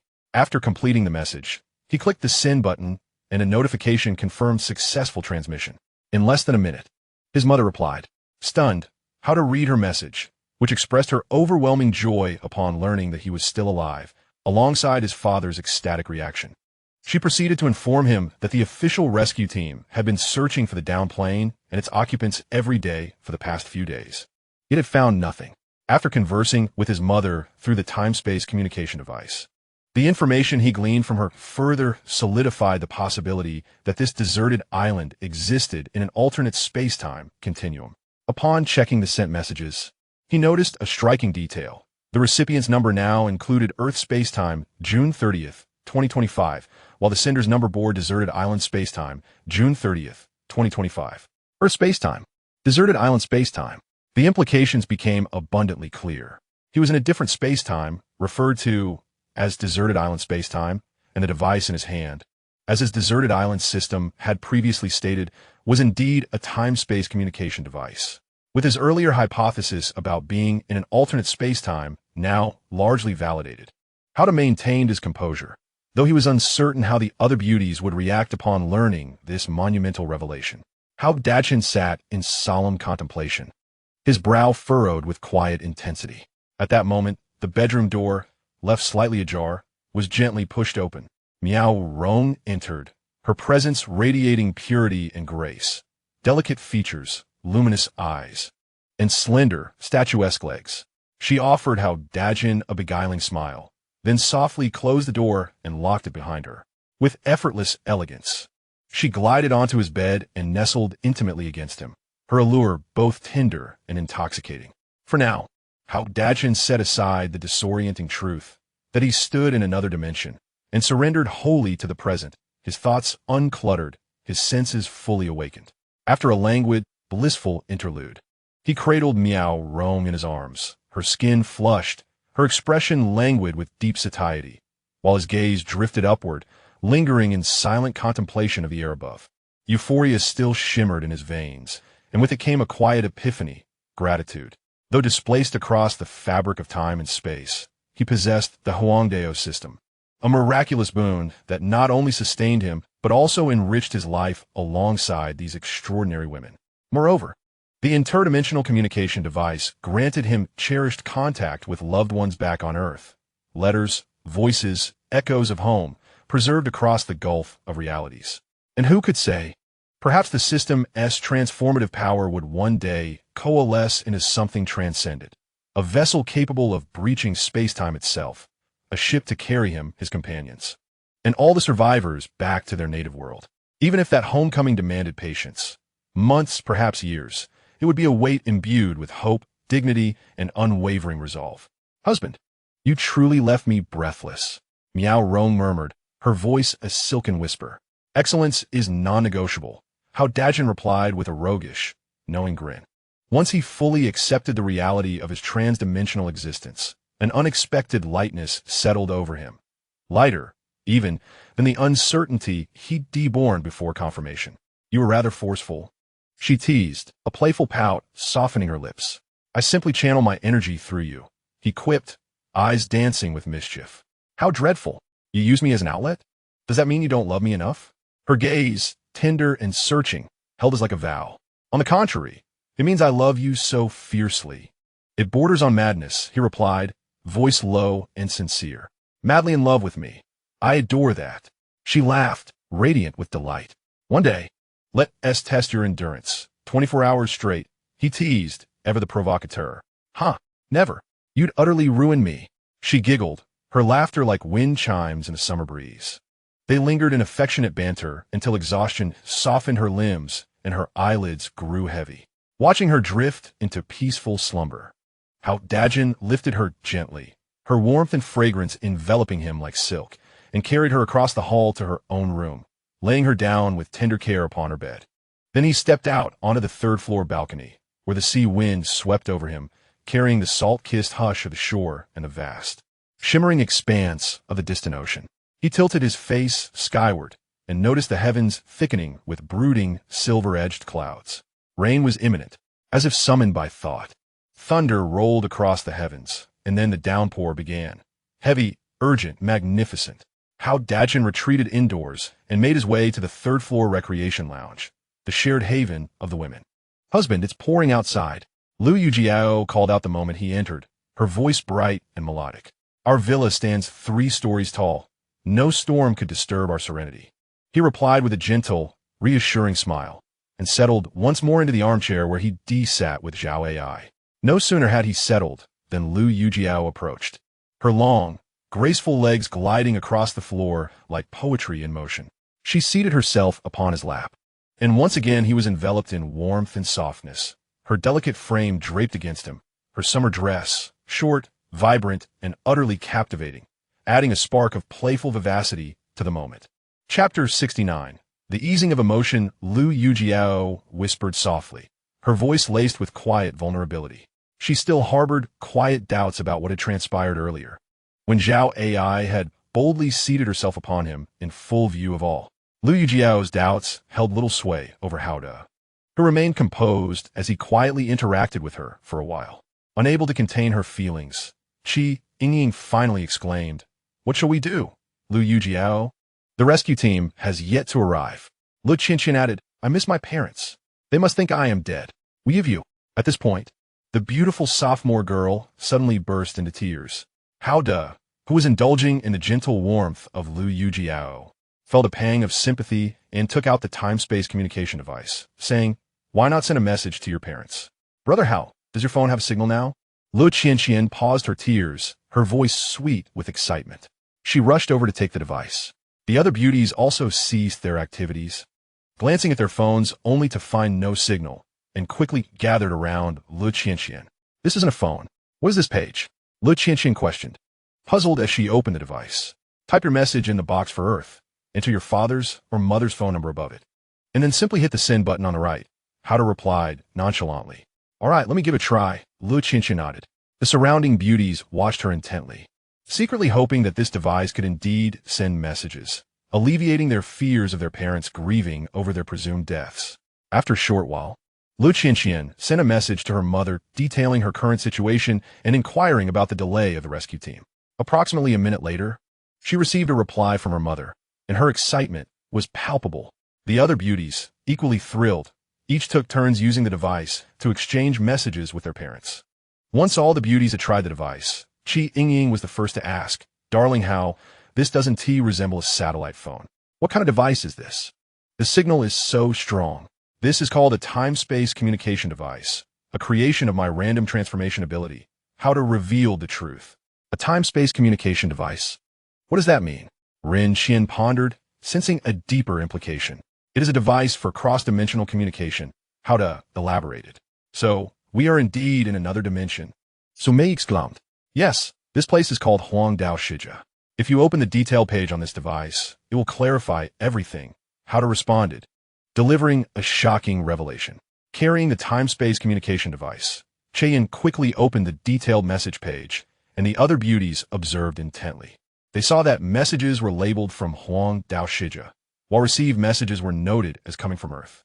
Realizing they were truly in another dimension, the beauties struggled to accept this startling truth. Meanwhile, how to remain silent, allowing them to process their emotions independently. After some time, he retreated to his bedroom. The rain outside continued to fall, albeit lighter than before. He thought to himself, thankfully the rain had lessened. Otherwise, the makeshift shelter housing approximately 30 women, including Jing, Yi, and Wang Shan, would be at risk of flooding. The door to the bedroom was slightly ajar when Liu Hui entered. After securely locking the door behind her, she unleashed a torrent of emotions towards Hauda. He had already surmised that they were situated in an alternate dimension, which had caused Liu Hui to become somewhat emotionally unhinged. Nevertheless, he refrained from saying much and engaged passionately with her, allowing joy to temper her feelings. Fortunately, Hauda possessed boundless strength. Unbeknownst to them, lunchtime was fast approaching, and so Hauda, along with the lovely ladies, began to prepare a sumptuous meal. The rented fishing boat had yielded a variety of fish, both large and small, thus enriching that day's lunch with a delightful fish soup and spicy stir-fried fish pieces. Dear Hauda, are we truly in another dimension? Yingying could not help but inquire while cooking, washing, and chopping vegetables. The temporal communication device has confirmed this.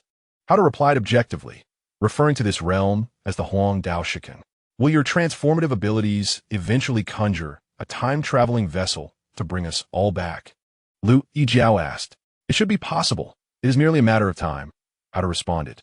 The time frame might be a few days at best, or it could extend to a month, or even a year. Su Mei added.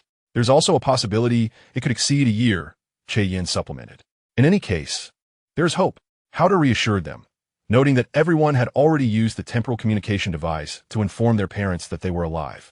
Additionally, before returning to their earthly dimension, they could continue chatting with their parents. Indeed, this device is remarkable. Thank you, dear Hauda.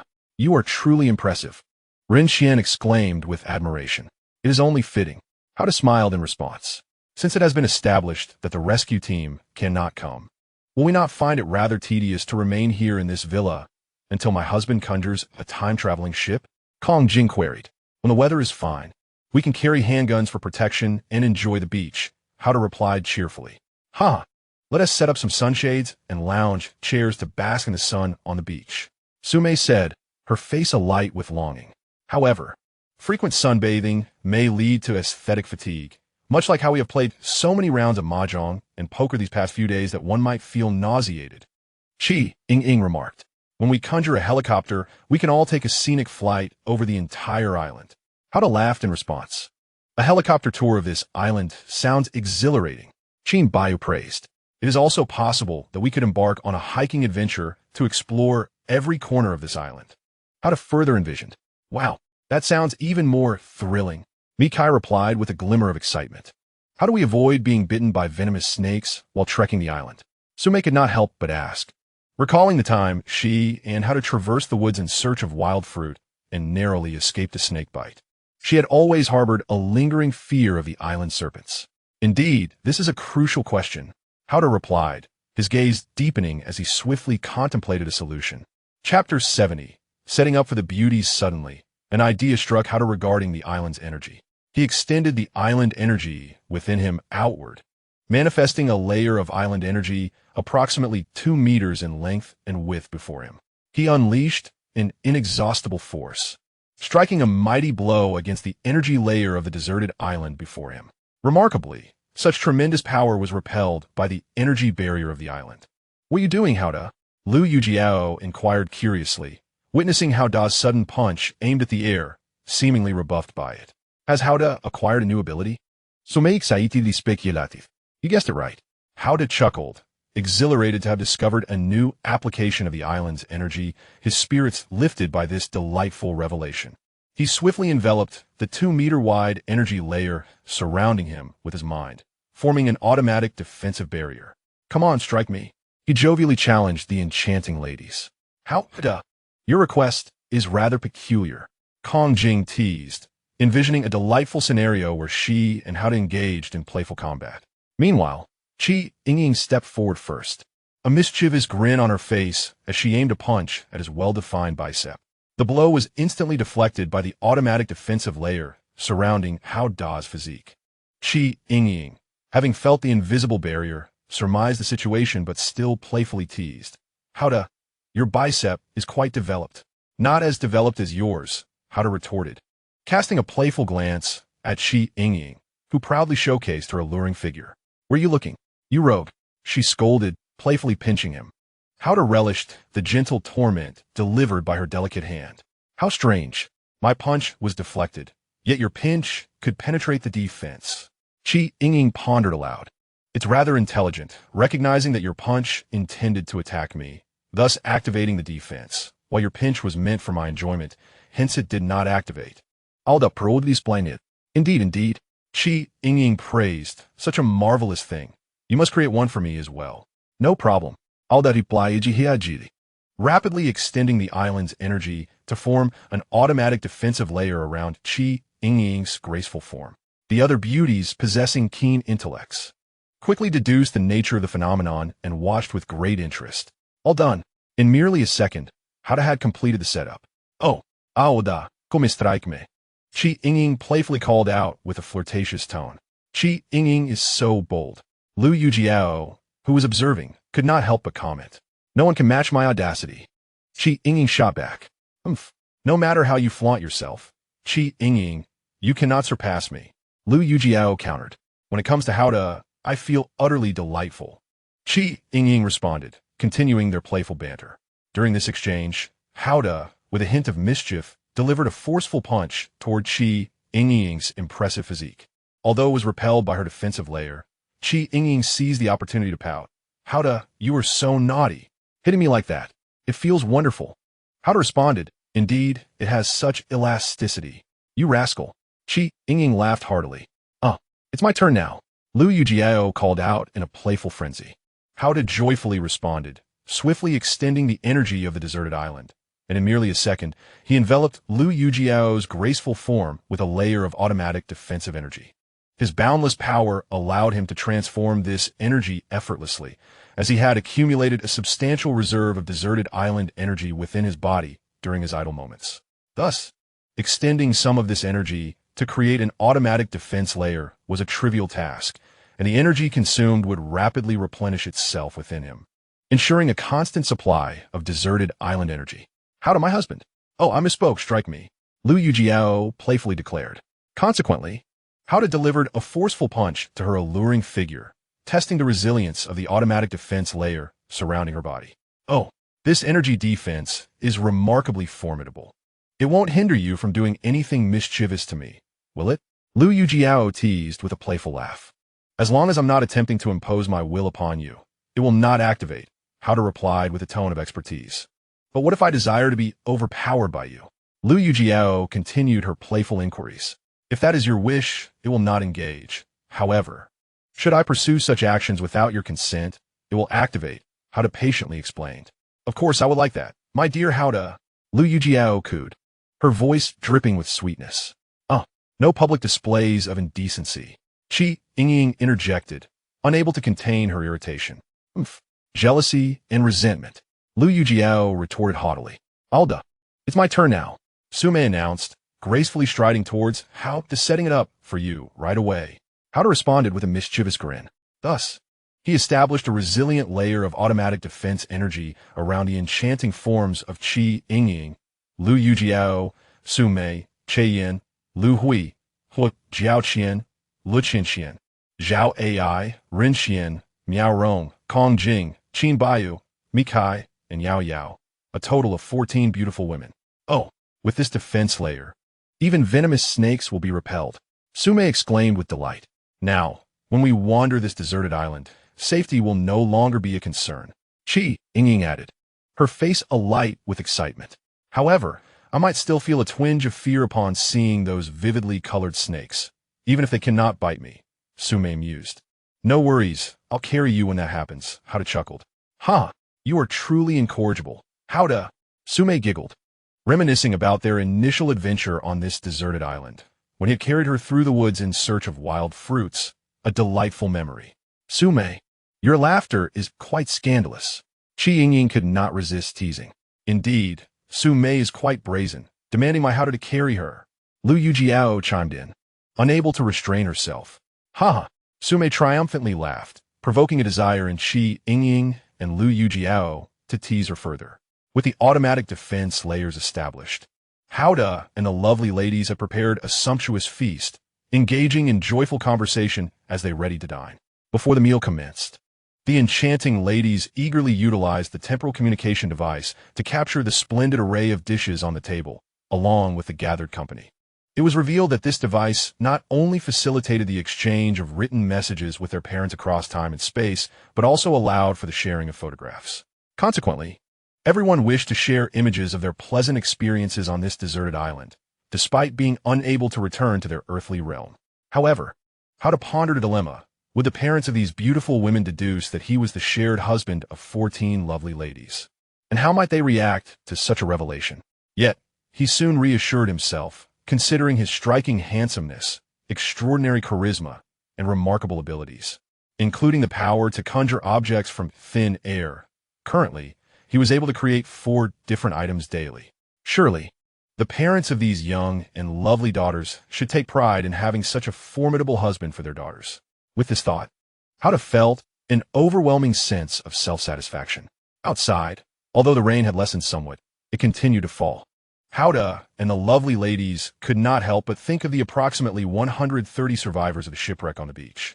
On this rainy day, they could only seek refuge in the huts and the 2-story wooden house. Su Mei remarked that while the 2 huts could accommodate only a few people, the wooden house had ample space for many to shelter from the rain. Howda concurred with her assessment. Indeed, at that moment, the 2-story wooden house was housing all the survivors who could not fit in the 2 huts. Although Howda had generously gifted the wooden house to Liu Fugui and his team, they did not refuse the other survivors seeking shelter from the rain. After all, they were all stranded on this deserted island, and harboring disdain for one another would reflect poorly on their character. However, where there were people, there would inevitably be conflicts. The more individuals present, the greater the potential for discord, and the darker aspects of human nature tend to amplify during difficult times. Thus, within the crowded wooden house, the survivors initially engaged in aimless chatter to alleviate their boredom. As the conversation meandered, they found themselves discussing Howda and the 14 beautiful women residing in the 3-story villa. How outrageous! Here we are in this drafty wooden house, while others reside in such splendid villas, lamented a lanky man filled with envy. Not only do they enjoy luxurious accommodations, but they also have multiple stunning women by their side, added another robust man with a lewd grin. Imagine the pleasure of a man living in a villa with several beautiful women, exclaimed the slender man, his eyes gleaming with desire. Even with all that allure, it's not meant for you, the strong man retorted, attempting to bring him down a notch. Curse him, the lanky man exclaimed in frustration, though it was unclear whom he was cursing. It is noteworthy that Zheng Gangbao, known for his crooked neck, and his temporary companion were also taking refuge on the 1st floor of the wooden house. Upon hearing how Da's name mentioned, Zheng Gangbao's already somber expression grew even darker. Given his notorious reputation, no one dared to provoke him, nor would anyone entertain thoughts of encroaching upon the villa where Howda and the beautiful ladies resided, as Zheng Gangbao served as a living testament to the dangers of such ambitions. Not far away, in the hut to the right of the 2 huts, Jing Yi, Wang Shan, and approximately 30 other women were huddled together, seeking shelter from the rain. Yingying and Wang Shan recalled the incident earlier today when they had taken a bath in a large wooden tub, only to have their modesty compromised by Howda. This experience seemed to have altered their perceptions. They felt that they had already become his women in essence, merely awaiting the formal acknowledgement of such a status. Both contemplated the necessity of seizing an opportunity to become officially recognized as Howda's partners, thereby allowing them to reside in the opulent three-story villa rather than enduring the cramped conditions of their modest dwelling. After Howda enjoyed a sumptuous lunch filled with laughter and camaraderie alongside his enchanting companions, everyone cheerfully returned to their respective pursuits. Howda ascended to his bedroom on the third floor, pausing momentarily to admire the rain-soaked view outside, which included the beach and the sea. He then reclined comfortably on his bed, perusing a magazine to pass the time. Moments later, the slightly ajar door swung open, revealing the strikingly beautiful Ren Qian, her long legs elegantly poised. She flashed a charming smile at Howda before gently closing and locking the door behind her. "Howda, are you reading?" Ren Qian inquired, gracefully settling beside him. "You've come and now I won't read," he replied, setting the magazine aside to admire her delightful visage. "What do you wish to do then?" She responded coyly, her eyes meeting his with a playful glimmer. "I've missed you," Howda stated with candor. "Don't." Ren Qian laughed lightly in response. However, after a brief moment of feigned reserve, she willingly acquiesced to his advances. Approximately 30 minutes later, Howda's gaze turned contemplative as he focused on the atmosphere within the room. He mused that although the rain outside had diminished from its earlier ferocity, it still posed a significant threat. If it persisted, the two small huts would likely become uninhabitable by nightfall. The ground floor of the two-story wooden houses would also be submerged, leaving only the second floor available for a few occupants. He realized that his own villa's ground floor would be at risk as well, with only the second and third floors remaining viable for habitation. It appeared that he would need to accommodate some survivors in the second floor of his villa that night, and he preferred to prioritize the women among the survivors, about 30 in total, including Jing, Yi, and Wang Shan. After all, the potential complications arising from having multiple women around were considerably less daunting than those posed by a similar number of men. "Howda?" Ren Qian suddenly chimed in with a playful tone. "What is it?"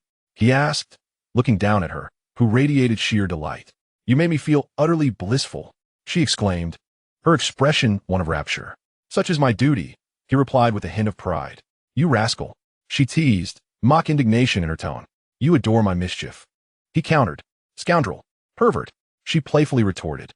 "I am a respectable gentleman," he feigned innocence. "Get lost. Your respectability has nothing to do with me." She laughed, scolding him affectionately. "Yours is equally beautiful," he remarked with a mischievous grin. You creep," she exclaimed, slightly exasperated. After exchanging flirtatious banter for a while, Ren Qian, feeling utterly relaxed, began to feel drowsy. Consequently, Howda carried her into her bedroom, allowing her to enjoy a comfortable afternoon nap on her bed. Meanwhile, still invigorated, he decided to set aside the magazine and joyfully made his way to the entertainment center on the third floor, eager to engage in a game of mahjong, poker, or perhaps chess with the beautiful women gathered there. I must say, his popularity exceeds all expectations. Just as he settled down to play mahjong, Yingying approached him, offering her warmth and charm, eagerly requesting to join him. After finishing that round, Howda moved to another table to play poker, where Liu Yijiao once again approached him, inviting him to share in her excitement as they played together.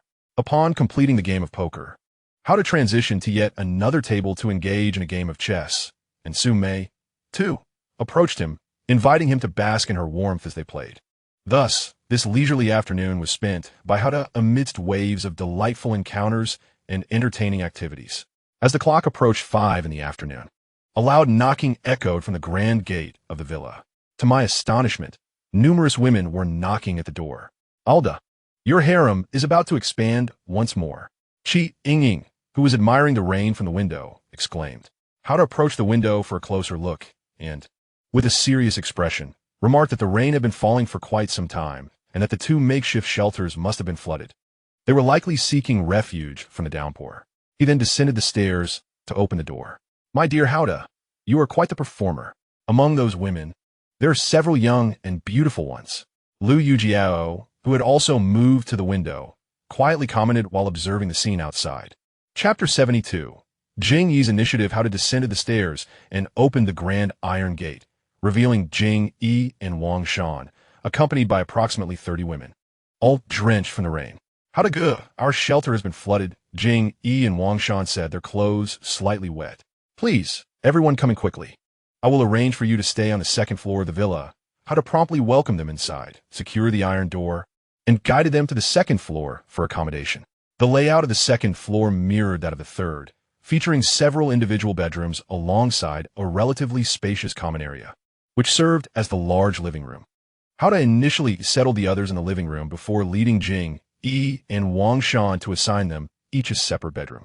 After all, given their previous generous invitation for him to observe them bathing in a large wooden tub, their bond had naturally deepened, making it entirely logical to provide them with individual rooms.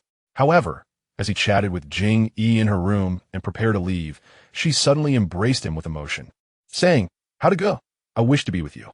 Faced with Jing Yi's warm allure and her tender, enticing voice, How to found himself unable to refuse. Nor did he wish to. Thus, he spent a considerable time with the beautiful and alluring Jing Yi, and afterward he lay back, gazing into the room's air, allowing his thoughts to drift freely. He mused that now, with Jing Yi, the number of women in his life had risen from 14 to 15. And in the adjacent room, the equally beautiful and pure Wang Shan was likely to become his woman soon as well. Additionally, among Jing Yi and Wang Shan's team of approximately 30 women, there were several other young and attractive ladies who certainly warranted further cultivation. "My dear, being with you is truly delightful." Jing Yi cooed, nestled closely against him, her expression one of utter satisfaction. "Indeed, it is essential," Howder replied with a mischievous grin. "My dear, I am now truly yours." Jing Yi lifted her head, her gaze shimmering with affection as she looked at him. Indeed, Howder embraced her more tightly, exuding an air of dominance. The incessant rain continued to fall, leaving them uncertain about when the rescue team would arrive. Jing Yi spoke softly, her voice laced with concern. Howder pondered for a brief moment before responding. "The rescue team will not be coming." "What? The rescue team won't be coming? How do you know this?" "My dear," Jing Yi exclaimed, her excitement palpable as she gazed at him. Howder extended his hand and retrieved a device from his pants pocket, stating, "This is a time-space communication device, capable of transmitting messages between individuals across different temporal realms. It indicates that we are currently in a place known as the Huangdao Shikong." Huangdao Shikong. Jing Yi exclaimed, momentarily bewildered, struggling to accept the reality of the situation. "My dear, where did this device come from?" "I conjured it. I can create 4 different objects each day, including this villa, which I also manifested," Howder explained. The villa had unexpectedly appeared early that morning, and Jing Yi had been curious about its origin. With Hao Da's revelation, her questions were answered, yet it also made her realize that his claim of being in an alternate temporal realm was indeed valid. She found herself gradually accepting this extraordinary truth as she remained closely nestled against him, momentarily at a loss for words. "My dear, since you can create things, when will you be able to conjure a time-traveling spaceship to take me home?" After a moment's contemplation, she asked sweetly, "Creating something that complex is beyond my current capabilities, but I believe it's merely a matter of time," Howder assured her with unwavering confidence. "Yes, my dear, I believe in you." Jing Yi nestled even closer to him, causing him to feel slightly breathless. "You mentioned that this device can communicate with people in the Earth's temporal realm?" She suddenly recalled this and exclaimed excitedly, "Yes, you can use it to contact your parents and reassure them of your safety," Howder said affectionately, handing her the phone-like time-space communication device. Jing Yi eagerly accepted the device, composing a text message about her current situation to send to her mother's phone number. Approximately a minute later, she joyfully discovered a response from her mother. As she read her mother's message, tears of joy streamed down her face, prompting Howder to hold her even closer, cherishing her delicate form. Due to the relentless rain outside, significant water accumulation had formed in the nearby makeshift shelters, rendering them uninhabitable. Jing Yi and Wang Shan, along with a group of around 30 women, had originally resided in the right-hand shelter, but had now relocated to the second floor of Hao Da's 3-story villa. Meanwhile, approximately 30 men from the left-hand shelter had moved to the second floor of the 2-story wooden house, as the first floor had also accumulated considerable water, making it unsuitable for habitation. The overcrowding on the second floor was palpable. The current owner of the wooden house, Liu Yijiao, expressed no discontent with the situation, as he was a person of considerable vision. However, his lack of complaints did not imply that the numerous individuals present were devoid of resentment. In the spacious room on the second floor, previously the entertainment center for Su Mei and her companions, a considerable number of people were gathered. Suddenly, a robust man, irritated by a lanky fellow who had bumped into him, shouted, "You fool, move aside." The slender man retorted with fury, "You are the fool. Can't you see how crowded it is? Where am I supposed to go?" Enraged, the robust man lashed out, delivering a powerful slap to the slender man's face. "I'll make you pay for this." The slender man, humiliated and infuriated, sprang back up and began to pummel the robust man with a wild fury. The two engaged in a fierce and chaotic brawl. Despite the room being packed, the intensity of their fight caused onlookers to quickly step aside, creating a space. Yet none dared to intervene, for the brutality of their confrontation was alarming. Liu Yijiao approached, witnessing the scene with exasperation, and shouted for them to cease their fighting. But his pleas fell on deaf ears. Before long, both the slender man and the robust man had sustained severe injuries, bloodied and battered, collapsing to the ground, unconscious. The crowd gathered around, shaking their heads at the sight of the two in such a dire state, pondering the grim reality on this deserted island devoid of doctors or medicine. Even if they survived the blood loss, the risk of infection loomed large. In such circumstances, who would take the initiative to tear their clothing to bandage their wounds? Liu Yijiao shook his head at the two on the ground, but he refused to turn a blind eye entirely. After a moment of contemplation, he hurried downstairs, braving the rain to reach the outer wall of Hao Da's three-story villa, calling out, "Mr. Hao." At that moment, Hao Da was comfortably embracing the drowsy Yingying, who was softly dozing off. With his keen hearing, he faintly recognized Liu Yijiao's voice, prompting him to reluctantly leave this serene moment, secure the bedroom door, and descend.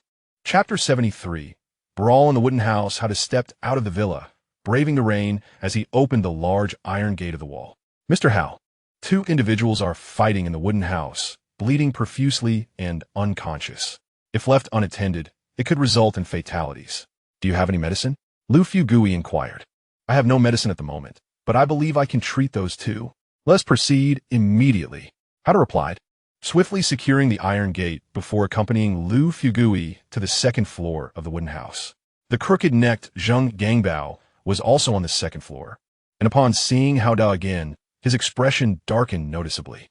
Hao Da, however, did not spare Zheng Gangbao a glance. Walking straight to the two injured men sprawled on the floor. Calmly, he crouched down, raising his right hand in a gesture to channel the island's energy. The onlookers were bewildered, questioning whether Hao Da fancied himself a shaman.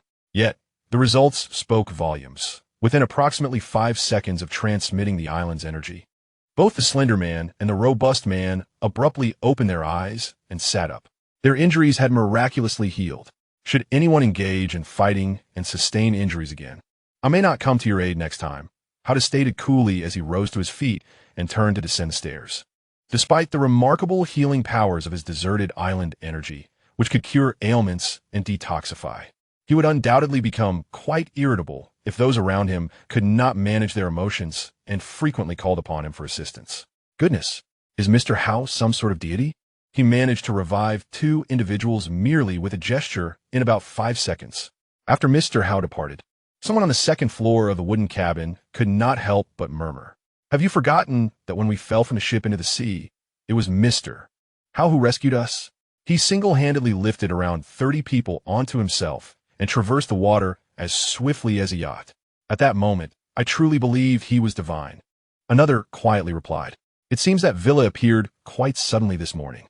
A third person whispered, Zheng Gangbao, who had observed many discussing and praising Mr. Hao's extraordinary abilities, wore an increasingly displeased expression.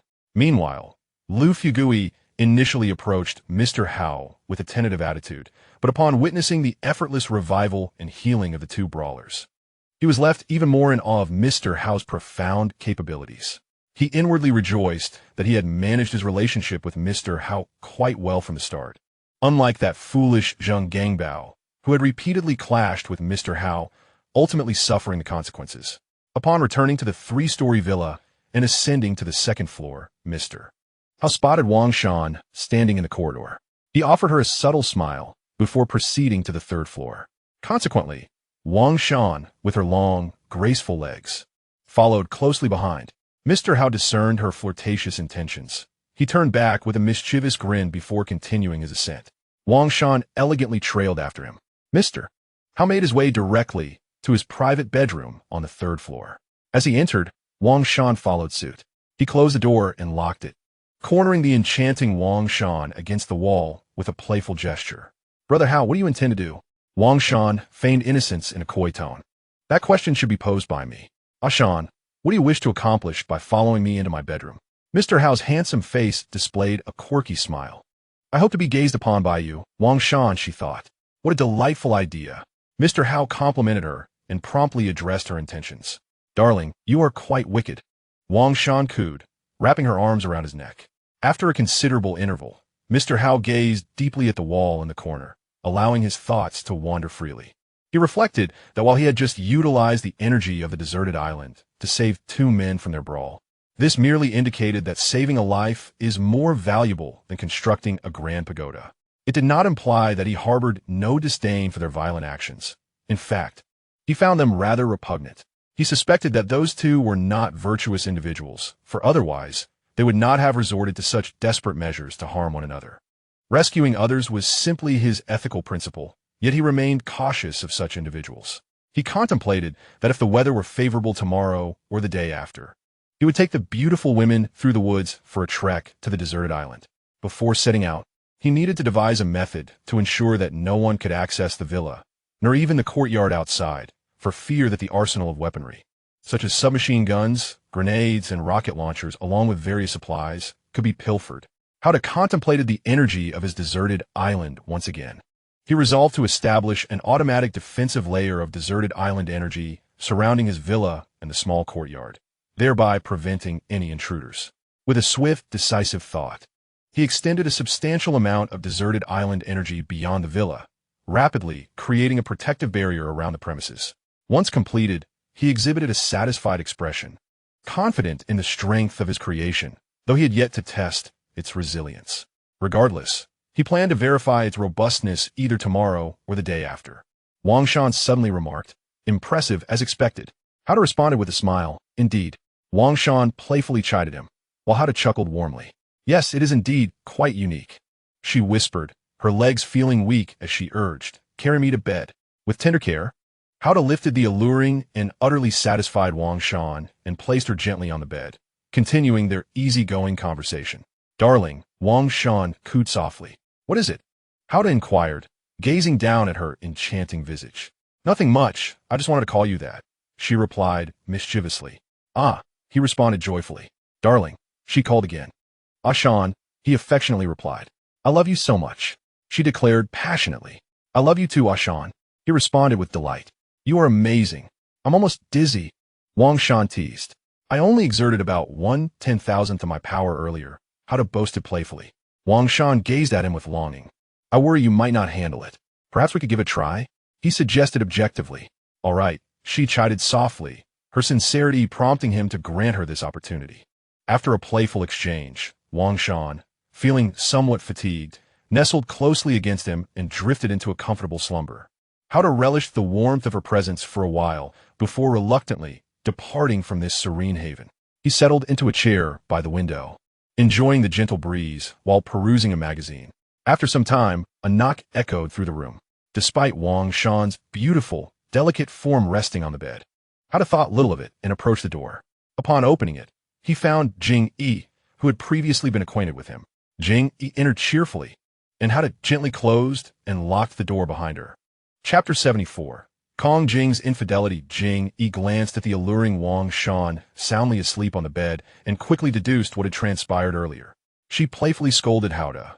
You naughty man, you've taken advantage of Shan. Impressive as expected, Hao replied with a mischievous grin. It's almost dinner time, Yingying said, affectionately pinching him before changing the subject.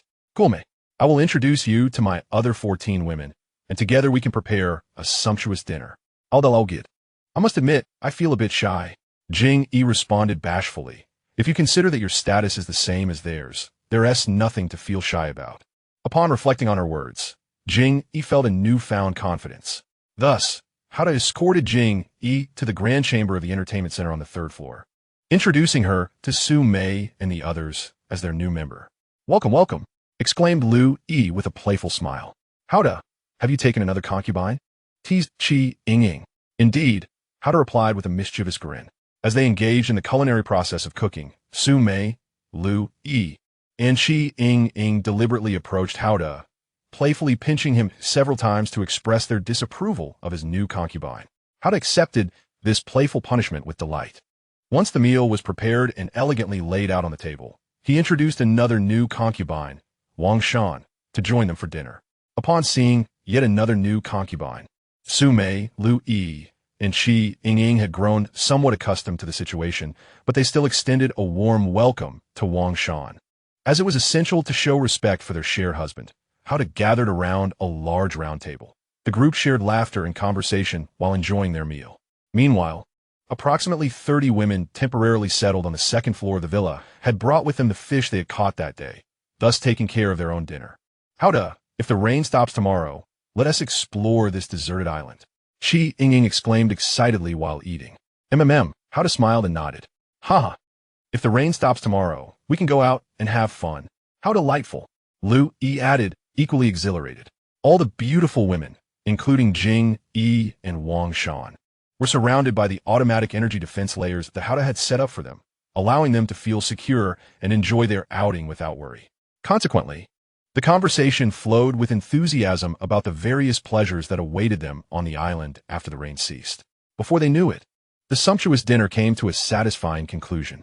After a brief respite post-dinner, the ladies engaged in leisurely activities such as mahjong, poker, and chess.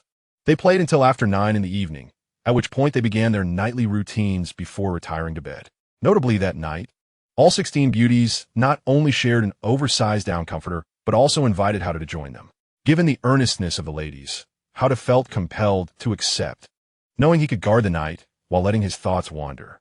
As Hada lay beneath the fragrant down comforter, surrounded by the lovely scents of the women, he mused about the enchanting beauty of the 16 ladies nestled beside him. Su Mei, Yin, Liu Yi, Yingying, Liu Hui, Jiao Qian, Lu Qianqian, Zhao Ai, Ren Xian, Miao Rong, Kong Jing, Qin Baiyu, Mikai, Yao Yao, Jing Yi, and Wang Shan, each possessing their unique allure. He cherished them all dearly. After a while, as the dimly lit room settled into silence, it appeared that the ladies had drifted off to sleep, while Hada remained alert, allowing his thoughts to wander. The rain outside continued to fall, though it had lessened considerably. Moments later, he sensed a slight movement. One of the beauties gently emerged from the comforter, using the light from her phone to locate him. He recognized her as Kong Jing, whom he had yet to engage with that day. She smiled at him playfully. After some time, Hada continued to let his thoughts drift, his gaze deepening as he found himself lost in contemplation, eventually succumbing to a deep slumber until dawn broke. At around 6 in the morning, the beautiful ladies, who had enjoyed a restful night, began to rise energetically one by one to freshen up. Hada, having successfully completed his night watch duties, finally settled down to sleep. Of course, with his boundless energy, he required only about an hour of rest. After rejuvenating, he awoke to find the ladies had prepared a sumptuous breakfast, eagerly awaiting his company. Hada, the rain has stopped outside. The sun has come out. Today is perfect for exploring this deserted island. Yingying exclaimed joyfully. Indeed, after breakfast, let us make some preparations and then venture out. Hada responded enthusiastically.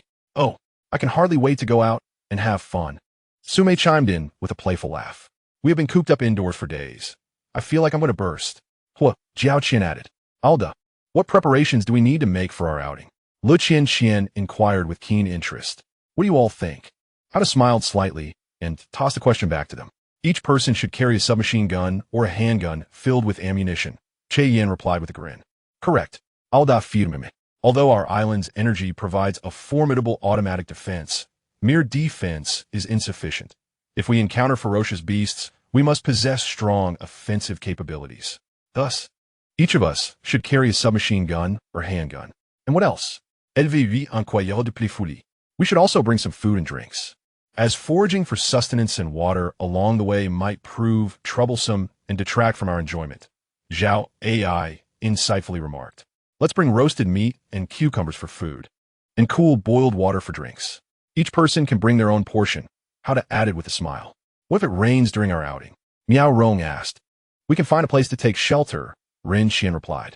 But we might not find a suitable spot. Gong Jing looked. Last night, she had secretly enjoyed a delightful time with Howda, and she appeared exceptionally radiant now. Therefore, it would be wise for each person to carry an umbrella. Che Yin suggested with a smile. There are no umbrellas in this villa. Howda, the 4 items we could transform today have yet to be changed. Liu Yijiao determined. Let us see what else we might need shortly, and we can transform them all at once, Howda replied with a smile.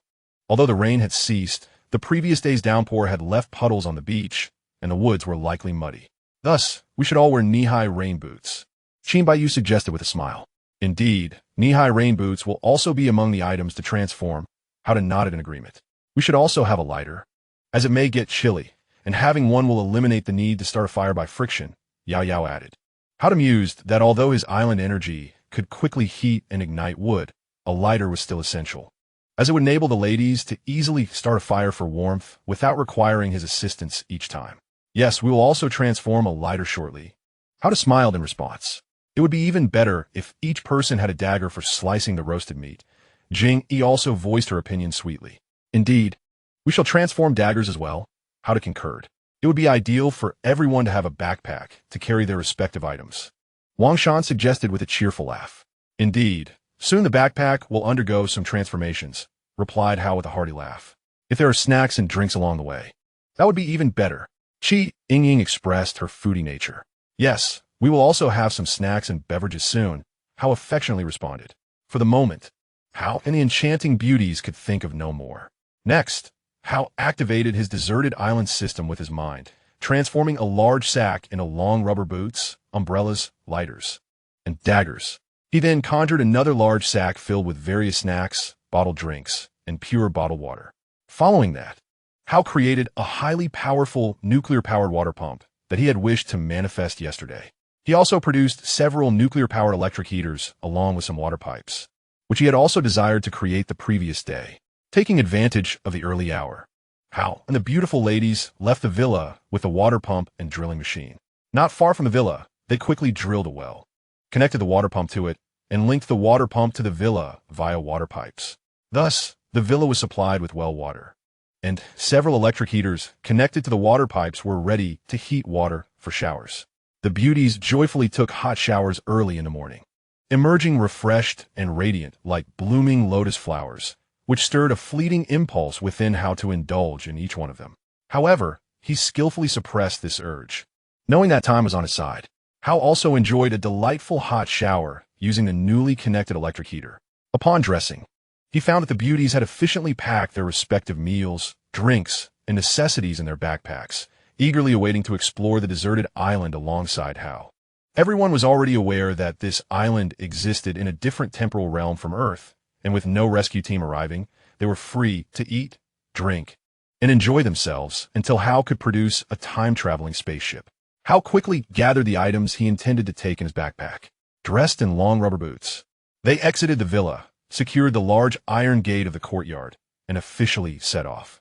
The approximately 30 women who had stayed on the second floor of the villa returned to their shelters early in the morning, as the rain had ceased. Brother Hao, do you think anyone would break into the villa to steal something? Su Mei asked Hao in a hushed tone. Inside the villa, besides a plethora of food, clothing, and supplies, there are also numerous machine guns, grenades, and a rocket launcher, Hao replied with a slight smile, striking the top of the surrounding wall with a powerful palm strike, only to see the force rebound instantly. The beauties, including Su Mei, immediately understood that Hao had established a robust automatic defense layer around the villa's perimeter. Naturally, there was no need to worry about anyone sneaking in to steal anything, as it was practically impossible to enter. Hao, accompanied by Su Mei, Che Yin, Liu Yijiao, Qi Yingying, Lu Hui, Hu Jiaoqian, Lu Qingqian, Zhao Man, Ren Xian, Miao Rong, Kong Jing, Qin Baiyu, Mi Kai, Yao Yao, Jing A, and Wang Shan, a total of 16 enchanting ladies, strolled majestically toward the distant edge of the forest. officially commencing their day of exploration on the deserted island. In the early hours, the survivors within the two wooden cabins, who had risen at dawn, couldn't help but gaze enviously at Hao De and the enchanting women, who appeared ready for a leisurely outing. Many were perplexed, wondering if Hao De and his companions had given up on waiting for the rescue team. During such a critical time, how could they venture out without fearing they might miss the rescuers?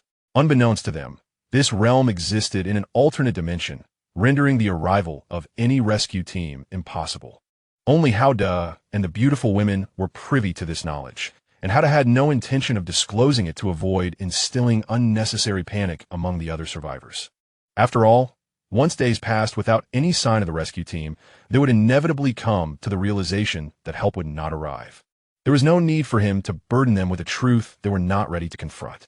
Before long, Hao De and the lovely women arrived at the periphery of the forest, with Hao De leading the way into the woods. As expected, remnants of yesterday's rain had left puddles and made the paths quite muddy. Fortunately, everyone had prepared adequately, donning long rubber boots, so the conditions posed little inconvenience. However, upon spotting vividly colored venomous snakes slithering through the puddles, an instinctive shudder coursed through the hearts of the beautiful women. Our innate defenses are remarkably effective. Alda calmly he assured. With his words, the women felt somewhat less apprehensive, though traces of fear lingered. Thankfully, following the recent fire, the population of venomous snakes had significantly diminished. Thus, sightings were infrequent as they traversed the forest. After walking for a while, the sound of a stream reached their ears. Upon hearing this long-missed melody, Hao De and Su Mei exchanged smiles, reminiscent of their first day stranded on the island, when they had caught fish by the stream's edge. "Oh, there's the sound of water," Miao Rong exclaimed. "You may not know, but that is a large stream. When I first arrived on this island, I caught fish there with Brother Hao," Su Mei replied proudly. Her words evoked envy among the other women, as they lacked the shared experiences that Su Mei and Hao De enjoyed. "Once, I went fishing alone at that stream and encountered a black bear," Hao De recounted. "What? Did you have your defenses then, my husband?" Hua Jiaoqian inquired. "Not at that time. I had to lie still on the ground, playing dead to escape a dire situation," Hao De replied with a smile. "That sounds truly perilous," Mikai remarked, instinctively adjusting her alluring figure, which sparked a delightful ripple among the group. As they strolled and engaged in light-hearted conversation, they successfully navigated the forest and arrived at the large stream where they had heard the water's sound. Their surroundings opened up significantly, filling everyone with a sense of tranquility. Having walked for quite some time, it was a perfect opportunity to take a break, so the group settled on stones or the grassy ground, enjoying the breeze and admiring the picturesque scenery around them. Suddenly, Liu Yijiao tugged at Hao De, leading him toward a larger, elevated rock not far away. "Liu Yijiao is truly bold," Yingying couldn't resist commenting. Su Mei and the other enchanting beauties naturally surmised the intentions of Liu Yijiao as she led Hao De behind the large boulder. Some of the ladies felt a slight flush on their cheeks, while others remained remarkably composed, considering that Hao De, being their mutual husband, engaging in such activities was, in essence, nothing extraordinary. Soon, the joyful sounds of Liu Yijiao's delight resonated faintly from behind the stone. Chapter 76. Activities by the stream behind the elevated boulder. Hao De remarked, "You're so reckless. Husband, how can you be so intense? And then you blame me for being loud." Liu Yijiao playfully retorted, "Am I not being efficient? I aim to finish within 10 minutes, lest I keep them waiting too long," Hao De replied with a sense of purpose. Liu Yijiao responded affirmatively. Approximately 9 minutes later, Hao De, with an air of calm, emerged alongside the radiant and immensely satisfied Liu Yijiao from behind the boulder, leisurely returning to the grassy bank of the stream where Su Mei and the other beauties rested. "Oomph, a pair of shameless lovers," Yingying exclaimed first, her tone laced with indignation. "Yingying, I'm also your husband. How can you liken me to a mere dog?" Hao De replied with a magnanimous spirit. "I shall give you a good thrashing," Yingying declared as she deliberately approached the spot where Hao De had just seated himself, pinching him playfully to vent her frustration. Su Mei also made her way to sit beside Hao De, employing her delicate hands to pinch him as well in a display of playful irritation. Hao De maintained a pleasant smile, enduring the mild torment, as it was only logical for Su Mei and Yingying to feel some discontent given the recent events. "What shall we do next?" The scenery here is splendid, Hao suggested, decisively shifting the topic with a smile. Why not go fishing? Su Mei, instantly captivated by the idea, chimed in with laughter. Great suggestion. I just happen to have brought the fishing net I made for the first time. Hao chuckled as he retrieved the net from his bag. Oh, fishing sounds delightful, Su Mei exclaimed as she snatched the net and joyfully rushed towards the stream. Yingying, Liu Hui, and Liu Qianqian laughed and followed suit, joining Su Mei in their aquatic endeavors. The other beauties stood by the stream, observing with keen interest as Su Mei and the others busied themselves with the fishing net. Only Liu Yijiao reclined comfortably on the grass, needing to rest and recuperate after the delightful exertion she had just experienced with Hao settled on the grass, leaning against a stone, watching the various beauties each immersed in their own charms and activities, while his gaze wandered thoughtfully into the depths of his mind. Once Su Mei and the others had properly arranged the fishing net, they stood excitedly by the stream, eagerly awaiting their catch. After a short while, a fish of moderate size darted downstream and was swiftly ensnared by the net. Oh, we caught one. The beauties cheered in excitement. Yingying, who had already removed her shoes and rolled up her pants, was the first to dash into the water, extracting the fish from the net and gleefully declaring, "This fish is mine." Seeing her assert this claim, the other beauties refrained from contention, knowing the net was still set to capture more fish. Yingying retrieved a dagger from her bag and skillfully prepared the fish by the water's edge. Then, with the fish in hand, she deliberately settled down beside Hao, kindling a small fire to roast her catch. Yingying, the fish you have grilled is truly fragrant. Hao Dashun embraced her, the soft and delicate warmth of her body, and offered his praise. Hao, my dear husband, you love me so much. I will share the grilled fish with you later. Yingying replied sweetly. Yingying, I love you dearly. Hao naturally acquiesced to her request. Husband, I love you too. Yingying, comfortably nestled in his embrace, replied with an expression of bliss as she continued grilling the fish. You two are quite the romantic pair. Liu Yijiao, lounging on the nearby grass, could not help but interject. Liu Yijiao, you are so enamored by my Hao that you can hardly muster the energy to move. Yet you still have so much to say. Yingying retorted. I am utterly exhausted from the pleasures bestowed by Hao, hence the need for rest. Liu Yijiao shot back. Oh, another catch. Excited cheers erupted from the direction of the creek. This time, Su Mei was the swiftest, quickly retrieving the fish from the net. The other beauties did not contest her, as they knew there would be more opportunities ahead, and their greater joy lay in the anticipation of fish swimming willingly into the net. After skillfully preparing her catch with a dagger from her bag, Su Mei approached Hao, sitting close to him on the other side, grilling her fish over the fire that Yingying had kindled. Hao instinctively pulled the charming and graceful Su Mei into his embrace, thus holding both beauties in his arms, enveloped in their warmth. Although Su Mei felt comforted by the embrace, she was not as uninhibited as Yingying. Hence, being held publicly by Hao caused her cheeks to flush with warmth. After a while, the fishing nets in the creek continued to yield several more fish, and the beauties jovially processed their catches by the water's edge before gathering around the fire where Hao sat, engaging in a communal fish-grilling activity. Liu Yijiao, having recovered from a rest, joyfully squeezed in beside the fire. As the fish were grilled to perfection, Hao and the beauties savored the delightful flavors of the grilled fish. Suddenly, a sensation stirred within Hao. He abruptly lifted his head and was taken aback to see a crocodile crawling on the opposite bank of the creek, making its way toward them. Noticing Hao Dai's gaze, the beauties instinctively turned to look, all alarmed to see the crocodile. My heavens, there's a crocodile in the creek. Liu Qianqian exclaimed in dismay. Hao swiftly drew his handgun from his waist, standing up to aim at the crocodile, which was approximately 10 meters away and advancing slowly toward them. Yingying and Liu Yijiao also reacted quickly, drawing their own handguns and aiming at the reptile. The other beauties followed suit, brandishing their firearms in unison toward the crocodile. Yet, the crocodile seemed oblivious to the threatening presence of the weapons, continuing its slow approach. Bang! Hao decisively fired, hitting one of the crocodile's eyes. The creature let out a piercing wail, frenziedly accelerating toward them. Bang! Bang! Bang! The sounds of gunfire erupted as the beauties shot at the rampaging crocodile. However, The bullets appear to have little effect on the crocodile's thick hide. Bang! Howda fired again, this time striking the other eye of the crocodile. The beast emitted another anguished cry, momentarily pausing before collapsing, blood streaming from its eyes, convulsing for a few moments before lying still. Yingying. It seems that we have successfully dispatched that crocodile, Yingying remarked. It appears to be the case, Howda replied with a smile. Does that mean we can feast on roasted crocodile meat? Liu Yijiao exclaimed, her excitement revealing her true foodie nature. Crocodile meat is indeed a delicacy. Howda gladly gladly. Then approached the lifeless crocodile. Be cautious, brother Hao. Su Mei expressed her concern, worried that the crocodile might be feigning death. Do not worry. I possess an automatic defense mechanism. Howda responded with a laugh.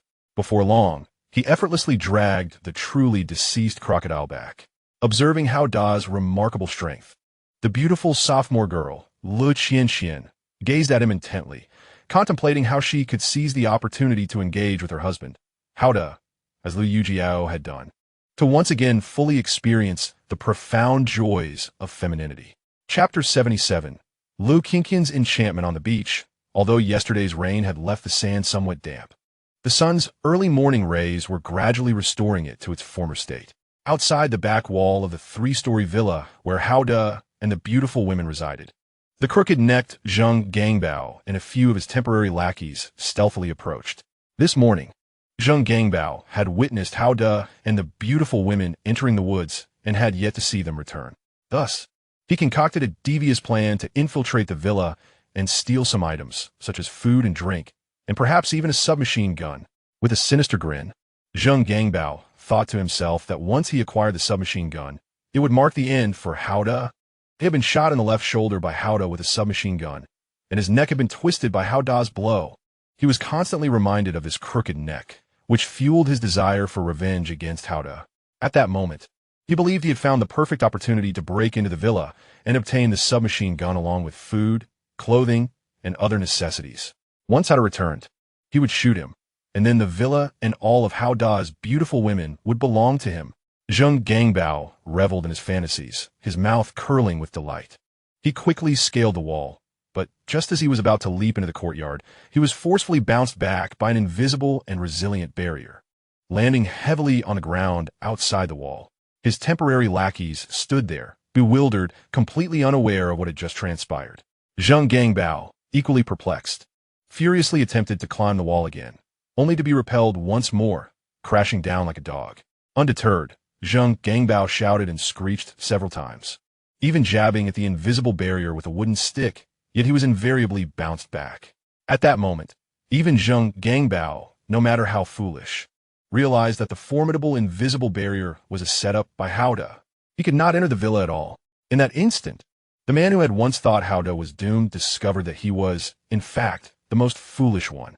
Meanwhile, Howda and the beautiful women quickly processed the crocodile by the riverside, and soon gathered around the fire, adding roasted crocodile meat to the menu alongside the grilled fish. Oh, eating roasted fish and crocodile meat while sipping on cola is delightful. Yingying exclaimed joyfully. I love enjoying roasted fish and crocodile meat while drinking grape juice. Su Mei chimed in with a laugh. Brother Hao's ability to transform objects is truly extraordinary.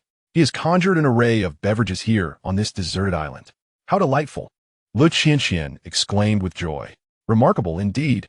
Hao Dayun replied with a nonchalant demeanor.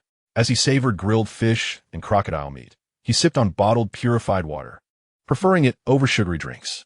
After having breakfast earlier and with several hours until lunch, what meal are we having now? Yao Yao inquired adorably. Consider it a barbecue snack. Howda affectionately responded. I love this snack. Zhao and Jiao giggled. With so much food, will I gain weight? Yin expressed some concern, glancing at her slender and proud figure. No worries. Whenever there is a chance, I'll join you, and you will certainly maintain your enviable figures. Howda replied with a mischievous grin. Howda, you're quite the rogue, always thinking of mischief with us. Hua Jiao Qin playfully chided. I am a respectable person. All the figna d'innocency. The more respectable, the better. The beauties chimed in unison. After a delightful session of grilling fish and crocodile meat, Howda and the beautiful ladies rose, laughing and chatting as they continued their exploration of the island. Crossing a large stream, they found a mountain on the opposite side. And together, they forged a path upward. Having spent the previous days in the cabin or the villa, they were now invigorated by the outdoors. Filled with excitement at the sight of the trees, the chirping birds, and a wild rabbit darting past. After climbing for a while, Rinqian suddenly called out, "Look, there's a cave over there." The group turned to follow her gaze and spotted the cave nestled beneath a stone wall to their right. "Let's go take a look," Hao said with a smile. "Ha! Perhaps there are treasures within that cave." Su Mei responded with enthusiasm. What treasures could possibly be in a cave? Yingying countered skeptically. There might be ferocious beasts. Miao Rong frightened herself with the thought. It could also harbor snakes as thick as a water bucket. Qin Baiyu said, her voice trembling. "I'll take the lead, even though we all have automatic defensive layers. It's always wise to be cautious," Hao replied with calm assurance. Seeing his composure, the beauties felt considerably more at ease. Thus, Hao led the way towards the cave, with the lovely ladies following closely behind. In no time, Hao arrived at the entrance of the cave, where light seeped in, revealing a relatively spacious interior. Cautiously, he stepped inside, and upon entering, it became evident that the space was about 9 meters long, 5 meters wide, and 3 meters high, with the ground strewn with stones and the walls and ceiling made up of irregularly shaped rocks. "This appears to be a natural stone cave," Hao remarked with a smile. Having grown a bit weary from climbing, this cave provides a perfect place to rest. The breeze blowing in from the entrance feels delightful. Jingyi said with a gentle voice. "Then let us take a break here," Hao replied contentedly, settling onto a stone of moderate size. The beautiful ladies also took a seat to rest, facing the entrance of the cave where the breeze was strongest. There was a fire pit nearby, indicating that others had visited this place before. Yin glanced toward her right and said, "Everyone couldn't help but wonder if that campfire wasn't lit by other survivors who'd previously taken shelter in this cave. Then who lit it? A wild man?" Yet with the ever-formidable Hao standing guard, and each of the beauties equipped with both an automatic defense barrier and a handgun, none of them feared the sudden appearance of any savage. Suddenly, Liu Yijiao gently tugged Hao toward a tall, broad stone nestled in the left corner of the cave. Remarkably, this cavern also housed a stone of precisely such height and grandeur. What an uncanny coincidence. Liu Yijiao, noticing Liu Yijiao mimicking her earlier gesture, couldn't suppress a mischievous, lusciously radiant smile playing across her dewy, ravishing face. Moments later, faint but unmistakably euphoric sighs, soft, breathless, and joyously tremulous, drifted from behind the lofty stone. Among the beauties seated nearby, some flushed delicately, their cheeks glowing like rose-petal silk, while others remained comparatively composed. After all, they'd grown somewhat accustomed to how to spontaneous, passionate interludes with whichever beauty caught his fancy. "Don't speak behind that tall stone, we'll hear you," someone teased. Liu Yijiao, her expression utterly rapturous, replied without lifting her gaze, "Shoo, no talking." Hao offered a faint, knowing smile. Chapter 78. Jokes in the cave. Since Hao had just been with Liu Yijiao, separated from Su Mei and the others by only a single large stone, no more than 3 meters away, he again opted for swift, fervent intimacy.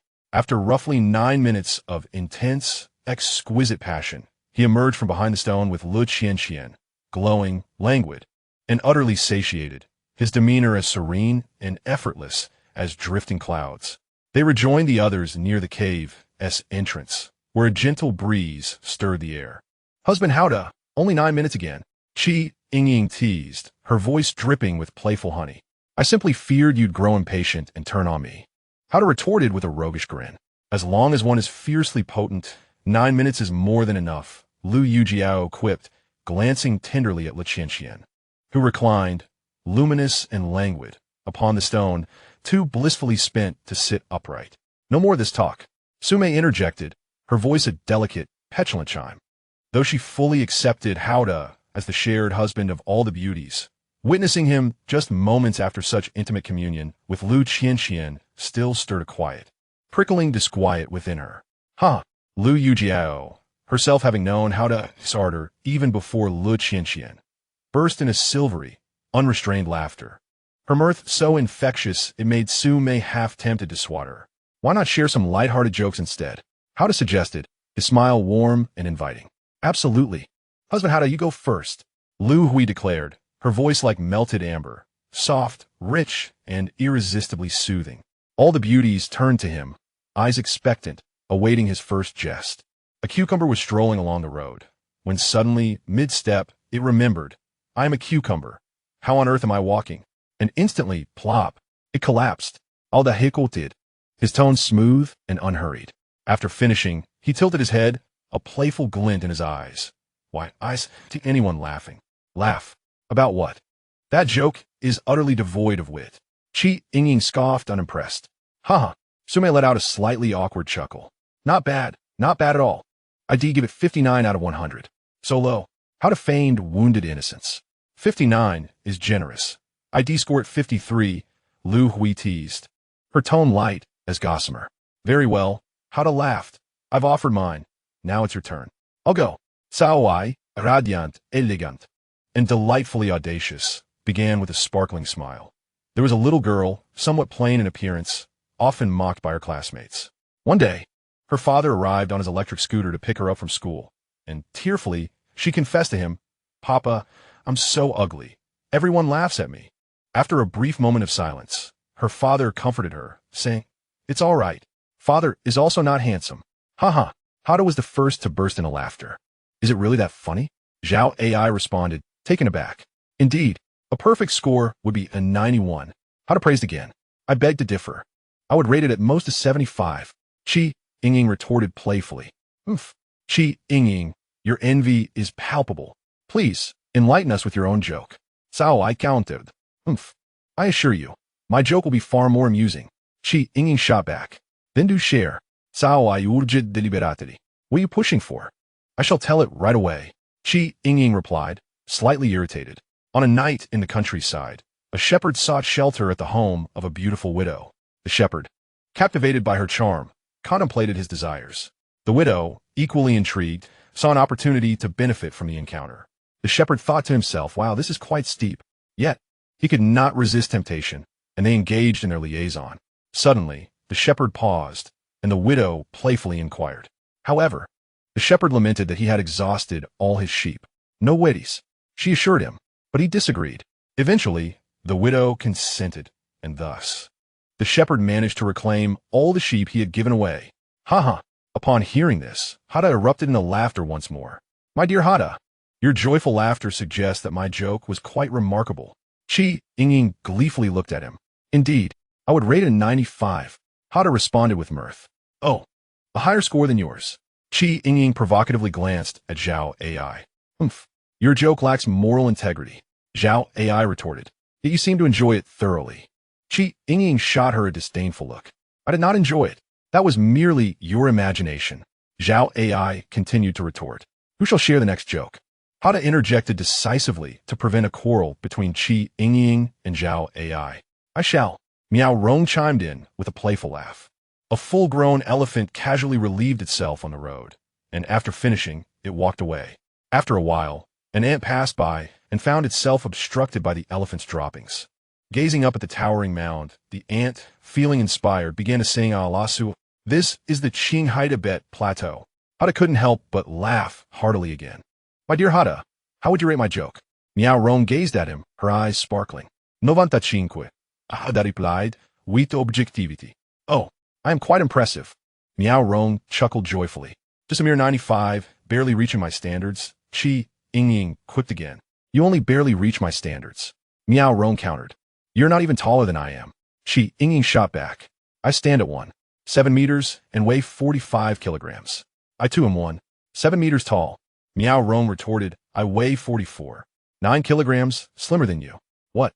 Why do I feel you're shorter than me when you stand beside me? Yingying replied. That's because your heels are a bit taller than mine. Miao Rong countered. Who is next to share a joke? Hada interjected once more to prevent a spat between Yingying and Miao Rong. I will tell one. Yin chimed in with a playful tone. A person was walking down the road when they suddenly let out a blood-curdling scream. A nearby individual informed him that today marks the water splashing festival, and being doused with water signifies a blessing. However, the man erupted in fury, exclaiming, Who dares to splash hot water on him? This elicited hearty laughter not only from Hada, but also from the beautiful Su Mei and others present. How many points would you give my joke? Qian, with unwavering gaze, looked at Howda 99 points. Howda replied with a grin. Oh, I am truly remarkable. Yin responded, her smile radiant. Uft. My joke is clearly superior to yours. Yingying retorted defiantly. That is merely your inflated sense of self. Yin countered. Is indeed good, exclaimed Yingying, playfully pinching Howda with her delicate hand. I grant you 100 points, Howda replied, feigning annoyance. Now, that is more like it. Yingying declared triumphantly. The other beauties exchanged glances, somewhat speechless. Thus, the activity of sharing jokes while enjoying the breeze came to a delightful conclusion. Howda and the group of beauties rose and exited the cave, continuing their exploration of the deserted island. Chapter 79. Su Mei feels delightful. Howda and the group of beauties ascended the mountain, which was not particularly high, allowing them to reach the summit in no time. Upon arriving at the peak, their view expanded immensely. In the distance stood another mountain, slightly taller than the one they had just climbed, obscuring their sight of what lay beyond it.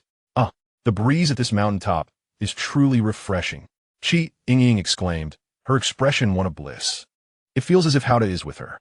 If we could transform this summit into a walled villa, residing here would surely be a unique delight. Ren Xian proposed thoughtfully. That is indeed a splendid idea. If we do not return to the beach before nightfall, we could use our 4 transformation opportunities tomorrow to create a villa on this relatively flat area devoid of trees, serving as our additional abode on this deserted island. Howda responded with a smile. Living here sounds like a thrilling adventure. We can even see the beach we visited before. Su Mei exclaimed with enthusiasm. There's an orange tree over there. Kong Jing pointed delicately toward a direction on the mountaintop. The group turned their gaze and spotted a tree bearing only 2 green oranges, its branches somewhat sparse. Let us go take a look, Howda suggested. An inkling of realization dawning upon him as he led the way to the orange tree, with the beautiful ladies following closely behind. Upon reaching the tree, Howda gazed intently at the 2 green oranges, seemingly lost in thought. These oranges must be quite sour, Yin analyzed. Still, a drink would be much more refreshing, Qin Baiyu remarked, savoring a bottle of cola she had brought along, observing her enjoyment of the beverage. The other beauties retrieved drinks from their bags as well, some with orange juice, others with milk, pure water, or nutritional supplements. Howda, for the moment, refrained from drinking. Suddenly, he extended his right hand, striking a rather cool pose, and attempted to swiftly channel island energy into the 2 green oranges on the tree. As soon as the energy was transmitted, the oranges began to visibly enlarge at an astonishing rate. Within approximately 9 seconds, they had transformed into oranges the size of mature pomelos, their color shifting from green to a rich orange hue. At this juncture, Howda's transmission of island energy elicited no response. The beautiful women observed, slightly breathless, as if Howda were simultaneously engaging with each of them. My heavens! Howda! My dear, your skills are simply magnificent, Yingying exclaimed with excitement. Let us first savor the taste, Howda replied with a smile, reaching for an orange-sized, ripe tangerine, swiftly peeling it and then tasting a segment. Delicious, he proclaimed enthusiastically. Upon hearing this, the beautiful women eagerly clamored to taste the tangerine, each one displaying expressions of rapture, as if they were sharing a collective moment with Howda. In no time, the 2 sizable tangerines were consumed by Howda and the lovely women. So delightful. It's a pity there are only 2, not enough to share. Su Mei peut plafili. Surely, Howda has more tricks up his sleeve. Mi Kai chimed in with a smile. We must give a try to find out, Howda chuckled, extending his right hand and striking a charming pose. This time, he directed the island energy swiftly towards the tangerine tree. In an astonishing transformation, the originally modest tree grew tall and sturdy, branching out and bearing fruit. In just about a minute, it reached a height of approximately 3 meters, laden with numerous ripe, grapefruit-sized tangerines. The beautiful women gasped in delight, as if Howda had intensified their experience. Oh, now we can indulge without restraint, Liu Yijiao exclaimed joyfully. But the tree is rather tall, making it difficult to reach the fruit, Yao Yao remarked with a smile. Allow me to try, Howda replied, attempting to extend the island energy to form an invisible hand. With a forceful gesture, a massive tangerine flew effortlessly from the top of the tree into his grasp. Howda, you are truly remarkable, almost omnipotent, Jiao Qian was instantly captivated by his ability to summon the fruit from afar. Indeed, it is essential to be impressive. Howdah replied with a mischievous grin. He swiftly summoned 17 colossal tangerines, one for each lovely woman, and they stood atop the mountain, enjoying the refreshing breeze while savoring the delightful fruit. After a pleasant tasting, Yingying teased, "How delightful."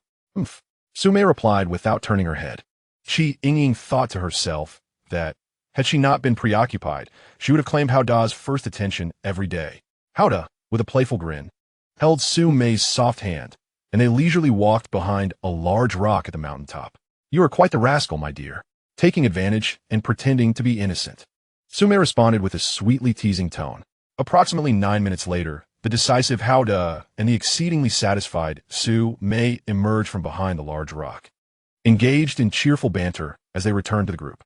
"Su Mei, how scandalous," Yingying remarked playfully. "Indeed, quite scandalous," Su Mei replied proudly. Yingying countered.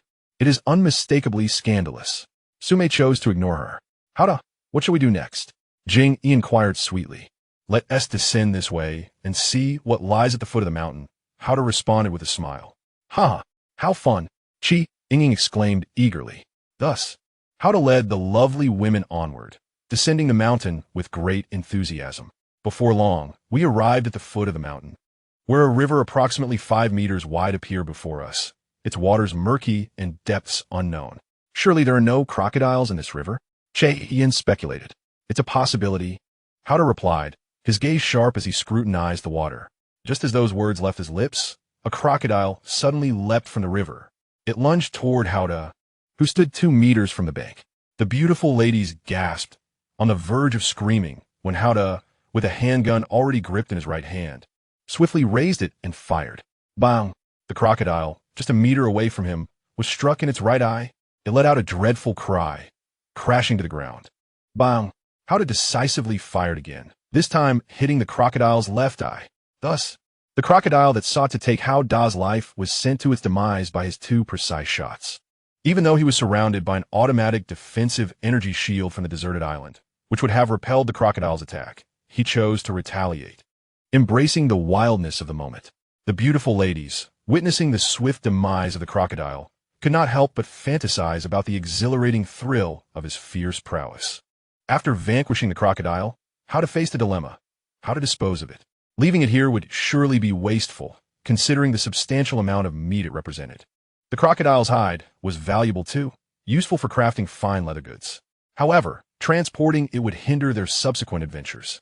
After a brief contemplation, lasting about 5 seconds, he began to formulate a plan.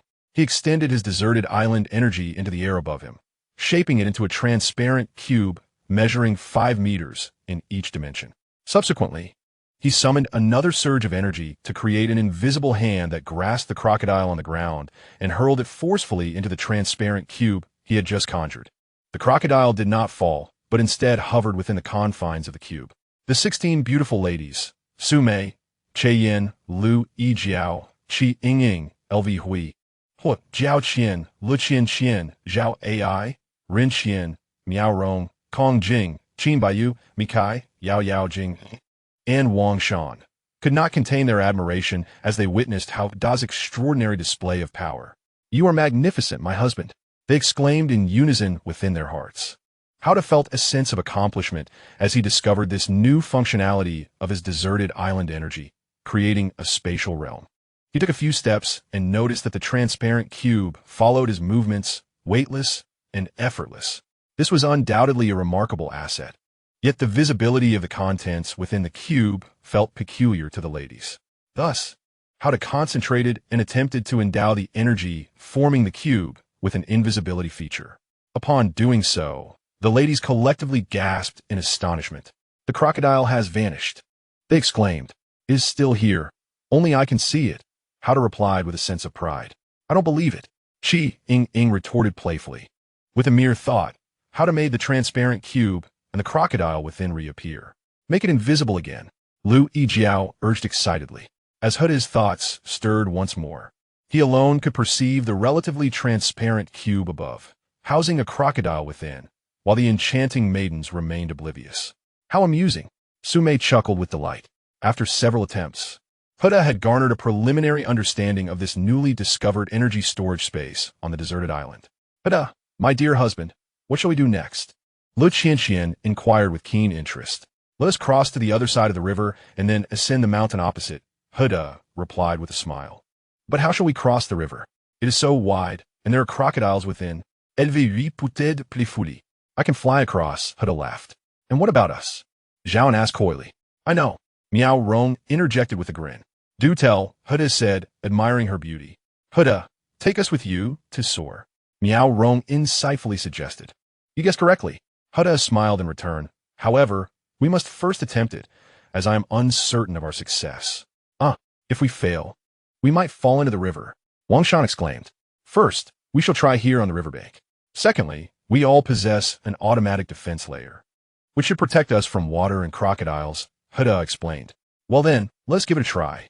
Yingying said eagerly. Oh, everyone, remain still, Huda said with a gentle smile, swiftly extending the island's energy to envelop both himself and the maidens within a large, complete energy sphere. They then soared into the air, and the maidens, wrapped in this energy sphere, were lifted gracefully aloft. Oh, Huda, my husband, you are incredible, Yingying exclaimed, filled with excitement as she found herself airborne without any effort. This is so much fun. Zhao Qian also laughed joyfully. We are beginning to cross the river, Huda declared with enthusiasm, stepping lightly across the expanse. Soon, he had guided the maidens safely over the still broad river, where several crocodiles could be seen peering curiously from below. Upon reaching the opposite bank, the maidens cheered in unison. They then resumed their ascent of the mountain before them, chatting and laughing. As they paused to rest, Hui suddenly leaned closer to Huda and whispered, Darling, there's a large stone over there. Let us go there. Huda, with a mischievous smile, glanced towards the great stone, then took her soft hand, and together they walked in that direction. The other maidens knew well what Huda and Hui intended, and as long as Huda was willing, they had no objections. After all, each of them would have their turn with him. After a brief while, sounds of Hui's playful cries emerged from behind the large stone. Behind the stone, she playfully chided. Many ponder the meaning of life. This is one of its meanings, Huda remarked with profound gaze. My husband, you are so philosophical. Elvez gigoud softly, breathless. Approximately 9 minutes later, Huda emerged from behind the stone, calm and composed, alongside the utterly satisfied Hui, returning to the group of maidens. Yingying, ever the provocateur, teasingly asked Huda. He responded with a peculiar grin. I could just hit you. Yingying playfully pinched him several times to vent her feelings. I am a serious person, Huda feigned innocence. Get lost, Yingying exclaimed, somewhat exasperated. As the group took a moment to rest and regain their strength, they resumed their ascent up the mountain. After climbing for a while, they stumbled upon a rather expansive valley. Upon peering down into the valley, Yingying exclaimed, Goodness, there's a village down there. The village appeared to be quite substantial, with numerous individuals bustling about. Zhao Qian added, their attire resembles that of ancient times. With keen eyesight, Yin observed, since we have established that this is another dimension, these people must either be the original inhabitants or, like us, have suddenly arrived from Earth. Judging by their clothing, their ancestors must have arrived here long ago and subsequently multiplied over generations. Huda speculated with a profound gaze. Look over there, Su Mei suddenly shouted. The group turned in the direction she indicated and saw a number of wild men, clad in branches and leaves, stealthily approaching the village with spears and bows. It seems a fierce battle is about to unfold, Huda conjectured. As he predicted, the wild men soon launched a surprise attack on the village, which in turn was met with a rapid response from an armed contingent wielding spears and bows. A fierce skirmish erupted between the two parties. Should we intervene? Rinqian could not help but inquire. Yes, we must assist against those wild men. Huda decisively drew his handgun and opened fire on the intruders below. The rationale for targeting these wild men was straightforward. They intended to invade the village, making them aggressors. Furthermore, Huda had noticed a strikingly beautiful young woman in ancient garb within the village, stirring his protective instincts like an unending river. Upon witnessing how to fire upon the wild men below, and recognizing the validity of his reasoning, the other beautiful women swiftly followed suit, drawing their own weapons and joining the fray. Having practiced regularly, each of them exhibited remarkable marksmanship, hitting their targets with precision. It was evident that under such formidable firepower, the wild men's intentions of invasion were swiftly thwarted, with many of them falling and the remainder fleeing into the dense forest of the valley. The armed villagers glanced up towards Hao De and the others, expressing their gratitude with clasped fists. The young man who led them called out, "Thank you for your assistance. Would you care to join us?" Upon hearing his accent, Hao De and the women quickly dismissed the notion that he was an indigenous person, as the natives would not be able to communicate in a language they understood. Curiosity about the origins of these villagers piqued within the group, and sensing the villagers' hospitable intentions, Hao De and the others reciprocated the gesture with their own clasped fists before calmly descending into the valley. As they arrived in the village, the locals gathered around, clearly intrigued by Hao De and the beautiful women. Given that Su Mei and her companions were all strikingly lovely with long, graceful legs, the villagers' initial impression was that celestial beings had descended from the heavens. "Hello, I am Zhu Wishing," the leader of the armed contingent warmly greeted them. "I am Hao," Hao replied with a smile. "Mr. Hao, please. Everyone, please." Zhu Wishing invited with enthusiasm. The houses in this village are all wooden, some 2 stories high, others single story, and yet others 3 stories tall. Zhu Wishing brought Hao De and the lovely maidens into a rather grand 3-story wooden house, where 2 young women, beaming with smiles, presented an assortment of fruits and pastries. Coincidentally, one of these young women was the strikingly beautiful ancient dressed woman that Hao De had spotted earlier in the valley. Her name was Liu Yijiao, the youngest sister of Zhu Wishing, aged 19. After a while, a dignified elderly man entered with a warm smile. He was Zhu Dingtian, the village chief. Hao De engaged in light-hearted conversation with Zhu Dingtian and Zhu Wishing, learning of their origins. As anticipated, their ancestors had been part of a maritime fleet during the Ming Dynasty. One day, while at sea, several ships were unexpectedly caught in an unknown air vortex. When they emerged from the vortex, they found themselves on this island. Their ancestors attempted to sail back home, but after numerous attempts, they were unable to return, forever wandering in the waters surrounding this island. Reluctantly, they settled temporarily on this island. Subsequently, their ancestors continued to strive for a return, yet remained trapped within the confines of these waters. After repeated failures, they ultimately abandoned their struggle and chose to establish a village in this valley, leading to the flourishing of several hundred individuals and the eventual growth into a village with thousands of inhabitants. Your ancestors must have crossed through time due to that mysterious air vortex, arriving here in another temporal realm. How to deduced. How do you know this, Mr. Hao? Zhu Dingtian and Zhu Wishing gazed at him in astonishment. Indeed, we too have traversed from our original time due to certain circumstances, Hao replied. When you arrived, was it still Zhu's dominion? Zhu Dingtian inquired with a hint of excitement. Prior to the Ming Dynasty, no era exceeded 300 years. Even the Ming could not defy this pattern. It has been over 500 years since your ancestors, and after the Ming came the Qing Dynasty, which succeeded the Ming after being overthrown by the Manchurians.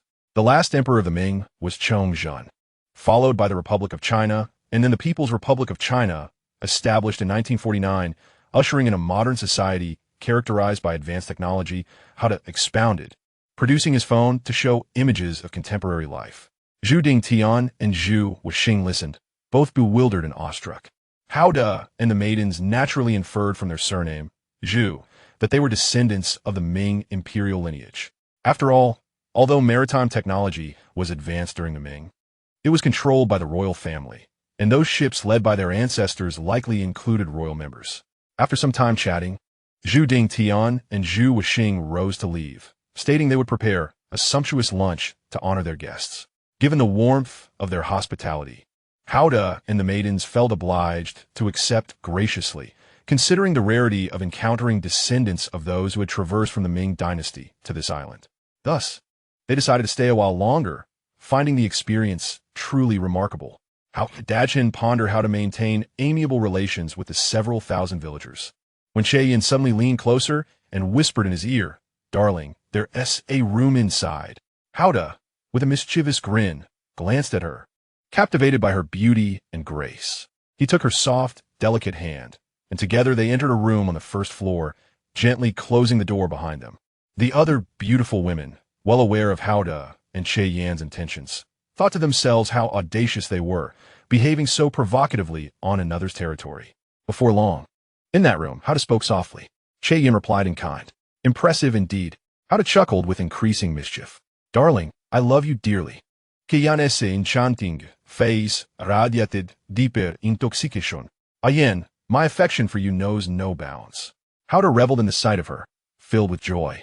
Approximately 9 minutes later, Hao De emerged from the room, appearing nonchalant, alongside the exquisitely content Che Yan, and they returned to the hall on the first floor to take their seats.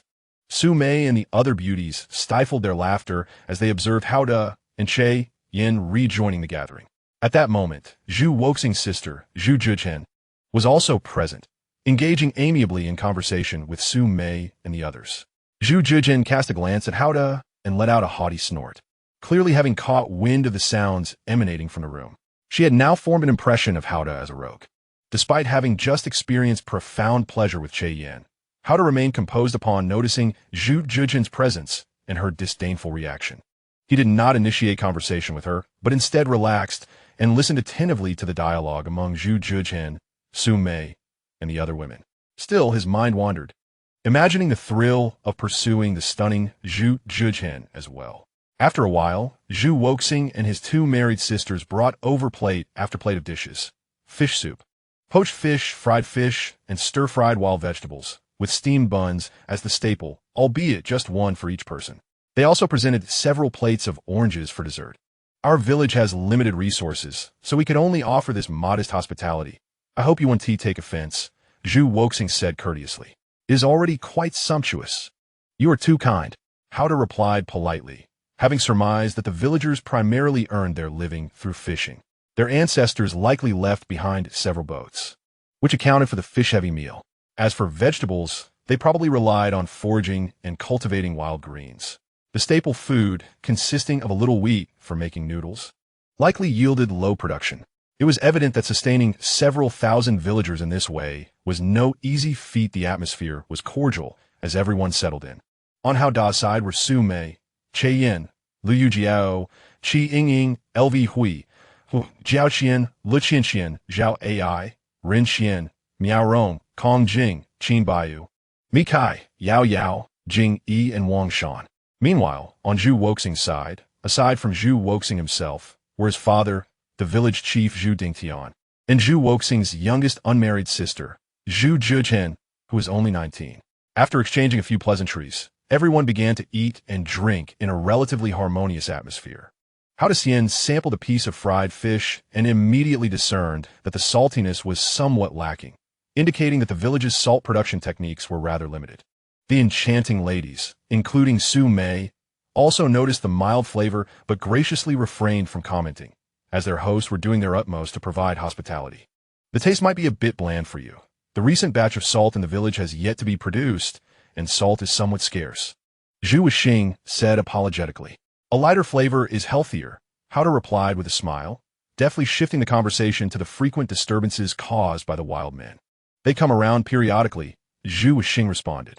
Mr. Hao, is your weapon called a flintlock? Our ancestors also left behind some flintlocks, but we have run out of ammunition over the years, Zhu Dingtian remarked. We refer to this as a handgun. Allow me to gift you one, along with 100 rounds of ammunition, Hao De generously offered, rising to retrieve a spare handgun and a package containing 100 rounds, which he presented to Zhu Dingtian.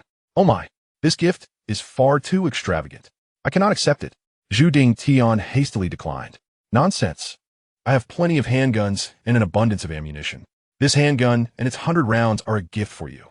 It will make dealing with the wild men much easier, Hao De insisted, firmly placing the handgun and ammunition into Zhu Dingtian's hands. Shall I accept it then? Zhu Dingtian, recognizing Hao Da's sincerity and understanding the potential impact of such a gift in the village's resistance against invading wild men, expressed his gratitude. Feel free to accept. Hao De chuckled and resumed his seat. He noticed a distinct change in the gaze of Zhu Dingtian's youngest daughter, Zhu Jiuzhan, towards him after presenting the handgun and ammunition. Previously, she regarded him with a hint of disdain, having overheard the pleasurable sounds emanating from the inner room with Che Yan. Now, with the gift bestowed upon her father, Her demeanor towards him was tinged with newfound appreciation. The group continued to enjoy the relatively lavish lunch, engaging in light-hearted conversation primarily centered around the village's fishing and agricultural practices, as well as how to experiences with the beautiful ladies on the beach. Unbeknownst to them, this delightful meal concluded seamlessly, with Zhu Yixing inquiring about the use of the handgun. Zhu Jiozhen watched with keen interest as how to provide a brief lesson, encouraging Zhu Yixing and Zhu Jiozhen to practice by firing at a tree in an open area of the valley. They quickly grasped the fundamentals of handling the handgun, though both were reluctant to expend their limited ammunition. After this activity, Zhu Yixing warmly invited Hao De and the lovely ladies to rest in the three-story wooden house, to which Hao De readily agreed, having just enjoyed a hearty meal. They retreated to a spacious room on the second floor, where the alluring Zhao approached him, whispering, "Husband, I wish to be with you." Faced with such a sincere request from Zhao, Hao De naturally felt inclined to oblige. With a mischievous grin, he embraced the delicate and fragrant Zhao Ai, and the two made their way to a secluded room on the second floor. The other beautiful women, aware of Hao De and Zhao Ai's intentions, displayed a mixture of flushed cheeks and composed expressions. In that private chamber, Zhao Ai returned the playful banter, while Hao De teased, "You're such a rascal. I'll get you." Zhao Ai, relishing the moment, playfully pinched him several times amidst their delightful exchanges. Given it was nap time, they had ample leisure, and, after about 30 minutes, Hao De lay back, allowing his thoughts to wander freely. Zhao Ai, with an air of charming satisfaction, nestled closer to him. Hao De cast a deep gaze at the 5-meter-wide energy storage space of the deserted island above him.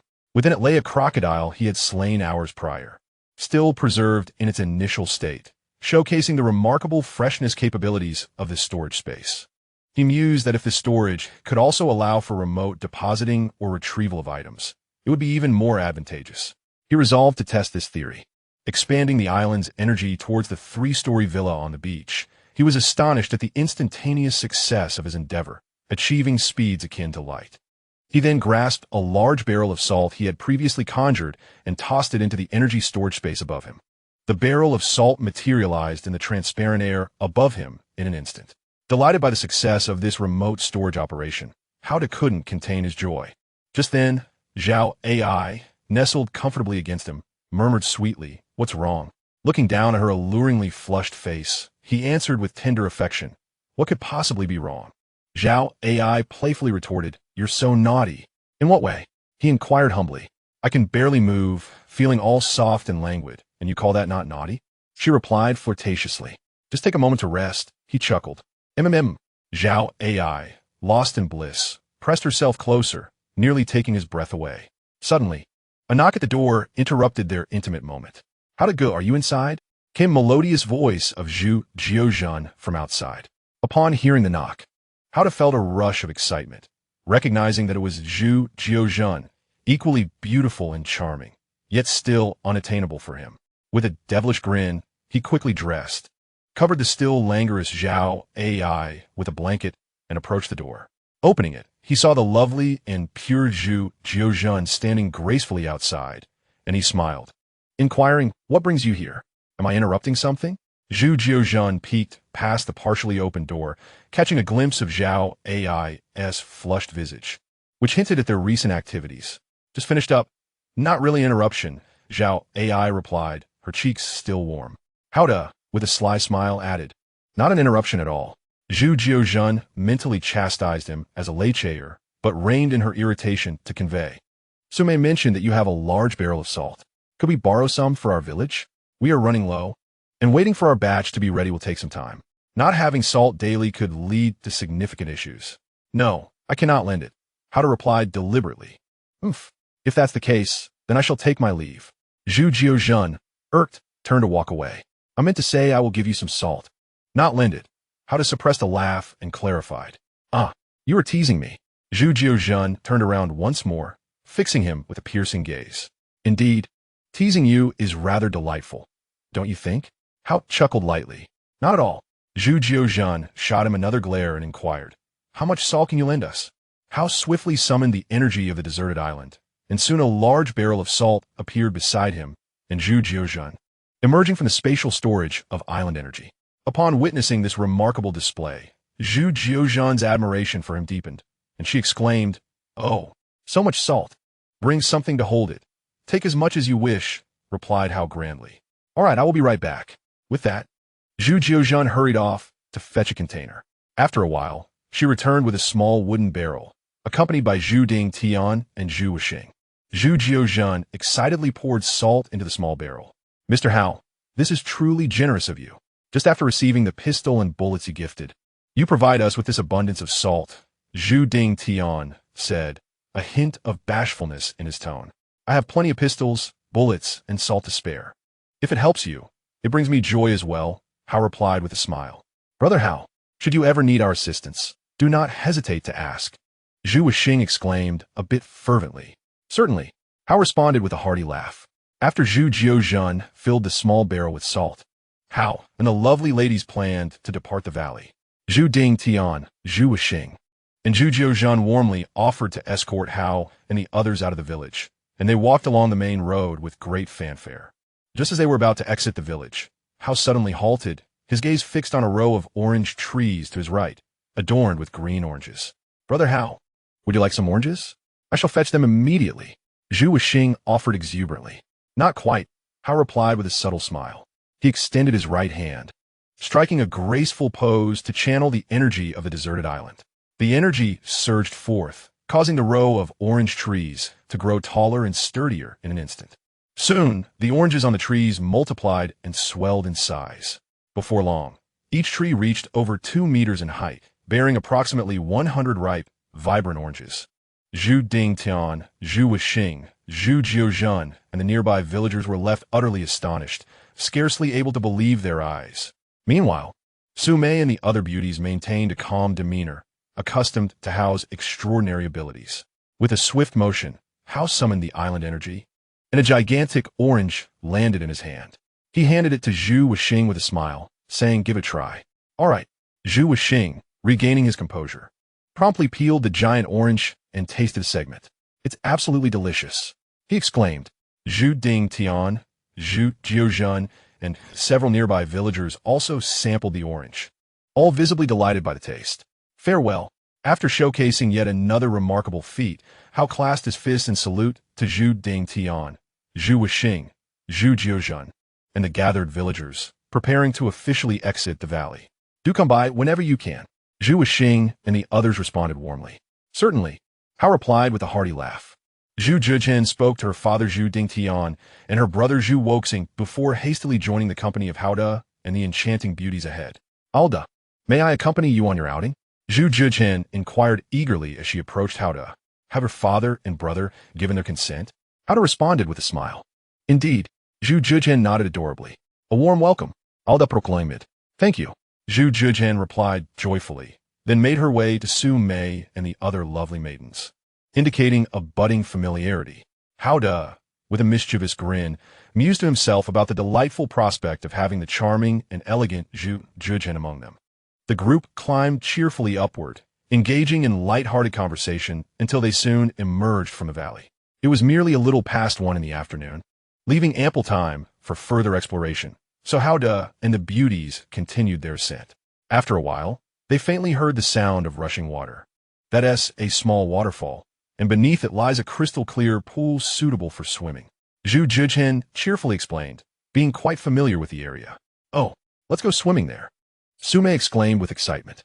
"It's perfect. The climb has made me rather warm, and a swim would be refreshing," Yin added enthusiastically. "Ha, I love swimming." Yingying chimed in with a playful tone. "I enjoy games too. I shall join you for a swim shortly," Haoda said with a sly smile. "We certainly have no objections, but remember, Asian is not your woman yet," Liu Yijiao teased. Zhu Zhizhen blushed as she glanced at Haoda, clearly unprepared to accept the notion of swimming alongside him. At that moment, the vivacious and graceful Yao leaned close to Haoda's ear and whispered, "Darling, while they swim, you and I." Haoda, grinning mischievously, nodded in agreement before telling Zhu Zhizhen and the other beauties, "You all go ahead and swim. I have other matters to attend to." "Humph. Haoda, you're up to no good again," Yingying playfully chided. "Haoda, you truly are impressive. You've been unrelenting along the way," Liu Yijiao teased with a giggle. Rest assured, everyone will have their opportunity, Howdah replied nonchalantly. Alda, you're quite the rogue, Su Mei remarked playfully. I am a respectable man, Howdah feigned innocence. Get lost, the beauties collectively retorted in playful indignation. Thus, the group made their way toward the sound of the waterfall. After a short while, they turned a corner and were greeted by a refreshing breeze, revealing a small waterfall and a clear pool not far away. The beauties merrily approached the pool, laughing as they stripped off their clothes in preparation for swimming. Noticing that no one else was around, Howdah and Yao Yao, however, positioned themselves behind a rather stout tree not far from the pool, readying themselves for the swimming adventure, while Zhu Zhijian, feeling a hint of shyness, couldn't help but glance back toward Howdah. We should also go swimming later. What do you think? Howdah suggested cheerfully. Absolutely. It's the perfect opportunity to cool off. Yao Yao responded, her expression reflecting delight. Indeed, it's a must. Howdah chuckled with growing pride. You're quite charming, darling, Yao Yao said with a hint of mischief in her smile. Is it true that one lives up to their name? Howdah replied with a calm facade. Approximately 9 minutes later, the swift and decisive Howdah emerged leisurely from behind a relatively thick tree, accompanied by the alluring and thoroughly satisfied Yao Yao. And they strolled towards the edge of a small pool beneath a waterfall. In the water, about 1.6 meters deep, Su Mei, Che Yin, Liu Yijiao, Qi Yingying, Liu Hui, Jiaoqian, Lu Qingqian, Zhao A, Ren Xian, Miao Rong, Kong Jing, Qin Baiyu, Mi Kai, Jing Wang Shan, and Zhu Zhijian were frolicking and swimming, their laughter resonating in the air. Although the water was approximately 1.6 meters deep, its clarity allowed Howdah to gaze upon the enchanting beauties within, including Zhu Zhijian, who was not yet his woman. Do not look this way, Zhu Zhijian suddenly exclaimed playfully. Understood, Howdah chuckled, deliberately stealing a few more glances in her direction. You rascal. Seeing Howdah's agreement, yet noticing his eyes intentionally darting towards her, Zhu Zhijian felt a surge of frustration, internally deeming him a lecherous scoundrel. As the scene escalated, Yao Yao entered the water, prompting Howdah to swiftly disrobe and join her in the pool. Zhu Zhijian hurriedly retreated to the far left among the other beauties, nearly reaching the base of the waterfall. Oh, the naughty one has come, Qi Yingying provocatively remarked upon witnessing Howdah's plunge into the water. Yingying, with such audacity, just wait and see how I deal with you. Howdah replied with a laugh as he swam towards her. No, please. I've been waiting for that for 2 days. Qi Yingying giggled, pleading for mercy. It's all right. I shall merely embrace you, Howdah affectionately assured her. Husband, I want a hug too. Liu Yijiao pouted from the water. All right. I will hug Yingying for a minute first, then you for a minute, Howdah replied with a well-thought-out plan. Husband, I want a hug too. Su Mei chimed in joyfully. Very well. You should be third in line, Howdah declared with pride. On the far left, Zhu Zhijian watched in bemusement, contemplating not only Howdah's lecherous nature, but also the somewhat libertine demeanor of the newfound friends she had met today, feeling as if she had unwittingly boarded a pirate ship. Just as Howdah and the beauties were reveling in the refreshing waters, a few deer approached, glancing at the group before drinking from a nearby spot. Husband, there are deer, Su Mei exclaimed sweetly when it was her turn to be embraced by Howdah. Pay them no mind, Howdah replied with a smile. However, shortly after the deer departed, several wolves arrived to drink. Instantly, Howdah and the beauties heightened their vigilance. Sure enough, after quenching their thirst, the wolves did not leave, but instead approached the edge of the pool, their eyes glinting ominously as they fixated on the group. Had they not been in the water, it was likely the wolves would have pounced. Get lost. Do you hear me? Howdah shouted coldly at the wolves. In the water, Zhu Zhijian let out a yelp as the wolves seemed to be provoked by Howdah's command, howling in protest. Suddenly, Howdah found himself wielding a submachine gun, aimed at the wolves by the pool. Yet, the wolves appeared oblivious to the weapon's significance. One leapt towards the group in the water, amid the instinctive screams of the beauties. Howdah initially intended to shoot the wolf with the submachine gun, but then conceived an alternative approach and swiftly executed it with success. The wolf that leaped over vanished into thin air in an instant. Following suit, the other wolves that had jumped also disappeared without a trace. What on earth is happening? Although the beautiful maidens had grown accustomed to the various wonders of Howdah, they were still filled with curiosity regarding the current situation. Can you guess? Howdah smiled slightly, exuding an air of mystery. At that moment, the submachine gun in his hand also vanished into thin air. Oh, I see. It's the space that housed the crocodile before. Yingying, the quickest to react, exclaimed. Realizing she had deduced the truth, Howda focused his thoughts, causing the 5-meter cubic energy storage space to materialize above them. Indeed, the wolves were trapped inside, along with the previous crocodile, a barrel of salt, and an assortment of weapons, including a large sack of submachine guns and grenades. Howda, have you remotely retrieved all those weapons from the villa? Liu Yijiao asked, her intelligence shining through. Yes, Howda chuckled. Remote storage is an incredible function. Yin praised. It's impressive indeed. Howda replied, brimming with pride. Liu Yijiao gazed at the translucent cube floating above, observing the trapped wolves, and appeared somewhat bewildered. Howda concentrated again, and the energy storage space vanished from sight, visible only to him. Witnessing how Dai's extraordinary abilities and his effortless resolution of the wolves that threatened them, the maidens felt an increased sense of safety and joy while frolicking in the water. They eagerly took turns being embraced by their shared husband, Howda continuing their merriment. But when it was Jingyi's turn, Yingying interjected, Yingying, I'm also your husband. How can you refer to me as a dog? All that retorted. Oof. I want to hit you. Yingying playfully exclaimed, deliberately nudging Jing in the water. However, Howda, as his name suggests, remained unfazed by her antics. What are you doing, Yingying? She was just enjoying herself. Jing could not help but exclaim. You're so flirtatious, Jing. Yingying shot back. My husband. Howda loves my flirtatiousness. Jing replied proudly. On the far left, Liu Yijiao appeared somewhat numb to the antics unfolding before her. Approximately 9 minutes later, Howda sat comfortably upon a large rock in the pool, his gaze deep and contemplative as his thoughts wandered. He began to ponder the meaning of life. This question had lingered in his mind, akin to an unsolvable enigma. What indeed is the meaning of life? Is it the pursuit of material enjoyment or spiritual fulfillment? Is it striving for fame and fortune, or seeking inner peace within the ordinary? Howda recalled his past dreams, the ambitions of his youth, wondering if they could still be realized. He had not abandoned his quest for the meaning of life. He understood that this question could not be answered overnight. It required the passage of time and the accumulation of experiences. Perhaps, along the journey of life, he would encounter various individuals and events, all of which would serve as revelations in his contemplation of life's meaning.